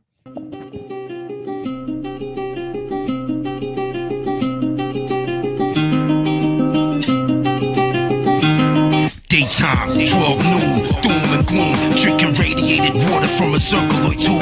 Flash flood, don't be stuck in the mud. Rain, thunder, and blood. Hunger Games, Jermaine, the sackcloth thug. You ready, cousin? Pitchfork justice, disgusting, forever struggling. Can't seem to get above it. Winter sunrise cold. We look up like whoa, the whole horizon. Pepper with drones, bed clothes, volcanic ash covers the home. Satellites explode, EMP disconnected the phones. Yeah, you sleep eternal. I dump you in a hole in your thermals. Punch you in your fucking neck till your throat gurgle. Abundantly cheap, scarce and expensive. So whatever you selling, that's what you left with. A mind too wired to be biased, preoccupied with the slightest. The virus was designed to kill the designers. Voice activated hybrids, Herculoid George, music department, mafia turf wars, balaclava mask, butane and brass, jackbooted brand, Lieutenant Dan, let's dance. You just just wanna survive. Scumbags, look at your lives. Come here, fat bitch, look at your thighs. Scattered across the winds from a force within. I can't help none of you. You gotta talk to him. In the tower, the controller, the alpha, the unknown knowledge of the all-knowing knower of power. Protozoa from a meteor shower. Fukushima powder in your clam chowder. Be ready in half hour. We don't give a fuck. This is hip-hop. All you rappers suck. And we hope you die, die, die. Still got sand in my boots from the deserts of Iraq. And for a second there I thought I was never coming back. Was a rebel and in fact a degenerate in that. Now I'm a veteran rapping with a veteran of rap. How do I react? How does this even go on? I got diseases and orthopedics don't even know of. I throw up regularly, must be the phlegm in my throat. Adrenaline, a coke, crumb and blender, blended them both. I've been genetically modified like government crops. Guinea pig in the military, got hundreds of shots. Your superiors will tell you that you need to call the dog and get your vaccinations for hepatitis and smallpox, but it ain't those. These antidepressants fit in my raincoat. I'm taking them to school and making everybody take notes. Don't think you can approach me like you're on a higher rank, bro. I'll double tap your chin like Fedor Emelianenko. The contents of this song are strictly for the underground, and it's blatantly obvious Bilderberg ain't fucking around. We're elite and confidential, organized and assembled, but careful, cause around every corner lies the devil. I can feel this in my gut like a steak knife. We about to take flight, gain altitude and soar to great heights. My attitude is fuck you and don't take no shit. I'm making nasal drip like fatal hits from NATO clips. I'm repelling you silly whores like citronella vapors. Come get this nut out of my particle accelerator. I brought my platoon and we probably the baddest around. Just leave the forward reconnaissance to the cavalry scouts. We don't give a fuck. This is hip-hop. All you rappers suck. And we hope you die, die, die. Yo, I'm sick and tired of being so fucking sick and tired of fake rappers who lie and trying to trick the buyers into thinking the life they live in isn't a gimmick and they really do what they rap about. You're full of shit, you liars. You need to just retire or die in a vicious fire like Mr. Myers. I'm killing, fulfilling my sick desires. You ain't frick suppliers, you're pop artists or kids admire. I'd rather be setting myself on fire like Richard Pryor than listen to your music. Your shit is stupid as fuck. It's funny what industry puppets will do for a buck. I am a monster, Jeffrey Dahmer in the flesh, and you're a little bitch like John Leguizamo in the past. Yeah, you don't have to know how to spit to be rich and famous. You just gotta act like a bitch and love it to anus and wear the tightest pants that you can and make dance music. Call me crazy, but even if you pay me, I can't do it. It's loco how I'm hopeful and so full of motivation, even though the radio stations won't give us no rotation.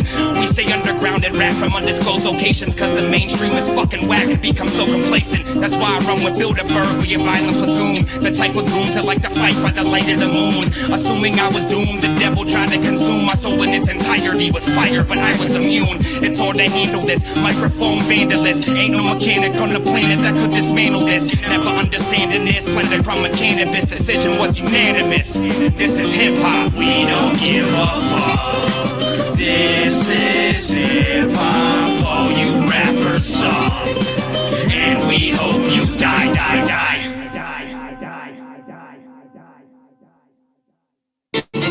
This is a time of major change, and it's happening so fast that I don't think we can begin to comprehend it. It's the dead. Spectre. This is the end, nigga. This is the end. The end, motherfucker. The hot roasted microphones, they getting cooked. Grease from the heat of the steam, good for books. Held tightly while positions change, take a look. Images distorting the mix, contain the rook. 5 times to say I don't play, don't need no hook. Open the throat, decontaminate every nook and cranny. Burning while holes all in your fanny. Release the beast under unsuspecting families. Darkness surrounds the populated area. Skin filled, sin filled with death makes me merrier. Then happy, hateful, ignorant, underprivileged. Hordes of whores infecting all the villages. Weapons fight from all sides, start the pillaging. Word, it's time to kill again. Yo, the beginning of the end of the beginning. It's the darkest soul who controls who's ever seen. The beginning of the end of the beginning. It's the darkest soul who controls who's ever seen. The beginning of the end of the beginning. It's the darkest soul who controls who's ever seen. The beginning of the end of the beginning. It's the darkest soul who controls who's ever seen. The sickness ends all pain. What's the gain? What remains is the probe of the mind. Exclude the stain. The reign of 1,000 years into battle. Straddle tightly, hold fast. past the saddle, paddle through the thick and the thin. The cardinal sin prompts the dark to react in the light. You'll never win when provoked. Feel the lyrical yoke, then take a toke in the air. Unfair despair. You just a joke when you smoke, you choke, you dope. There is no hope. Scar tissue be the issue from the berm of the rope. Feel the sin in the soap as it cleanses, diminish. Temporary conflict, mentally replenish. Draw feel souls control who holds our business. And now you're finished.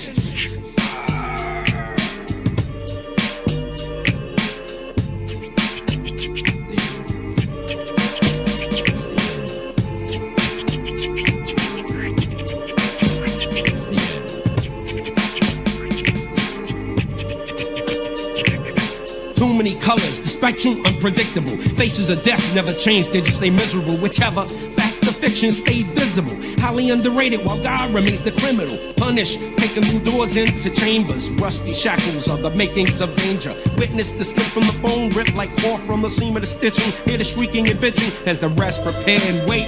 Others hope for release beyond the gate. Manifestate into fact, resume the fate. It's only soon that the truth will come too late. There's no repentance for the ones who fall from grace. Stand fast, for the weak shall be erased. Like the dust in the dark will leave its face upon the earth. It was worse when there was light in the place. Cover your face. The beginning of the end of the beginning is the darkest soul who controls who's ever sinned. The beginning of the end of the beginning is the darkest soul who controls who's ever sinned. The beginning of the end of the beginning is the darkest soul who controls who's ever sinning. The beginning of the end of the beginning is the darkest soul who controls who's ever sinning.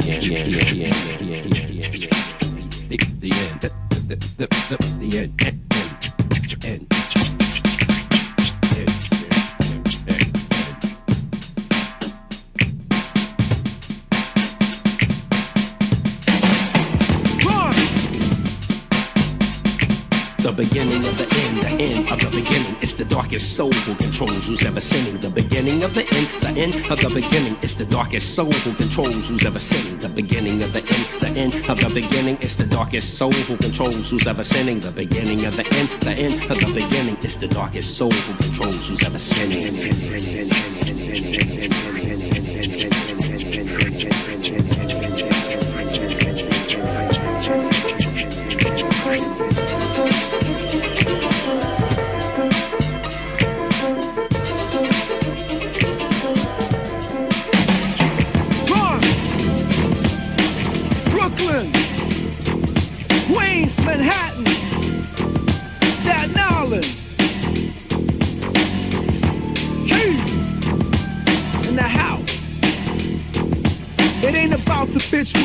Like she coming from China. Y'all front the rented Benzes with Avis on them, no breakfast. I'm going home, fuck Chelsea or Diner. Let the guys with the chrome buckets expose the cups. Be your co-signer. I'm in your ass, man, close like your starter jacket liner. Dr. J Shopper, plug your asshole up with a tub stopper. Your wife's a New York City breaker. Your baby's mama's a pop locker. Know the metropolitan area, custodian nigga. Your sanitation worker, shit cleaner, floor mopper. Look down on the city with binoculars. Piss out of choppers. Defecate 80,000 feet in the air. I flip your small game, take your small urban territory, put the street in the air. My shit rise, increase like subway fare. Scuffle your dinner wear, your sneaker line ain't making it. I piss on 4 pair. You know the big head boy from the projects, retarded motherfucker. You know you be in child care, you better stay there. Your crew get picked up with shitty diapers from daycare. Your phobia's crib death. The top rappers receive hot dogs up their ass. They get F. Mark flush the toilet, you shit next. Expand your stomach range with tummy pains. Shit in the back of your Bentley when it rains. Leave your wooden panels with shit stains. Pull the turds out the windows, watch them bounce in the carpool lanes. Hot 97, shit expand over your Jacob, the diamond watch. The penis is loose, we piss in your hand. The shit expand over your Jacob, the diamond watch. The penis is loose, we piss in your hand. The shit expand over your Jacob, the diamond watch. The penis is loose, we piss in your hand. The shit expand over your Jacob, the diamond watch. The penis is loose, we piss in your hand. Yo, where's the block at? They say 106 and Park is on. I'm mad, fuck it, it's on. I haven't heard a hard record in years. Everybody dancing, Harlem shaking, strip free naked, and put a poll up and watch the ratings go up. And if AJ steps, take his Jacob and slap off the makeup. I'm in the crowd like Lee Marvo with a sniper rifle, a hockey mask, a butcher knife. Yo, who knows what I'll do? They selling dreams with a rap battle. Look, you rappers are kids and rapping with a rap rattle. Nobody ever comes out. That's right. No 12 inches, no fires, no jets. Early retired, no links, no change, no videos, no briquettes. Don't speak. I'm getting Gwen Stefani's tossed up, selling pussy like every week. So don't fight me. You can hype me. That's right. I'm liable to go out with a terrorist style. I'm liable to flow out with a terrible style. Viacom bought you. I'm out of here, nigga. I'm changing the dial. Hot 97, shit expand over your Jacob, the diamond watch. The penis is loose, we piss in your hand. The shit expand over your Jacob, the diamond watch. The penis is loose, we piss in your hand. Shit expand over your Jacob, the diamond watch. The penis is loose, we piss in your hand. The shit expand over your Jacob, the diamond watch. The penis is loose, we piss in your hand. No more cars and shit, we suicide bombers, nigga. Walk up in your radio station, we get gas from the gas station, nigga. You better ask public relations, blow out your DJ booth with hats on like motherfucking Dr. Seuss. No buckets, strictly bombs under the North Lake Goose. Flush you with acid, baby. We put it in your motherfucking orange juice. Fuck a turned up cap. How about a burnt up motherfucking baseball cap with a whack ass rap? We detonate with 3 sticks of dynamite through your turntables. Blow out your ass crack. You ain't the motherfucking pimp. You ain't the motherfucking Mac. We do this right. You gon' drink a daiquiri, or you gon' come back to me, or you gon' get smacked from me. Fuck around, look how you act to me, bitch. Hot 97, shit expand over your Jacob, the diamond watch. The penis is loose, we piss in your hand. The shit expand over your Jacob, the diamond watch. The penis is loose, we piss in your hand. The shit expand over your Jacob, the diamond watch. The penis is loose, we piss in your hand. The shit expand over your Jacob, the diamond watch. The penis is loose, we piss in your hand.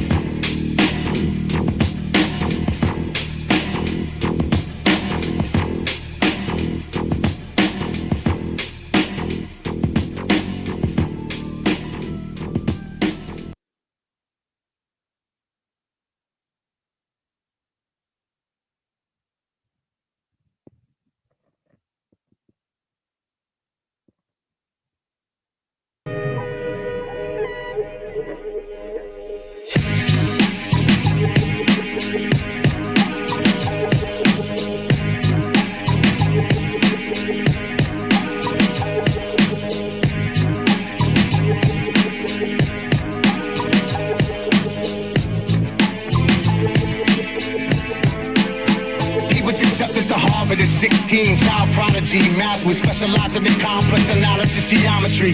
Earned a PhD in mathematics early, youngest professor ever hired by UC in Berkeley. A short-lived position. He resigned in 69 with no apologies, without an explanation given. Social anxiety multiplied silently, disconnected entirely from society. Built a cabin, became a survivalist. Rejected electricity, a modern scientist. He cooked his dinner in the fire pit and watched the stars from afar where Orion sits. The wilderness where the lions live, primitive like the times of the giant pyramids the Mayans built. Then something causes mine to tilt. A course solidified successfully the very first time he killed. What would you do? How far would you go? If you thought that you could change the world for the greater good, how would you know what's right or wrong? Try to play God, mail a bomb to the CEO of a school or an airline. Do you justify murder for peace? Do you believe that technology is the beast? Imagine if your iPhone disappeared, that would be weird. Could you function in the world without technology, or would you be scared? What would you do? How far would you go? If you thought that you could change the world for the greater good, how would you know what's right or wrong? Try to play God, mail a bomb to the CEO of a school or an airline. Do you justify murder for peace? Do you believe that technology is the beast? Imagine if your iPhone disappeared, that would be weird. Could you function in the world without technology, or would you be scared? Exploding octopus, blockbuster in the six-finger hand. Will we drop a box and shock the populace with wishful plans? Initially ignored. Industrial society and its future, the manifesto for Kaczynski's war. Life is seclusion, Bibles and bruises, rifles and Uzis, devices reclusive, designed to confuse the FBI and throw them off plan, blowing off hands, blinding people first. Soon the results were even worse, became obsessed with teaching society a lesson, with homemade weapons to reach society's perception. The Washington Post and the Times finally printed his manuscript. That was the tipping point and notified his family with suspicion leading to his arrest. His brother recognized his writing style and mission to death. Ran up in his cabin and discovered undeniable proof of his guilt. 16 bombs, 23 injured and 3 killed. What would you do? How far would you go? If you thought that you could change the world for the greater good, how would you know what's right or wrong? Try to play God, mail a bomb to the CEO of a school or an airline. Do you justify murder for peace? Do you believe that technology is the beast? Imagine if your iPhone disappeared, that would be weird. Could you function in the world without technology, or would you be scared? What would you do? How far would you go?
Okay. All right. So I'm on Sea Warfare. We're here today, and I'm going to go over a topic about zeal not according to knowledge, or the difference between godly zeal and ungodly zeal. I've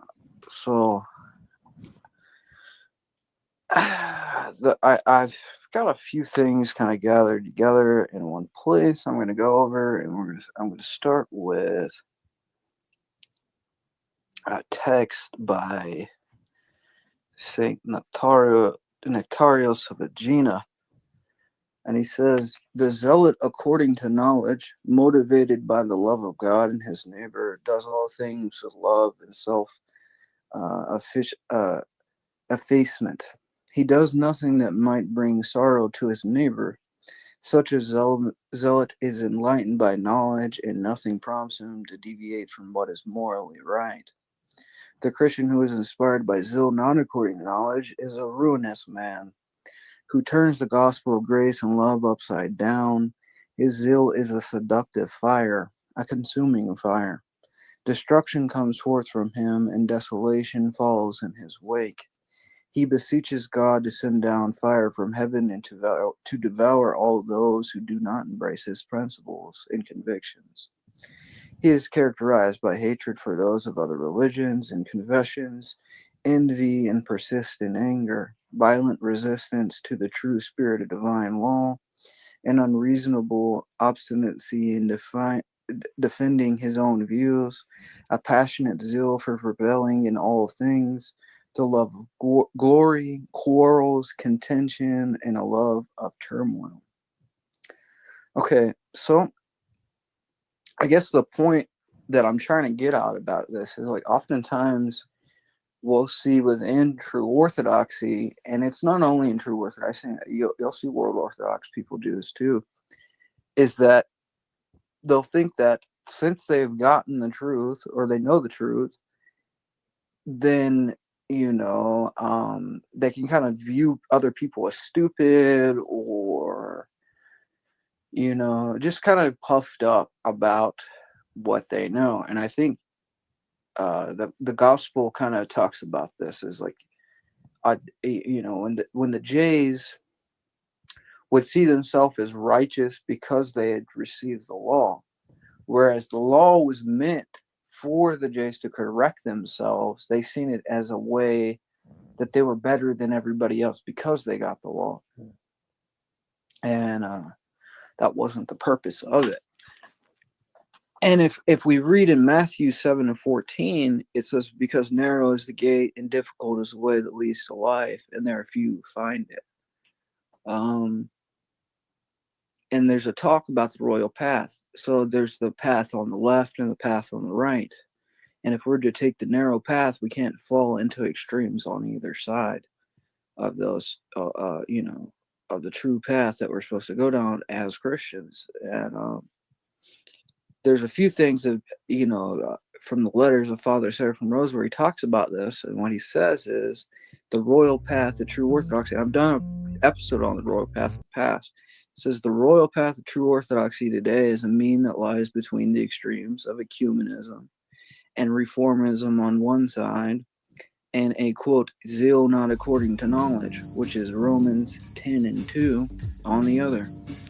True orthodoxy does not go, quote, in step with the times on the one hand, nor does it make, quote, strictness or correctness or canonicity good in themselves and excuse for Pharisaic self-satisfaction, exclusivism, and distrust on the other. This true orthodox moderation is not to be confused with mere lukewarmness or indifference, or with any kind of compromise between political extremes.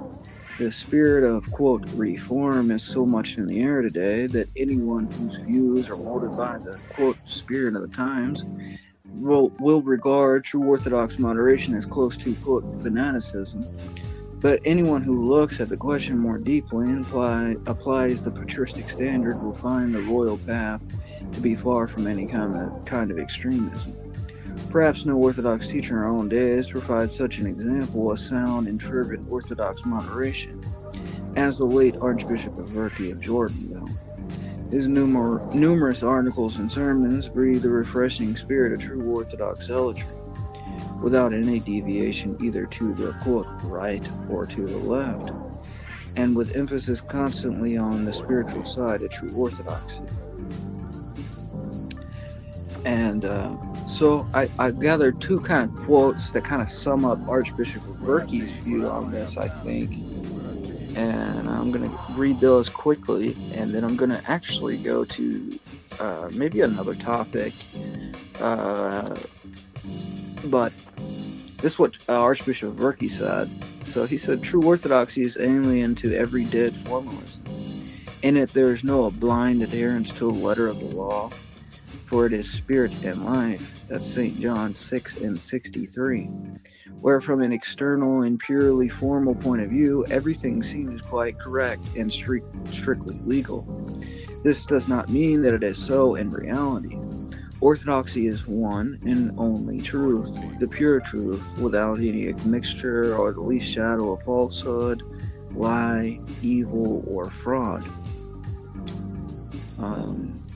And the real reason I'm bringing up this topic has to deal with this next quote from Archbishop Berkey, where he says, and there's likewise a false lying zeal behind the mask which is concealed the foaming of ordinary human passions, most frequently pride, the love of power and honor, the interests of party politics, like that which plays the leading role in political struggles, and for which there can be no place in spiritual life, in public church life, but which unfortunately is often being encountered in our time and is the chief instigator of every imaginable quarrel and disturbance in the church, the managers and instigators of which often hide themselves behind some kind of supposed idealism, but reality pursue only their own personal aims, striving to please not God but their own self-concern, and being zealous not for God's glory, but for their own glory, and the glory of the colleagues and partisans of their party. All of this, it goes without saying, is profoundly foreign to true holy zeal, hostile to it, and it is sinful and criminal, for it only compromises our holy faith and the church. So, I guess my point in bringing this up is that oftentimes when we're dealing with certain people within jurisdictions of orthodoxy, especially true orthodoxy, I've found that they'll look for any little detail in Orthodox history, like be it like the canons or a quote from a saint, and they use these types of things to crush anybody that isn't in their party. And they take these things out of context, and they're not following the Spirit of God, and they're sort of following their own pride and trying to just crush anybody with the canons or the tradition, and that's an indication that they're not the Spirit of God, and it's often like sort of an evil spirit behind them, I would say. So I guess that you could tell the different. It's one thing to be zealous about non-compromising. Let's say someone's introducing actual heresy, like Bartholomew or somebody else within the World Orthodoxy who's actually introducing these heresies, like the ecumenical movement, and standing up against that. It's a whole other thing, I guess, to want the World Orthodox damned to hell. Like, that's not our purpose, I guess, is as true Orthodox. We're not here to necessarily condemn these people or like send fire from heaven down on them. We're trying to expose the delusion so maybe they come to the knowledge of the truth and change their ways. And that's with any group that we're dealing with. It's not that we in the church should hate these people in any way. If anything, we need to be as pastoral as possible. Even in the face of persecution. Okay, so now this is the other topic I'm going to go to, and that was my first topic. This zeal not according to knowledge type thing. But let's see. What's up, Kalex? What's up, man? All right. And I think you might be into this machine. Like, this is something that I brought up on my last show. This is something from Vladimir Moss, and it seemed pretty interesting. So we're gonna go there. Yeah, excellent. Yeah, I was vibing with that last thing. You know, very important insights. You know, pride and knowledge, and how it leads people astray, and you know, they see themselves as representatives, you know, of God or of an ideology, instead of paying their dues to that, you know, way of life. You know, they try to attack, and that seems prideful, and you should hate the sin and not the sinner, and try to attack the problems in the world, that the root causes of the societal ills, and not the people that are reflections of that. You know? Absolutely. And you know, this is something, since you actually went here, so I you know, I do have a little more on this, but it's like super correctness. That's what's like sort of, it's been labeled, and now that designation has been used by the world Orthodox to paint all true Orthodox as that, as this super correct thing, like this zeal without knowledge. So it's becoming a weapon for them. When, if you read, and now this is something that Father Seraphim Rose has written about in his letters, and when he's talking about this, he's not denouncing all the true Orthodox as being this. He was talking about a very specific group of people at this monastery in Boston, right? And what he had to say about Boston Orthodoxy was that he says this about them. He says, we cannot follow the line of, quote, Boston Orthodoxy, which actually is a kind of reformed orthodoxy that happens to be mostly, quote, correct, but is actually outside of the tradition of orthodoxy, a creation of human logic. It's a terrible temptation for our times, and most of the converts will probably be drawn into it. We fear that our articles about zealotry in the past years have helped to produce a monster. For the future, we will have to emphasize the, quote, feel of orthodoxy, without which zealotry is empty and even harmful. And he has another quote here. He says, sometimes one's zeal for orthodoxy can be so excessive that it produces a situation similar to that which caused an old Russian woman to remark about an enthusiastic American convert. She says, well, he's certainly Orthodox, all right, but is he a Christian? To be Orthodox but not a Christian is a state that has a particular name in Christian language. It means to be a Pharisee. To be so bogged down in the letter of the church's laws that one loses the spirit that gives them life, the spirit of true Christianity. So sometimes what we'll see is people will quote the canons and the patristic texts and all these different, writings, and it's just, they're not actually quoting the spirit behind them. It's a caricature of the tradition. And that applies not only in the church, like you'll see that in other aspects of life where people want to manipulate whatever it is in their own favor. So they'll take a subject and they'll put it through their filter, and it becomes completely something else than it ever was, really. And it's a very subtle deception, I think, that is used by those that even in politics and other aspects. But I mean, it happens that way, and I've noticed it. And a good way to explain it is this quote too that I have from him. And this was a letter he wrote to a convert that had joined the Orthodox Church, and this convert was scandalized by something. I forget what it was. It was maybe they were venerating a saint that hadn't been formally canonized by the church yet. Maybe that was St. Herman of Alaska, but they knew St. Herman was a saint. And this new convert says, well, the church hasn't canonized this saint yet. Why are you venerating it?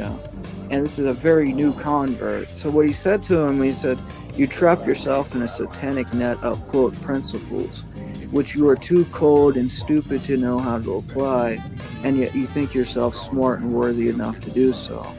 If your heart has responded to this that I have said, then return to us with tears and repentance that you fell away from unity with us through your accursed calculating logic, what is not at all based on, quote, principles, but on pride, and which does not at all join you to the mind of the church, but on the contrary separates you from it. But I've looked at it, I guess this ailment, it's like a spiritual disease. The ailment is like a spiritual autism or something, where everything's overly logical and overly literal. And it's what the Pharisees had going on. It's why they were cleaning the outside of the cup, yet the inside was filthy, And I see it within Protestantism too. A big thing with Protestants is like, they have all these principles that they think that they're upholding, and they don't realize, like, I don't know, like, let's take save for instance. It's like, oh, like, all I have to do is say that I'm saved and I am, like it's some magical formula. Well, they don't realize that Martin Luther was, involved in the Kabbalah, and that their tradition's only 150 years old or so, or whatever. And they want to throw out icons or any depiction of Christ or the first 1,000 years of Christianity. And what's that rooted in? I think it's rooted in this very overly logical, and I think it developed out of the Enlightenment, like this Enlightenment type thought where everything has to be fit into a perfect box. If a scholar didn't say this miracle happened, then it didn't happen. If it's not documented, and this constant need for source after source kind of thing. We got Neurojack here, so I'm going to add him to the stage. Okay. Alright. Yeah, I got one for you. Yeah. This is a short one by Kierkegaard. He says, if someone who lives in the midst of Christianity enters with knowledge of the true idea of God, the house of God, the house of the true God, and prays, but prays in untruth. And if someone lives in an idolatrous land, but prays with all the passion of infinity, although his eyes resting upon the image of an idol, where then is there more truth? The one prays in truth to God, although he is worshiping an idol. The other prays in untruth to the true God, and is therefore therefore in truth worshiping an idol. So it kind of reminds me of what you said of the guy, of the lady who said somebody could be Orthodox but not a Christian. Right. That's interesting. Yeah, because they turn the councils and even like in the case of the Protestants, like they turn the Bible into an idol. It's like you're taking aspects of the tradition and you're pushing it through your own view, and it has nothing to do with what thing is or the tradition that you're actually involved in. The way I can kind of put it, it's as if you were to go and study Chinese philosophy, right? And instead of going to the ancient Chinese philosophers or somebody in that tradition, you were to read the ancient Chinese philosophy and say, well, I think it means this. Would that be acceptable to your philosophy teacher? Or would he say, no, you need to interpret it the way it has been interpreted through the tradition? And it's almost as if, like, Christianity, and I'm not saying that we're the only ones that have to face this, but I've noticed this, especially in Christianity, where it's like, whatever it is that's that we're reading, we're depending on our own understanding of it instead of going to those who've been experts on the text. So instead of going to, the guy that lived 50 years out in the desert and studied it every single day, we're going to just base it off of how we understand the text in our modern, viewpoint. And we're not even trying to put ourselves in the position of the people that wrote it, like trying to walk in their shoes in any way. It's just like, you know, it's a big thing amongst the modernists, and not to keep rambling. They'll talk about like St. John Chrysostom and like how he would say that, you know, the Jays were of the synagogue of Satan, or like whatever, right? He'd say things like that. And then they would say, well, obviously St. John was an anti-Semitic, right? And it's like, is he anti-Semitic or is he anti-heretic? And are you looking at the historical basis of why he's saying this, right? And it's like, no, you're just interpreting it from your modern perspective, and that's not the correct way to interpret his words and the words of tradition in general, I think. So it's a major problem. Well, I'll say a couple things really briefly. Okay, yeah. There's a couple things. So, like, I will tell you, like, from my perspective, you know, growing up as a Protestant, right? Like, I knew that what the Baptist Church was teaching was kind of like, you know, delusional to some degree, right? So really all I had was like basically like, you know, prayer for basically the Holy Spirit to just help me discern things, right?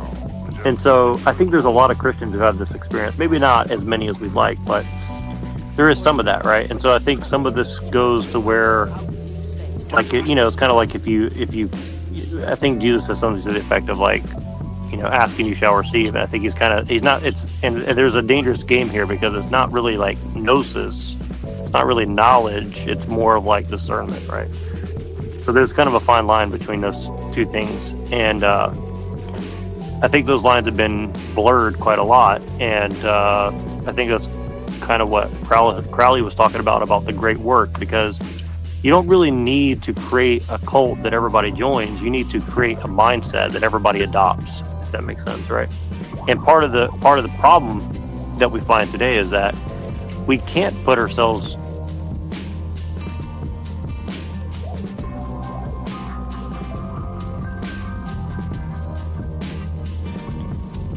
So one part of the problem is that we find ourselves around all this technology and a lifestyle that has been imposed upon us that people should have been opposing a lot earlier, but they couldn't, or felt they didn't do the work when they could. Now we're in a situation where the lifestyle and the mindset and the situation that we're in is kind of like hard to get out of, right? Because the way we live is kind of impeding us interpreting those things the way that we should, because we can't, it's very difficult to live our life in that way, right?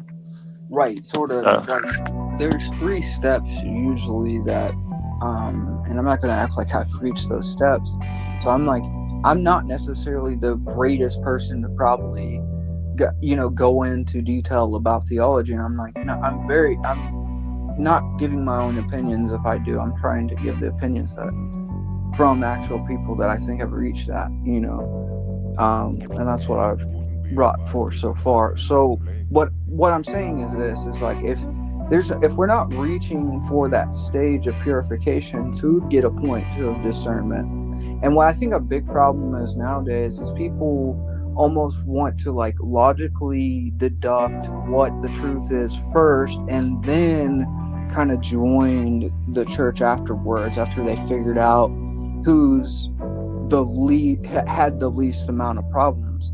And what ends up happening is like you have an idealistic view, like people will have an idealistic view of the church because of that. They're like, well, I mean, if you look back in church history, like the church has never been without problems. A part of the distinction between the church militant and the church triumphant is the church militant is going to deal with human passions and problems. It's not until we reach the kingdom of heaven that we're going to have the church triumphant, where it's spotless, and there is no passions involved with that. What the problem is like you'll have people trying to treat the church triumphant as if it's on earth right now, and that's not the case.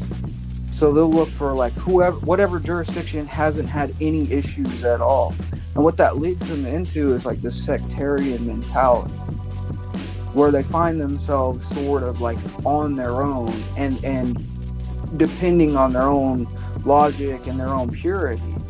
And instead of saying like, okay, sometimes people, the intent of people isn't for, their intent isn't to do something wrong, and they make mistakes, and that's human, right?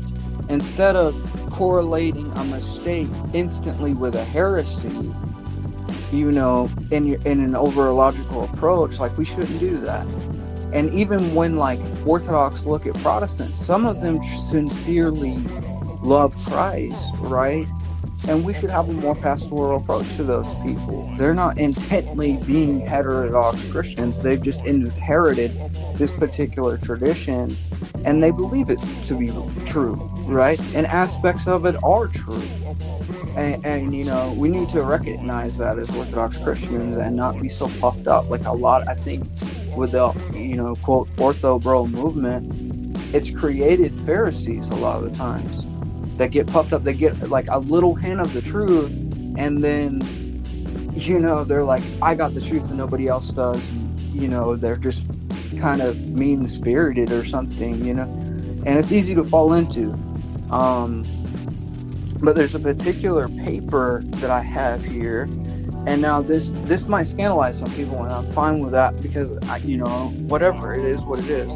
Now, it was written by Bishop Cyprian, who the majority of true Orthodox consider a heretic because of what he taught.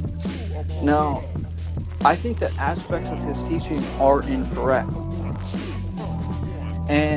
But I'm not going to outright say the man was a heretic, but this particular paper, what he's talking about is a subject called supercorrectness. And this is before he kind of, I think, went overboard in his teaching, because I think he went almost too lax with it a little bit. And I could get into that later. But this is by Bishop Cyprian, Oropos and Philae, and this was in the Orthodox Word. And it's from the Orthodox Word, July through August 1980, and the edition is number 98. And it's kind of a short article. It's 3 pages long, something like that. And it says, "A word of warning to the Orthodox Christians of the West," by Bishop Cyprian of Oropos and Philae of the Church of the True Orthodox Christians of Greece. And now this isn't like a full-on, just to clarify, this isn't me giving a full, I guess, shout out to what many would call Cyprianism. And I could go over that in a little bit as well. Okay, so I got something. I think he left.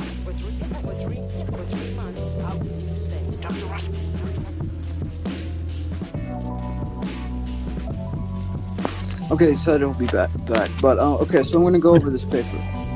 It says, "For over 50 years, the Orthodox Old Calendars of Greece have fought a courageous battle in the face of sometimes fierce persecution, and for the preservation of genuine orthodoxy against modernism and ecumenism. Unfortunately, their witness has to some extent been undermined by the presence among them of extreme views, which have caused unnecessary schisms. In the end, this extremism has only aided the cause of modernism, which rejoices at every division among those of traditional views.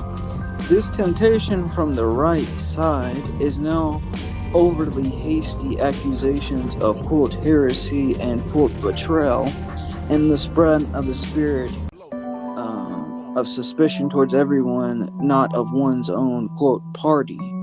The present warning, in the form of a letter to the St. Herman Brotherhood from one of the most respected leaders of the Old Calendarist movement in Greece, is a most timely one.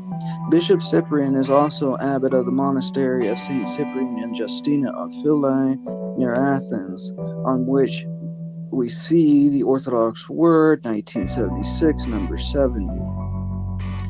And this is what Bishop Cyprian says to the St. Herman Brotherhood, which was Father Seraphim Rose and Father Herman Pomazinski. So you have written asking me to put together a few words describing the dangers of the temptation of supercorrectness and question of the Orthodox faith and practice, and the damage it has caused to the Greek church in our days.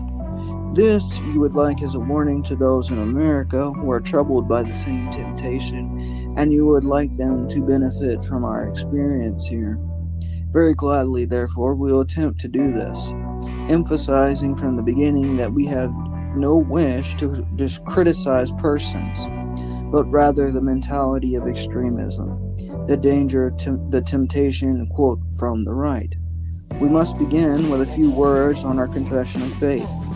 The Orthodox Church is deeply wounded by the heresy of ecumenism, but the betrayal of the hierarchy in some communist lands, the abandonment of every vestige of Orthodox piety in some parts of this diaspora, and have now no doubt of the leaders of the ecumenical movement, in fully equating orthodoxy with heresy, have fallen away from the Church. With such and those in communion with them, we have no communion at all, nor can we regard them any longer as orthodox, but wolves, all too often in sheep's clothing of patriarchs and bishops. Every witness of the fathers confirmed that economy and matters of heresy constitute betrayal. We regard the new calendar as the first step in the ecumenical movement, and thus have no communion with the new calendarists. From the above, the two questions arise. Firstly, have all those whom we have severed communion fallen into heresy and placed them outside the Church? Secondly, if they have not, what justification do we have in cutting off prayerful relations with them? Both these questions require much thought. Insofar as the humanists are concerned, one can discern three categories. 1. Those who wholly equate orthodoxy with heresy and voluntarily places themselves outside the Church in some sort of vague, quote, super church. 2. Those who, while they are in no way negate their orthodoxy, nevertheless take part in joint prayer with heretics in transgression of the canons. We may perhaps call them anti-canonical rather than openly heretical. And 3. Those who, while they disagree to a greater or lesser extent with ecumenism, commune with the ecumenists, perhaps considering that they do so using economy. We pursuing the pursuit of the faith can have no communion of prayer with clergy who belong to these categories. But the vexed questions are, how are we to treat their flock? What degree of economy is permissible in our dealings with them? Which of the above clergy have definitively lost the grace of the priesthood through their apostasy? It is much the same question so far as we know, which wrecked the catacomb church in Russia in its early years, and perhaps now. And it is disputes over these questions which have caused the greatest trouble among the old calendarists of Greece. These troubles we will summarize very briefly. In 1935, 3 bishops of the New Calendar Church of Greece returned to the observance of the old calendar, and immediately consecrated 4 new bishops. The subsequent history of these does not concern us here, except for one, Bishop Matthew, a man of great personal virtues, but extremist in temperament. In 1937, he separated himself from the other hierarchs, forming a schism which exists to the present day. The reason for his action was that the senior bishop, Metropolitan Chrysostomos, was asked in an interview if he considered that the state church had lost the grace of the sacraments in accepting the calendar innovation. He replied, no, only if your future council could condemn the new calendars as definitely outside the church. But we know is that they are seriously guilty before the church, its canons and traditions, and therefore we can have no communion with them until such a time as they return to the traditions and discipline of the church. This truly orthodox ecclesiology, which can be paralleled particularly in St. Theodore the Studite, met with incomprehension on both sides. Both the new calendarists and a section of the old calendars condemned him as illogical. If they have grace, what justification exists for separation from them? As noted above, one of the newly consecrated bishops departed in a form schism which exists to this present day. We can only see this as the fruit of the mentality of, quote, overcorrectness, of a neglect of the economy which the church requires to use for the salvation of souls. The damage caused to the Greek church is immeasurable. For had this division not occurred, the state church of Greece would long have been obliged to return to the old calendar. We can cite other examples of, quote, overcorrectness from our experience. A fearful example is the following. A few years ago, a woman, unfortunately a nun, reading through the works of St. Notarius, the great wonder worker of our times, came across a few passages which she considered as not in accord with Orthodox teaching. A discerning mind would see that in these passages, the influence primarily of the westernized theological training which the saint received and of the historians of Perigalopolis, something like that, from whose book the passages are taken almost directly, and certainly no intentional contradiction of Orthodox teaching. The unfortunate nun, however, proceeded to write 3 books denouncing St. Nectarius as a, quote, heretic, iconoclast, ecumenist, and Latin. Simple people were influenced, many souls were wounded and scandalized. This fanatical mentality, as so often, had seized a detail while ignoring the whole. The exemplary and holy life of St. Nectarius and the innumerable miracles. Another example is provided for us by a group of persons who have severed all communion with all Orthodox in Greece because the hierarchs will not officially condemn as heretical the Western-style icon of the Holy Trinity, with God the Father represented as an old man and the Holy Spirit as a dove.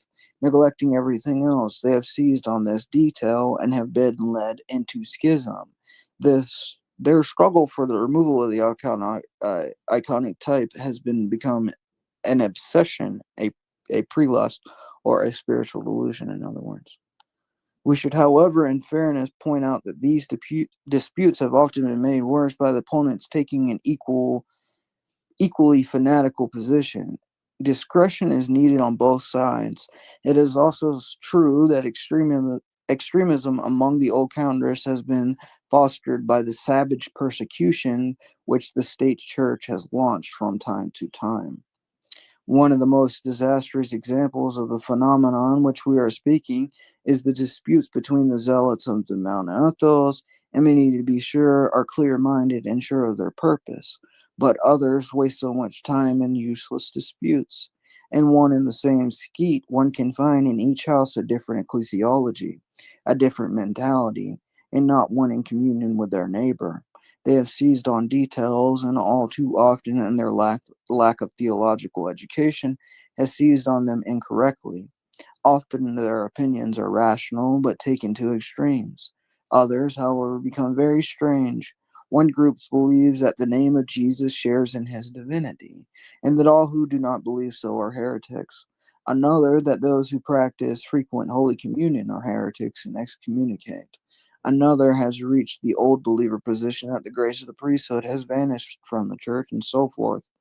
We must emphasize again that we have no wish to criticize persons. Many have a holiness which are never dare to hope to obtain.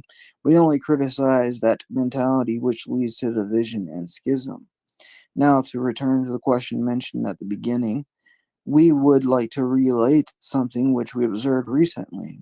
A few months ago, I visited Romania, and in one of the celebrated historical monasteries belonging naturally to the official church of Romania, was very kindly received by the abbot, a man of evident spiritual qualities and considerable education. He began to speak enthusiastically about the ecumenical movement and the reunion of the quote churches.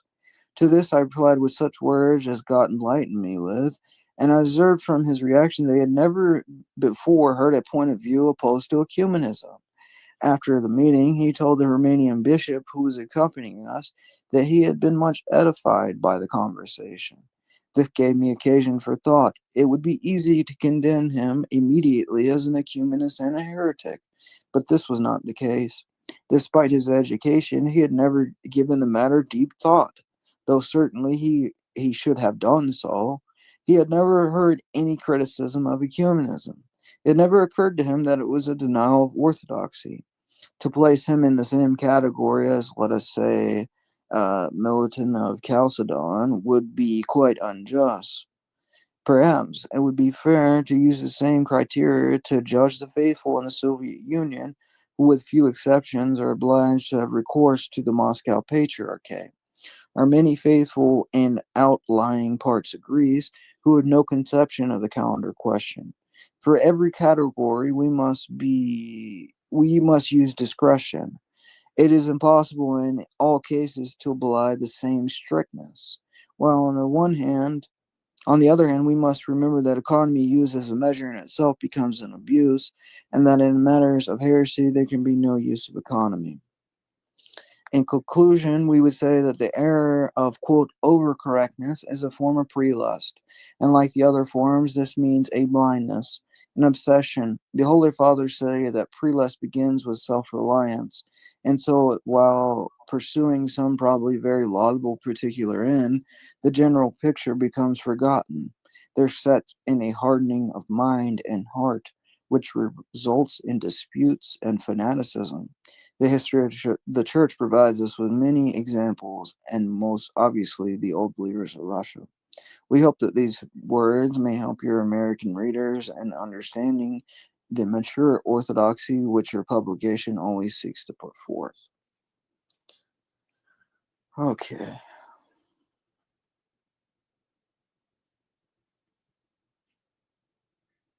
So that's the gist of like kind of what we're getting at. But I mean, I know there's a lot of people out there that have an issue with Cyprianism and they say they're heretics and all this other stuff.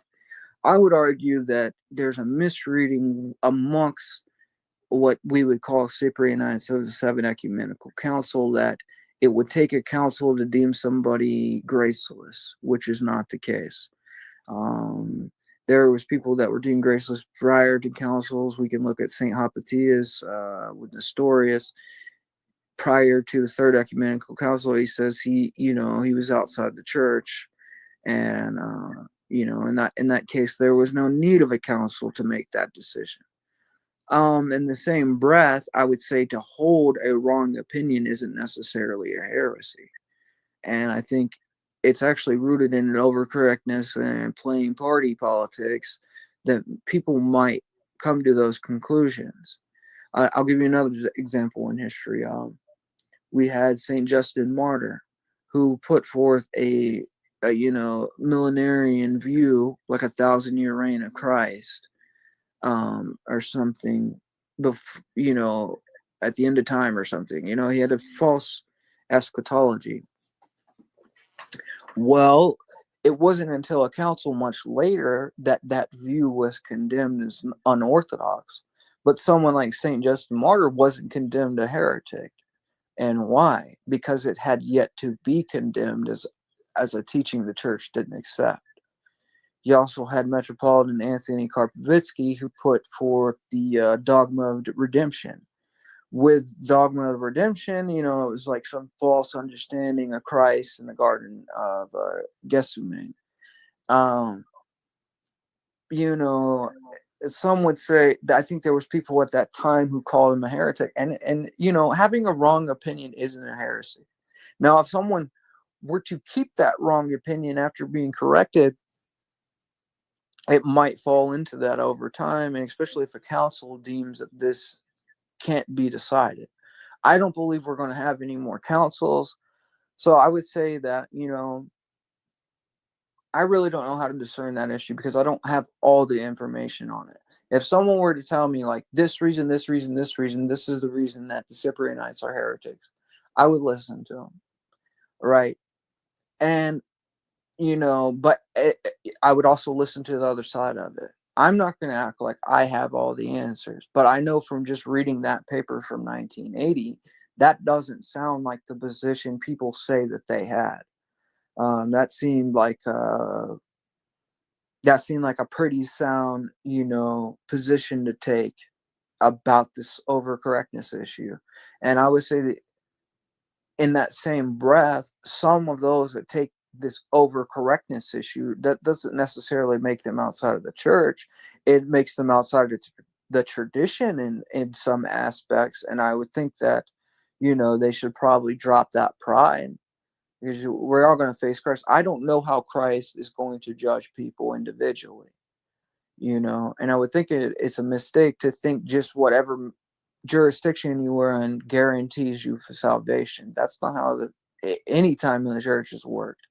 We're going to be judged individually based on what we did, not what jurisdiction we joined. So that's really what I've come to the conclusion of. So what? You still here, Machine? Yeah. So what do you think of that right there? Like, you got any thoughts on this?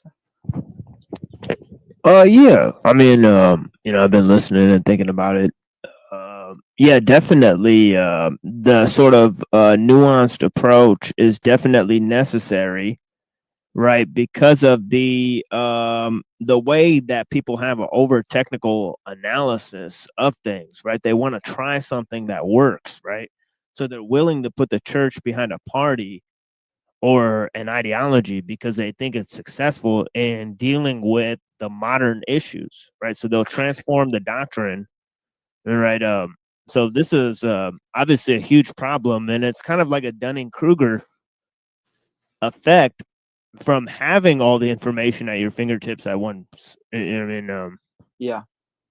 So it's like, and not doing the sort of diligent work and really establishing how the people that thought of it came to that opinion. And then there's the overextension, as you said, of the economia principle with the Cyprianism.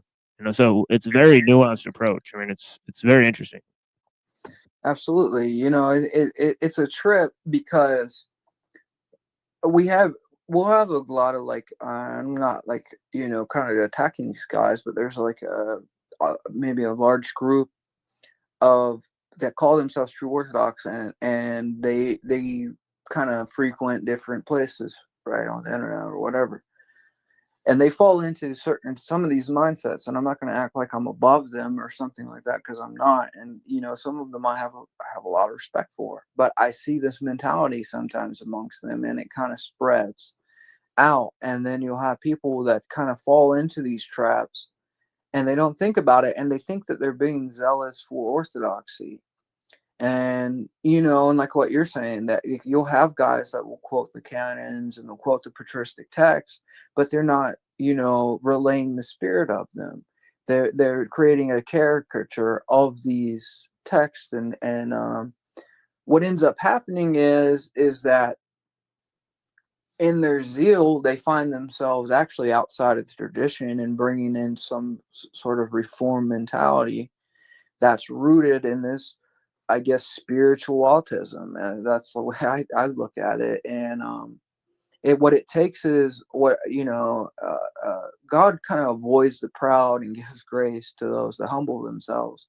And what it takes is prayer and praying for discernment and putting ourselves under obedience to spiritual fathers that can guide us through these kind of hang-ups, instead of relying on our own, logic, or going to the saints and trying to discern exactly where, the correct approach is and how we should view these particular texts or whatever it may be.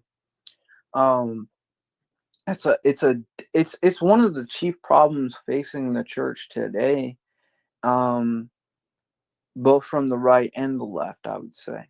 And if we're going to take the narrow path as Christians, we have to be aware of what sort of traps are laid out for us by, either the demons or our own just regular passions, our own flesh, our own issues, and when we're not judging things righteously.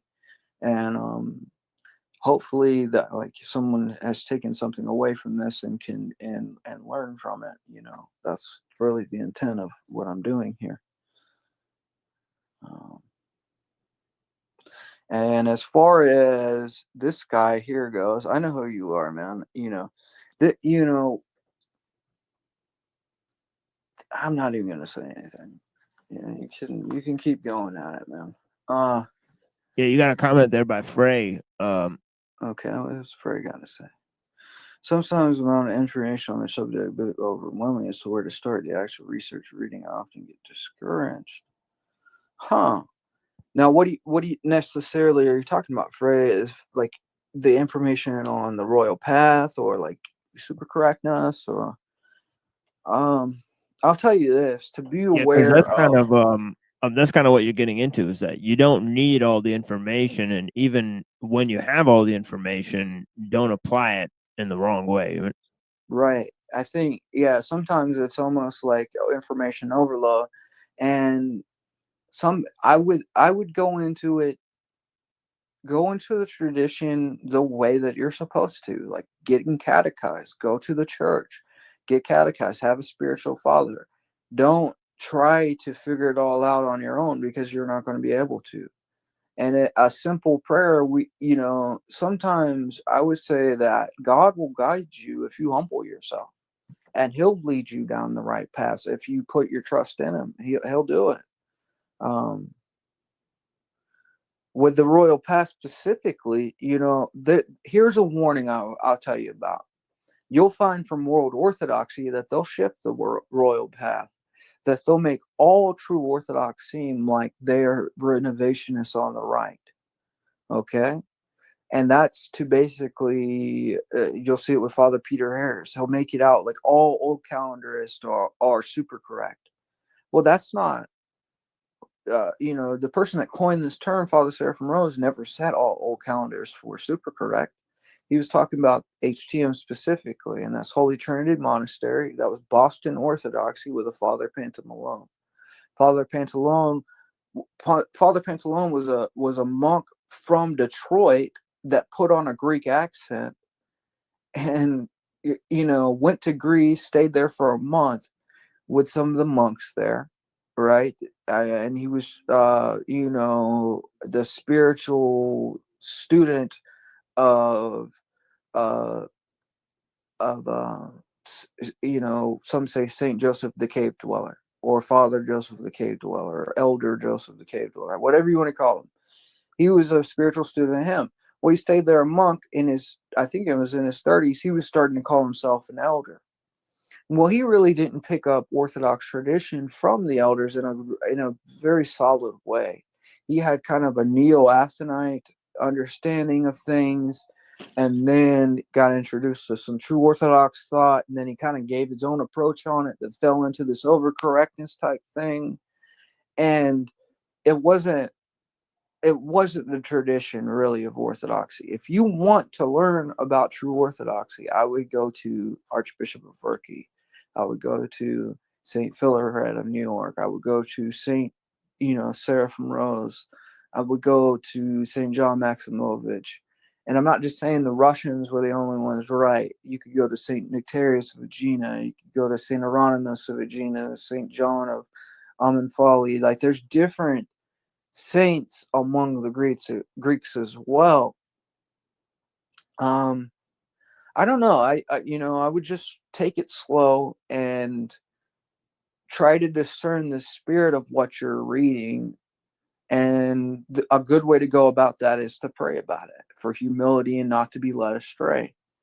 And don't give in to being scandalized, Okay, so I'm baptized Orthodox. I'm under a spiritual father who is in Rocor MP. So Seraphim Rose is ruled despite Seraphim Rose being the spiritual father, previous priest of the parish. Well, I would say that's rooted in, if you know what happened to Rocor MP in 2007, the KGB had infiltrated Rocor. They caused a capitulation. They caused ROCOR to sort of give up on all the ideals of old ROCOR, which was the true ROCOR. And so he has to say that about Father Seraphim Rose. He's deluded in truth. Yeah. And, Actually, Death to Compromise exposed how some of their priests actually defend the censoring of works of Seraphim Rose. yeah. And that's he's on the same line. So there's a book called High Treason. I've got the video High Treason on my account. You can watch that. There's an article by Orthodox Traditionalists. I would read High Treason. I would say, Fred, look, you might not share the opinion of your spiritual father, but if he's the one guiding you in the Orthodox Church, your opinions don't purify him. Your spiritual father's supposed to guide you. There's a hierarchy here. So if your metropolitan is guiding the bishops, and the bishops are guiding your priests, and there's a link off in this golden chain, something's wrong, right? And I'm not saying that everybody has to be perfect, but you definitely don't want to follow somebody in heresy. Because if you're following someone in heresy, that means, I hate to break it to you, but you're in heresy. And that's what St. Theodore the Studite says. And I'll read you a quote from St. Theodore the Studite, just to show you what I mean. This is what St. Theodore says. He says, and this was in the 9th century, he says, regarding the faith, the heretics were utterly shipwrecked. But concerning the others, if even in their thinking they did not founder, nevertheless, on account of their communion with heresy, they too were destroyed alongside the others. Now, this was Epistle 15 to the Patriarch of Jerusalem.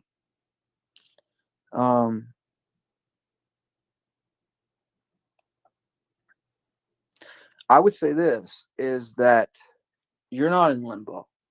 You can contact a true Orthodox priest, and you can start doing the typica. It's better to not receive sacraments from a heretic than receive no sacraments at all. You know, I mean, it's better to not receive sacraments at all than receive them from a heretic. That's what I would tell you. I mean, I built cells at the Cobble Skill. I help them build cells. I think they're good. I think they're discerning. I think they're good. If you can get there, I would go there. Absolutely. Good. That's good. That's a start, you know. And I would say just let him guide you. And if hopefully you can get involved with the GOCK or any other true Orthodox that's available. You know, that's a definitely a better start than being in ROCOR MP, where a guy is saying a saint's in prelest because he went along with a KGB capitulation. You know, that's crazy.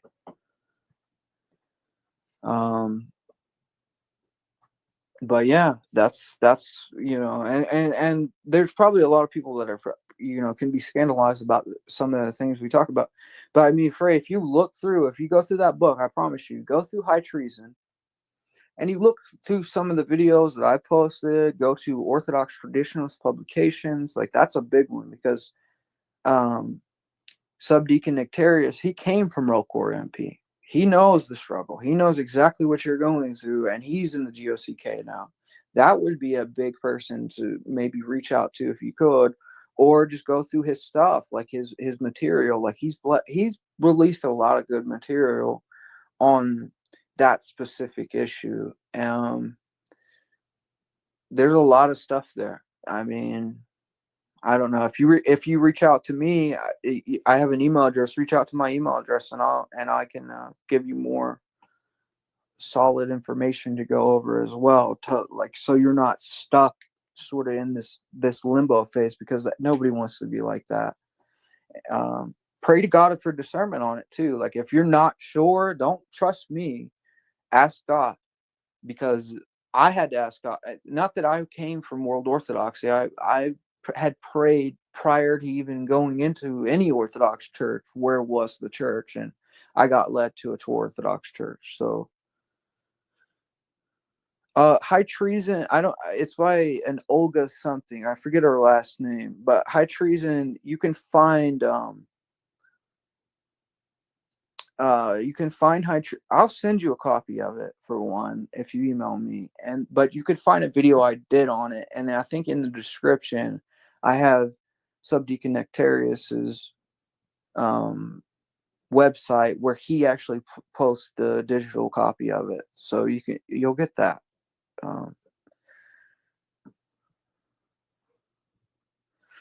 Okay, so let's talk about this, Retro Gamer. All right. So in the gospel, we read about Philip, and when Philip's out in the desert, he walks out into the desert and he finds an Ethiopian in his carriage, and the Ethiopian is reading the book of Isaiah, right? So let's go to that real quick. Let's see what happened in that circumstance.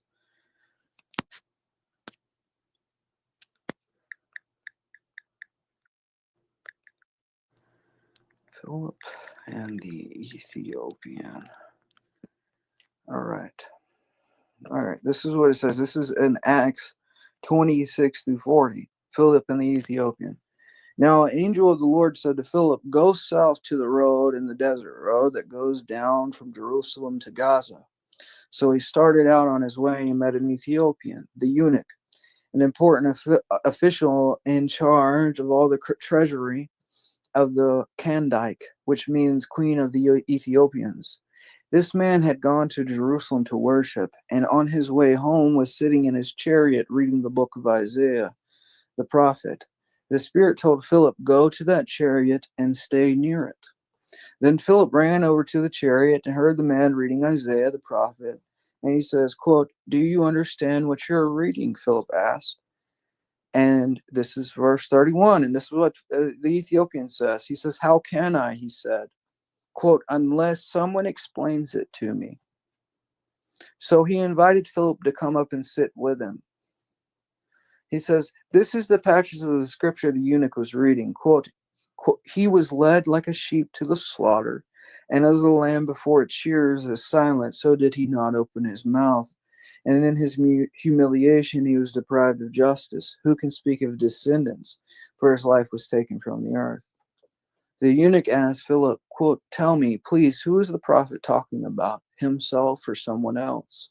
Then Philip began with that very passage of the scripture and told him the good news about Jesus. As they traveled along the road, they came to some water, and the eunuch said, "Look, here is water. What stand in the way of me being baptized?" And he gave orders to stop the chariot. Then both Philip and the eunuch went down into the water, and Philip baptized them. When they came up out of the water, the Spirit of the Lord suddenly took Philip away, and the eunuch did not see him again, but went on his way rejoicing. Philip, however, appeared at Azotus and traveled about, preaching the gospel in all the towns where he reached Caesarea. So, in other words, we're going to have this mentality of why talk to a man. What if the eunuch would have had that mentality towards Philip?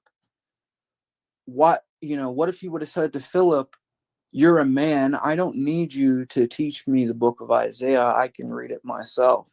He didn't do that, did he? He said, what did he say? What did he say again? All right, let's go one more time. This is the exact words the Ethiopian said to Philip. He said, "How can I, unless someone explains it to me?"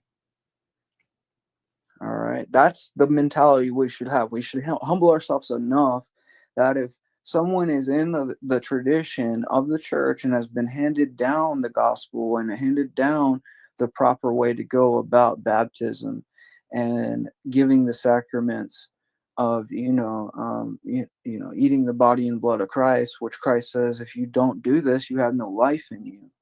Why wouldn't we go about it the way that it's always been gone about for the last 2,000 years? Why would we depend on our own thinking on that?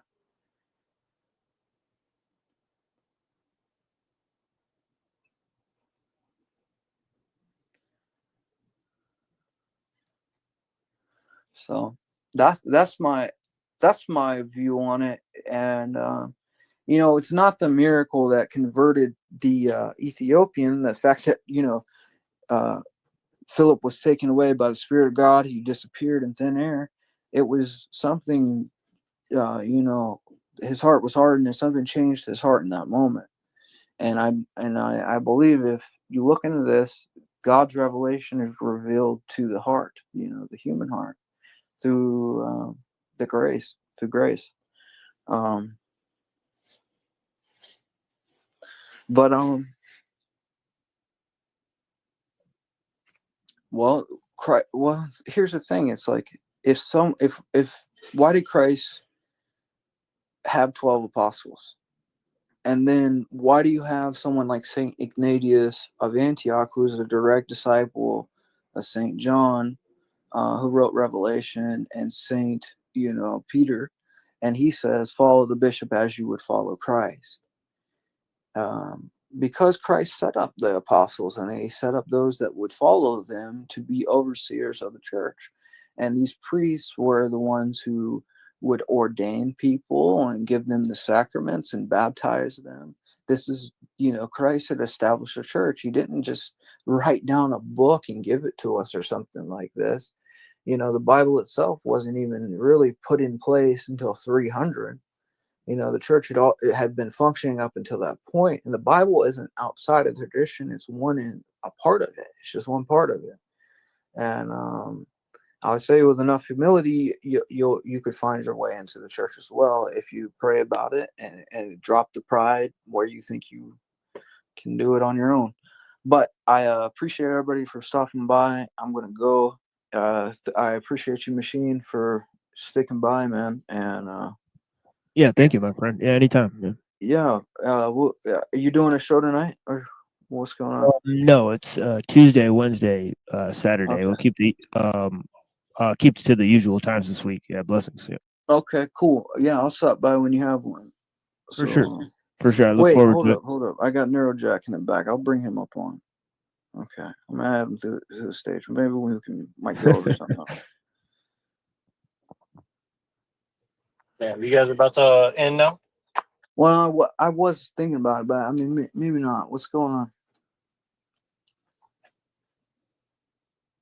Yeah, sorry, it's been a weird time. The timing is weird for me. So, but yeah, I mean, yeah, I mean, just going off of what I was going on earlier. I mean, I think that's why people are having a hard time discerning, you know. And I didn't hear what happened after I left, but I think that's kind of that's the main reason why there's a lot of people taking advantage of the schisms and heresies and all these other things going on with Christianity, you know, because it's convenient it's easy to exploit, right? And so the devil's going to do that, obviously. Right. He wants to create layers to where it's like you can't discern what path to take to get there, right? And I mean, if you're a devil and you're cast out of heaven, like you're not able to have that anymore. You want to make sure everybody else that has that possibility doesn't get there. And how do you do that? You fill them full of pride. And if Satan was cast out for just having pride, this was his one sin. Why do people think they're going to enter with pride the kingdom of heaven? Well, and think about it like this. Like, I don't want to equate humans to dogs, but let's just use the analogy for the moment, right? Like, if you get a dog and you neglect him and you beat him and you that's his experience of the world around him, right? Like, let's just say of like his father or his master or whatever, right? And then you turn that dog out on the loose and he has the ability to go and inflict that on other people, and then he feels like, I'm winning in the game of life, right? You can't really blame the dog. That's just his perspective, right? You know what I mean? And I think the difference with humans is that you blame the sin, which is like pride, abuse, all these things, but at the same time, like, you have to try to help people walk through it. And so, you know, this idea of like modern psychology of like therapy and all these things are like they're kind of like pseudo therapy or something, right? I mean pseudo theosis or something, right? Yeah, I would say so. I think that in a lot of ways we get overwhelmed by these things, and they can be used for the good. I don't want it like a direct denunciation of, that's not my approach, at least. I think in aspects in moderation, everything can be used for in some sort of good can come out of it. Like, for instance, with Frey, like Frey can hit up my email and like I can give him some material that might be helpful to him, right? And I wouldn't have that opportunity otherwise, right? Like, not as easy to kind of reach out and have some ability to I guess share information, but I mean, there's always the downside to that too. That's with anything, right? If it's not approached properly, but I mean, there is a fear kind of with like, I get like take AI for instance. Like, once you open Pandora's box, you can't put it back in. And we think we can sort of like moderate this thing, but in time, how is it going to get out of control to where we can't control it? And I would say probably yes. You know what I mean? Like, it's going to go out of control. But I don't know. Well, I think it goes back to what you're saying at the beginning is like it's not even even the idea of control is kind of like a misnomer in a sense because like and that's kind of and the reason I say that is like if you think about like what you started off with like trying to put ourselves like in the shoes of like early Christians or something, right? Like the way we live is kind of determined by the environment and the people and the technology and all these other like milieus or whatever you want to call it around us, right? So it's like, how do you kind of like don't have control of that. I mean, you can maybe mitigate it somewhat or try to like become more ascetic or control certain things about yourself, and it'll help to some degree, but you're never going to be able to put yourself fully into I don't those think it's times. necessarily needed to go fully. I think if we can just hang on to being orthodox, to the degree that we can, that's enough. Because we're facing a different type of martyrdom than the early Christians did. Ours is more mental rather than physical. And I think that struggle is given for our salvation in a lot of ways. And that, if we can just find our way into the church and we can find our way into maybe upholding the fast. And it doesn't mean that when we fall, we can't get back up. It's like to fall is expected. To stay down is the demonic aspect of it, or to not try at all. It's like we're Right. trying to work with what we have and do Right. the best with what we have. And in a lot of ways, this is why I say that like you, and I know you've said this and I'm sure other people said it, like, before we had to worry about like war and being ruled by rulers and stuff like that. Now it's a little more subtle because we kind of, we have more freedom, quote unquote, in some senses, right? But we have less, like almost like the fact, like kind of like the machine says, like the rights, RITE, or AKA duties have been kind of stripped away from us. And so instead we get rights, which is like freedom to, in a sense, right? So like that kind of thing is not really something that Well, we have so existed much before, freedom now that the freedom that we're offered has become a form of slavery, right? And it's a subtle type thing. And I think Huxley talked about it, is like that our toaster ovens and our technologies would eventually enslave us. And there's something like in Fight Club where it sort of like touches on that aspect of like what we're kind of talking about now, is where it's like the idealistic view of what we're supposed to be can somehow enslave us in some way, or I don't know. But there was a Metropolitan Demetrius said something really interesting one time. He said that, the church is deprogramming us from the program that society is trying to put on us. And Father Seraphim Rose said something, and it's like what society is trying to program with us is this atheistic nihilism, right? It's being pounded on us on every side of culture, is like, give up on God, don't pray, don't try, everything is doomed. Like, and that's Satan's doing, man. Satan wants us in a state to where we feel there's no way out.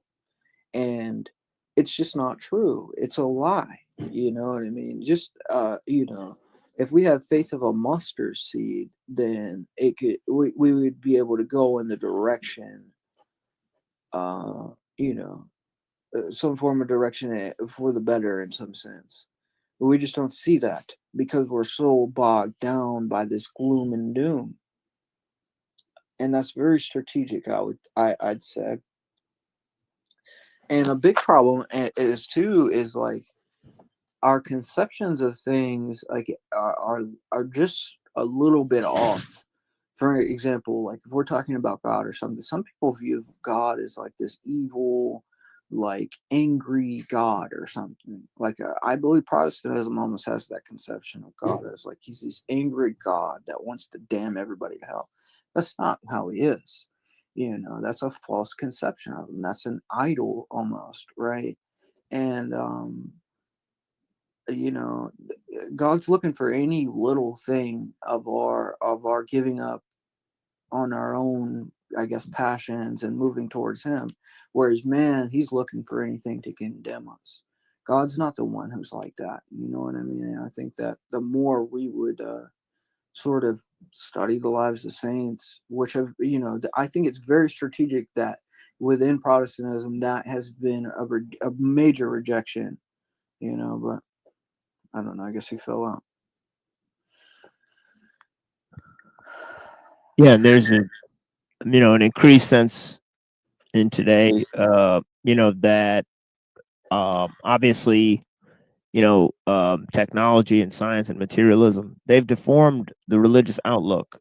And I guess there's a lot of, it's like ecofeminism versus authoritarianism.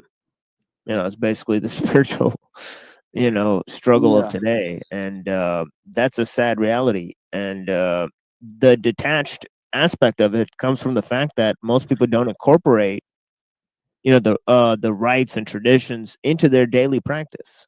Is that their life isn't molded around the religion. It's a backdrop, and without practice, in terms of getting the daily, sort of emptying yourself and trying to discover new aspects of the faith, there's no actual progression. I mean, because there's 100 things. I mean, just one billboard can change your entire day. We have images that are, imposed on us. Right. They take up space in our head. We have to be active in terms of, trying to combat that with the icons and all that type of stuff. Right. Yeah, it has to be a daily. You have to surround yourself with these things because otherwise, all these false images are gonna, pervade, everyday life. Absolutely, and that's actually what they were. The intent of having them is, and if we're like I'm telling you, like this this mentality that it's like, well, in our modern day, we, what are we supposed to do? Like, well, as long as we're thinking like that, it will be impossible. It's like you kind of like speak, you either give life to what you want to give life to, I guess, right? It's something like that. And I don't know, it's like if we're going to look at everything like it's gloom and doom, it's going to be that way.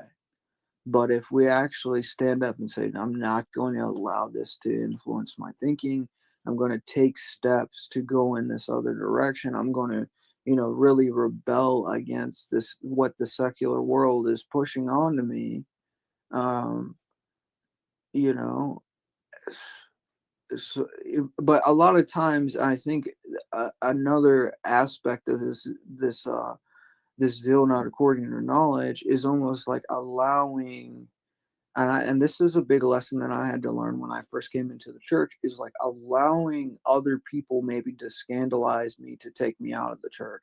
If someone can say something to you or do something to you that is going to take you out of the church, you didn't deserve to be there in the first place. Like,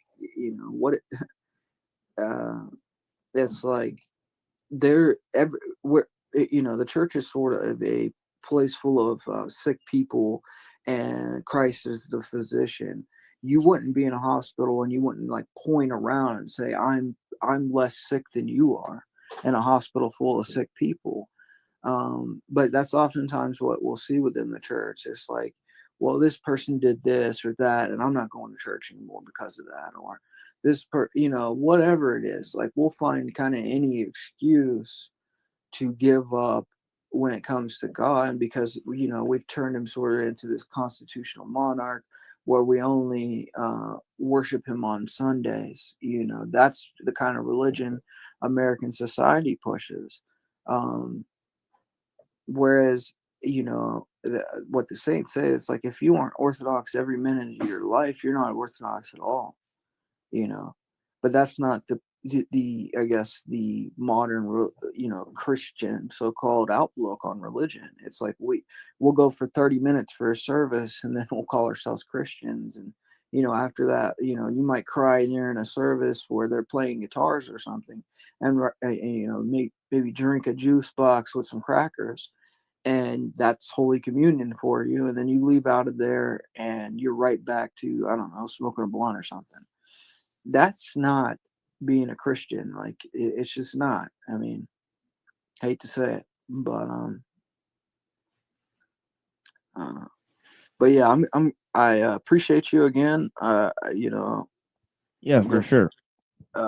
Thank you for having whatever. Okay, I thank you, man.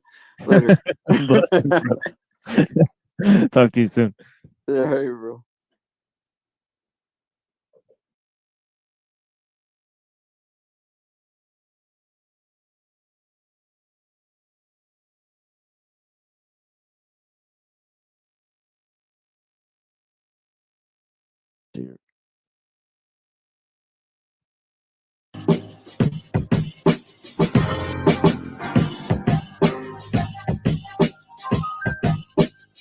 Hey, how's it going? This is Chad Haig reporting from Southern India. I'd like to continue the series of videos on the philosophy of Ted Kaczynski in the sixth and final lecture over the so-called Unabomber Manifesto, Industrial Society and Its Future.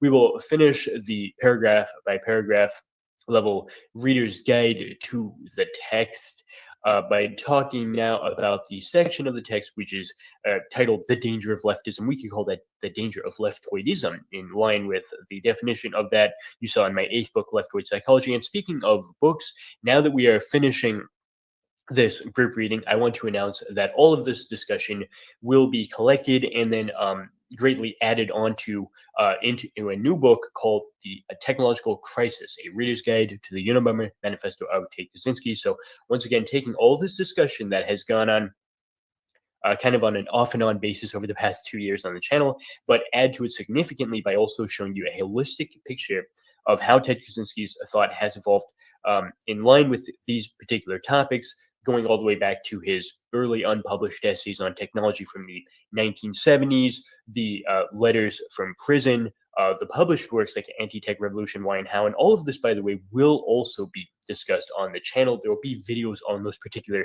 unpublished essays, letters. We'll be revisiting Anti-Tech Revolution, Why and How. Really, my New Year's resolution for this year is to go back to discussing the anti-technological thinkers like Kaczynski, ellul, Evola, etc., which admittedly did not get enough attention on the channel last year. We were talking about things like grammar and language, which is, of course, also very important. But my New Year's resolution, once again, is to spend a lot more time with that anti-technological material, which is so important. So I also want to begin with the disclaimer that this video is for educational purposes alone. The purpose of this video is neither to promote nor to refute any theories, but rather to examine them from a strictly philosophical perspective. Also, if you are interested in supporting the channel, links to my Patreon and subscribe to our accounts in the video description.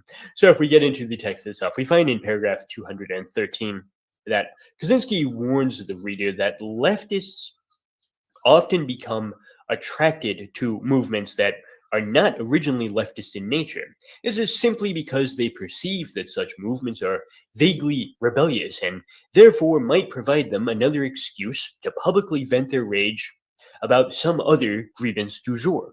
After this initial infection by one leftist occurs, however, that movement proceeds to get overwhelmed with a stampede of so many other leftists who follow their influencers like so many lemmings and then subtly transform that movement into something very different from what it was originally supposed to be. Kaczynski therefore strongly cautions the reader to never allow the same fate to befall the anti-technological movement, because this would provide the single most efficient means of undoing all of the hard work which Kaczynski put into formulating a crystal clear and logically bulletproof anti-technological philosophy, let alone any viable plan to thwart the human race away from the doomed trajectory of technological overshoot which is currently stuck on. Well, the casual reader might have the knee-jerk reaction of explaining away all of this as nothing more than Kaczynski's supposed and ultimately non-existent conservative bias. We should unpack why exactly it is that going mainstream within the SJW movement would be the single worst thing which could happen to the anti-technological movement. Now, first of all, we must recall that Kaczynski clarified near the very beginning of the manifesto that leftism is not to be equated with any particular ideology, because as a psychological type, leftism is quite literally pre-ideological. According to Kaczynski, leftism is primarily defined as the coincidence of a pair of psychological traits called oversocialization and feelings of inferiority. To put it very briefly, oversocialization is an excessive tendency to do exactly what societal expectations require one to do, while feelings of inferiority refer to a tendency to project one's resentment over one's powerlessness and lack of agency onto any available outlet of socially acceptable aggression. Needless to say, these two traits would be problematic in any historical era, but under the domination of modern technology, the leftist traits come to be accelerated by conditions that are basically hardwired to turn all of the humans living under modern technology into something like the leftist psychological type. This is because modern technology requires excessive over-socialization in the form of fully regulating people's behavior. It has to do this in order to maximize the predictability and efficiency of the system as a whole. This, in turn, generates even more feelings of inferiority by actually making people as powerless as the leftist feels themselves to be in their ressentiment against those who have the agency which they feel themselves to lack. In a post-arrest essay called "The System's Neatest Trick," Kaczynski noted that because modern technology contradicts hundreds of thousands of years of hunter-gatherer evolutionary conditions, people will always already feel on a subconscious level that they want to rebel against something, even if they have no idea what that something is.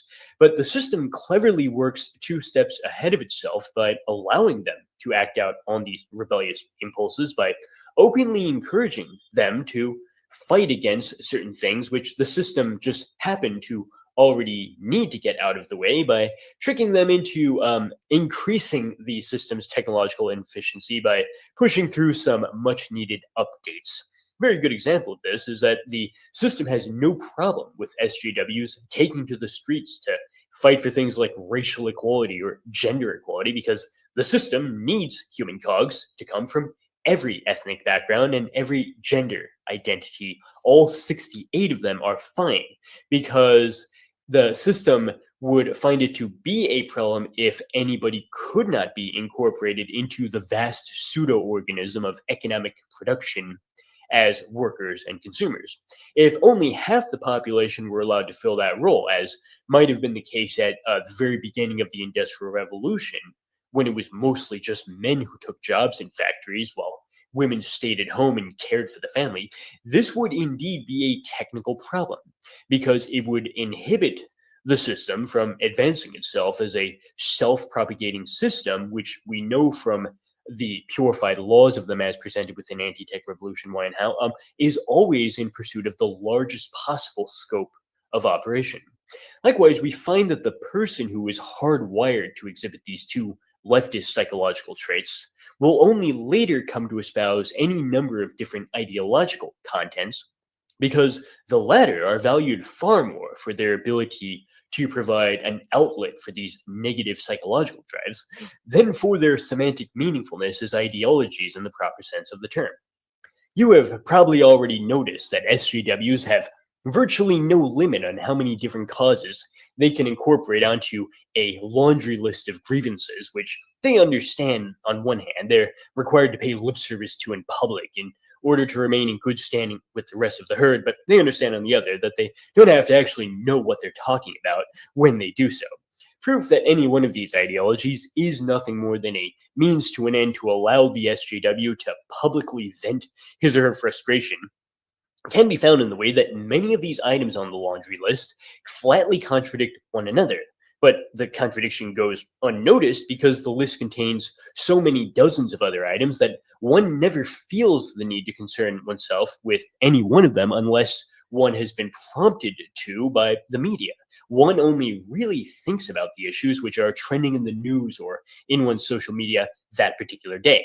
A few examples of such contradictions that go unnoticed include the following. SJWs realize that they have to support environmentalism, which is supposed to mean saving nature. They also realize that they're supposed to support unlimited technological progress, which means the destruction of nature.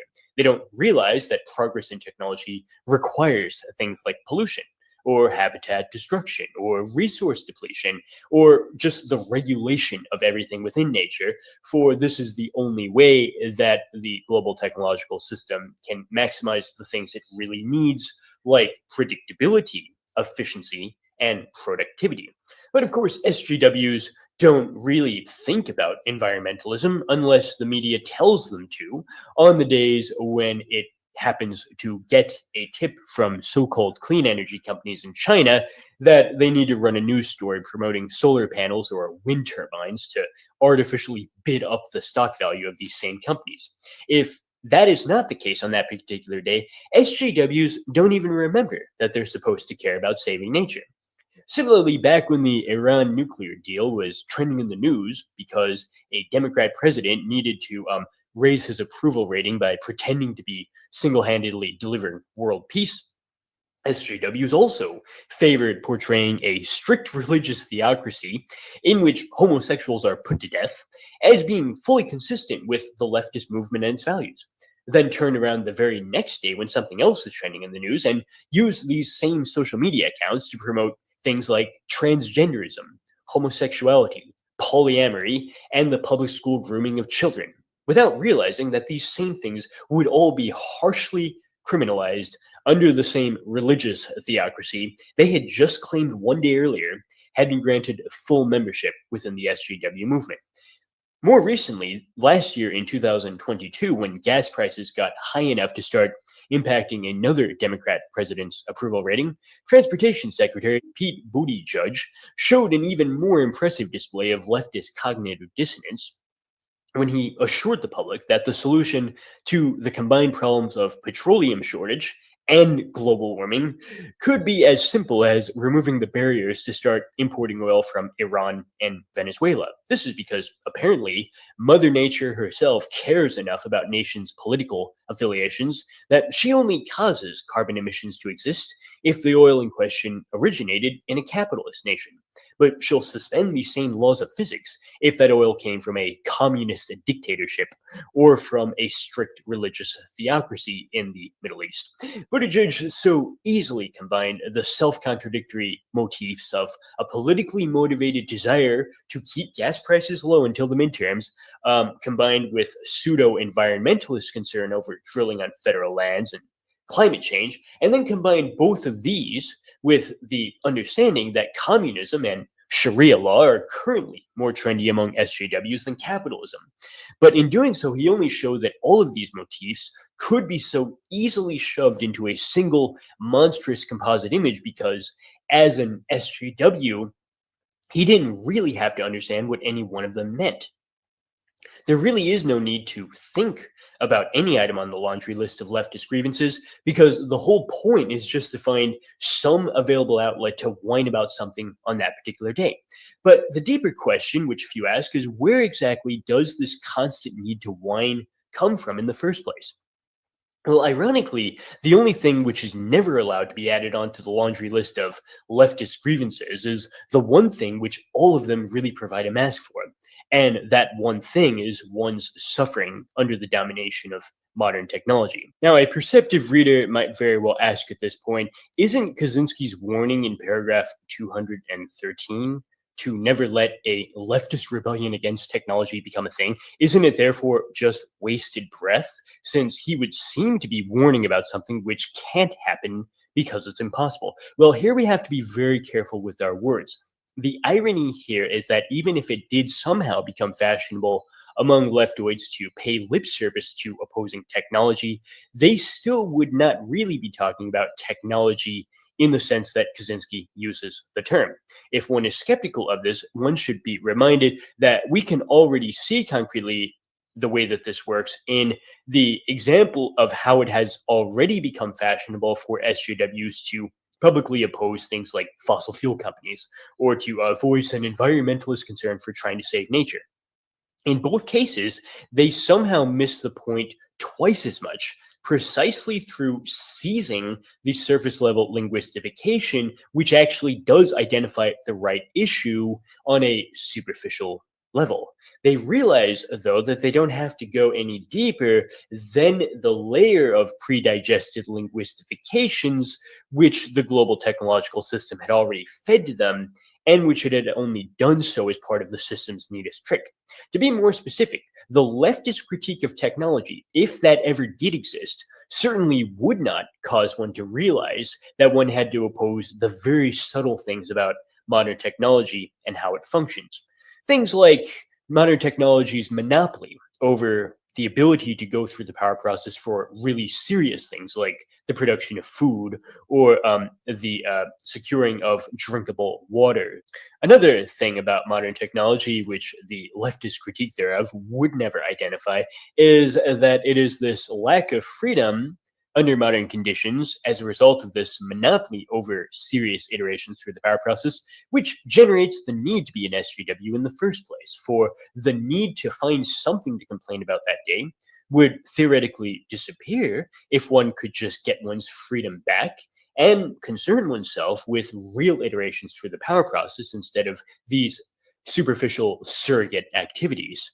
No, these truths about what technology really is and how it really functions hit far too close to home to ever be allowed, let alone openly encouraged by the system through its neatest trick. Likewise, in paragraph 214, Kaczynski noted that any movement that really is in favor of nature must, by extension, be opposed to technology, for these are two different ways of saying exactly the same thing.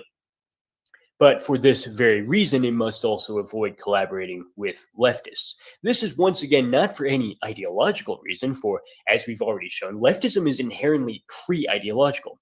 Instead, Kaczynski issued this warning because the psychological traits which define leftism are incompatible with any attempt to negate modern technology, because modern technology is directly required to achieve any of the kinds of goals which leftists favor. Great example of this is that leftists require collectivization. Collectivization is necessary because of the leftists' conflicted need to remain fully regulated by the over-socialization of societal norms, which precludes him or her from performing any really independently chosen action, combined with a hardwired need to go through the power process, which really is just a part of our human nature, and therefore lingers on despite any amount of over-socialization, and actually becomes even more pathologically frustrated as a result of this chronic technological repression. These two contradictory needs can only find compromise through allowing the leftists to identify with some large collectivist movement. For the latter allows one to vicariously feel like one has an opportunity to establish a goal and then expend effort towards it and then finally achieve that goal, even if all of this is just an elaborate illusion. For example, you might remember that when the Supreme Court ruled in favor of same-sex marriage in 2015, all of the SJWs in America publicly celebrated this decision as somehow being their own victory. They flew the rainbow flag on their profile pictures on FaceMash for one day without realizing that not a single one of them as individuals had actually done anything that day to make this happen. It's not an exaggeration to call this a purely virtual iteration through the power process, in which one is allowed to feel like one has performed not just any act, but a globe-spanning one, which is capable of changing the very trajectory of world history for all time, when in reality, one has remained completely passive that day and has only watched from afar as the global technological system itself implemented the exact same change which it had already decided would be beneficial for its technical functioning. Because of the totally illusory nature of this virtual power process, the SJW's satisfaction from watching its collective win is necessarily incomplete.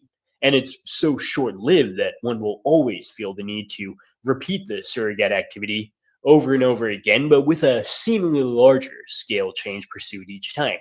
A second goal of the leftists that directly requires modern technology is the regulation of behavior, even for seemingly beneficent purposes like, say, promoting tolerance.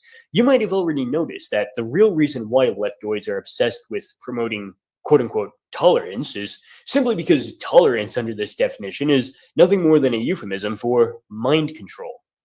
As Slavoj Žižek noted in his 2014 book, Absolute Recoil, political correctness really does differ from previous attempts to control speech because in modernity, it's no longer good enough to just make sure that people don't publicly say bad things about others on the basis of race, gender, sexual orientation, etc. No, the SJW has to reach all the way down onto the inside of people's minds to make sure that they aren't also silently thinking bad thoughts about other people on the basis of their race, gender, sexual orientation, etc. And they have to make sure that this isn't happening even on an unconscious level. This might sound like hyperbole, but you might recall that there actually was a ridiculous news article in late 2014 supporting the leftist violence of the Ferguson riots by telling the reader that it was justified by the fact that, look, we might as well admit that we're all pretty much racist, even if you don't intend to be, because your subconscious prejudices, according to this author, are always silently predisposing you to harbor negative stereotypical views about others, even if you don't realize that this was happening, until this self-righteous asshole in the media notified you that that was the case. It should be clear to anyone familiar with Kaczynski or Ellulian critiques of technology, though, that all of this really is just a euphemism for saying that it's no longer enough for traditional over-socialization techniques such as parenting or schooling or religious indoctrination to teach children what is and is not appropriate to say in public and then leave it at that. No, under modern conditions, we also need to go below the surface level of thinking in order to regulate the deepest subconscious layers of the mind, which in a post-Freudian world that no longer believes in things like psychoanalysis, can only mean that the system requires super specialized psychological techniques to condition the brain to act in certain coerced ways, which in turn presupposes that a very sophisticated scientific modeling of how the brain functions as a biological machine must be developed and must be constantly improved upon. Lest the viewer make the mistake of thinking that Kaczynski was skeptical of this project's feasibility, one should recall that he explicitly mentioned in some letters from prison and also in a short unpublished essay from the early 1970s titled Progress versus Liberty that these scientific attempts to crack the code regarding how the brain functions as an extremely complicated biological machine could one day, in theory, succeed in fully liquidating all of the brain's secrets. However, the fact that this is theoretically possible is not proof that humans are uniquely intelligent and therefore indispensable to the system.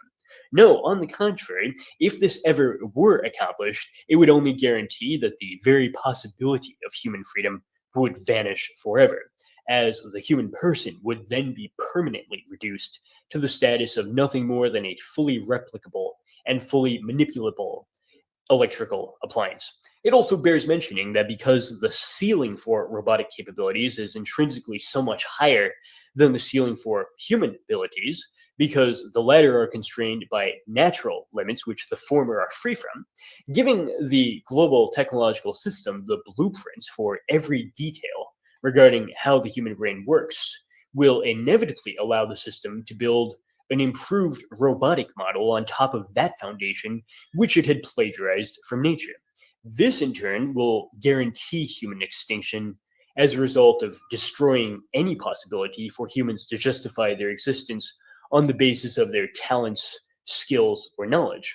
Because the robotic upgrade built on top of this plagiarized foundation would include everything which nature gave us, plus so many other improvements which are fundamentally inaccessible to us. Leftists need to regulate human behavior through conditioning the brain to adopt the right views on an involuntary and subconscious level, therefore is only superficially a means to an end to advance goals like ridding society of racism, sexism, homophobia, etc. For in reality, all of these humanistic chimeras are completely irrelevant to the long-term goal of making human beings themselves technologically obsolete and then allowing the technological system to delete the entire species as irrelevant. Very interestingly, in paragraph 215, Kaczynski notes that leftists' drive for power, which in turn causes them to be fully dependent on modern technology, is strangely to be contrasted with the anarchists' drive for power.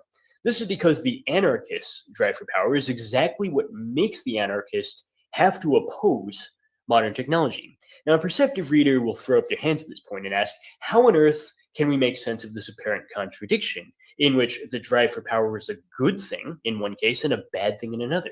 Well, there's a certain ambiguity here with regard to the word power itself, which we have to unpack. Kaczynski noted all the way back in paragraph 33 that the need to go through the power process really is a universal of human nature because it is, quote unquote, probably based in biology.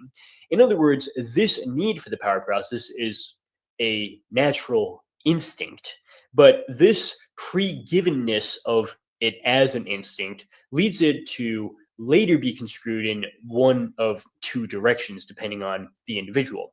On one hand, this instinct can be construed empirically and concretely through the harmful technological mode of the leftists, which will drive the leftists to sign a deal with the devil of modern technology, which ensures human extinction in the long term, in exchange for the satisfaction of vicarious pleasure through watching one's collective movement rack up one political victory after another in the short term. On the other hand, the same instinct for power can be construed naturally by the anarchist, in which case one will be willing to risk everything to oppose the globe-spanning technological system simply because one loves freedom. And one loves freedom in the precise sense of the ability to go through the power process to satisfy serious needs without any interference from the global technological system over how one will do so. In paragraph 216, Kaczynski warns that timing is very sensitive when judging leftists' supposed opposition to any given thing. For example, in the academic industry, leftist professors passionately defended freedom of speech back in the days when they were still a minority who were fighting for their own right to espouse unconventional views by the standards of that time.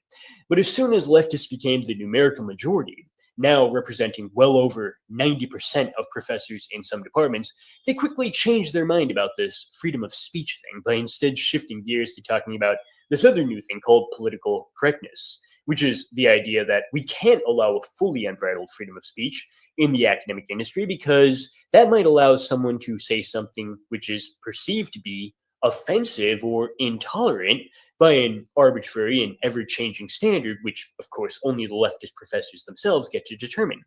In the years since the manifesto was written, a new term has come to be favored by leftoids to justify taking away freedom of speech, not just for a handful of academic careerists in the ivory tower, but for the whole global population of internet users.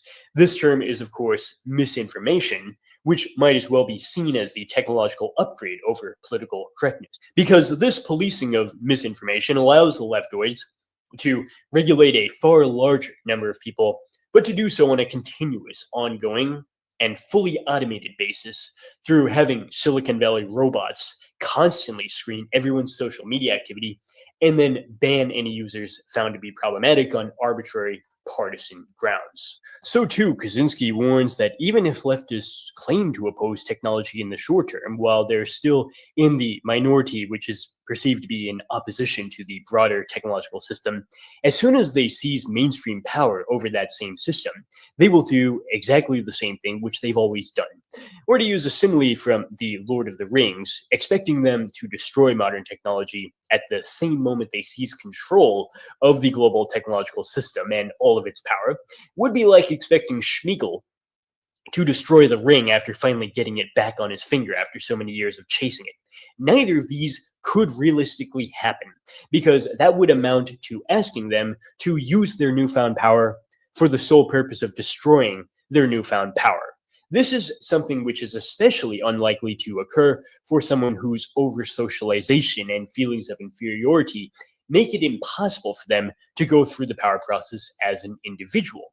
In paragraph 217, Kaczynski warns that this would not be the first time in history that leftists will have temporarily allied themselves with non-leftist revolutionaries only to throw them and their causes under the bus immediately after seizing power.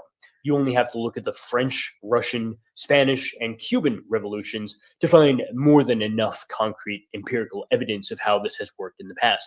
However, this would be even more likely to happen in the case of a revolution against technology, because in none of the previously cited examples did a critique of modern technology play any role in the revolution. These were instead conducted against comparatively irrelevant humanistic concerns like capitalism, the monarchy, the Catholic Church, etc. But in a future revolution in which modern technology itself would be the issue, this would also be the one thing which the leftists could never get rid of without also losing their sole source of vicarious power. In paragraph 218, Kaczynski goes as far as to call leftism a religion, despite the obvious fact that it lacks, and in some cases has, an explicit aversion to any supernatural beliefs. This lack of supernatural belief, however, is totally irrelevant to leftism's status as a religion, because on a psychological level, leftism plays the exact same role that religion does for the true believer. You might recall that Nietzsche's critique of Christianity in the 19th century really was just a critique of these same two psychological traits, rather than really be a critique of the ideas of the first century AD figure Jesus of Nazareth as such. It's because at the particular moment in European history in which Nietzsche lived, the psychological traits of over-socialization and feelings of inferiority tended to find their socially acceptable outlet in the cultural figure of the outwardly pious religious conformist. This was a person who could fall back on blaming their ressentiment over their lack of personal agency, on their ethical duty to strictly adhere to a set of moralistic prohibitions. This is what explained their inability to act freely, while really just covering over their nihilism or their negative will to power, which wills nothing simply because it is too weak to affirm its own values. It should be obvious, though, that Nietzsche's critique of Christianity is totally out of date today, because in the 21st century West, the exact same role is now ironically filled by the anti-Christian secularist zealots in the SJW movement, and they've turned this hatred for traditional religious morality into a perverse kind of religious morality in itself. We know that the same underlying psychological mechanisms are at work in both cases, because in both cases, it is not enough to just privately believe in one's own moral code and then follow it on an individual level while minding one's own business. No, the moral zealot in both cases has a duty to impose these morals on everyone else while probably violating them oneself. This is because the values are, as Kaczynski says himself, quote unquote, right with a capital R, or something which has to be believed in, despite being contradicted by inconvenient things like logic or facts. This cognitive dissonance can be sustained to an extreme level, though, only because of the quote-unquote vital role which this right with a capital R plays in one's psychological economy, to use the term favored by Kaczynski himself. We can interpret this to mean that the only purpose of the absolute right with a capital R is to anchor the human subject in a firm belief that his or her current suffering and feelings of powerlessness will someday be resolved by the promise of being granted the ultimate outlet for one's freedom. Whereas for the 19th century Christian, this promise took the form of a supernatural belief in a heavenly reward in the afterlife, which could survive a lot of cognitive dissonance because there was no need to prove it conclusively in this life. For the secular leftist, however, this promise of salvation falls squarely on technological progress and has to be delivered upon within the realm of material reality and within historical temporality. This inconvenient fact that the technological system continually creates more problems than it solves by making its human inmates less free with each new innovation, ironically strengthens this belief in the short term, because worsening conditions make the leftists even more desperate for some big payoff someday in a future that won't actually arrive. In paragraph 219, Kaczynski warns that leftism is necessarily a totalitarian force for exactly the same reason that modern technology is a totalitarian force itself. In both cases, any element which is found to still lie outside the scope of the collective movement is given only two choices. It can either be coerced into joining, or it must be eliminated outright.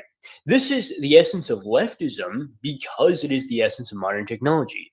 And this is because the former simply is the humanization of the latter. We could find confirmation of this in the way that Kaczynski explicitly warns at this point in the text that the leftist will forever remain unsatisfied, no matter how many political victories he or she racks up. Is because, quote unquote, the leftist's real motive is not to attain the ostensible goals of leftism. In reality, he is motivated by the sense of power he gets from struggling for and then reaching a social goal, end quote.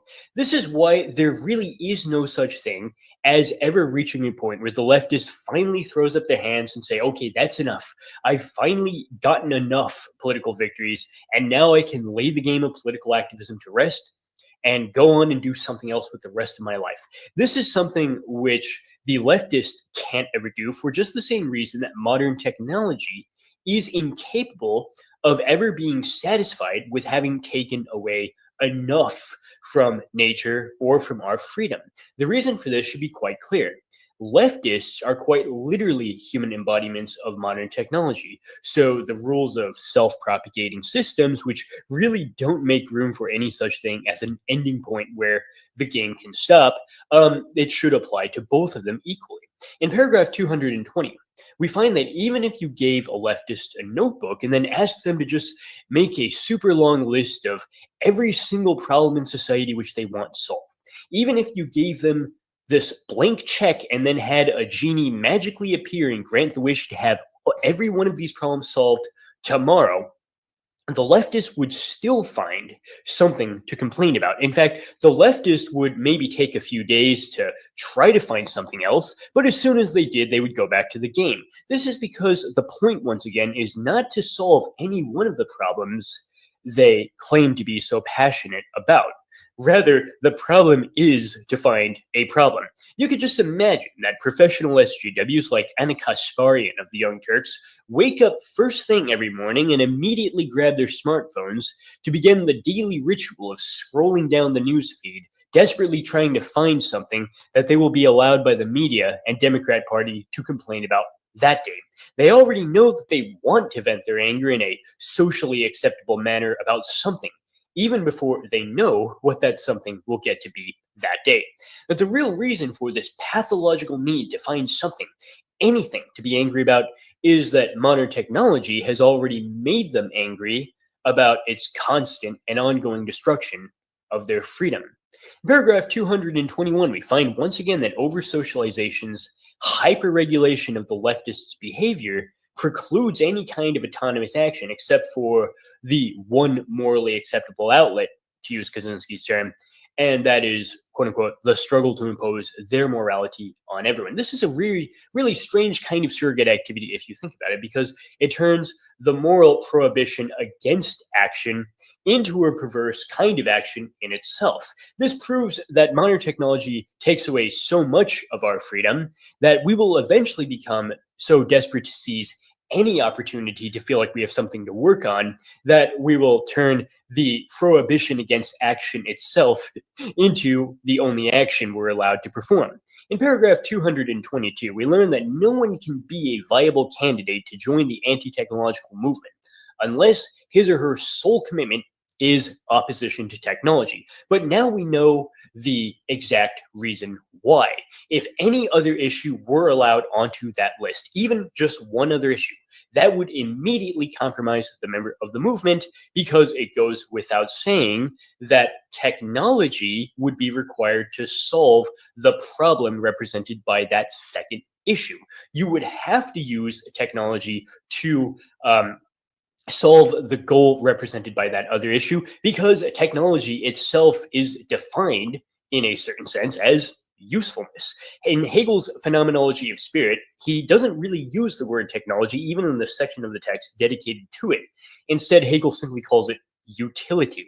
This, however, is in itself something of an illusion, for Kaczynski notes that we can only see that technology isn't in itself usefulness for us and for our political goals if we realize that the true character of technology is that it is a self-propagating system which only temporarily values us, and only so long as we're useful in allowing it to advance its drive to maximizing its scope of operations.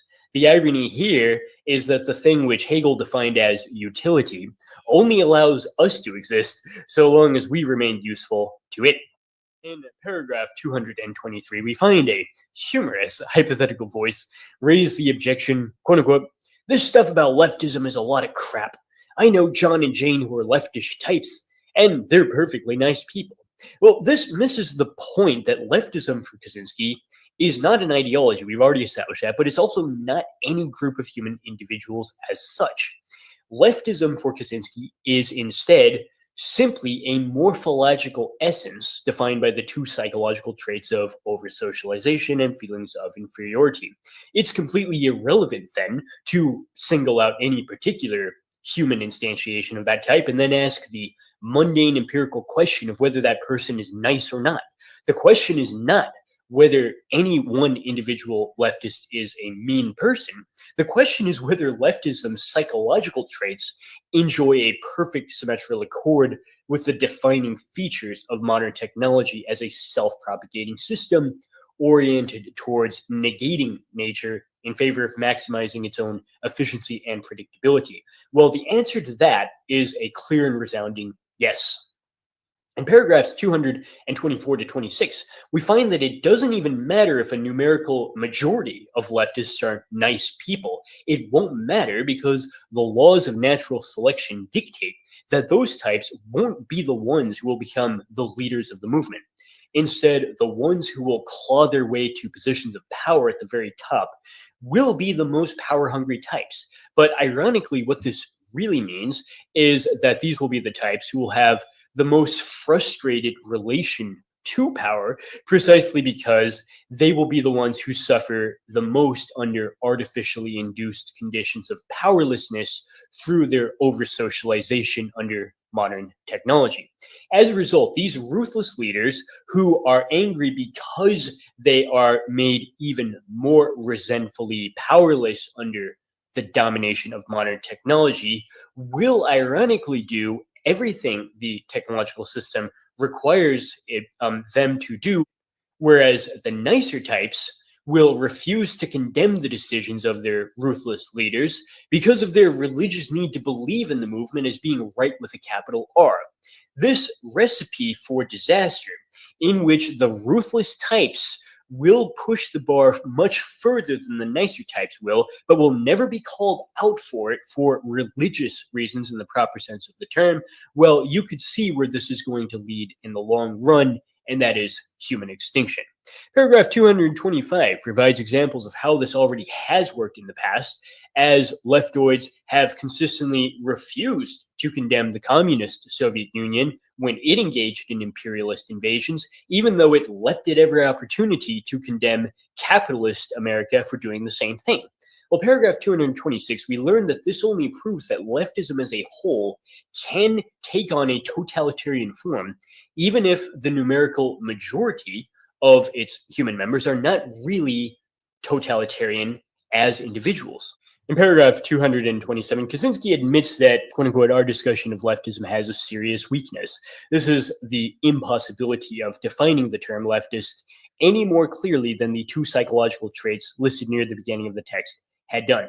Now, in my own opinion, what Kaczynski seems to be saying here is that many readers will disagree with him and nitpick whether a given movement is or is not leftist on ideological grounds, without realizing that Kaczynski's definition of leftism has nothing to do with ideology. As I've mentioned many times before, for Kaczynski, leftism is simply a psychological type defined by these two traits of over-socialization and feelings of inferiority, and is therefore inherently pre-ideological. In fact, it can espouse any number of different surface-level contents because it only has to do so after the fact, and only as a means to an end to advance its own frustrated need for power, and to do so within the constraints that the global technological system had first laid down.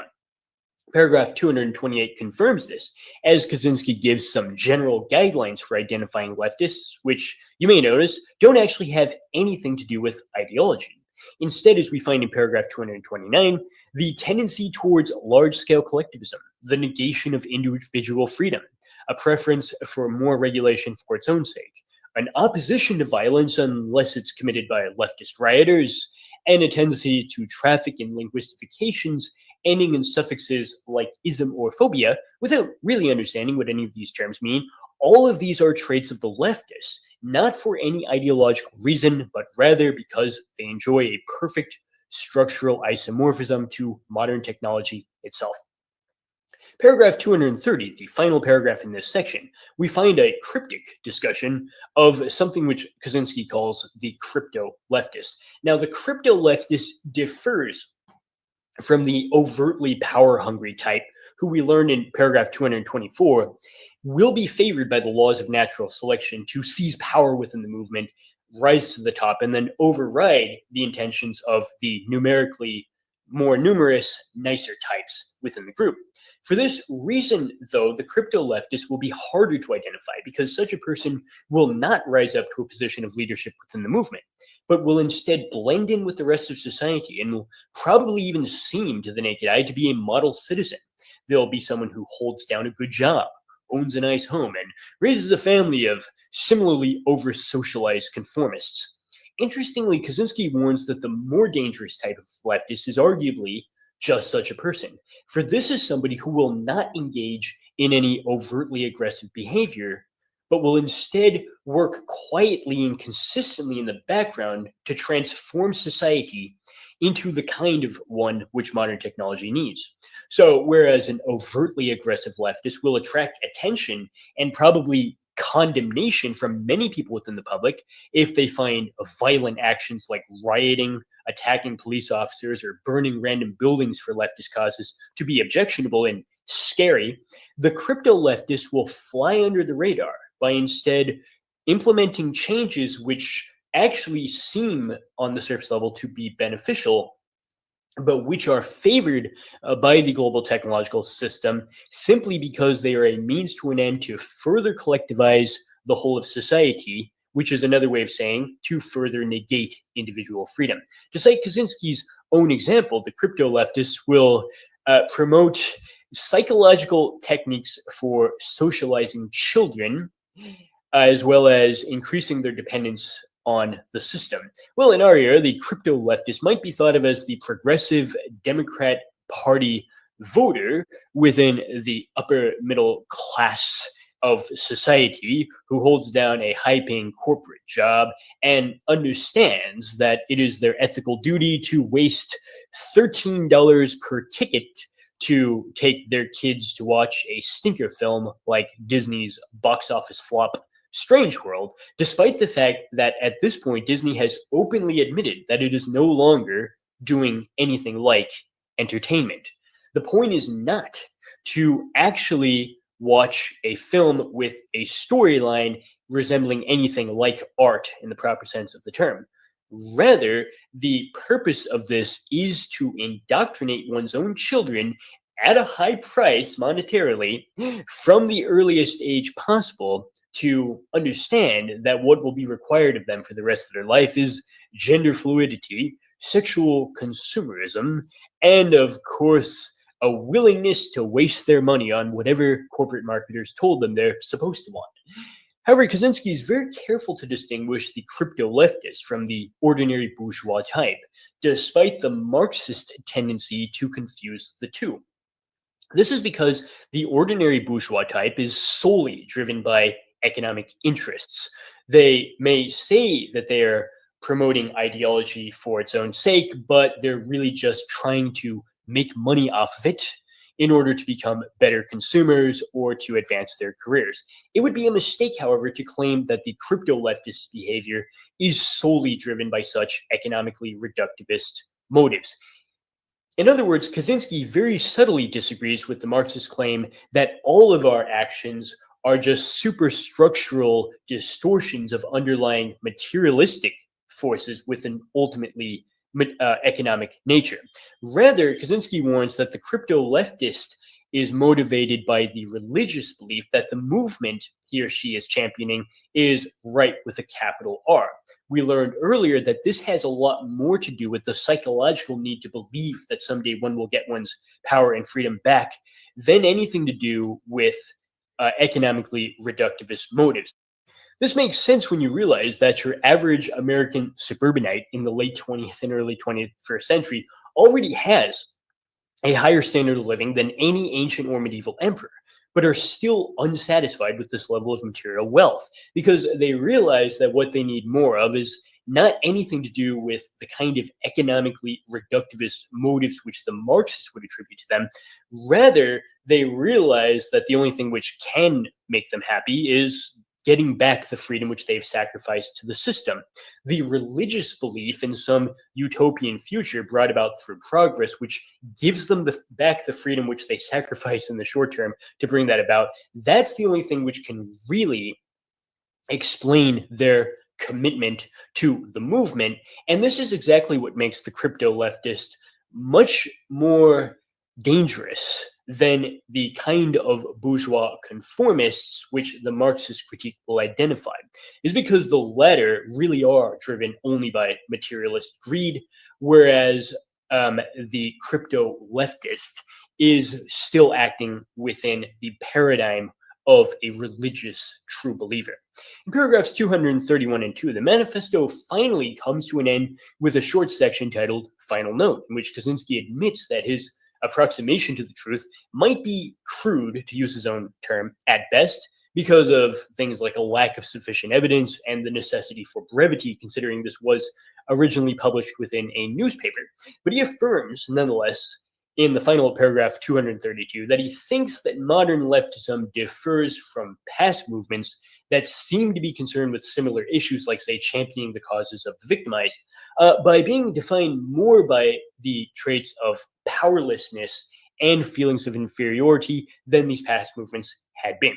This really does make sense when you consider, though, that the objective factor, which didn't exist in those pre-modern times, but completely defines modernity, is, of course, modern technology. This actually, therefore, confirms that the leftist is, in a certain sense, justified in feeling this resentment over this powerlessness, because modern technology really has made them as powerless as they feel themselves to be. So this will conclude our reading of the text once again. We will be dealing a lot more with Kaczynski's letters from prison, unpublished essays, and revisiting anti-tech revolution, why and how, and all of this will be compiled and greatly expanded upon in an upcoming book titled Technological Crisis, a reader's guide to the philosophy of the Unabomber. Thank you once again to everyone who supported the channel, and I look forward to further discussions.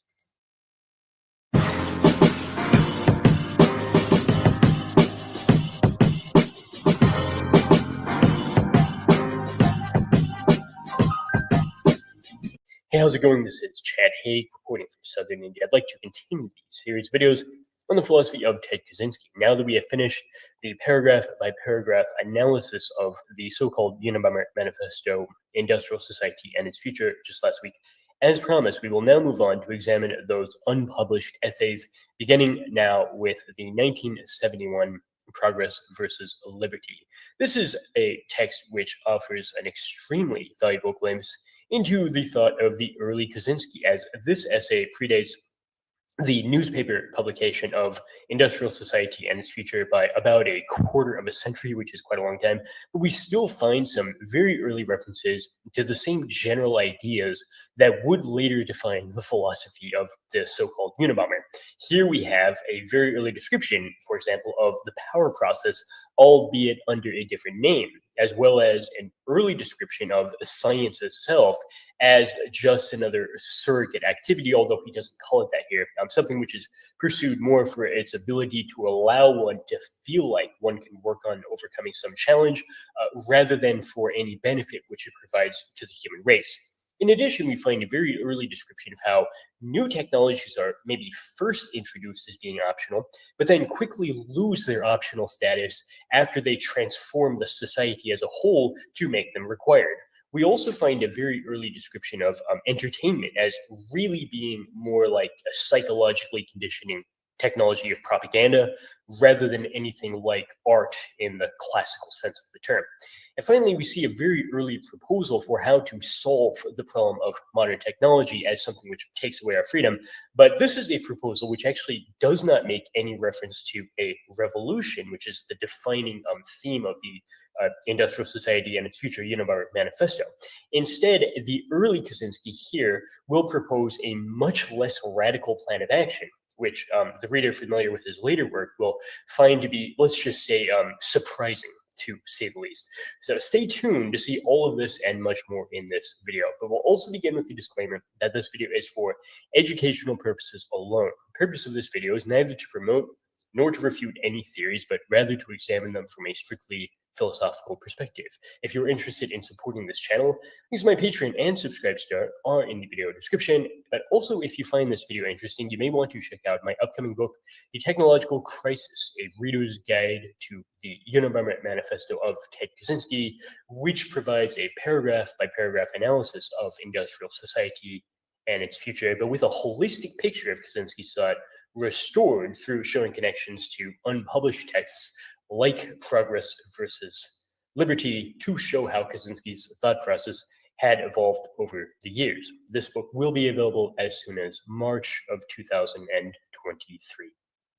All right, so as we get into the text itself, we find that Kaczynski clarifies as early as the first sentence of this document that the relation between progress and liberty, you know, the two things referenced in the title of the essay, well, their relation is, in quasi-mathematical terms, an inverse relation. In other words, the more technology you have, the less freedom remains. You might recall that in the Unabomber Manifesto, this would later be narrativized into the analogy of an evil neighbor who comes back once a year to steal yet again half of his neighbor's remaining land. Eventually gets to the point where even if there is nominally or technically something remaining on the other side of that fence, it will have become so small as to have effectively disappeared altogether. This is a metaphor for the amount of freedom, which maybe there's still technically some that we have under modern technology, but it's already become so small as to effectively be all gone. Well, as early as the 1971 essay, Progress versus Liberty, Kaczynski goes as far as to warn that more technological progress will, quote unquote, inevitably, not maybe, but inevitably result in the complete extinction of individual liberty. Interestingly, the first concrete example he gives of technology's rapidly increasing ability to control our human behavior is, quote unquote, propaganda in the form of image-making techniques. Or to use a more plain term, he says that television and movies are the first thing that should be mentioned as proof that technology is destroying our human freedom. In the decades since this essay was written, this list should, of course, be expanded to include things like video streaming services on your smartphone screen or social media, which basically holds the same technological effect on one's psychological functioning. The skeptical reader will likely object to this point that it's absurd to make such a big deal out of television, After all, isn't that just harmless entertainment, which allows the worker to unwind after a long day of laboring at his or her job? Well, it's precisely the idea that television is just entertainment, or we should say instead that it's just art. It's exactly that which Kaczynski disagrees with. We must recall that Kant defined art as an arbitrarily beautiful form, which is only art if it has no utilitarian purpose. Television, in contrast, is a supremely utilitarian technology because no matter what it might appear to do on the surface, its only real purpose is to transfer manufactured ideas from the show's producers into the mind of the viewer. You might recall that whereas great poetry has to be inherently ambiguous because it's only really a poem if every reader will interpret it slightly differently, the technology of television rules out such hermeneutical ambiguity in advance by guaranteeing that every viewer will interiorize the same manufactured ideology in the same fully reliable manner. To cite a recent example of this, Disney's 2022 flop Strange World is a film which just openly violated the Kantian rule that an aesthetic experience must involve a reflective rather than determinative judgment. To put it briefly, it's only an aesthetic experience of art if the subject has no universal concept readily available to clearly define what exactly it is that one sees. It is this lack of conceptual understanding which allows the subject's faculties to then launch into the kind of harmonious free play which generates the pleasure associated with seeing beauty. In viewing the paintings of Van Gogh, for example, or listening to the music of Mozart, one quite literally does not understand what one experiences, but that's the whole point.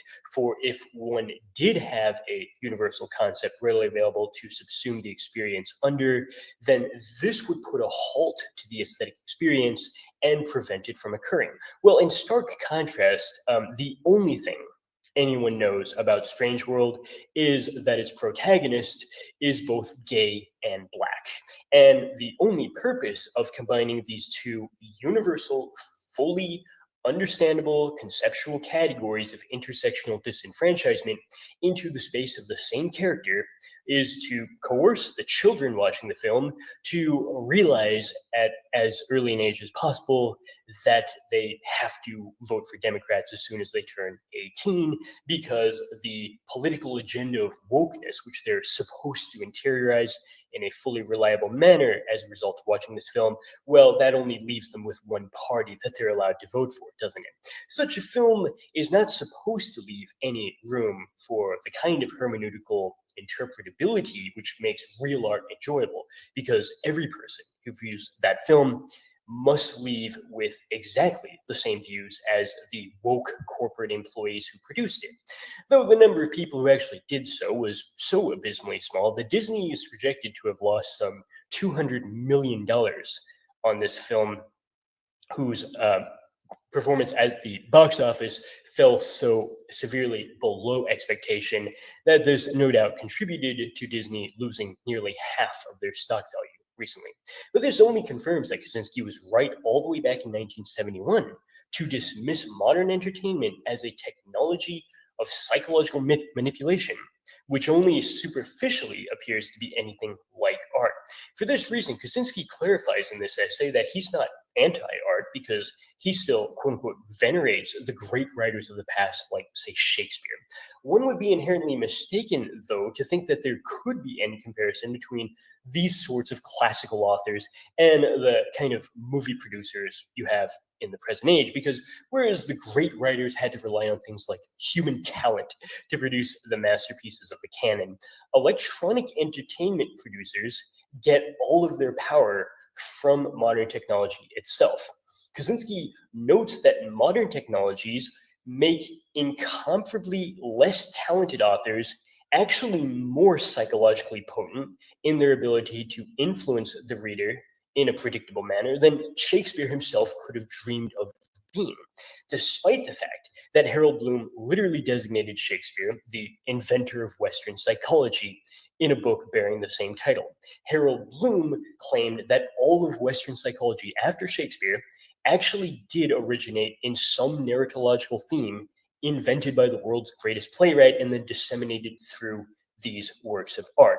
This demonstrates the brilliance of one naturally talented human individual, certainly, but at the same time, it reveals the full extent of modern technology's power of manipulation, in that the latter could provide the most unworthy, sensationalist scribblers at some disreputable cable TV network with a roster of buttons which would allow them to stimulate predictable emotional and ideological reactions in the audience members on demand, despite the fact that they have no claim to originality or aesthetic genius while doing so.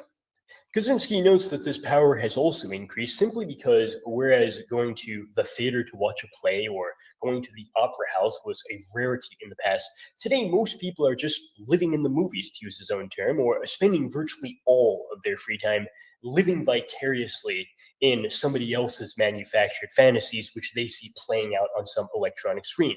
They're not really living their own lives by doing the kind of spontaneous activities which had defined the majority of human existence not so long ago. How much worse, though, has this gotten since he wrote this essay? Keep in mind, this was all the way back in 1971 when he said this, but with the rise of the smartphone, that entertainment screen has become compact enough to fit in the inside of your pocket, and social conditions have evolved to the point that you're actually required now to have one on hand at all times. Many restaurants, I've found, even here within India, no longer have a physical menu. It's just expected that you'll download a PDF and place the order through the phone, because there's not really an ability in many places anymore to pay with cash. Well, Kaczynski is careful to note that people's reason for spending so much time retreating into the fully passive state of simply consuming somebody else's manufactured fantasies is the negative reason that ever greater regulations over their behavior really have restricted what kind of activities they can perform.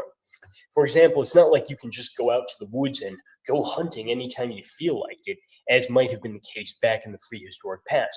At the same time, the unnatural living conditions of urbanization have forced people to live in overcrowded and noisy conditions, which increase their psychological stress to the point that only an artificial superstimulus can lull them back into a sedated state.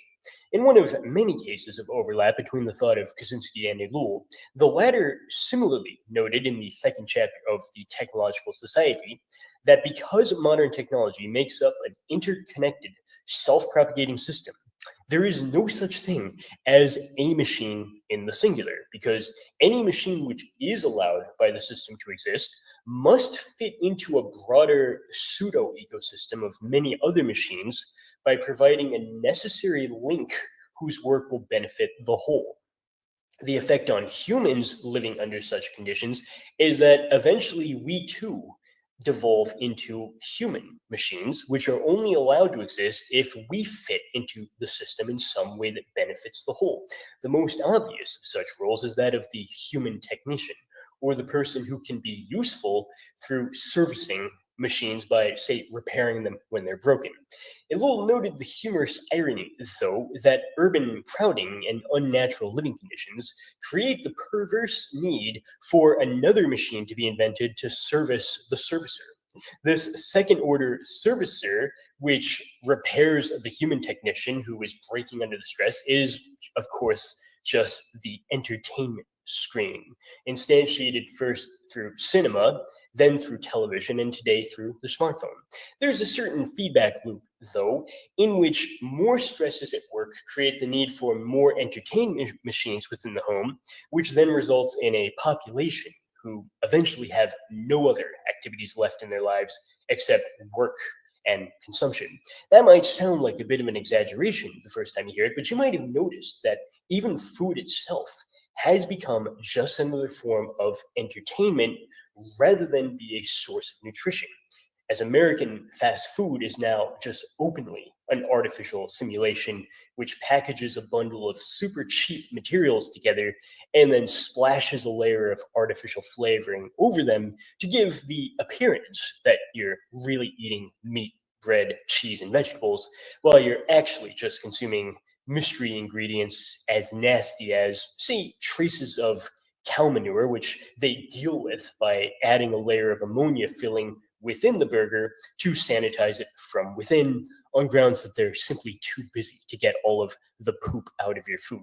Even after explicitly learning this sad fact, though, the average consumer doesn't really care, so long as the meal serves its real purpose of being a stimulus for a pleasurable entertainment experience, which is sufficiently powerful as to take one's mind off of the stresses of work and one's loss of freedom under continued technologization, at least for a few more minutes. Ellul also noted that as stress levels rise, the technology of entertainment compensates for this by shoving multiple types of stimulation into the same medium. You may have noticed that pretty much all forms of entertainment now have to be unnecessarily eroticized, as one episode of Family Guy featured Peter returning a DVD to the rental store, angrily demanding a refund because there were no bare breasts in the whole movie. This unspoken agreement that any film worth the money must feature at least some graphic nudity to justify the high ticket price is an agreement which the filmmakers have realized they have to make good on as early as possible before they risk losing the audience, which is why many recent films simply open with an inexplicable random graphic sex scene. For example, in the 2007 film Before the Devil Knows You're Dead, the first thing you see after turning on that movie is Marissa Tomei assuming the position. The audience member who had just tuned in will have no idea who her character is supposed to be, or how any of this fits into the broader plot of the movie. Nor will they care, because the fulfilled fantasy of finally getting to see a fully nude Marissa Tomei, let's just say aggressively going at it on screen, is more than enough of a good excuse for the pervs at home with only one hand on the remote and the other one someplace else to stay tuned for more. This agreement between filmmaker and perverted audience member was taken to its logical conclusion in the mid-1990s, when Demi Moore broke the record for highest paid actress of all time, up to that point anyway, basically for no reason except to take off her clothes and striptease, which was later called the worst film ever made, because its makers were so blatantly uninterested in the traditional art of storytelling that they somehow did not realize that it was a bad idea to reveal the identity of the villain at the very beginning of what was supposed to be a murder mystery film, in a strange combination of prematurity and overexposure, which defined the problems with the film in both senses of the term. While it is easy enough to laugh at the filmmakers in retrospect, one should acknowledge that they really were just trying to do their part to give the viewers what they had so openly told them they wanted, which was more boobs and less story. The genre that maximized the former and completely eliminated the latter was, of course, porn, which unfortunately makes up a huge, if unacknowledged, percentage of what actually plays on these entertainment screens today, as one estimate found that no less than 1/3 of all internet searches are erotic in nature.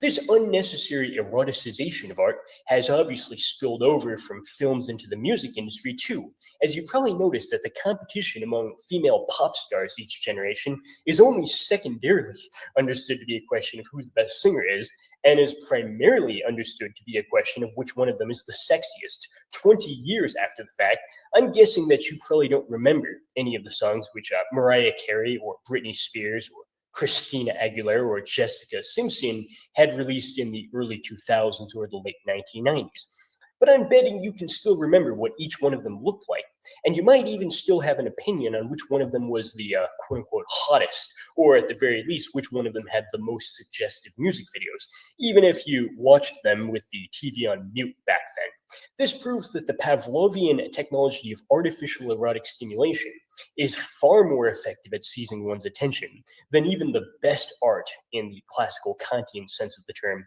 ever could be. After image-making techniques, the second factor which Kaczynski cites in the essay is an increasingly scientific attitude towards education, along with an understanding that this should be put to use not only to educate the child in traditional intellectual skills like, say, mathematics or literacy or grammar, but also to guide their emotional development, or as Disney would have it, their political and ideological development.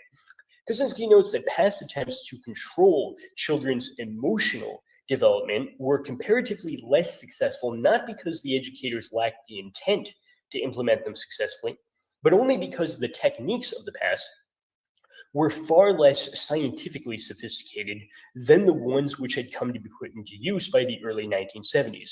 Or to put it in clearer terms, as the scientific modeling for how the human brain functions as a biological machine has become more and more accurate over time, so too the practical techniques for manipulating that machine have become drastically more effective. It's only a short leap, then, to factor number 4, in which Kaczynski warns of direct, involuntary stimulation of emotions in another person's brain through the insertion of literal physical devices. These can bypass the Freudian method of a merely symbolic talking cure by instead directly pushing the right buttons on the inside of somebody else's brain to stimulate some desired reaction on demand. This really should not come as so great a surprise, though, if one considers that the brain's status as a machine implies that we should be able to look under the hood and then tweak its inner components to our liking in just the same way that we already do so with a car. In Factor 6, he cites memory pills as a great example of how modern technology negates our freedom, even when what it offers seems to be purely beneficial to us.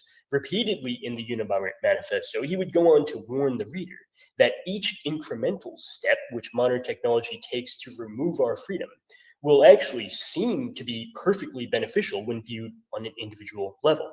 The negation to our freedom will only become visible if one zooms out to see the trajectory of the movement on a holistic level. But at the moment that each step is implemented, people will enthusiastically demand it on grounds that it appears to be a solution to some real problem which they subjectively feel to be very pressing. In this case, that problem would be the need to improve one's memory so that one could get a high score on a test in order to earn a degree from a top university, in order to compete for a high-paying job. Phrased in those terms, nobody could really argue against the usefulness of such memory pills, but modern technology only appears to be defined as such usefulness or utility when viewed from the narrow perspective of its human slaves who can't see the bigger picture. Viewed from its own perspective, though, modern technology has no interest in serving us and is only concerned with advancing itself as a self-propagating system. From its own perspective, these memory pills are not a means to an end to help you get a high score on a test. They are just a means to an end to allow the global technological system into the Trojan horse, into the inside of your brain, in order to condition you to act only in those ways which will later be useful for it. Similarly, Factor 7 is listed as the threat of genetic engineering, in which one goes mere pharmaceutical supplements like memory pills to instead directly edit one's genetic code to rewrite desirable traits like, say, higher intelligence into one's biological makeup. It is no coincidence that Kaczynski mentions eugenics in the same sentence within the document, because the end result of a dabbling in creating designer babies will be a designer society filled only with those people understood to be desirable from the arbitrary standpoint of whoever gets to decide who will be allowed onto this half-filled lifeboat off the Titanic. In Factor 8, Kaczynski warns that dabbling in manipulating the brain will serve such pathological human interests only in the short term. In the long term, it will guarantee the extinction of even the most seemingly desirable of those humans. This warning about human extinction, following ironically from such upgrades that make humans more perfect through editing their genetic code, is something which Kaczynski supports with statements from none other than MIT's Marvin Minsky, who had formally predicted that by the year 1986, supercomputers will have become smarter than any human, in the sense of having raw information processing capabilities which even the most naturally gifted mind would be incapable of matching. We must be careful not to make the mistake of thinking that Kaczynski himself was skeptical of that claim, for he explicitly noted in several contexts that it actually is correct on one level to think of the brain as a very complicated biological machine. Kaczynski also explicitly endorsed the philosophy of materialism in letters from prison, etc., warning that the brain's workings could theoretically one day be fully explained by the laws of physics and chemistry alone, though he attached the disclaimer to that statement that doing so would not make us any more free, but would only guarantee human extinction by reducing us to the status of fully replicable electrical appliances. However, in the 1971 essay, Progress versus Liberty, Kaczynski clarifies that it's also inherently misleading to think that such a product would just be a matter of replicating the human brain by creating an electronic equivalent to do the same thing which nature had already given us. For electronic brains have a ceiling for development which is intrinsically so much higher than anything we mere mortals are capable of, that the real point of this would be to take everything humans have available to them and then build a superstructure over that, which definitively makes humans as obsolete as a landline phone is in comparison with a smartphone. Among the flaws which the human brain is stuck with, but electronic brains lack, Kaczynski lists the following. There is no strict limit on the size of an electronic brain, which could reach supercomputer level sizes even in the early 1970s when this document was written. Nor is there really any strict limit on how many of them can be chained together to form a composite brain, which would be an order of magnitude more powerful than each individual member. You may know that even for something as trivial as logging into your FaceMatch account, you need the cooperation of 1,000 of these electronic brains. In contrast, humans only get one brain per person, and a relatively small brain at that. Kaczynski also warned that electronic brains are not subject to the kind of pathological psychological flaws which disrupt human workers' productivity, such as the temptation to slack or daydream at work, or to get upset about problems within their personal lives, because electronic brains don't have personal lives. They have no other goals except working on whatever task has been assigned to them. But the political question to consider is how much power these ultra-powerful machines will transitively place into the hands of the establishment. For it goes without saying that if such a computer were to exist, it would not be a luxury for you or I to use, but would instead be firmly within the control of the world's wealthiest corporations or most powerful world governments. Speaking of the latter, you can eventually see a situation in which the most vividly unworthy of human puppets seem to steer the powerful global technological system precisely because all the steering is really being done by the system itself.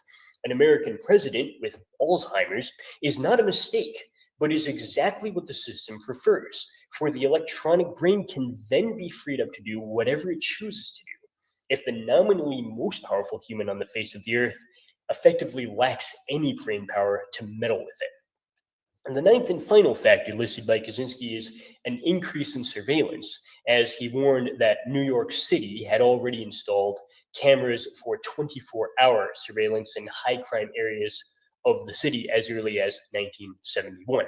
But what was shocking back then had become pretty much commonplace even by the mid-1990s when the Unabomber Manifesto was released, since by that time one just openly understood that one's face would be photographed at least 10 times per day by things like store cameras. Nor did the stores feel any need to hide this. Instead, they directly televised the footage within the store in real time to make clear to the customer that he or she was always being watched.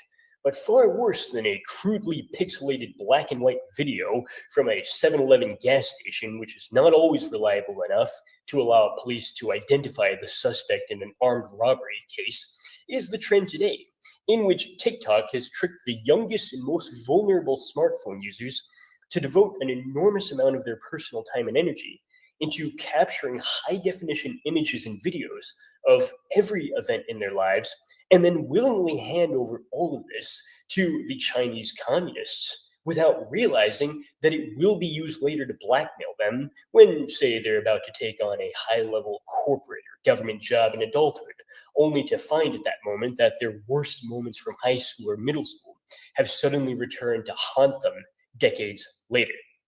After listing these 9 factors, Kaczynski shifts attention to considering the effects of technology on society as a whole, rather than nitpick over any individual technologies in the plural.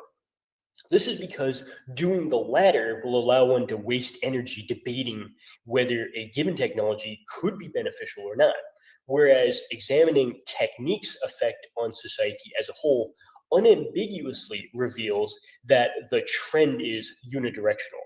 In other words, more technology always means more regulations, which can also be phrased negatively to mean less freedom.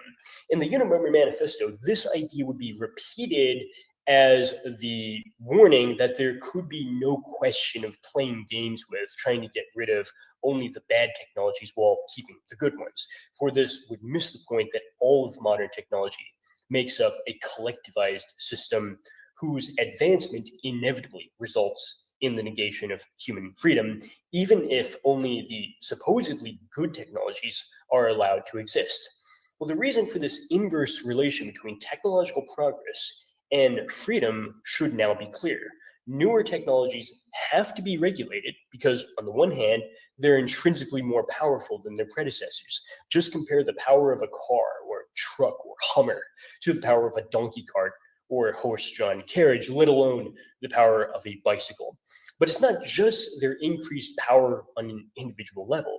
Regulation is also necessary because each element can exist only insofar as it fills some role within a broader interconnected system, in which case the system has no choice except to coerce each element to do its job the right way. The point of a car is not just that it has more horsepower, quite literally, than a horse-drawn carriage, but that their high-speed movements as cars occur within a gargantuan network of highways clogged with heavy traffic from thousands of other vehicles. Its movement, therefore, always must be coordinated in nearly perfect unison with all of those other vehicles on the road if one has any hope of preventing accidents from occurring at any higher rate than they already do. Well, the end result of this can only be the fully predictable phenomenon of self-driving cars, in which case it's no longer enough to use psychological techniques to coerce human drivers through over-socialization to drive the right way. No, the computer's electronic brain will do all of that for you by eventually driving all of the cars simultaneously from one command center, in a strange materialist instantiation of the underlying logic which had been implicitly and abstractly at work all along, that of a single unified system of perfectly coordinated elements for which the movement of each one had always already been predetermined by the rationalized needs of the system itself.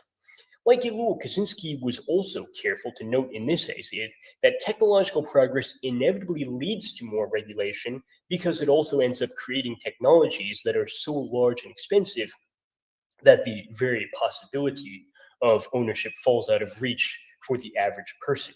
In Tarl Warwick, aka Styx Hexenhammer 666's 2016 book Occult Memetics, he praised the rise of social media for its democratization of expression because whereas not everyone just happens to own their own cable TV company, pretty much everyone does have an account on Twitter, or at least they did back in those days. Well, the reason for this mismatch is that the expenses of running a cable TV network are so absurdly high that CNN fell into crisis in 2020 for only grossing under $1 billion that year. This financial underperformance forced CNN to lay off about 1/4 of their workers by the end of the year and to cancel all of HLN. Now, $1 billion probably sounds like a lot of money to the average worker, but the sheer costs of running a cable news network are so high that $1 billion of revenue represents abysmal failure in a game which, needless to say, you and I could never even hope to be allowed to play. Kaczynski goes on to note, though, that because technological progress is a one-way street where the technologies cannot remain static over time, but have to continue conquering more and more territory. The average individual will always find more and more of his or her environment artificially created, and therefore filled with extensions of the global technological system, which, however covertly, will remain under its control. Now, we might be tempted to think of this expansion of modern technology into our environment in the positive consumerist sense, that our homes will come to be filled with more and more gadgets over time, which actually kind of sounds exciting on the surface level. But Kaczynski is careful to note here that this intrusion really concerns the non-trivial things like what kind of work you'll be allowed to do. You may have noticed that automation continually destroys more and more traditional niches within the economy and social ecosystem, leaving an ever smaller set of options, which are most notable for their lack of freedom and their exploitability by the system. We would be mistaken, however, to blame all of this on human malice because, as Kaczynski says himself, increased complication in new technologies requires increased regulation, because if their unbridled use were allowed, the effect of that would be disastrous for the system as a whole. Falling back on explanations that simply blame human malice also misses the point that the system will never have to do any of this in the name of evil, because it will be far more technically efficient to do all of this in the name of good, in however perverse a sense of the term it might be. Claiming to champion the good will be effective because doing so will lift the burden of responsibility from a tiny elite of super rich oligarchs by instead sharing that responsibility with countless ordinary folks who will enthusiastically join in the movement and devote a considerable amount of their time and energy to fight for what they think is progress. The name for this phenomenon in the year 2023 is pretty obvious. Now we call it the social justice warrior movement. As Kaczynski noted as early as 1971, the problem with a movement which claims to champion the good is that good and evil are inherently ambiguous terms which, in practice, will only ever be narrowly defined to reflect the values of whoever happens to be speaking. Despite appearances to the contrary, good and evil really are not universal terms with one stable meaning which endures over time. Rather, they're more like performatives that publicly express the subjective values of the speaker as though they really were universal, objective, or obvious. In a very real sense, then, the word good functions as a mirror which reflects the self in the guise of some independent and objective content. In an Oedipal sense, the good really is just me, and by extension, the evil is only negatively defined as whatever inhibits me from getting what I want. In falling for the system's neatest trick, then, prominent SJWs like Cenk Uygur of the Young Turks don't realize that it's not just a tiny handful of billionaires who control all of society by pulling the strings from behind the curtain, by paying off politicians to lower their taxes and deregulate their industries. As TYT's one-dimensional caricature of a billionaire conspiracy misses the point that the kind of power which would be effective enough to regulate all of society could never feasibly be held by so tiny a minority of super-rich oligarchs. It would instead require the hard work of millions of more or less ordinary folks. Once again, in a properly Oedipal sense, the viewers of TYT don't realize that the agents of the global technological conspiracy are just they themselves.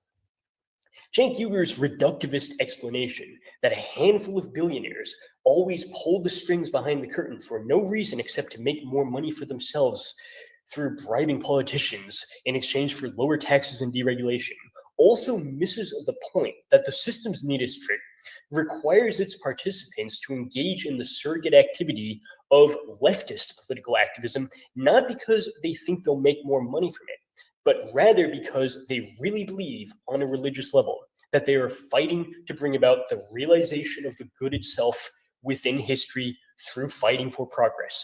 As Kaczynski's discussion of the crypto leftist at the very end of the Unabomber Manifesto made clear, the average American suburbanite can't be motivated only by economic concerns like making more money, because the average American suburbanite already has a higher standard of living than any ancient or medieval emperor, but remains unsatisfied because what they really crave is not more material wealth, but rather to get their freedom back.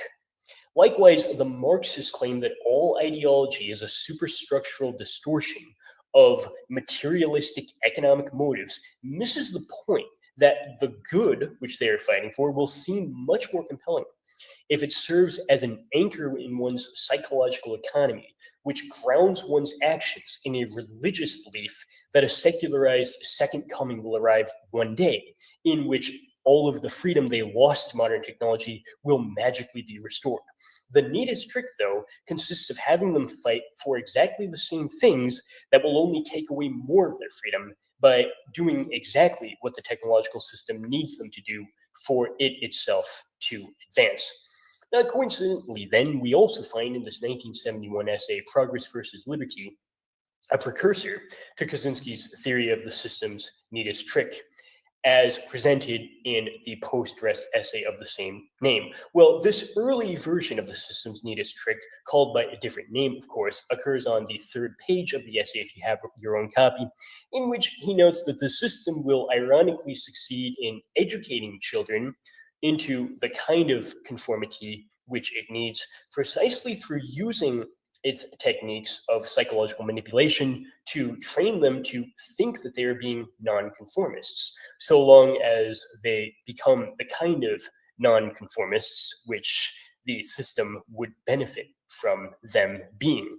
If children learn to nonconform to irrational prejudices of their elders, such as the archaic social fetishisms of race, gender, sexual orientation, etc., this is actually useful for the system as a whole, for it would indeed be a technical problem if only one gender, only one race, or only one sexual orientation were fair game to be incorporated into the global technological system as the kind of workers or consumers which it needs to function. In the system's neatest trick, Kaczynski also noted that the most efficient means of stimulating people to do what the system needs is to make them think that they're rebelling against it.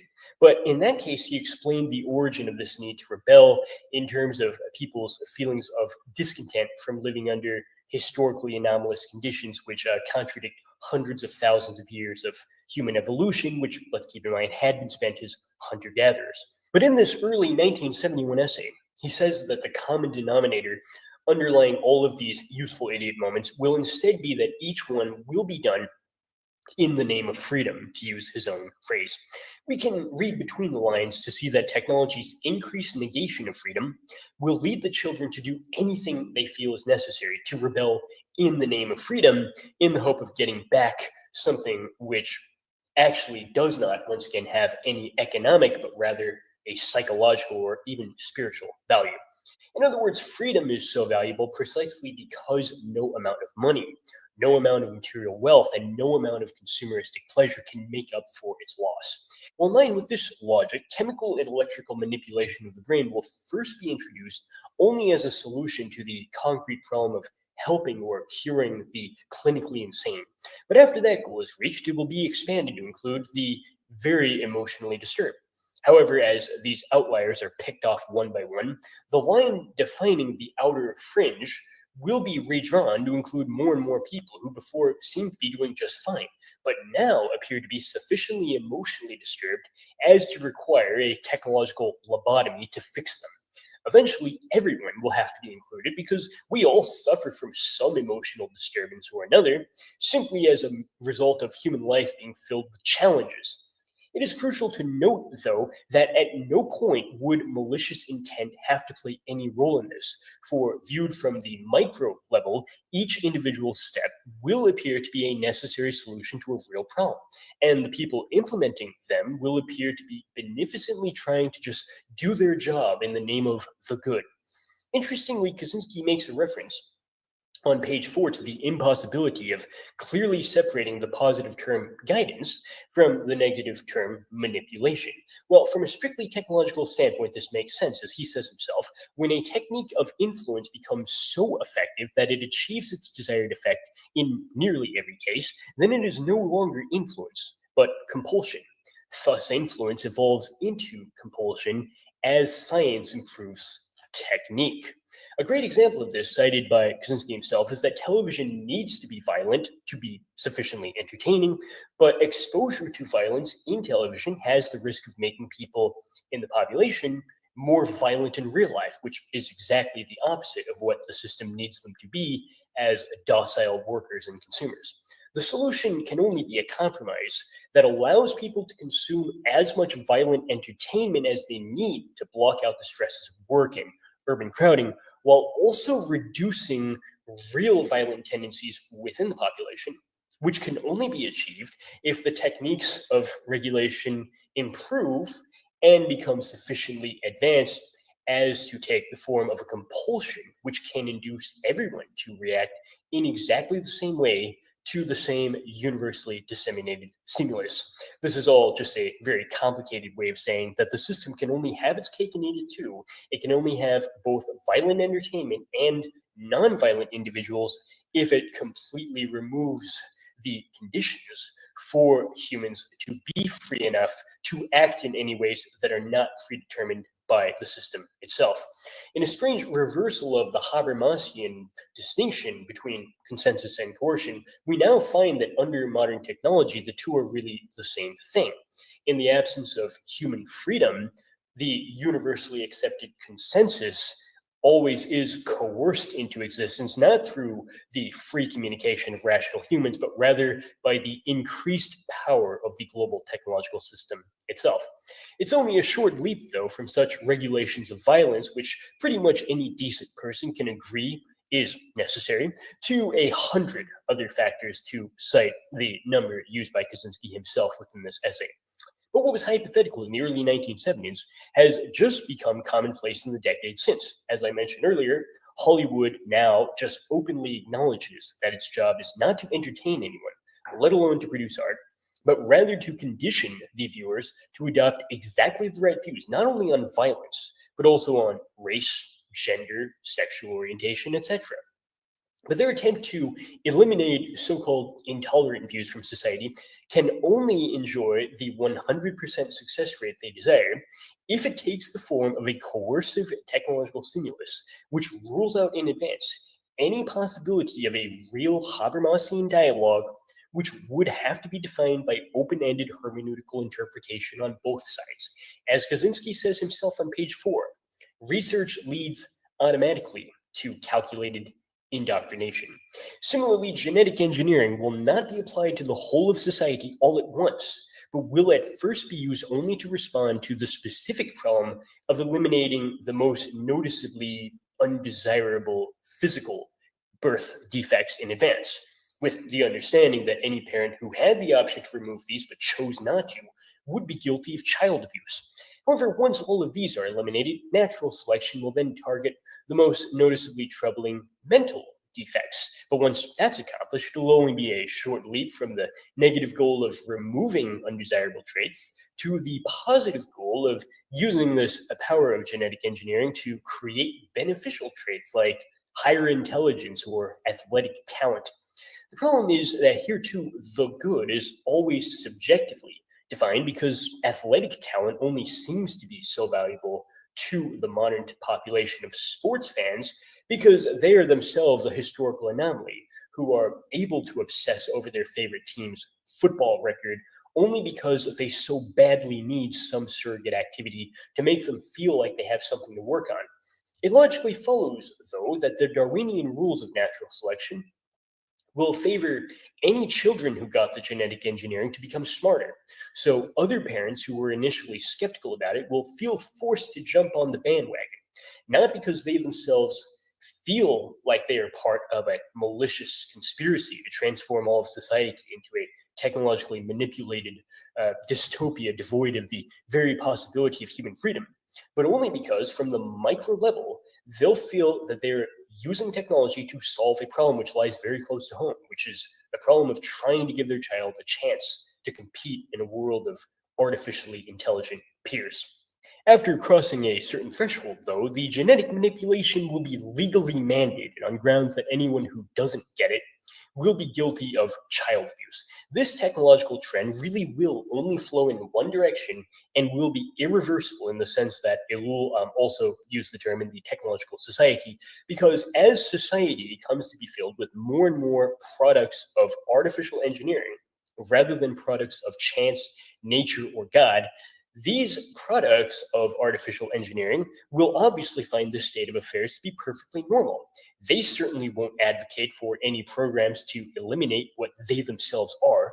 As we remember, once again, the word good really is just, in an edible sense, a euphemism for me.